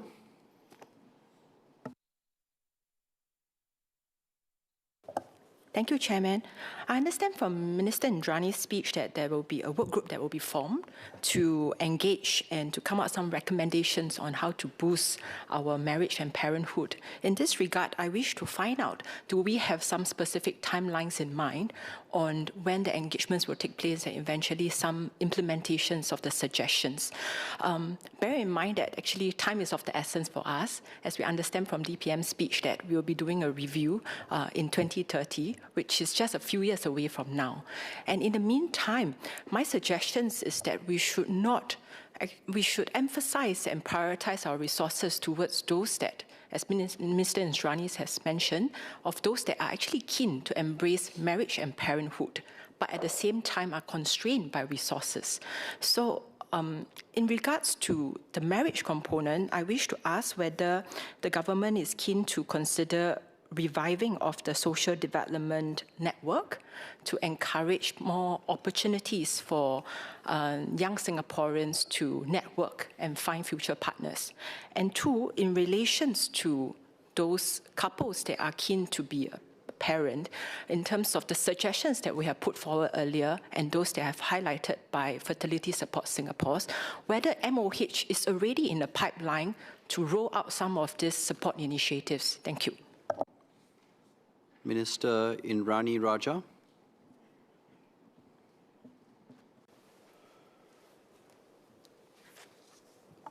Mr. Chairman, I thank the member for her clarification. In terms of timeline, let me put it this way. We will share details of the work group shortly, but the work group will be looking at the 4 areas that I covered. And as you can see, those 4 areas are quite broad. So it's not going to be that we have to wait for everything to be ready in order to implement or put in place. I think where we can have some low-hanging fruit, which can be ready to implement early, we should do that as soon as possible, because the member is right. Time is of the essence. It's an existential issue. We can't afford to sit back and wait. But some things, particularly if they're more complex policies or which may need to engage more stakeholders, those might take a little longer. But really, in this term of government, you can be assured that we will be preoccupied with trying to make sure that we have more Singaporean babies born. Are there any further clarifications? Mr. Pritam Singh. Thank you, Deputy Chairman. I did not file a cut under PMO, so I thank you for the indulgence. DPM Gan, just referring to the higher number of new citizens that the government is looking to bring on board for at least the next 5 years. Is the government keen on looking at EP holders, for example, or individuals or PRs who've been applying for many, many years for citizenship but have not succeeded at the first instance, second instance, third? I mean, we see them all at our Meet the People sessions. Is there a strategy specifically to relook at some of these applicants because they may have actually assimilated into Singapore society quite well by now? DPM Gan Kim Yong. Yeah, the short answer is yes. We are keeping all options open. So we will take a fresh look at many of these applicants. But some of them do have reasons why we have not granted them PRs or citizens. So I think we'll continue to look at, but I think we take a fresh look and we are quite serious about having to make sure that we are able to bring in more new citizens and new PRs. With new citizens, you need to have more new PRs because there's a pipeline where the citizens will come through. So I think this is something that we will continue to look at, and we also look at different sources of more variety of sources of supplies of these potential immigrants. But the key is really assimilability, and there are a whole series of factors that we will need to consider, including our ethnic composition balance. So we also want to make sure that we maintain certain balance among our population composition. So I think those are factors that we have to take into consideration when we evaluate the applications. Mr. Singh, you have a further clarification? Please proceed. Just on the ethnic compositions to the DPM, I mean, is there a deviation that the government is prepared to look at in view of the nature of the problem? DPM Gan. Thank you. Again, the answer is yes, we will need to be flexible, but I think it's very important for us to ensure that we maintain the broad balance. I'm not talking about the decimal digits, but it's important to maintain the balance so that we don't change the overall context, texture of the society. I think that's the main consideration. Are there any further clarifications arising out of the topics? If none, we will progress on with the cuts. Mr. Louis Chua, would you kindly please deliver your 3 cuts together? Thank you, Chairman. First, for my cuts, allow me to declare that I'm an employee of a financial institution in Singapore. First, in response to a PQ I filed earlier this year, DPM GAN noted that over the past 10 years, banks in Singapore have been rationalizing their off-premise ATMs and bank branches at an average rate of 2% annually due to the rise in digital payments. Chairman, I agree that there is a clear rise in digital payments. However, even as ATM withdrawals fell by 13.6% from 2018 to 2024, dropping to 55 billion, the decline was modest. There continues to be 158 million ATM withdrawals in 2024, despite the proliferation of digital payments today. These suggest very strongly that demand for cash and ATM services continue to be resilient and important to Singaporeans. Yet, drawing from my experience in Rivervale, Sengkang, an estate with over 18,000 households, ATMs are only found in 2 locations, Rivervale Mall and Plaza. This has been a challenge for existing residents for many years now, and especially for particular communities such as seniors and PWDs. The concern is even more salient in the relatively new BTO cluster at Rivervale Shores, where there is a meaningful proportion of 2-room flexi flats, which typically house elderly residents. We have close to 1,100 2-room flexi flats out of a total of 2,500 units for this BTO project, the largest HDB BTO project in Singapore to date. Even as there are existing commercial facilities in the project, including supermarkets and shops, the nearest ATMs at Plaza is thus more than a 20 minutes walk away, likely much more for the elderly and less mobile. Many residents have frequently shared feedback with me on the lack of ATMs in the vicinity, despite the availability of digital payments for the F&B and shops located. I had sought the help of Sengkang Town Council and HDB in the past years to seek the support of all 3 local banks in installing an ATM, but to no avail. The reality is that the provision of ATMs is determined by the business decisions of the banks and their appointed service providers. It is only earlier this year that, with the kind reconsideration of the management team of DBS, that they have responded favourably, sharing that we recognise the importance of convenient banking access for Sengkang residents. I'm very grateful to the management team of FairPrice for exploring an ATM solution with DBS, and in particular the bank, of course, for responding to our appeal on behalf of residents, and also the HDB commercial team for according this project due consideration and support. Returning to DPM GAN's reply to my PQ, he said, and I quote, "MAS will continue to work with banks to ensure that there is enough ATMs and bank branches for the convenience of customers, and also encourage customers to use digital banking services as an alternative." From a commercial point of view, I believe some of the factors considered by banks in locating their ATMs and bank branches include footfall, transaction volume, proximity to public transport nodes, etc. However, there might be certain locations that may not fully meet these criteria and yet have a sizable population of residents who require such facilities. Therefore, I believe we ought to go further. The MAS, HDB and banks should collaborate to actively identify underserved communities in existing and future HDB towns and ensure that there are banking facilities within easy reach through regulatory changes, if necessary, rather than simply having it dictated by the free market and banks' interests. Next, Chairman, cash may no longer be king. From 2018 to 2024, the total value of fast payments have increased by 511% to 662 billion, while the total value of credit and debit card payments have increased by 52% to 149 billion. However, as I shared earlier, the value of ATM withdrawals have not declined as much as expected. Despite the proliferation of PayNow, PayWave, and various forms of stored value payment options, this suggests that cash continues to be an important medium of exchange to consumers.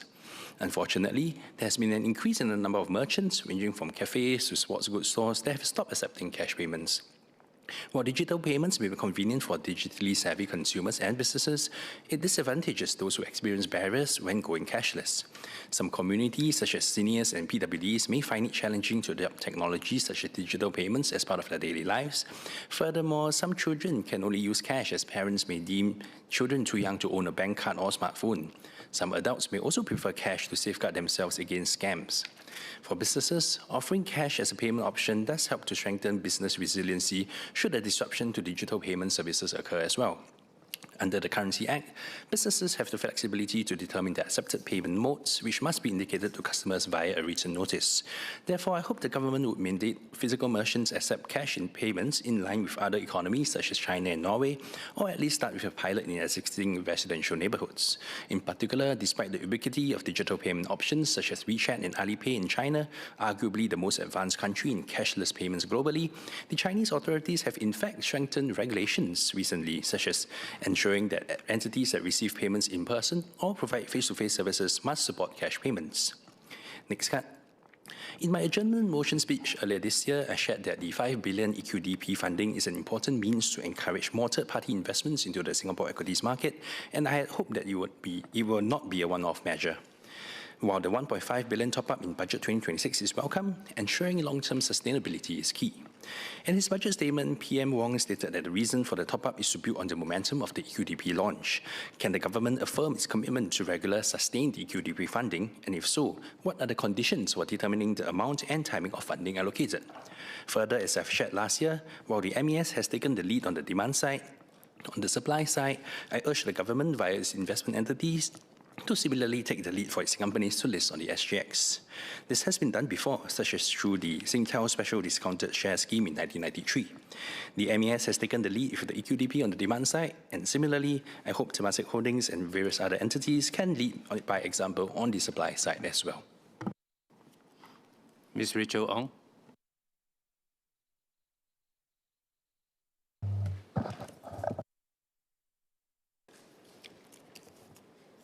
Chairman, I previously asked about private insurance rejections affecting persons with disabilities, mental health conditions, including autism.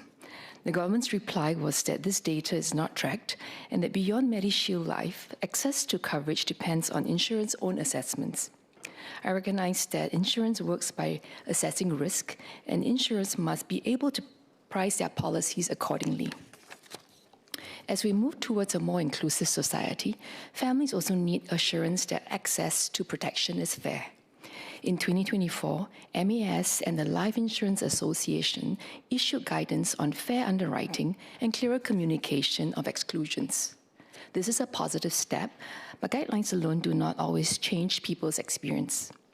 Families still report exclusions, higher premiums, or rejection when adults with developmental conditions apply for life or critical illness insurance. Some are asked for assessments such as IQ or language reports, and often they do not receive clear explanations based on the data. Without better information, it is difficult to know whether these families are being fairly treated. I have 3 questions. First, will the government work with MES and insurance to track anonymized data on disability-related rejections and exclusions, so we have a clearer picture of what's happening? Second, when exclusions or higher premiums are applied, will MES require insurers, if challenged, to show that these decisions are backed by evidence and linked to real risk, as it already is in places like UK, Australia, and parts of the EU?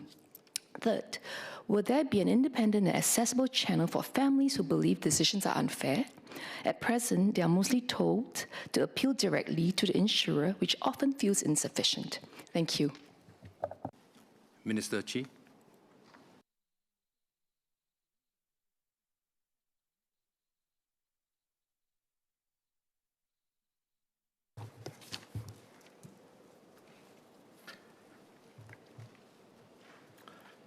Mr. Chairman, I will start by addressing Mr. Louis Chua's cuts on maintaining cash acceptance and accessibility. My response will also address a similar parliamentary question raised by Mr. Abdul Muhaimin for the sitting on 3rd of March. So while digital payments bring efficiency and are more widely adopted, they do not fully replace cash. Our goal is to build a cash-light society, not a cashless society. Due to increasing adoption of digital payments, ATM withdrawals have declined by more than 30% from 2015 to 2024. ATMs with consistently low utilization have gradually been removed, so banks could prioritize their ATMs for areas with higher utilization. To meet the needs of consumers, including the elderly and those who are less mobile, MAS also works with banks to ensure sufficient cash withdrawal points in the community. ATM locations include the vicinity of major town centers, transport hubs, and key amenities such as supermarkets. Banks will consider proximity to residential estates when siting their ATMs. New ATMs have been installed in areas with growing demand, for instance, at community nodes in new towns. Earlier, Mr. Chua mentioned about the ATM that he has asked for on behalf of his residents.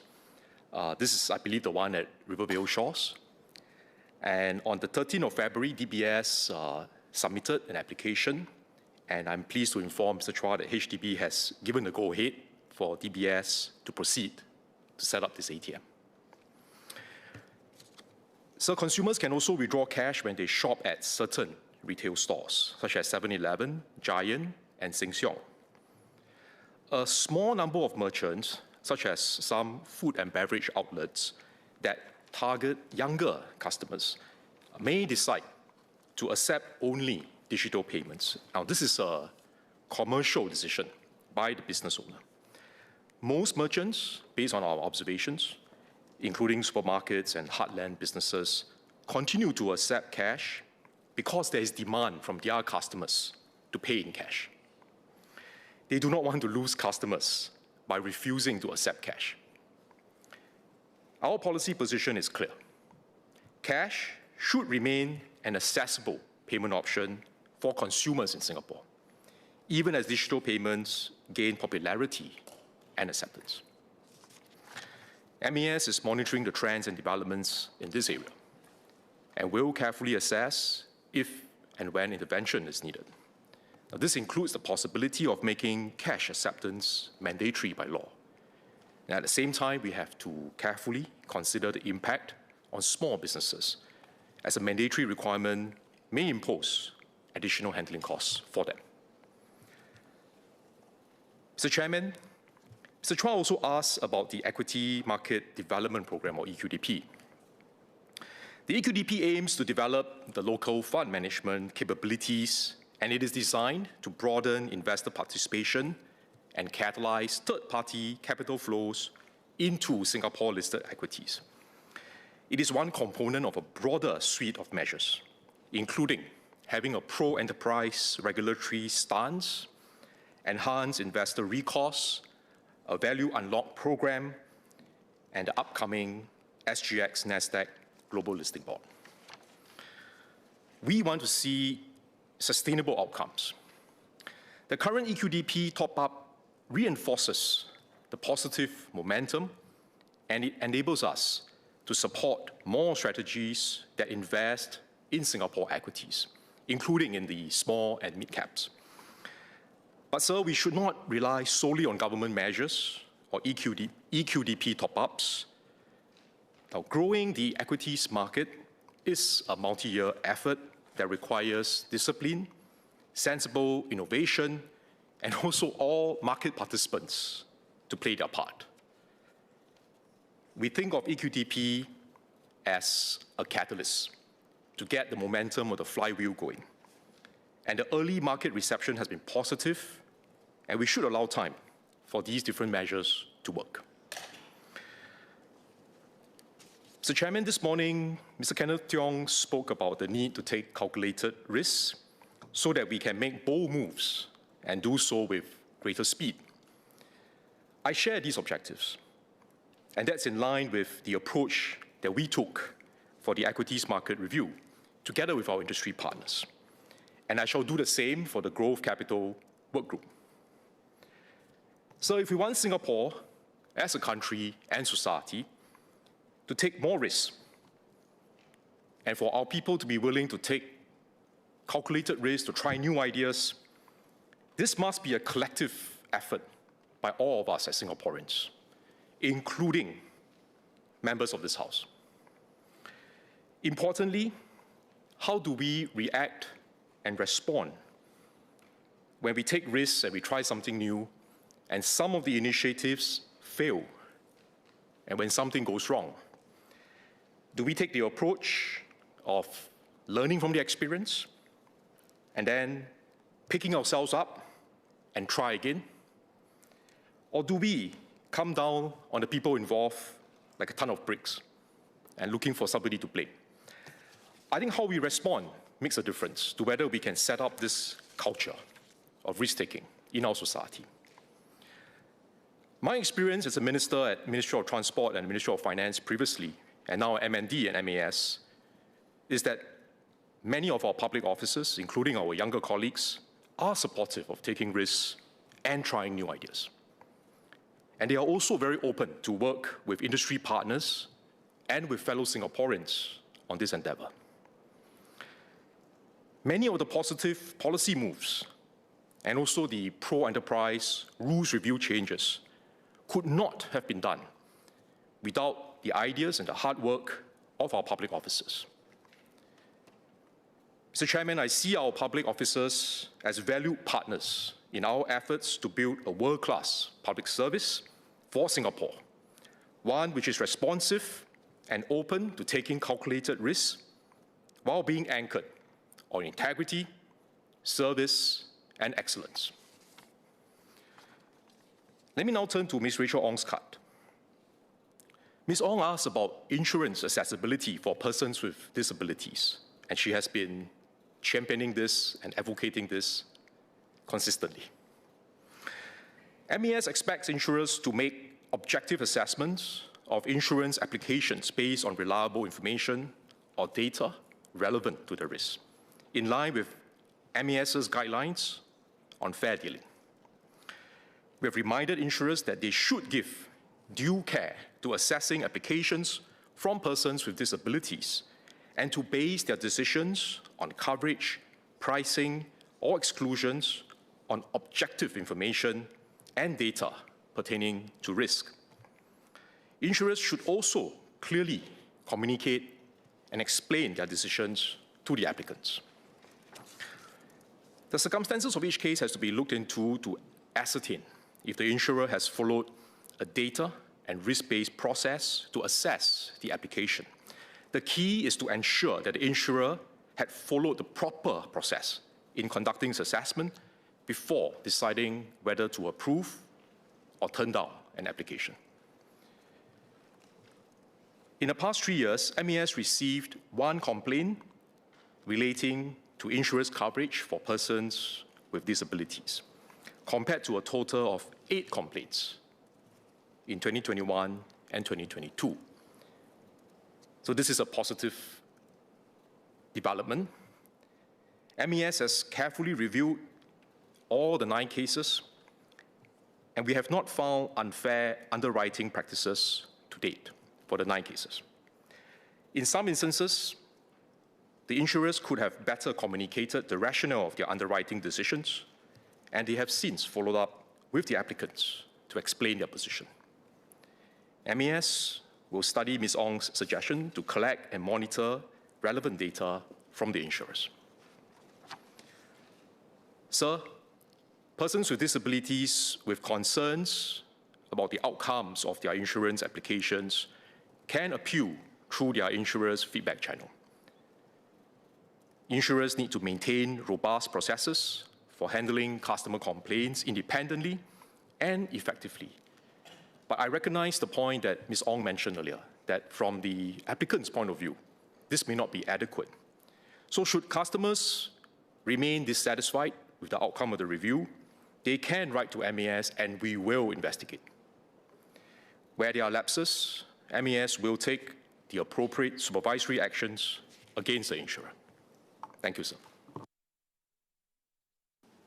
Any clarifications for Minister Chi? I don't see any. Can I invite Mr. Fu? Would you like to withdraw the amendment? Oh, sorry, Minister Gan, you have a clarification to make? Thank you, Chairman. Let me make a correction.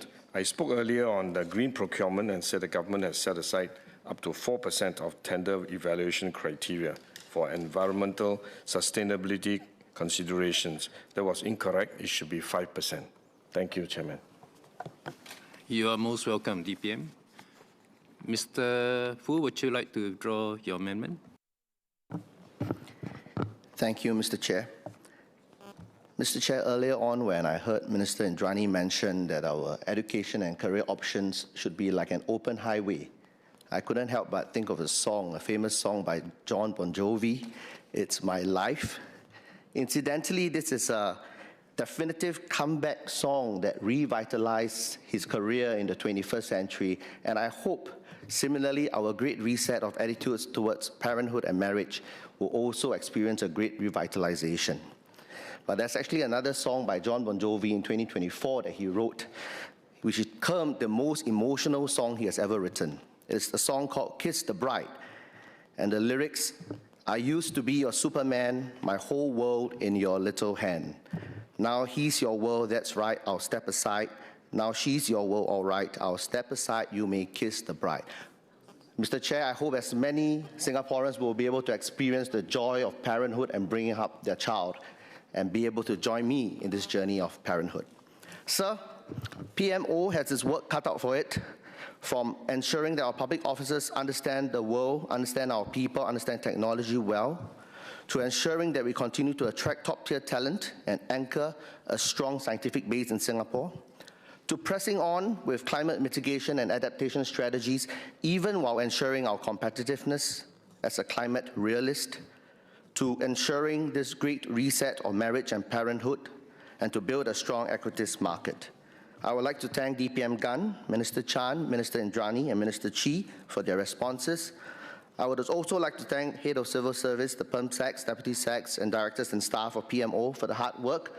As I mentioned, they have their work cut out for them, but I have every confidence that they will do their best and do us proud. And with that, I would like to withdraw my card. Thank you. Because the debate on this hit was so efficient, I give a bit of liberty for you to make that speech. But that's not to... That liberty will not be given to the rest of the members going forward. And I can see that you're a fan of Bon Jovi. Two very nice songs indeed. Is the honourable member given leave to withdraw the amendment? I think the leave of the majority is given and the amendment is withdrawn. The question is that the sum of $716,873,400 for Head U stand part of the main estimates. Those who agree say aye. Those who disagree say no. I think the ayes have it. The ayes have it.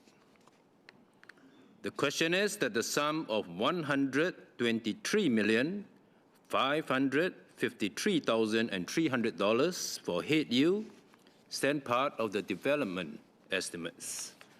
Those who agree say aye. Those who disagree say no. I think the ayes have it. The ayes have it. Head M, Mr. Saktiandi Supat.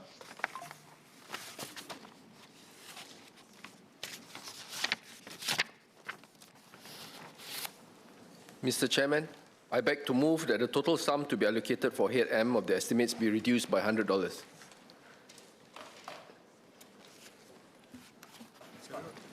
Okay. Mr. Chairman, in his budget speech, Prime Minister Wong highlighted that we are entering post-SG60 chapter of Singapore's development in a world that is becoming more uncertain and more contested. In such an environment, stewardship of our fiscal resources becomes even more critical. Singapore's fiscal credibility remains one of our strongest foundations. Maintaining prudent budgetary policies and effective governance ensures that we preserve a strong financial base, not only for ourselves, but for future generations. This is especially important given rising structural spending pressures from aging, healthcare, climate resilience, and security. Globally, many governments are also facing increasingly constrained fiscal positions as these pressures build.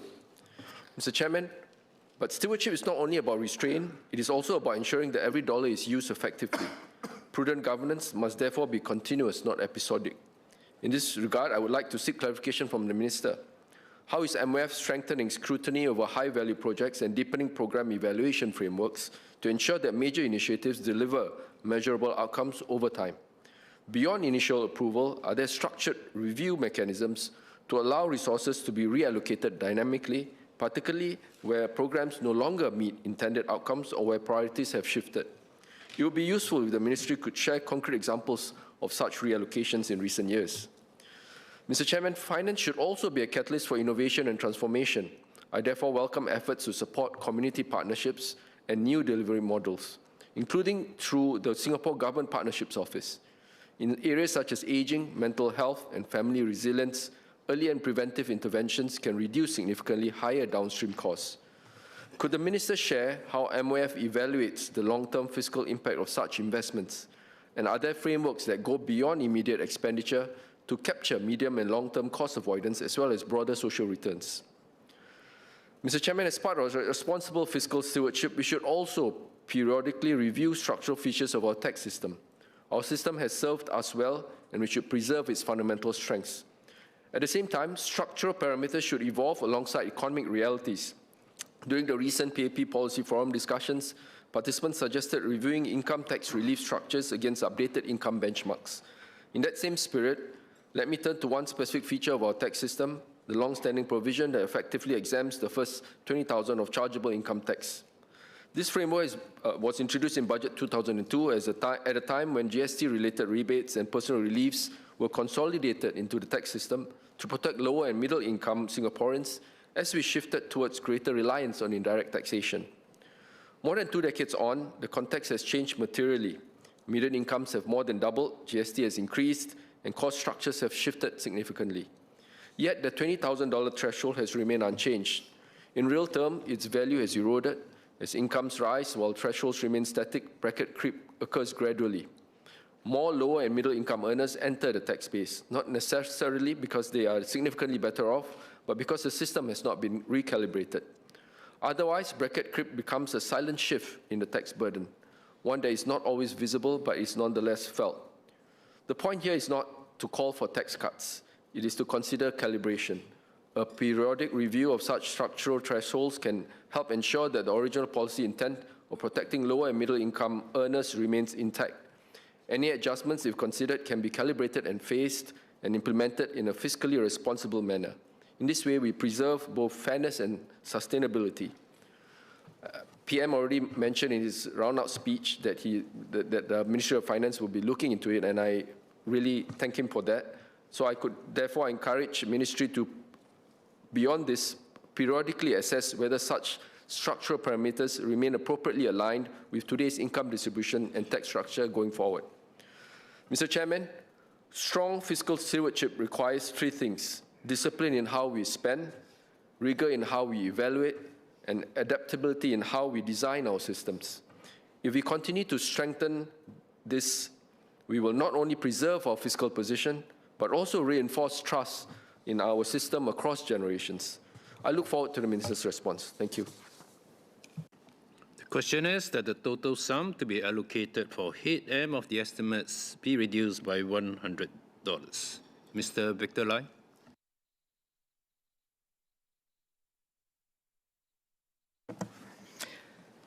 Mr. Chairman, as a capital exporter, Singapore should manage our national capital to build a networked economy, shifting from a GDP to a GNP mindset.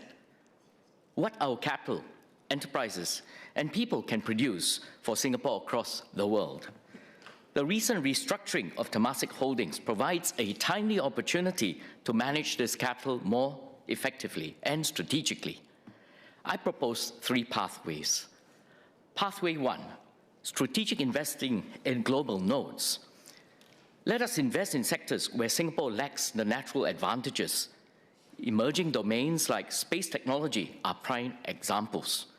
By positioning ourselves as a critical node in these high-value ecosystems through targeted R&D and global partnerships, we secure our position, our relevance in the future economy. Pathway 2, hunting as a pack. We must leverage the new Temasek Singapore restructuring as a portfolio to create a Singapore pack. Our national champions should act as anchors, pulling our smaller enterprises into global supply chains and opening doors that our SMEs cannot knock on alone. Pathway 3, placing Singaporeans overseas. As we invest globally, can we build structured overseas pathways for Singaporeans? Not student exchanges, not internships, but good jobs from early career to mid-career, leveraging the host country networks that our sovereign investments can help create. Placing Singaporeans overseas seeds the nodes of our global network, returning with relationships and experiences to drive our networked economy. In closing, Mr. Chairman, as a small city-state, we must capture value across global networks. By managing our capital exports strategically, we strengthen our future economy, we grow our enterprise ecosystem, and generate good jobs for Singaporeans at home and abroad. Thank you. Mr. Kenneth Tiong, you may take your 2 cards together. Sir, on property tax valuation for owner-occupied homes. A constituent I visited, a retiree in homes for decades, asset-rich, cash-poor. His landed home is one of the most basic in the area. His neighbor tells a different story. We built into a multi-story home, 3 units, 3 entrances, 3 tenants, and a very high rental yield. Under the AV system, his property tax is set by comparator rentals, including his neighbors. His neighborhood gentrified around him while he stayed put. A retiree who never retired and who never will is taxed as a landlord. In Feb 24, the same concern was raised, how IRAS assesses AV for asset-rich but cash-poor owners. Response was that IRAS considers improvement works last done. But his problem is not the property's condition, it is his neighbor's rental income. The AV system yokes an owner-occupier's tax to his neighbor's self-interested actions. Sir, there is a better method, capital value based on sales, not rentals. It should better reflect the position of owner-occupiers who derive no rental income. The government rejected this, citing fewer sale transactions and greater price volatility. Why does this reasoning not apply to the chief valuer's other function? When the chief valuer prices state land for BTO flats, the methodology references resale flat transactions confirmed by the government in November 25. Can the minister explain this inconsistency? Will the government consider capital value for owner-occupied property tax? Next. Last year, my colleague Louis Chua asked whether the administrative concession allowing hotels and restaurants to display prices excluding GST and service charge was still relevant. The minister replied that he did not think consumers would be confused. By 2022, IRAS had to clamp down on restaurants that were imposing nominal service charges, as low as 0.1%, specifically to exploit this loophole and avoid displaying GST-inclusive prices. These establishments were gaming the system to advertise lower prices while adding the charges at the end. If consumers were not truly confused by this practice, why did IRAS need to take enforcement action? The real problem is this exemption creates a perverse incentive. Restaurants that impose a service charge can advertise prices almost 17% lower than what customers actually pay. It is a competitive advantage that comes at the expense of price transparency. IRAS justifies this concession by saying it helps restaurants manage pricing differences between dine-in and takeaway orders. But this rationale does not hold up. It's just as easy to display a full price and subtract 10% discount for takeaway as it is to display a lower price and add a 10% service charge for dine-in. The arithmetic is identical, only the direction changes. And this takeaway rationale cannot explain why hotels also enjoy the same exemption. There is no such thing as a takeaway hotel room. In the age of electronic menus and ordering systems, it is anachronistic to cite the cost of printing paper menus as justification for denying consumers basic price transparency. I urge IRAS to conduct a proper public feedback exercise. First, assess consumer demand for clear display of GST-inclusive prices. Second, estimate the actual cost to hotels and restaurants of modifying the menus and ordering systems. Let the evidence, not assumptions made 3 decades ago, determine whether this concession still serves any public interest or whether it simply allows businesses to advertise artificially low prices at the expense of consumer clarity. Mr. Lee Hong Chuan.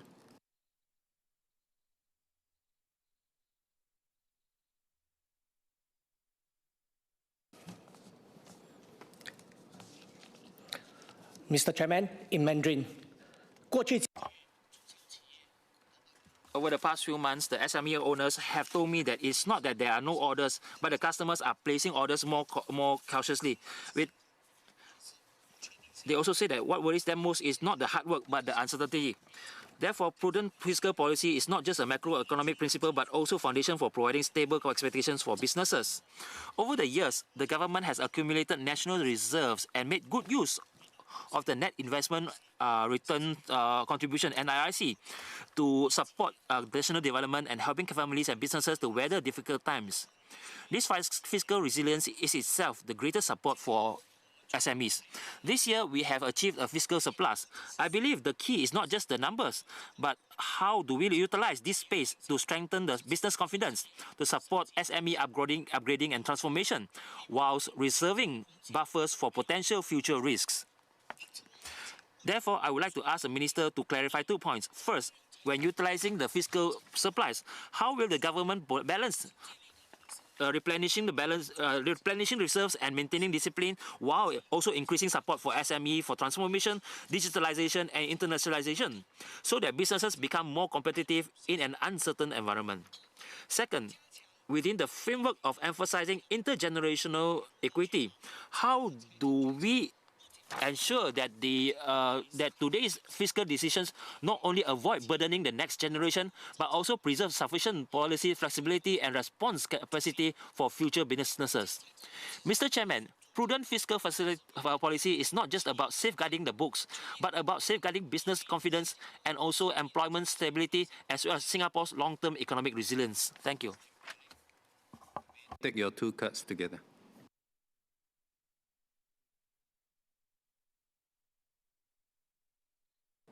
Thank you, Chairman.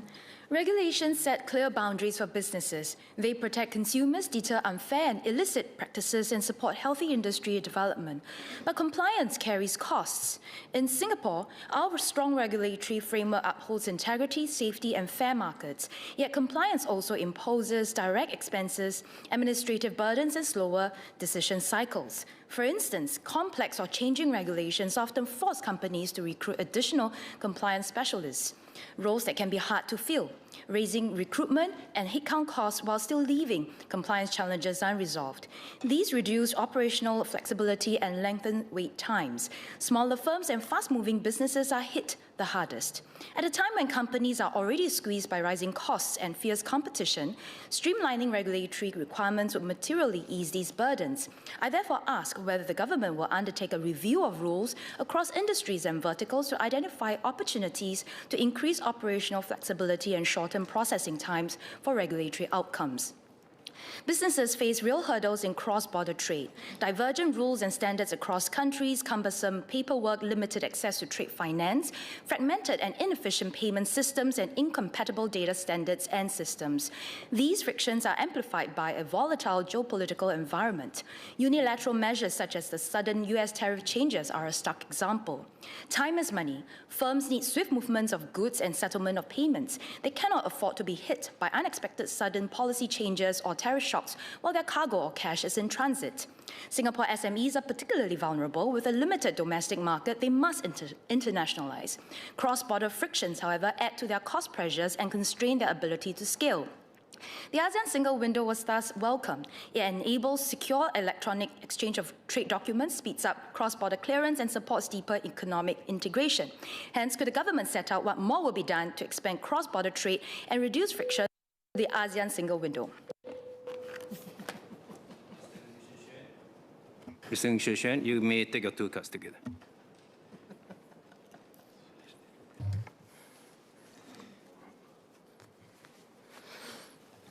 Chairman, much has been said about how the budget surplus and how we can share, Much has been said about our recent budget surplus and how we can share this gain with Singaporeans. But the MOF occasional paper released earlier shows that about 35% of Singaporeans and PRs do not pay personal income tax. And our personal income tax system is already largely progressive. In Budget 2016, the relief cap was reduced from 100,000 to 80,000 from year of assessment 2018 to ensure that higher income individuals pay more tax. Today, the personal income tax is the 3rd largest source of government revenue. So, fairness in structure matters. Through the same PAP Policy Forum engagement as Mr. Saktiandi, and from what I see in Naval Base constituency, many dual-income, middle-class families feel stretched. They pay taxes, may not qualify for direct transfers, yet support children, aging parents, and fulfill national duty. They ask me, can we do something about it? So, I would like to suggest tax credits for two groups of Singaporeans, NS-men and caregivers. Under our current reliefs, and using a median dual-income household earning about $12,000 per month, as an example, one spouse earning $72,000 may claim about $24,000 to $31,000 in parent, child, and NS-man relief, depending on how many dependents one may have. Tax falls from about $2,800 to about $550, but deductions depend on marginal tax rates. A $1,000 deduction saves $115 at 11.5%, but only $70 at 7%. For a single-income household earning about $12,000 a month, after claiming the reliefs, tax payable will still be about $6,000 to $7,000. I suggest a modest $2,500 tax credit, comprising $1,500 for NS-men and $1,000 for caregiver. And this would, instead of tax relief, and this would provide meaningful and equal recognition regardless of our tax bracket. With SAF 60 approaching in 2027, this could be an appropriate juncture to recognize our NS-men, and with the budget surplus, is a timely window to pilot such calibrated credits. Moving to businesses. With the recent budget surplus, we have an opportunity to make careful reinvestments that raise productivity across our economy. Some businesses have shared that they are adjusting to cost pressures from increases in LQS and foreign worker levies. These are important structural moves to uplift wages and productivity. But we must also help businesses bring in more revenue and compete more effectively. One practical way to do so is how to leverage AI in government procurement. But this is not to say that all the work must be done by government. We will be giving AI subscription support for individuals in this budget. In this same spirit, could we also pilot or...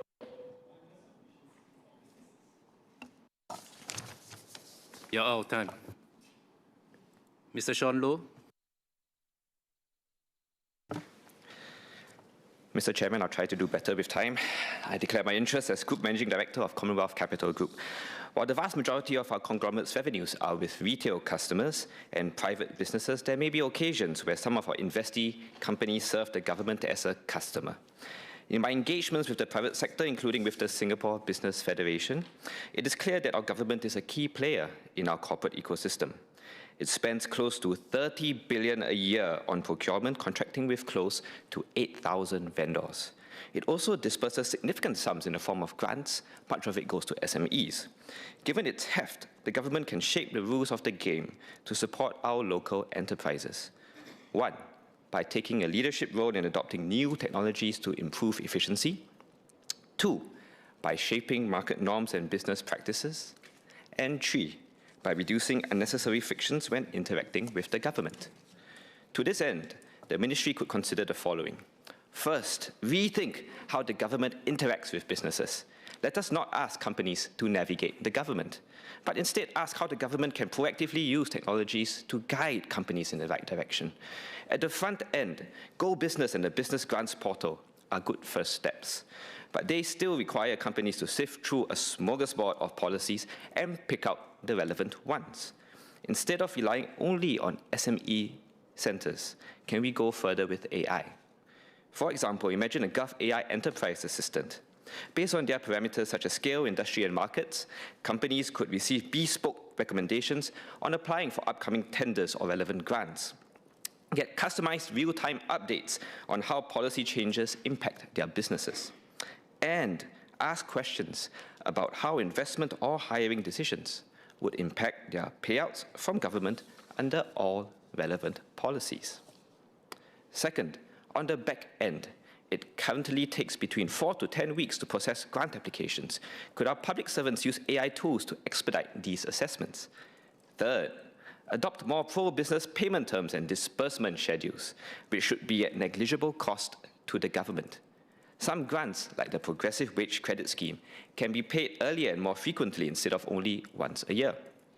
This would have an immaterial impact on the government's cash flow, but could make a difference to our cash-strapped local companies. Mr. Chairman, the government operates at a scale which no local enterprise can match. It is best placed to invest in the right technology and processes to support our local enterprises to succeed. Thank you. Ms. Denise Poor.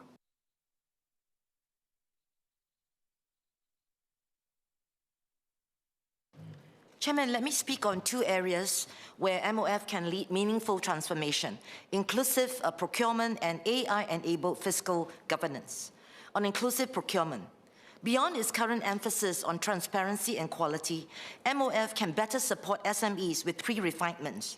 First, faster payments through quicker payment cycles for smaller contracts and milestone-based payments for larger ones, including also faster payments for, more regular payments for progressive wage credits.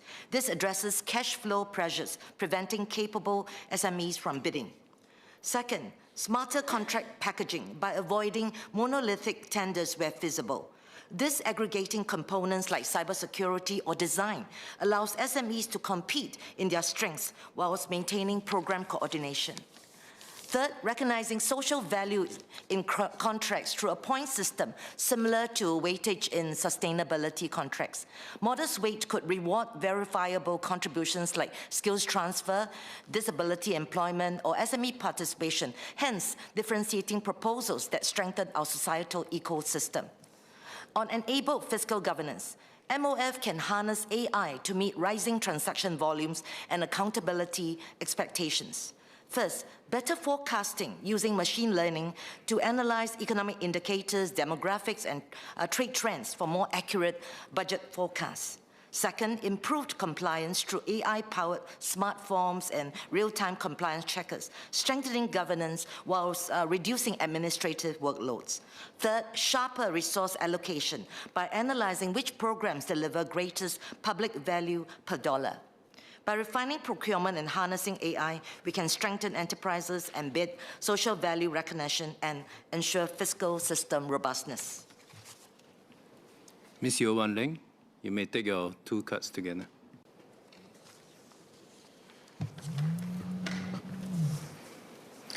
Chairman, first card. If we want businesses, especially SMEs, to work well with government, their experience on GBs must be efficient, transparent, and fair. I propose that we refresh GBs to streamline documentation, reduce repetitive submissions, and make procurement more user-friendly. Lower friction encourages broader participation and stronger competition. Second, can the ministry trial AI tools to strengthen procurement, finance, audit, and administration? AI can flag anomalies, speed up verification, and reduce manual processing while maintaining strong governance. The system should also automatically check that bids comply with the PWM and LQS requirements before awards are made, ensuring responsible contracting.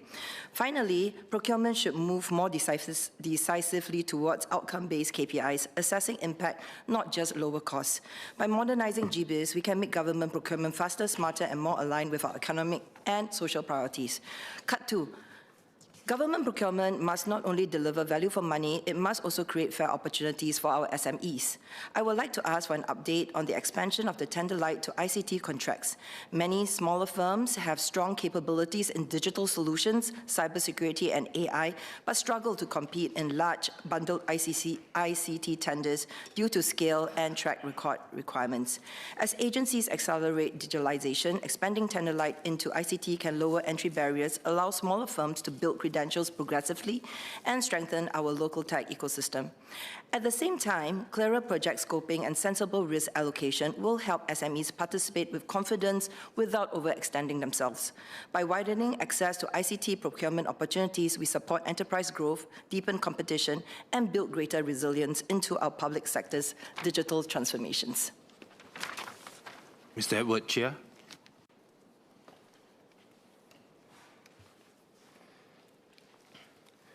Mr. Chairman, I rise to speak on two areas under MOF's purview. First, several statutory boards, including JTC, CAS, and our polytechnics, hold substantial financial resources to support their long-term missions. While each operate within its own governance structure, differences in scale and investment capabilities may lead to uneven outcomes over time. Is there scope for a stronger shared support? For example, pooled investment platforms or enhanced central advisory capabilities could help smaller boards achieve better risk-adjusted returns while preserving their autonomy and mandates. Second, I wish to address grant disbursement timelines that directly impacts businesses' cash flow. The progressive wage credit scheme is an important measure supporting lower wage workers. However, annual disbursements may create interim cash flow pressures for SMEs. Businesses have shared that more frequent payouts, such as quarterly disbursements aligned with GST cycles, would ease cash flow without increasing overall fiscal requirements. I hope the Ministry can consider this. Mr. Chairman, I declare that I serve as an advisor to both the Visual, Audio, Creative Content Professionals Association, VICPA, and the National Instructors and Coaches Association, NICA. In that capacity, I wish to convey feedback on government procurement practices. In the creative and media sectors, payment upon project completion remains common. While administratively straightforward, this places significant cash flow strains on smaller firms and freelancers. In government projects, the impact is amplified. Subcontractors and freelance professionals often bear financial risks despite delivering interim milestones. I'd like to urge the Ministry to consider moving towards milestone or progressive payments as the default for larger government projects. These will help ease cash flow pressures and support industry sustainability. A related issue concerns compensation for material scope changes, where revisions substantially expand deliverables. Recognizing these as legitimate grounds for additional payment would set clearer standards and reduce disputes. Mr. Chairman, fiscal prudence is also about timing and structure. Strengthening reserve stewardship, improved disbursement timing, and promoting fair procurement can enhance both stability and fairness on the ground. Thank you. Minister Indrani Rajah.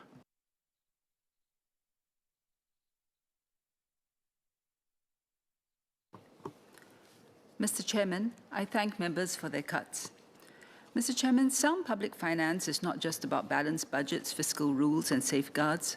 For us, it is something more, and that is captured in MOF's motto, which is to create a better Singapore through finance.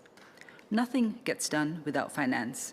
The flip side of this is that public finance has to be handled with great care and responsibility, because how it is used determines how the country moves forward and how the lives of Singaporeans can be improved. Hence, let me touch on the principles that underpin our approach to public finance. First, fiscal prudence and sustainability. We must spend wisely and within our means. This is not only to meet current needs, but also to maximize our fiscal space, to seize new opportunities for growth, and have the ability to deal with future challenges or crises. Second, value for money. Every public dollar represents the hard work of our people that has been entrusted to the government to use for the national good. We will continue to achieve more and deliver better outcomes for Singaporeans and Singapore. Third, finance as a catalyst. Public funding should do more than fill gaps. It should drive new directions, accelerate growth, and unlock momentum. Our goal is for finance to enable impact and catalyze innovation and transformation. We are in a position of fiscal strength today because of decades of careful stewardship and forward fiscal planning. I agree with Mr. Lee Hong Chuang that our fiscal decisions today should preserve sufficient buffers and policy flexibility for future generations. We regularly review our tax system to strengthen our revenue base to meet rising needs while ensuring that the system remains progressive. Our tax system is supplemented by the NIRC framework that allows part of our investment returns to be taken into the annual budget in a sustainable way. Taken together, our fiscal system strikes a balance between supporting short-term needs and growing our reserves in line with the economy to provide a steady stream of income over the long term, as well as acting as a buffer against future shocks. As the Prime Minister has mentioned in the budget debate, our revenue upsides have been used to address both our current and future needs. In addition to permanent schemes, we have provided significant one-off support to Singaporeans in the past few years to deal with cost of living pressures and also funded investments across many areas ranging from social needs to our economy. As announced in Budget 2026, these include additional support for companies, especially our small and medium enterprises, to internationalize and build AI capabilities. Ultimately, our revenue and expenditure considerations are anchored on fiscal responsibility. MOF remains committed in ensuring that our current and future needs can be met in a fiscally sound and sustainable manner. I thank Mr. Edward Chia for his suggestions on stronger shared support to help our statutory boards achieve better returns for their reserves. Statutory boards may hold some reserves to support their capital investment and working capital needs. MOF reviews the financial positions of statutory boards to prevent excessive build-up of reserves. Where statutory boards have reserves, they invest their reserves in accordance with their liquidity needs and risk appetites. The Accountant General's Department has developed schemes to allow statutory boards to enjoy economies of scale and easier access to appointed fund managers and investment consultants through AGD's demand aggregation program. We will continue to review ways to enhance our central support. Mr. Saktiandi Supat asked how MOF strengthens program evaluation and scrutiny over high-value projects. These processes continue to be key in delivering better value-for-money outcomes. First, we work with agencies on program evaluation and review. Agencies are required to map how interventions and underlying assumptions translate to the desired outcomes. Agencies are also required to develop evaluation plans with indicators that track implementation, outcomes, and costs. Besides enabling systematic tracking through these metrics, the evaluation plans specify clear milestone-based reporting. These help us to understand whether a program is achieving its objectives, whether improvements are needed, and facilitates resource decisions. Mr. Saktiandi Supat also asked if there have been reviews that allow us to reallocate resources dynamically. As our operating environment changes, MOF works with agencies to redesign programs and pivot resources to new priorities when appropriate. The Enterprise Workforce Transformation Package is one example. Technological advancements are increasingly transforming business models and jobs. We saw a need to encourage companies to undertake enterprise and workforce transformation in tandem. However, the support for workforce transformation programs could be better coordinated and utilization of initiatives such as the Skills Future Enterprise Credit or SFEC improved. We worked closely with MOM, MOE, and MTI to review our existing programs and announce the key changes in Budget 2025. This included the Skills Future Workforce Development Grant, or WDG, that consolidates workforce transformation schemes under a single application channel to provide more holistic support to companies. Under the WDG, we will also provide more support for job redesign. We also worked with MOM to redesign the SFEC to make it easier for companies to use the credits and strengthen incentives for companies to upskill their employees. For high-value projects, MOF applies an additional layer of scrutiny across the whole of government to evaluate their worthiness and cost-effectiveness. Specialized committees support the review of big-ticket information and communications technology and smart systems, ICT and SS, and cybersecurity projects. Under the gateway process, larger scale and more complex infrastructure projects are reviewed by MOF and the Development Projects Advisory Panel, or DPAP. These committees include independent third parties, such as industry practitioners and experts with deep technical expertise. In 2025, government agencies working together with MOF and DPAP were able to achieve a total cost avoidance of at least $1.4 billion in development costs. The gateway process remains an integral part of how we ensure value for money.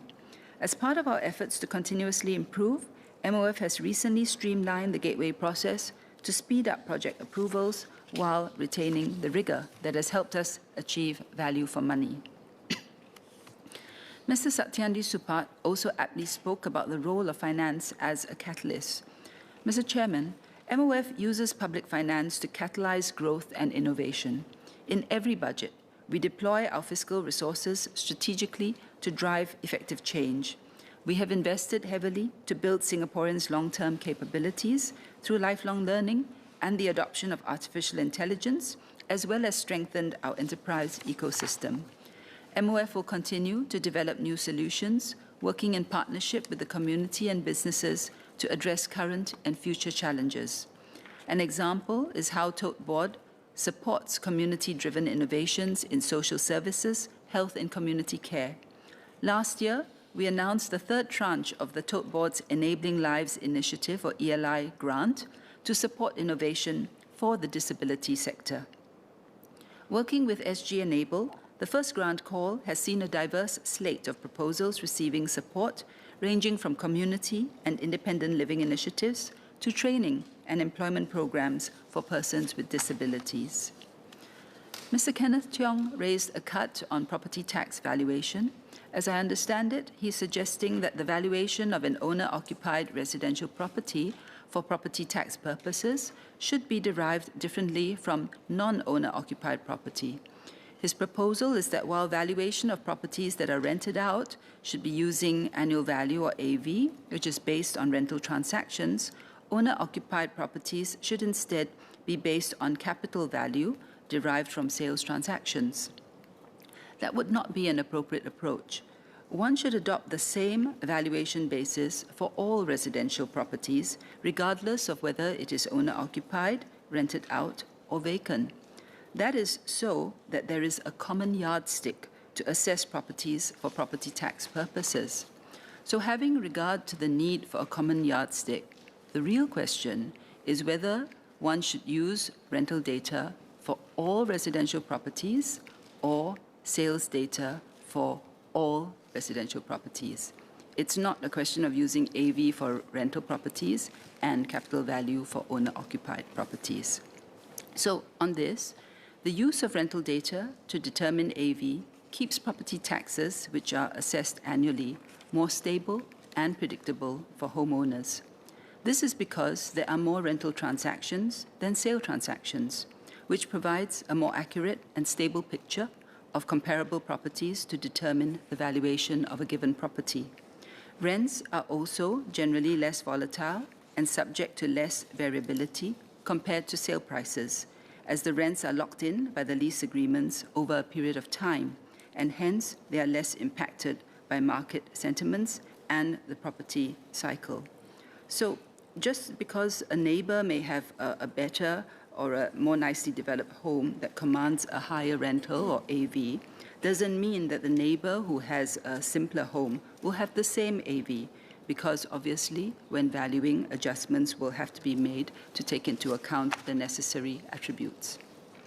But next, it's also important to distinguish between the valuation and the property tax rate in the determination of property tax payable.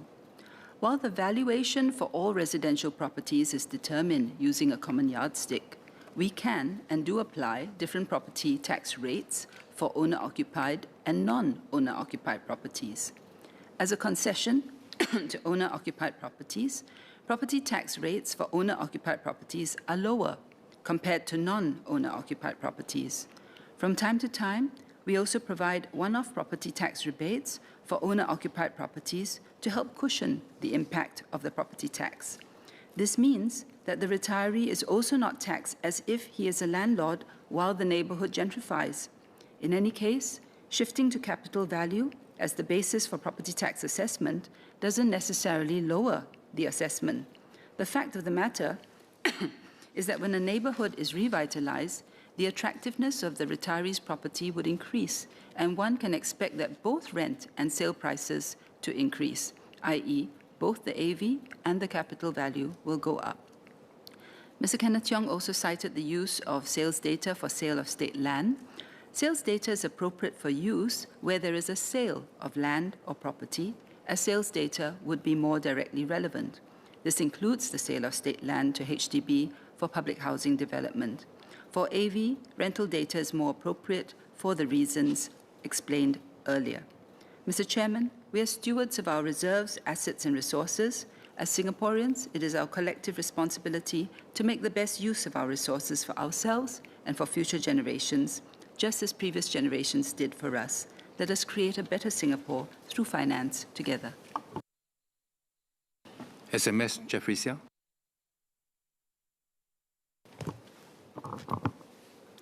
Mr. Chairman, let me start by addressing Ms. Tin Pei Ling's question on the government's efforts to support businesses by streamlining regulatory requirements. The Economic Strategy Review Committees have engaged many business leaders to gather feedback on Singapore's long-term economic strategy.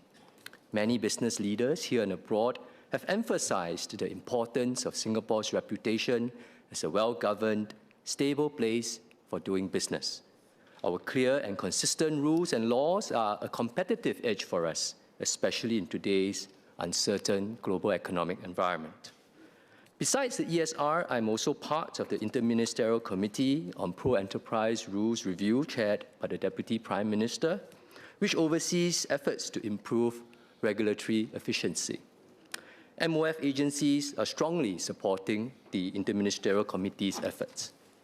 For instance, Customs is considering extending the validity period of certain licenses from 3 years to 5 years, so that businesses need not review them as frequently. Customs is also shortening the time for businesses to obtain some licenses to within 30 working days, so businesses have greater certainty in their planning and operations. ACRA will consult businesses and the audit community later this year on whether to exempt more small enterprises from having to audit their financial statements. This will reduce their cost burden and improve cash flow.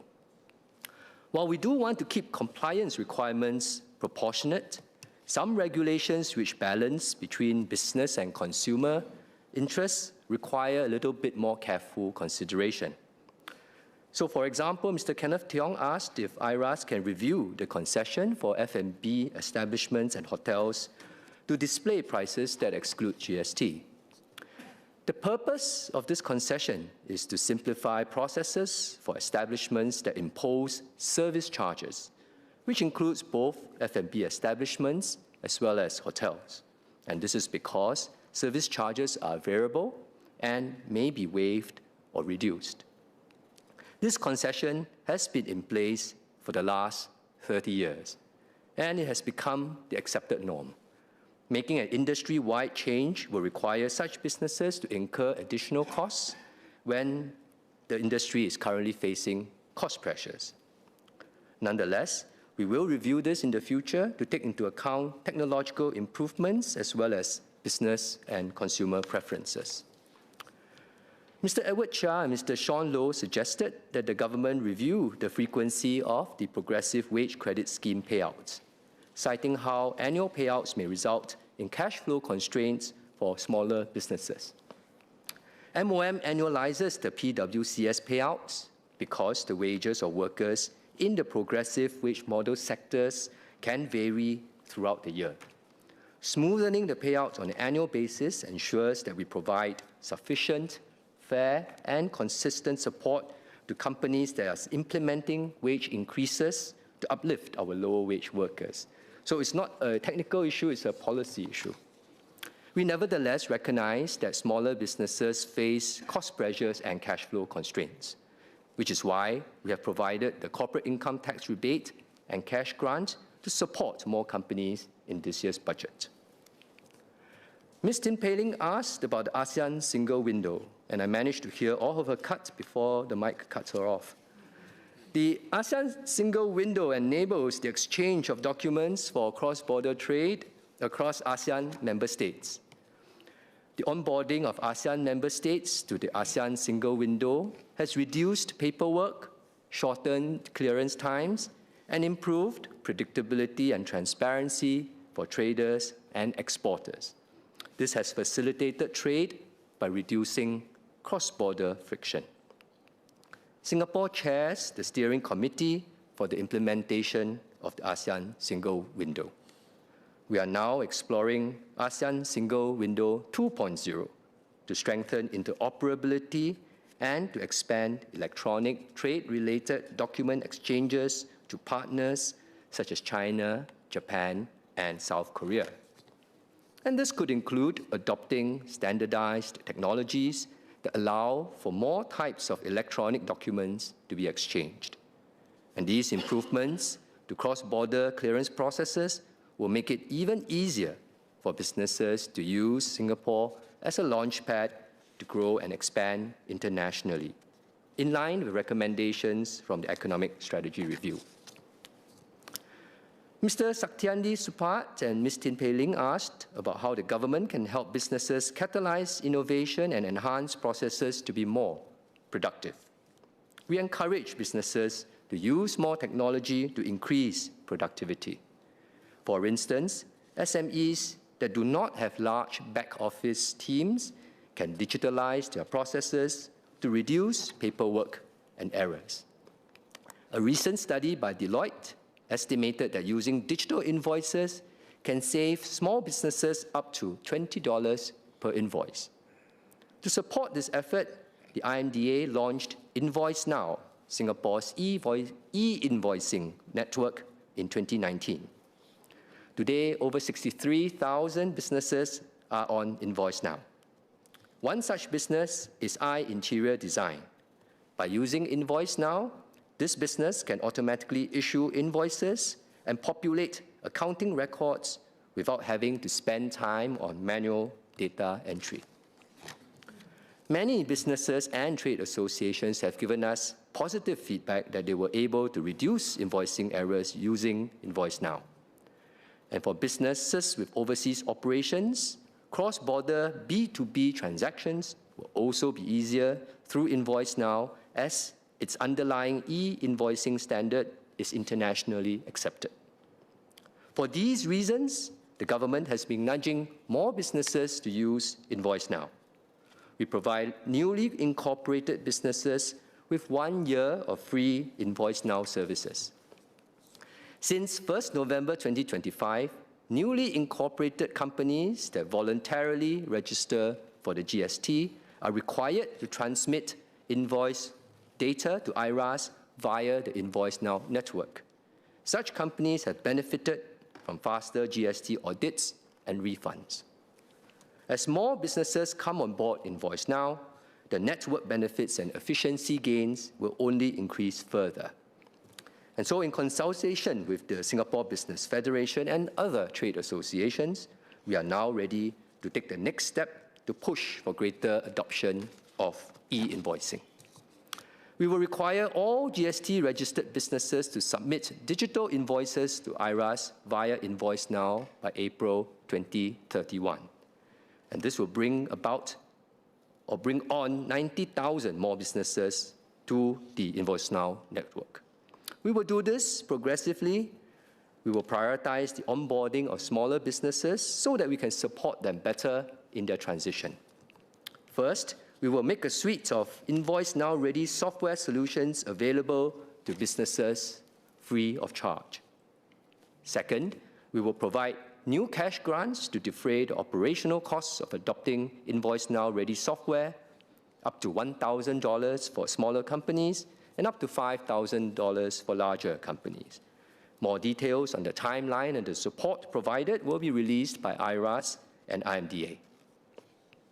Turning to personal taxes, Mr. Saktiandi Supat asked about reviewing the $20,000 threshold for personal income tax exemptions. While the personal income tax exemption threshold has not been changed for some time, this threshold should be seen together with our overall system of tax rates, tax reliefs, and rebates that applies to all individuals. Under our current system, 1 in 3 resident workers do not pay any income tax at all. And among those who do, about 8 in 10 have an effective tax rate of less than 6%. So I'd like to reassure Mr. Saktiandi that we will regularly review our income tax system to ensure that it's progressive and resilient, and that the tax burden is kept low, particularly and especially for middle and lower income. Mr. Ng Tzu Xuan suggested providing tax credits to recognize our NS men and caregivers. As Mr. Ng pointed out, we do have various tax reliefs in place to recognize NS men and caregivers. To complement the tax reliefs, both NS men and caregivers are also eligible for cash grants and credits.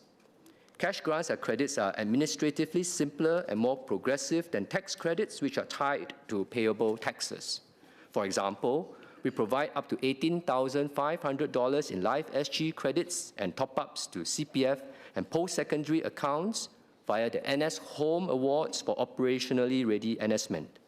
And we also have provided one-off NS Live SG credits in 2022 and 2024. Caregivers can also apply for the home caregiving grant to defray the cost of caregiving. We will continue to review the support provided to NSmen and caregivers, whether through tax deductions, cash grants, or other means, to recognize them for their contributions and sacrifices. Finally, Mr. Victor Lai spoke about strategically leveraging Temasek's global investments to create more opportunities for Singaporeans. Temasek's mandate is to deliver good, sustainable, long-term returns. Their returns contribute to the annual budget via the net investment returns framework. As a principle, we want Temasek to operate on a commercial basis and to optimize their returns.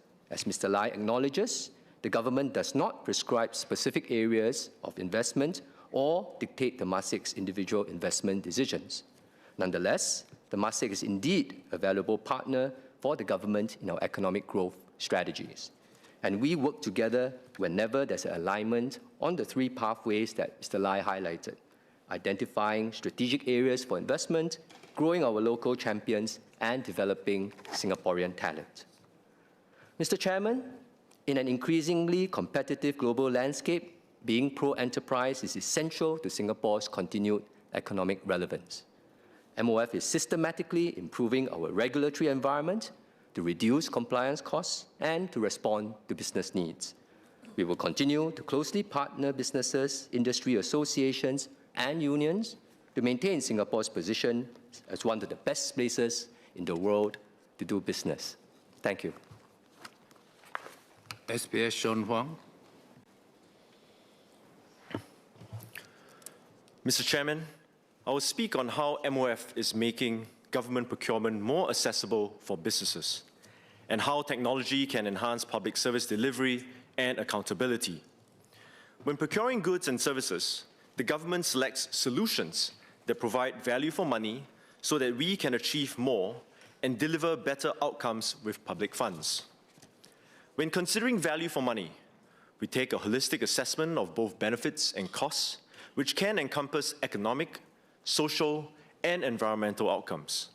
I appreciate Ms. Denise Pua's and Ms. Yeo Wan Ling's suggestion to embed social value and look into outcomes beyond costs in our procurement.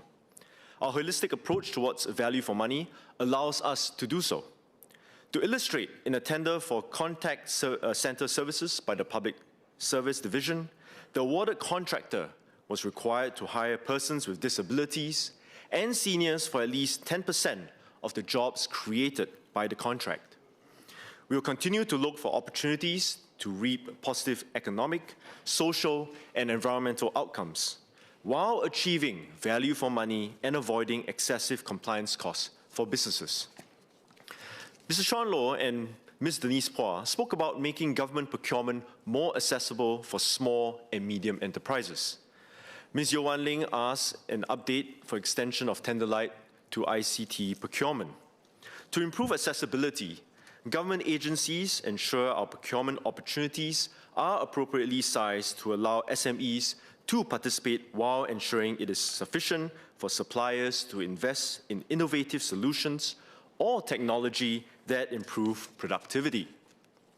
Last year, we announced two initiatives to make procurement opportunities more accessible: expanding Tenderlight to construction and ICT procurement, and introducing the new Innovative Procurement Partnership.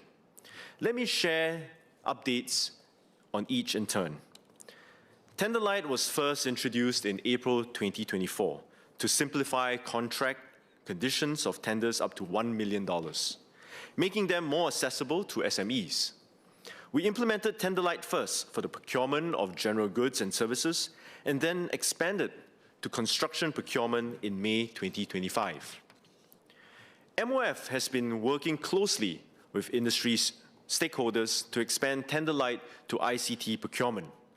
we have incorporated feedback from the Singapore Business Federation, the Association for Small and Medium Enterprises, and SG Tech. First, we'll streamline the number of contract conditions so that businesses find it simpler to participate. Second, we'll share risks with businesses. We'll remove clauses on liquidated damages where possible, or cap the liquidated damages for late delivery and service performance at 10% of the relevant contract value. MOF will also remove the need for security deposits. These changes will ease businesses' cash flow and reduce the risks that they bear.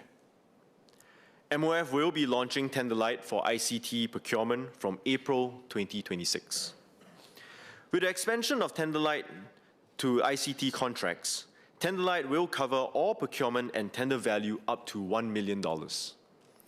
With quotation and Tenderlight, around 90% of government procurement opportunities will benefit from simpler contract conditions, making procurement more accessible to businesses, especially SMEs. MOF recognizes the need to foster innovation and has been supporting the procurement of innovative solutions. Last year, we have taken this further and introduced the Innovative Procurement Partnership.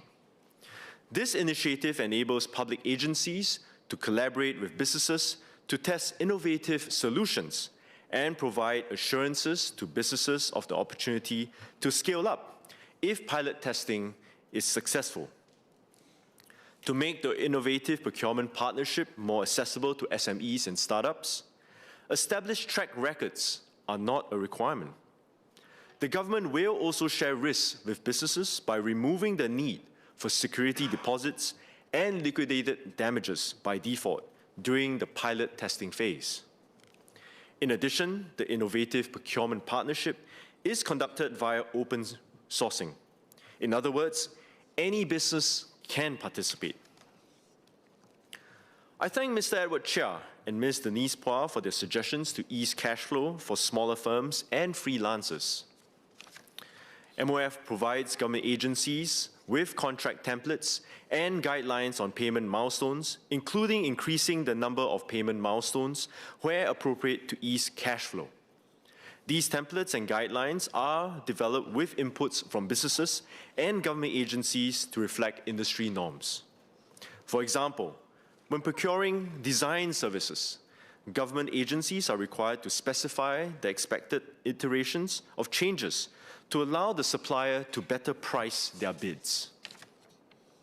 Ms. Denise Phua and Mr. Sean Low asked how MOF agencies are harnessing technology, such as artificial intelligence, to strengthen governance and improve the experience for businesses and citizens when transacting with government. Ms. Yeo Wan Ling also suggested refreshing GBIS, our centralized e-procurement portal for government agencies. And Mr. Ng Shixuan suggested incorporating AI into our procurement processes. We are committed to continuously making improvements, and one such opportunity is with GBIS. GBIS has been introduced in 2000 to digitize procurement processes and consolidate government quotations and tenders. Businesses can access government procurement opportunities and submit their proposals. Over the years, we have continuously enhanced GBIS. For instance, we implemented the GBIS Supplier File Depository in 2024 to enable suppliers to use a single set of documents across multiple bids, reducing duplicative work. Moving forward, we'll tap on the latest technology to comprehensively refresh GBIS system. The refreshed GBIS will go beyond the sourcing stage, covering pre-sourcing and contract management stages. This will consolidate systems that are currently operating separately and make procurement even more transparent, effective, efficient. This will be a multi-year effort. MOF will work with Singapore Business Federation and SME and SME on the modes of engagement with businesses to ensure the refreshed GBIS system meets the needs of our government procurement and business community. We invite businesses who are interested to sign up for the engagement when we send out the invitations. A development that we will harness is the increasing capability of AI systems. which are becoming more widely used across businesses. AI can significantly improve productivity if well implemented. MOF is committed to integrate AI tools into the refreshed GBIS system where possible. Beyond procurement, we are also leveraging AI in other areas of finance and governance. For finance and audit, we trialed the use of AI on top of data analytics to obtain insights from large volumes of data. Through these tools, ACRA, AGD, and customs officers will be able to identify trends and detect anomalies, such as non-compliance or fraud, and may not have been detected as quickly via more traditional methods. We will continue to harness technology and leverage appropriate AI tools to enhance public service delivery and accountability. Mr. Chairman, in Mandarin, please. 财政部会 MOF will ensure that the government procurement processes remain fair and transparent. It will continue to introduce measures to assist enterprises participate more easily in government tender activities. In addition, we will make good use of technology to make the process of business transactions with the government more efficient and simpler. We will continue to work with trade associations, chambers of commerce, and industry players to collect feedback and continuously optimize the transaction process between enterprises and the government, helping the businesses save money, effort, and time. MOF remains committed to create a better Singapore through finance.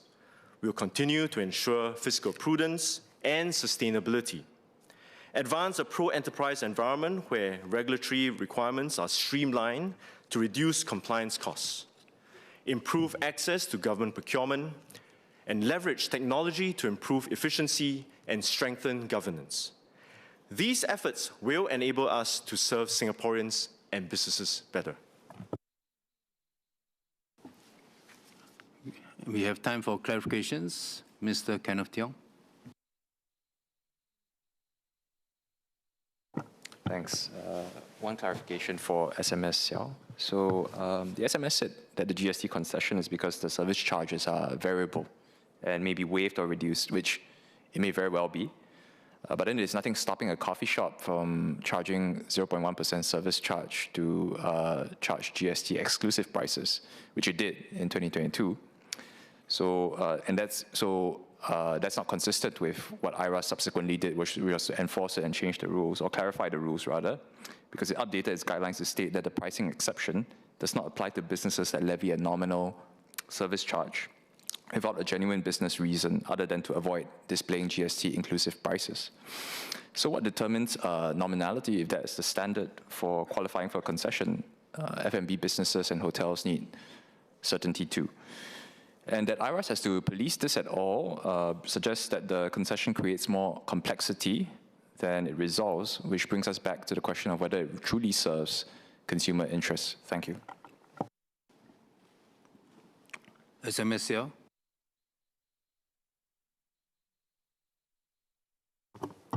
I thank Mr. Tiong for his clarification. Well, I think he's referring to a specific case in 2022 against a specific F&B establishment, and indeed, IRAS takes a firm stance against businesses who levy nominal services charge or service charges without genuine reason, rather than to avoid displaying GST inclusive prices. This however, does not mean that the existing concession is no longer relevant to businesses. And as I explained in my speech, we will indeed review this and do a discussion and exploration with businesses as well as consumers on whether or not they would prefer for us to move in a different direction. Thank you. Mr. Ng Swee Shen. I'd like to clarify, I had a point in my second cut which was not delivered on whether MOF could consider extending AI subscription tools for businesses in the same spirit as for individuals, because AI business tools are naturally different from that for individuals.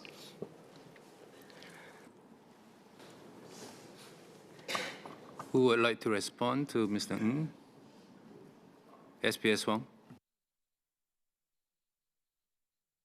Hi, thanks to Shen for the clarification. That's something that we definitely look into. Firstly, it's that we are working with GovTech to study what are some of the AI tools that can be used within the stat boards, agencies, and ministries. If found useful, we'll definitely then open source it and allow other businesses to use it as well. This will definitely save on the development costs and also the use costs as well. And we'll most certainly take that suggestion as well. Thank you. If there are no further clarifications, I would like to invite Mr. Saktiandi Supak to withdraw your amendment. Thank you, Mr. Chairman. I'd like to be prudent and efficient. First of all, I'm convinced that there's discipline just now in the replies, that how we spend, rigor in how we evaluate, and adaptable in how we design our system. So I take this opportunity to thank Minister Indrani, SMS, and Acting Minister Jeffrey Xiao, and SPS Sean Huang for answering all our questions, 14 cards and 10 speakers. On that note, I also would like to thank all the PSMOF and all the MOF staff behind the scenes that have been helping out to make this possible as well. So on that note, Chairman, I seek to leave to withdraw my amendment. Thank you. Is the honourable member given leave to withdraw the amendment? I think leave of the majority is given. The amendment is withdrawn. Question is that the sum of $1,252,309,600 for head M stand part of the main estimates. Those who agree say aye. Those who disagree say no. I think the ayes have it. The ayes have it.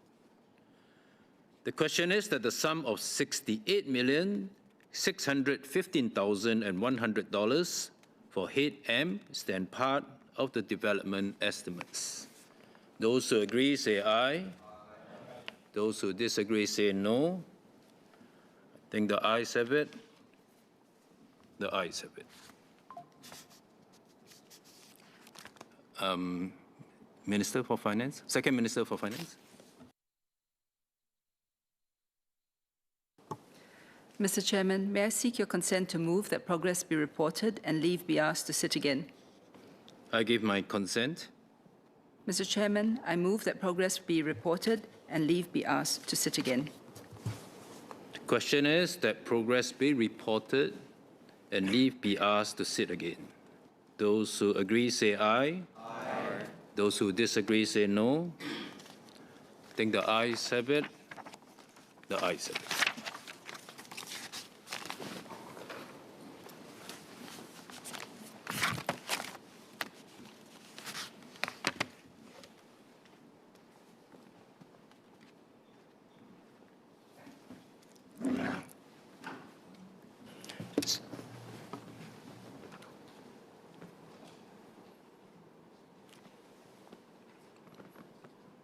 Second Minister for Finance.